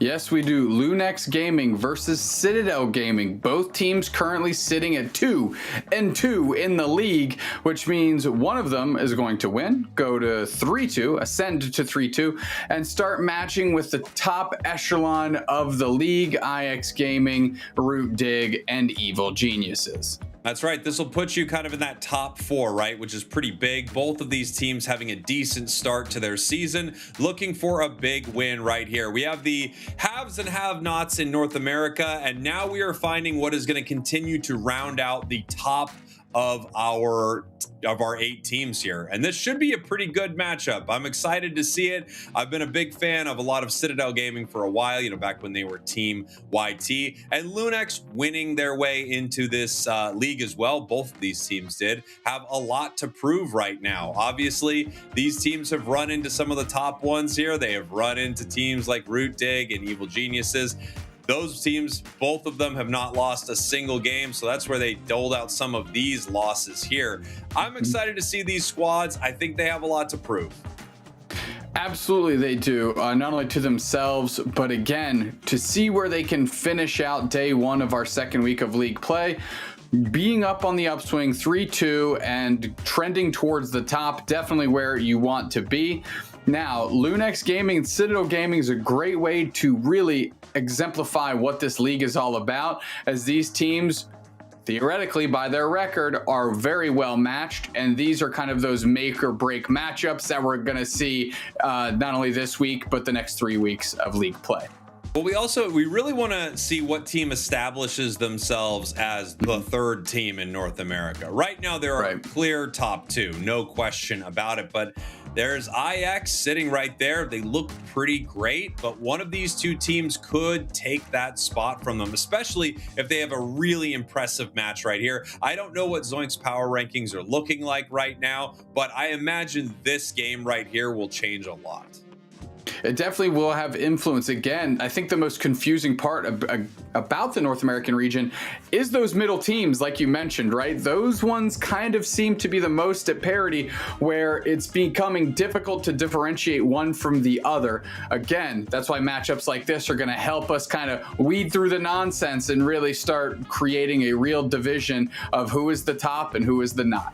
Yeah, and something really interesting is happening in North America, and it is teams that are only winning and teams that are only losing. I'm excited to see how that starts to play out as this goes on. Will North America stay this way? Will EG and Dignitas end with 15-0 basically until they run into each other? And will teams like TI Gang and Aftermath, will they continue not winning a single match? You want to see some huge swings. You want to see these teams like wildly change their favor and their destiny in this league. But so far, things are pretty set in stone already in North America. Absolutely. Taking a look here on the screen is Citadel Gaming. You may know them better from years past as Team YT. Aquilo, Immortal, Flareon, So Sad Sam, and of course Fui, that top path player there for them. Now, we had a pretty awesome matchup between them and IX Gaming in our first week of league play, which was a great way to finish off that weekend because that was a great matchup. That was really exciting, yeah, and I think Citadel is right there with IX, and now we're taking a look at Lunex.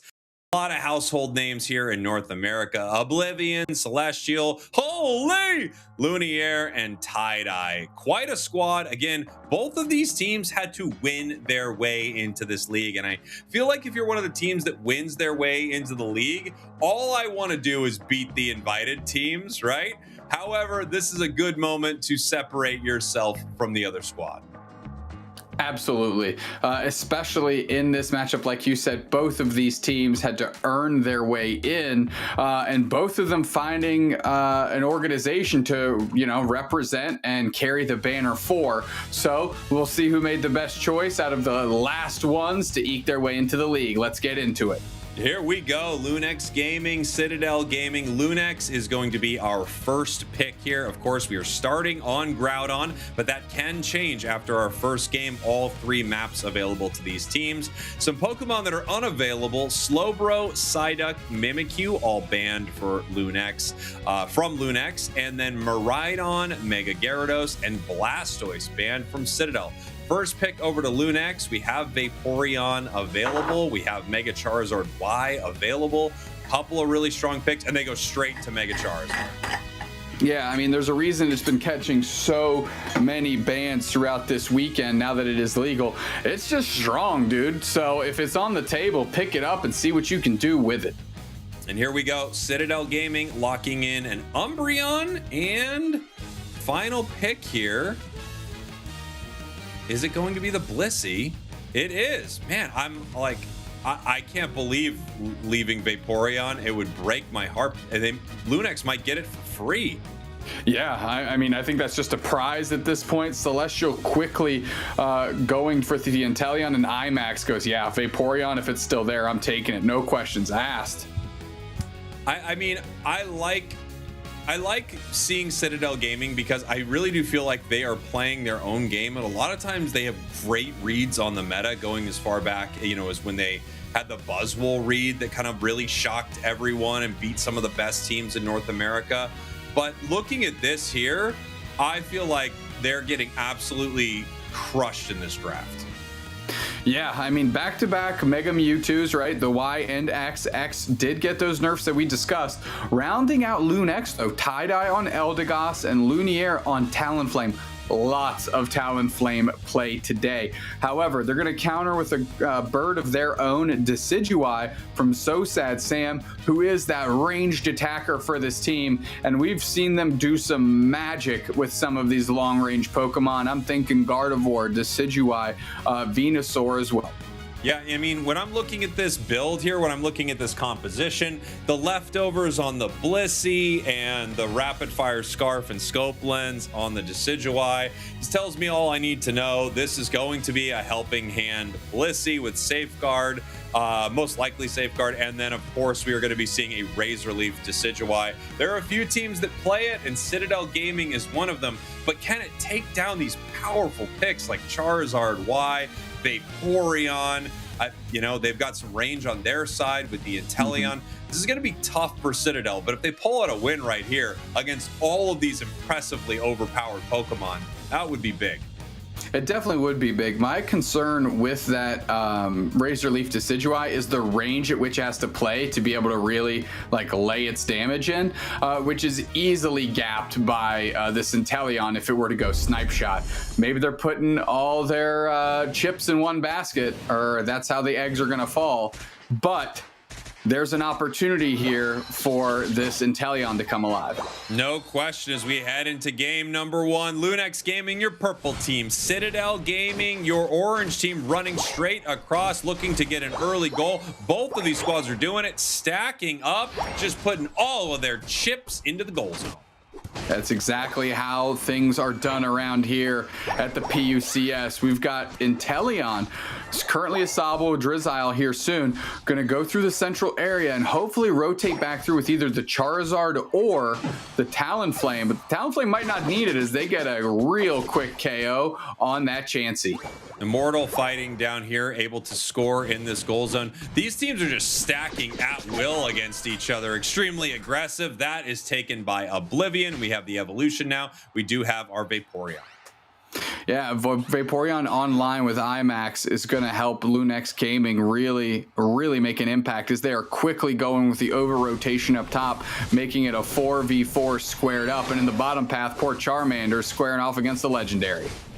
Yeah, Charmander is fighting the Mewtwo in this bottom path as the top path, the 4v4, took the farm, it looks like, and then just peeled back. Yeah, didn't want to overextend. They knew we weren't watching. They didn't want to get into a super cool fight early. So they said, you know what, just get the wild farm and let's put on a show somewhere else, as everybody seems to be rotating downstairs. Vaporeon and Charmeleon squaring up here and trying to put the screws to a Mega Mewtwo Y, but having a bit of an issue. And here we go. We see 10 seconds until we have Reggie Drago. We have a fight in the top path right now. A Kilo pushing towards Lunier. They are so low, but they're not able to take the KO. They would have loved to be able to clean the clock of that bird here. Such is not the case, as Mega Mewtwo X is online, taking huge amount of damage and almost taking back-to-back snipe shots and getting knocked out. So we can already see that Celestial is dialed in, ready to go, closing the gap, surprisingly, on the Decidueye, who has to just peel back, and these snipe shots are just not stopping. And look, Lunex here heading down towards Reggie Drago, and it looks like they're just going to be able to take this for free. I don't think anyone from Citadel is here for it. No, they are not. Nice secure for them. Really even on the scoreline, 22-24. Mewtwo hanging out in this top path here. I think Fui, one of the only players I'm seeing continuously play Mewtwo X after the nerfs. We'll have to see if it's still viable. Well, if there's one team that can make it look good, it's certainly Citadel Gaming. They are used to working with some wonky stuff, and now is no exception either. 4 players in the bottom path here, just 2 defending on the side of Lunex. And Citadel Gaming, you got to think, are a little bit advantaged here. Snipe shot on the Decidueye all the way through, and that's a prime target right there. Yeah, what a catch right there, as we have multiple members of Lunex now coming down to this bottom objective. Will Citadel be able to fight here? Are they going to have to peel back? And it looks like they recognize they can't get in. No, they cannot. Big secure for them. And Lunex is pushing Snacks. Yeah, might as well. You've got the snipe shot coverage. Let's see what they can do. Vaporeon looking to jump start their way in here, get into the mix, do the little flip turn and close the goal zone, and they're successful. Lunex Gaming with really no resistance in that effort. Yeah, you know, I mean, maybe Citadel just realizes, hey, we can't win this fight. We don't want to give up any KOs at the same time. Let them score. Let's move on to another place in the map we actually can influence. As 3 members of their team are in the top path right now, Lunier may be able to steal this from them. Talonflame has a history of that in most situations, so they're moving up. No, Regieleki already getting ripped apart. Yeah, I mean, electing to go to the ball toy instead, and just that heartbeat of a moment missed the opportunity for them to get a counter secure. We've just got the 1v1 downstairs. No, we've got an over rotation here of the Mewtwo Y to give cross support. And look at those Razor Leafs just being peppered in, raining in damage here, just like we rain in the points. No, the points scorch their way into these goal zones, absolutely singeing the goals with their AL's energy. That's what's happening now. I feel like a fool. We've got the Vaporeon eye down here, which, you know, honestly, IMAX is doing a great job at least getting vision for the team, which is going to be critical. Celestial needs to start getting these snipe shots back online and doing a coalesced push, and it looks like that's what they're trying to do. Nice little puff to top off IMAX's HP as they're fighting in that sphere of fire. There we go. Soon Infinite Cyburn taking them to the skies. Charizard's burning them down, and everybody's popping their Unite moves. 4 players gone, my friends. Citadel Gaming, well, their Citadel is crumbling quickly, as that's a tier 2 goal zone gone. Jeez, what a fight for Lunex. I mean, you saw them absolutely set that up perfectly, right? They just set up a Brave Bird into the Char Unite move, ripping through them. There was nothing Citadel could do in that moment. It felt like they got outdrafted, and in a fight like that, it seems like they have. However, Fui was not there. Moving in with the Unite move, starting this thing, chasing him down, looking for Celestial here. We have the Mewtwo moving forward, grabbing them. Brave Bird coming back in, the snipe shot. We're going to see if Sam can do anything about this with the Razor Leaf. Registeel looks to be secured by Citadel, and yes, they get it. Yeah, errant snipe shot there from Celestial, and you can see how fast So Sad Sam's rip is with that Razor Leaf Decidueye. So although they got buckled in that team fight, they're able to find a little bit of, as you say, silver lining in getting that basement objective. I always do love looking for, you know, what did go right in a moment, you know, because there are multiple places on the map where you can get some value.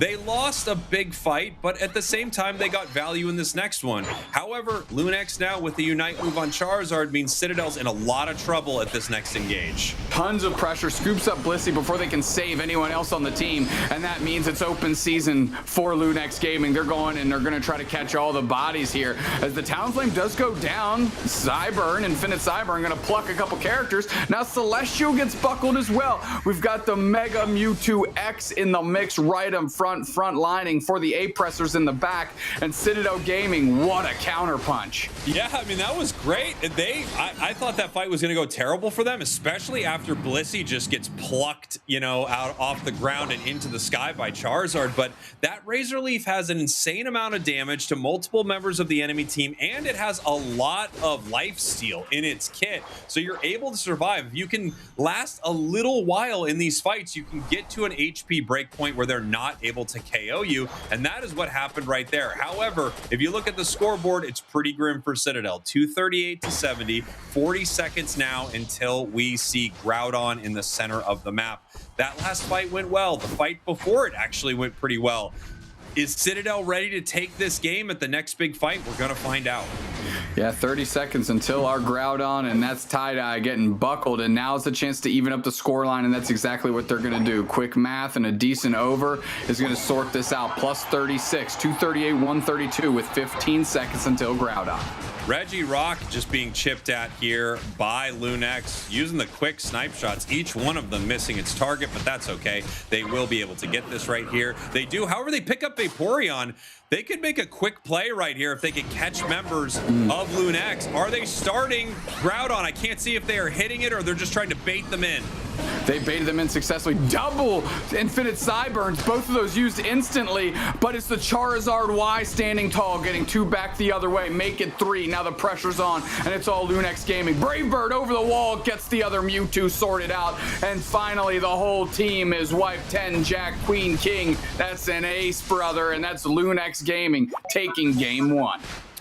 Wow, what a weird fight. I mean, this is exactly how I expected it would go given the draft. It's just such an odd fight, especially where Mewtwo Y was. It just felt like it wasn't anywhere near what the team was doing, which is good for not being able to get, you know, immediately deleted by that Charizard.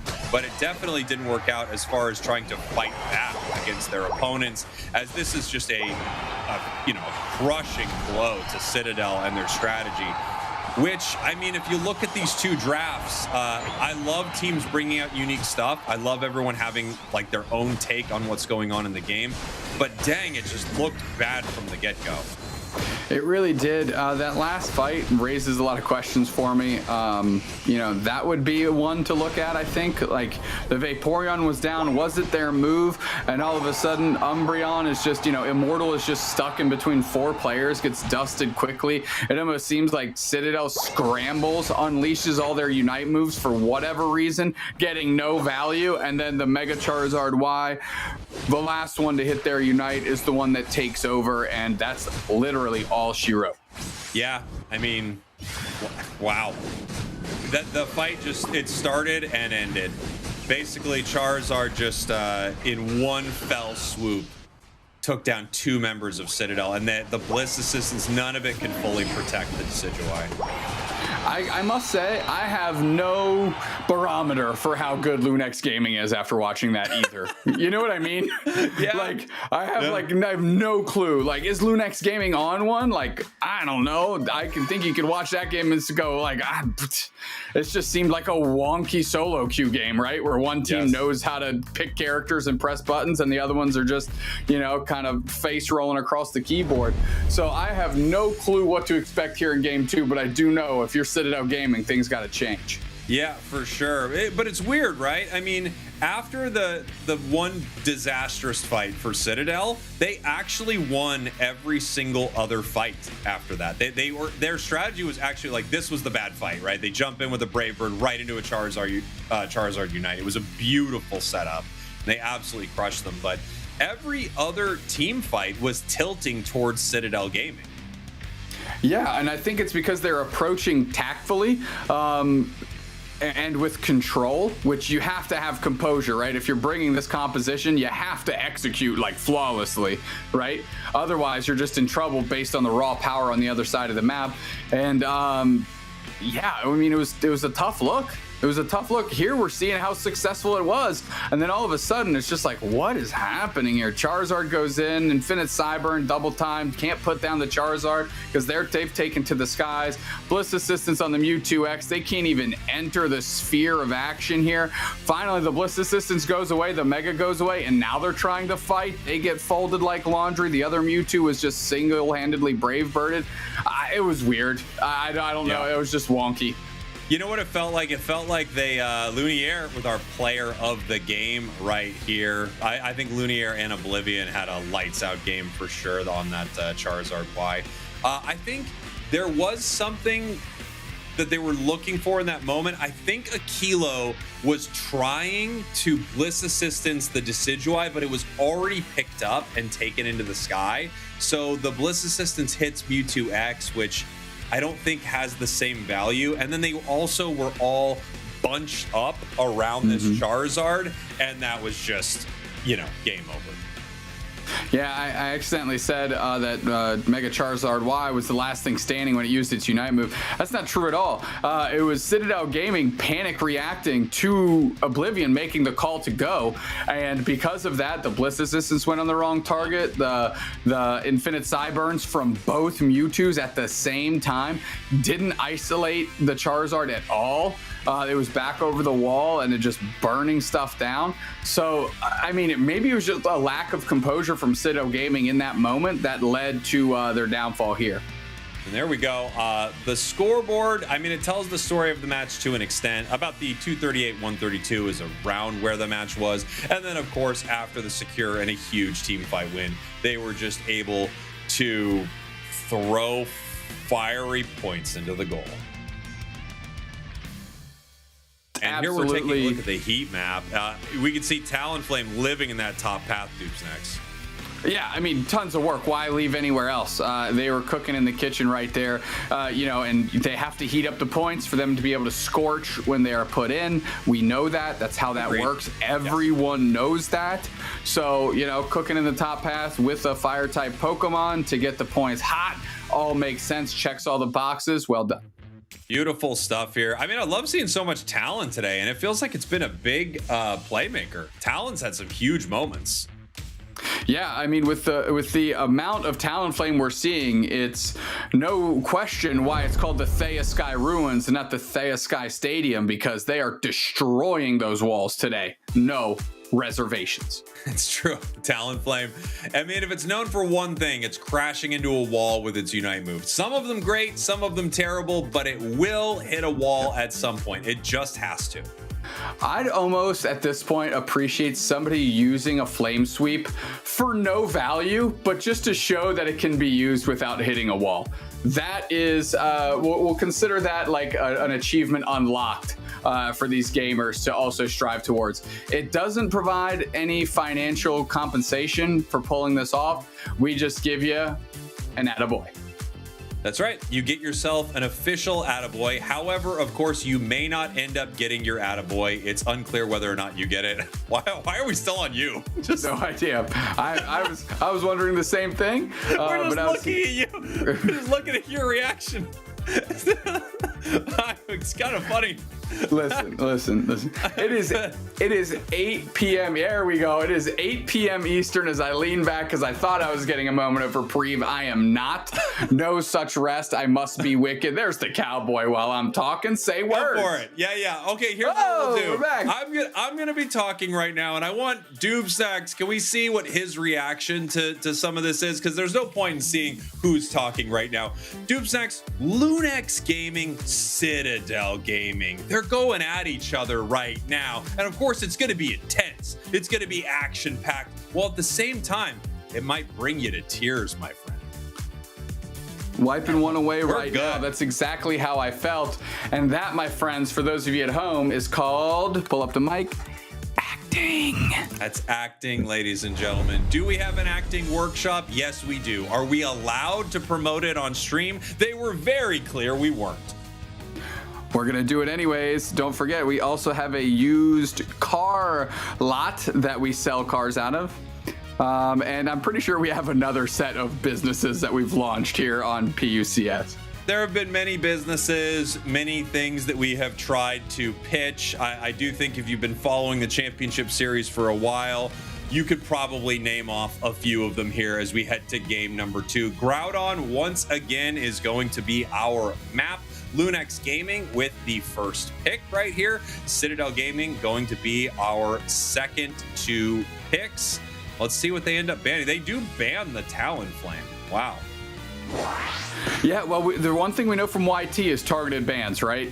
So get some of this stuff out of here. Now, is this going to change Lunex Gaming's approach, or are they going to go back to Mega Charizard Y? I'd like to think they're probably going to go back to that until it can be stopped.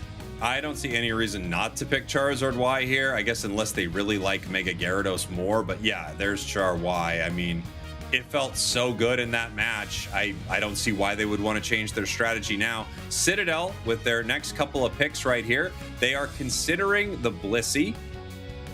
That's not where I would be. I think I'd go like what Root Dig was doing and go Vaporeon, Umbreon in these 2 spots. But hey, what do I know? Vaporeon actually was the last ban for the side of Lunex. So I think. Oh, well, that's embarrassing. Egg on my face. We're gonna go ahead and roll that back, guys. But yeah, you know, no Vaporeon available, so here goes Blissey, Umbreon, and we have Mimikyu on the side of Lunex. Next pick is going to be possibly sort of their defender or support. Yep, it is the Snorlax. I like Mimikyu. I feel like we haven't seen it too much today, you and I, while we've been casting, and I'll probably be wrong about that, so don't run that back. But I'm excited to watch a round here of it as Flareon's grabs Darkrai, we grabbing Blastoise. Here we go. They're taking away the Decidueye from Sam. But, you know, we talked about this earlier in the day when we saw Alolan Raichu. So said Sam, one of the players that does run this Pokemon quite a bit. So instead of the Decidueye, they have Alolan Raichu. However, if we're playing the Snipe Shot Decidueye, and from the current build that looks to be the case, that would mean that they're going to outrange this Raichu considerably. It's going to be hard for them. Yeah, absolutely, right? Kind of the other side of the coin. We mentioned when So Sad Sam was on the Razor Leaf Decidueye how the Snipe Shot Inteleon was going to be the one at the range advantage, and now we've literally walked into the same exact scenario. And when I say we have walked, Citadel Gaming has chosen into that information both times. Didn't work out for them there in game 1, so how are they going to make the adjustment in game 2? Yeah, that's the question. I want to see what this Darkrai looks like in game number 2 here. Darkrai felt like it had a very up and down day. Like some matches it looked pretty good, some matches not so much. Machamp, also the same thing. We had some unimpressive Machamps, and then we saw Dignitas, we saw Evil Geniuses play Machamp, so we've seen some great games from that as well. Darkrai, it feels like if you've got the player, they have the knowledge, it can have big moments. Is Flareon's ready? I don't know. We'll find out. Gotta find out right now as you say the thing. Lunex Gaming, your purple team. Citadel Gaming, your orange team. Both of these squads are 2-2 in our league. That means to win this, they would join the top 4 in the league. To lose, they would be heading down towards the bottom. Lunex is already up 1 game as Aquilo is looking to steal some experience. Got there a little late. No, they got it. Still got it. Come on. That big hamburger helper mitt from the Chansey gonna reign supreme there. And now, look at the pressure Kilo's able to put on, forcing Tie-Dye to come down and help with the A-Press action. And they're going to try and leave and make it out with this buff, which is going to be critical in and of itself now that they've taken it. And they do actually make it out of that situation. Sam waiting for a possible fight here, but they may be waiting for a long time as Aquilo is not leaving. They're staying. They're trying to make something happen. Well, it's worked, right? Look where Tie-Dye is. They're like just forced to follow, which is a terrible situation to be in. And Chansey just bump, working their way back to their side and on the bottom path of the map. And this looks to be easy for the side of Citadel. They might be able to get some stacks for both their Umbreon and their Darkrai. In the top path, however, Fui just getting beat up by almost the entirety of Lunex. Yeah, they all said, this is important. This is where we want to be. Getting all of those stacks in, obviously vital here. Darkrai stepping up, and IMAX is left just to babysit this goal zone by themselves. Once again, we've got Shadow Claw on our Darkrai right here, so we are going to be seeing the whack-a-mole style Dark Pulse build out of that Pokemon. Can really stall out some fights in some big ways, as we see in the central area. A little bit of a dust-up between multiple members of Citadel. We're heading down there right now, and they do pick up a KO on the Charmeleon. Yeah, and IMAX just has to retreat as all 4 players there of Citadel Gaming stand in the way of IMAX's ability to defend this pad. Just sitting at 12 points, a great opportunity for a future overdunk. Here we go, Reggie Drago being taken right now. The Spirit Shackle is online, though, so they are able to go for it. Did they get it? I think they did. No, it's Raichu, just barely. That was so close, dude. I thought for sure that Celestial like stitched that one in and it was going to be just a great clutch up. However, getting a knockout is a decent consolation prize. Ooh, and here we go, waiting for their moment right here. They move out the Shadow Claw, but they're not able to make a huge play. They can't get IMAX. They eat a Spirit Shackle, and now they're going to have to peel back before they go down. They take another one on this goal zone, but Wish keeps the Darkrai healthy.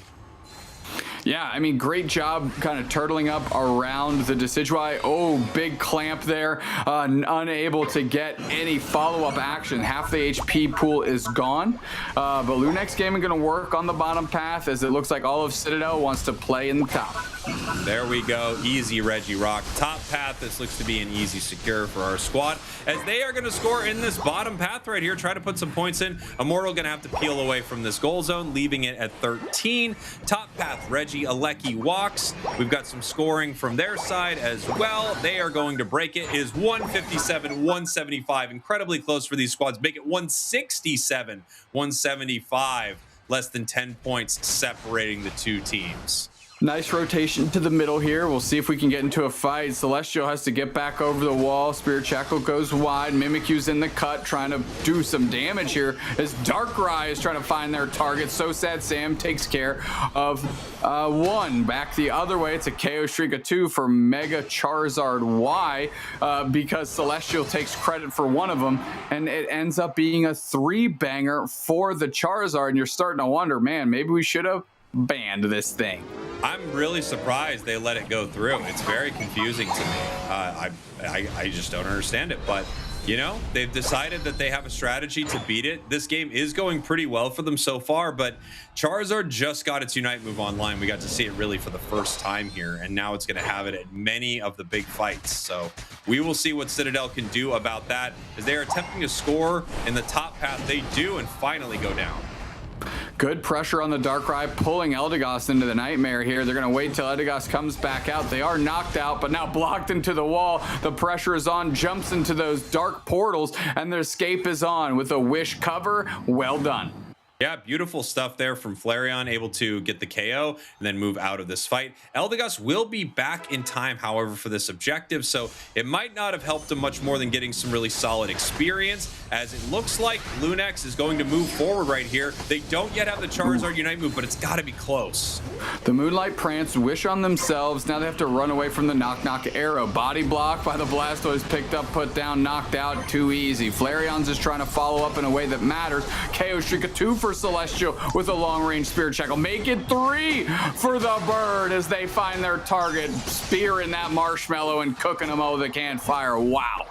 Yeah, beautiful stuff there from Lunex, chasing down the Darkrai. They get that as well. Now they're going to peel back towards the objective. Fui in this bottom path right here, only level 9 right here. When you look at some of the Pokemon on the other side, 12, 11, and 11, no, and now 12. You definitely need more experience on the side of Citadel. They are pretty under-leveled compared to the carries on the other side. Whew, it's gonna be difficult. It's an uphill climb for sure.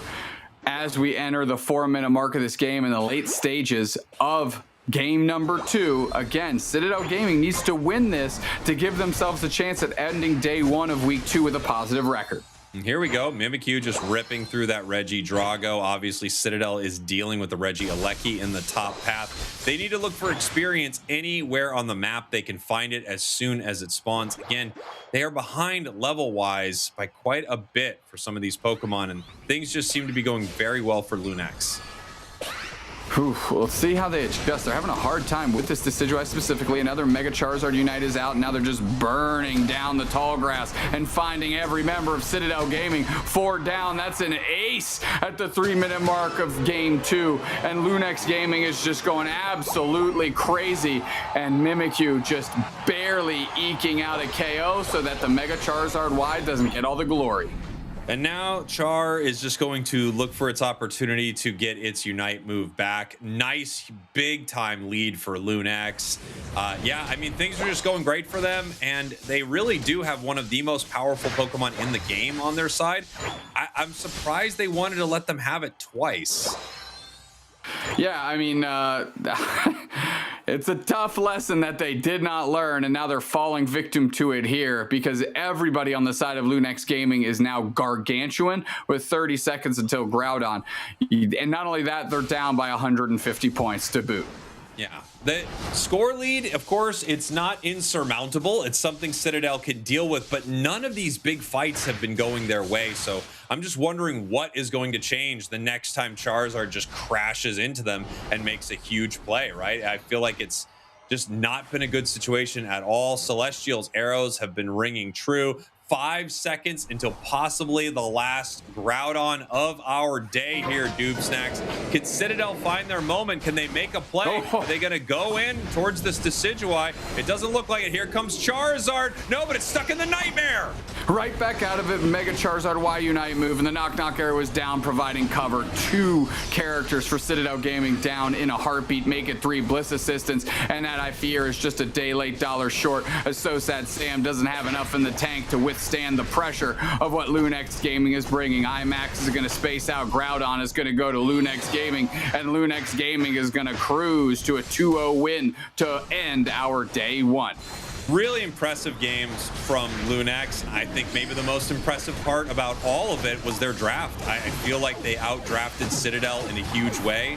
You look at both of these drafts, and I think most people would have predicted how these matches would have gone, and then they certainly did. The Lunex did an incredible job of funneling XP to their Charizard, making sure that it got its Mega. Once it had its Unite move, every single time they came to a fight, they had, farmed enough wild Pokemon to use it, isolate some of the squishier Pokemon on the side of Citadel, and really win every single engagement from there. And you're right, they totally did. I mean, even that was shades different from game number 1, despite Lunex Gaming kind of winning off the back of the strength of their Pokemon. You mentioned Citadel Gaming was doing decent in the team fights. That was not the story here. I mean, this was just Lunex Gaming the entire time. Yeah, it really was. I think the Decidueye was a great pick. It was a great counter pick. They stole it from Citadel, and it was able to outrange the Alolan Raichu. It was also able to chip at the Darkrai before the Darkrai decides to get into its portal, right? Because it has that long range burst damage. If Darkrai doesn't yet jump into its Dark Pulse, you're able to chip it and start doing some damage to it.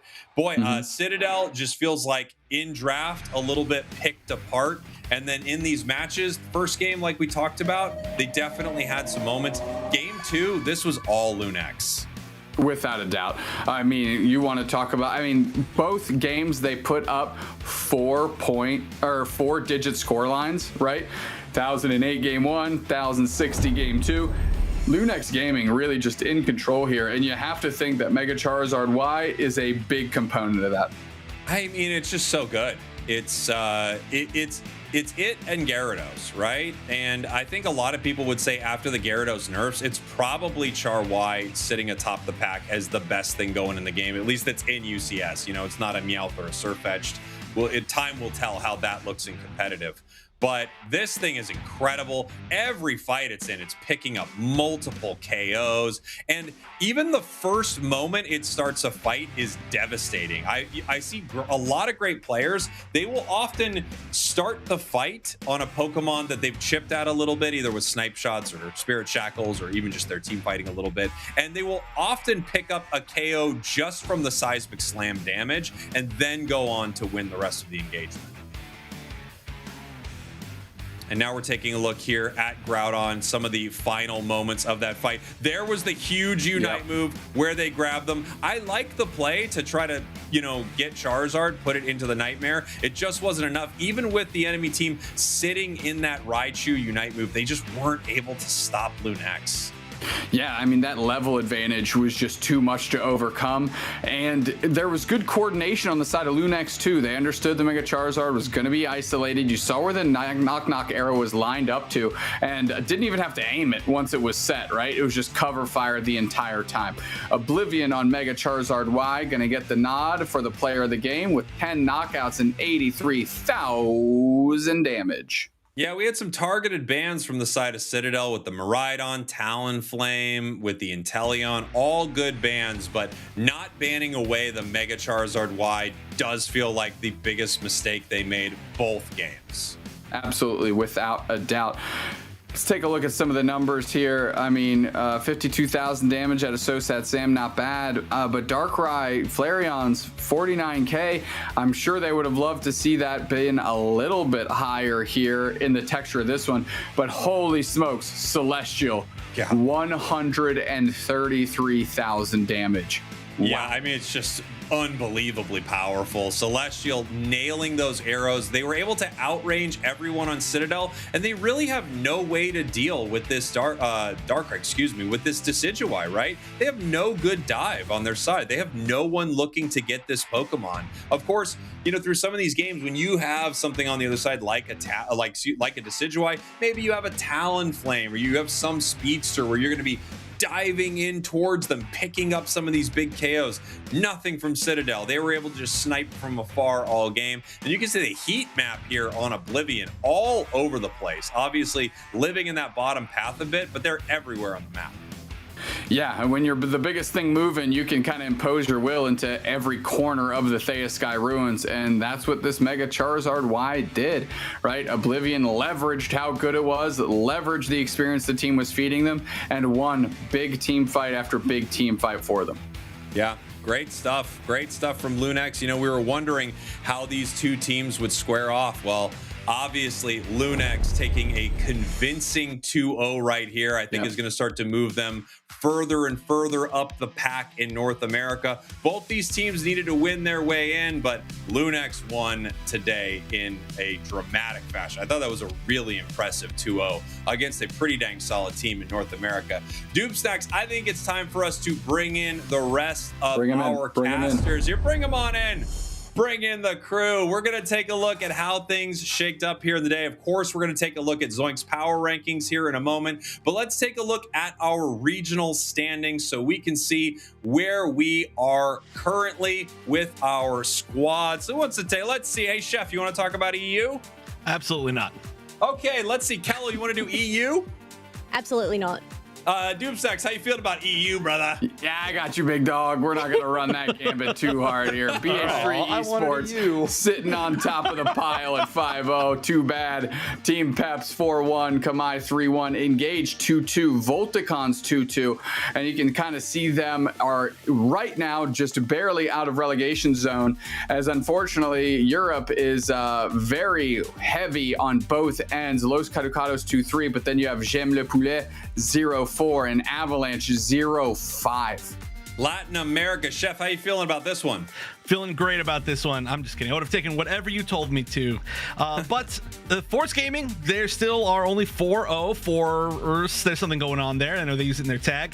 But the DreamHack falling below situation is a little bit tough for them. And in between that, it is still absolutely anyone's game. 3-1, 1-3. We've seen that it absolutely doesn't matter. We've seen the world champs lose to a 1-3 team. Even DreamHack can easily make a comeback. The only thing really is that Force is still looking unstoppable. And Kellosaurus, how you feeling about North America? Oh, you know what? I'll take it. I'll take All what I right. can get. But North America, I said at the beginning of the day, it was pretty much the chalk and cheese. Those teams that are at the top are still at the top, being Evil Geniuses and Root Dignitas, being undefeated currently, whereas we have Aftermath Esports TI Gang unable to pick up a game win at all this for today. But I mean, even then, you know, the middle of the ground, that's where things can really start to shake up, and I feel like that's where a lot of these close storylines are going to start to unfold. The chalk and the cheese, which one's the good one? Would you eat chalk? I didn't know what I had to be eating. I didn't know how this worked, you know? All right. Well, I'll ask you this, Which one would you rather write with? Would you write on a blackboard with saying. cheese? No, Yeah, I would. I don't think I you think would. it would. I bet you would. Yeah. All right, let's take a look at week 2. Let's take a look at our coverage for the rest of the season here. This is going to be day 2. Zoinks, I would love it if you took me through a trip of this. Yeah, no problems. This is what we are looking at tomorrow. Obviously, we're in the midst of that week 2, so I'm going to be backcasting. I'm very excited for some of these matches we get to cover, mostly in EU. That Team Peps versus Komai game, definitely my match of the week for this European matchup. In LATAM, we got some really exciting ones, but I think Peru versus Stamina could be really, really interesting. And then in North America, a lot of good ones. I think T-Gang versus Extinction could be an extremely close matchup, but I think that closer is the one that most people got to be excited for. Root Dignitas versus Citadel Gaming. Citadel having a tough loss here. They're going to be looking to bounce back against a dominant Root Dignitas so far. So a lot of great matches to look forward to. And that's just on main broadcast. There's also going to be a bunch in the off broadcast setting that will, of course, have someone in the tall grass making sure to give us the updates on.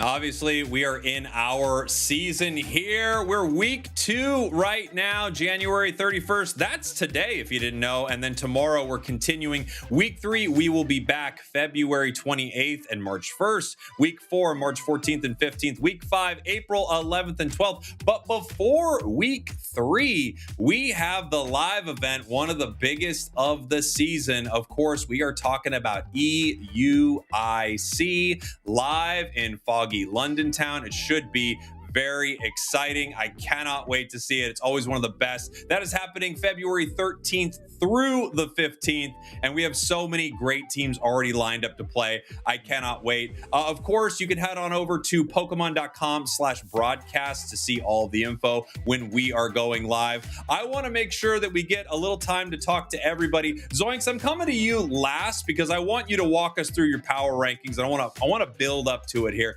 Doob Snacks, how do you feel about the day? I feel great about the day. It's nice to see these league standings shake out. You know, it's tough to determine exactly where you're at after week 1. But now with one day of week 2 complete, you can kind of see the cream rising to the top there, or chalking the cheese, or whatever, Chuck E. Cheese, Charles Entertainment cheese, whatever type of cheese you enjoy, that is what's happening here, and I'm for it. And Chef, what was your cheese and your chalk for the day? Cheese of the day is, I feel like I'm saying it every single week, but it's LATAM playing. They are just awesome regardless of where they are in their standings. Chalk of the day was when you reminded me that tomorrow is February 1st, because that means I have to pay rent. But, you know, I'll forgive you for that one. All right, well, thank you. I was just going to apologize, but you already forgave me, which I really do appreciate. Kello, how you chalking and cheesing down there? Yeah, we're chalking and cheese and pretty good down here. I think it was a fantastic day here. Some great matches all around, and I'm with Chef. I think getting to watch LATAM today was definitely the highlight for me. That Peru game up against Entity 7 will be stuck in my brain. Yeah, I totally agree. Getting to watch LATAM, I mean, they put on such a show. I think that region is just so dang exciting. We have great games from all of our teams, but now is the moment you have all been waiting for. We had to save it to the end of the broadcast because I know people will tune out if we get it early. So Zoinks, can you walk us through your power rankings? Yeah, no problem. I thought we had some interesting shakeups in EU recently today with BH3 and Peps sitting around the top. However, I pumped Voltagons up by quite a few placements after their performance today. Los Kaducados a little bit farther down. And same with Engage. I thought they looked great in week 1. Maybe a little bit of a misstep here to start week number 2. Going on to LATAM, I'd say pretty similar. I was not as convinced of Stamina this time around as I was by their placement so far in the league, but I think CACM, Choosy, and DreamMax rounding out the bottom half makes sense to me, and Force being the only undefeated team, obviously they're going to be sitting at first. NA is unfortunately maybe a bit of a failure in the vibes-based system because I did look, and this is just the current standings. Except for Dignitas being above Evil Geniuses, that is the only vibe shift I made on the top end side. They're both undefeated, so it's a little bit of chalk and cheese situation. But currently, I think Dignitas, the way they're playing, I think they're impressing me a little more than Evil Geniuses. And I'm sorry, folks, we got to wait all the way until week 3 until we see those two Titans play each other. So a little bit longer of waiting. That's going to be quite a matchup. It feels like they held that from us intentionally because they knew it would be such an amazing game. So many good games today. I love seeing all these teams square off some wild matches too. LATAM is incredible. Tomorrow we have more great games. Make sure you are here. Bring your chalk, bring your cheese. Thank you everybody for watching. Thank you for listening. This has been week 2, day 1 of the Pokemon Unite Championship Series, League something or other. Thank you all. We'll be back tomorrow. Goodbye. Quack. Quack. Quack. Quack. Quack. Quack.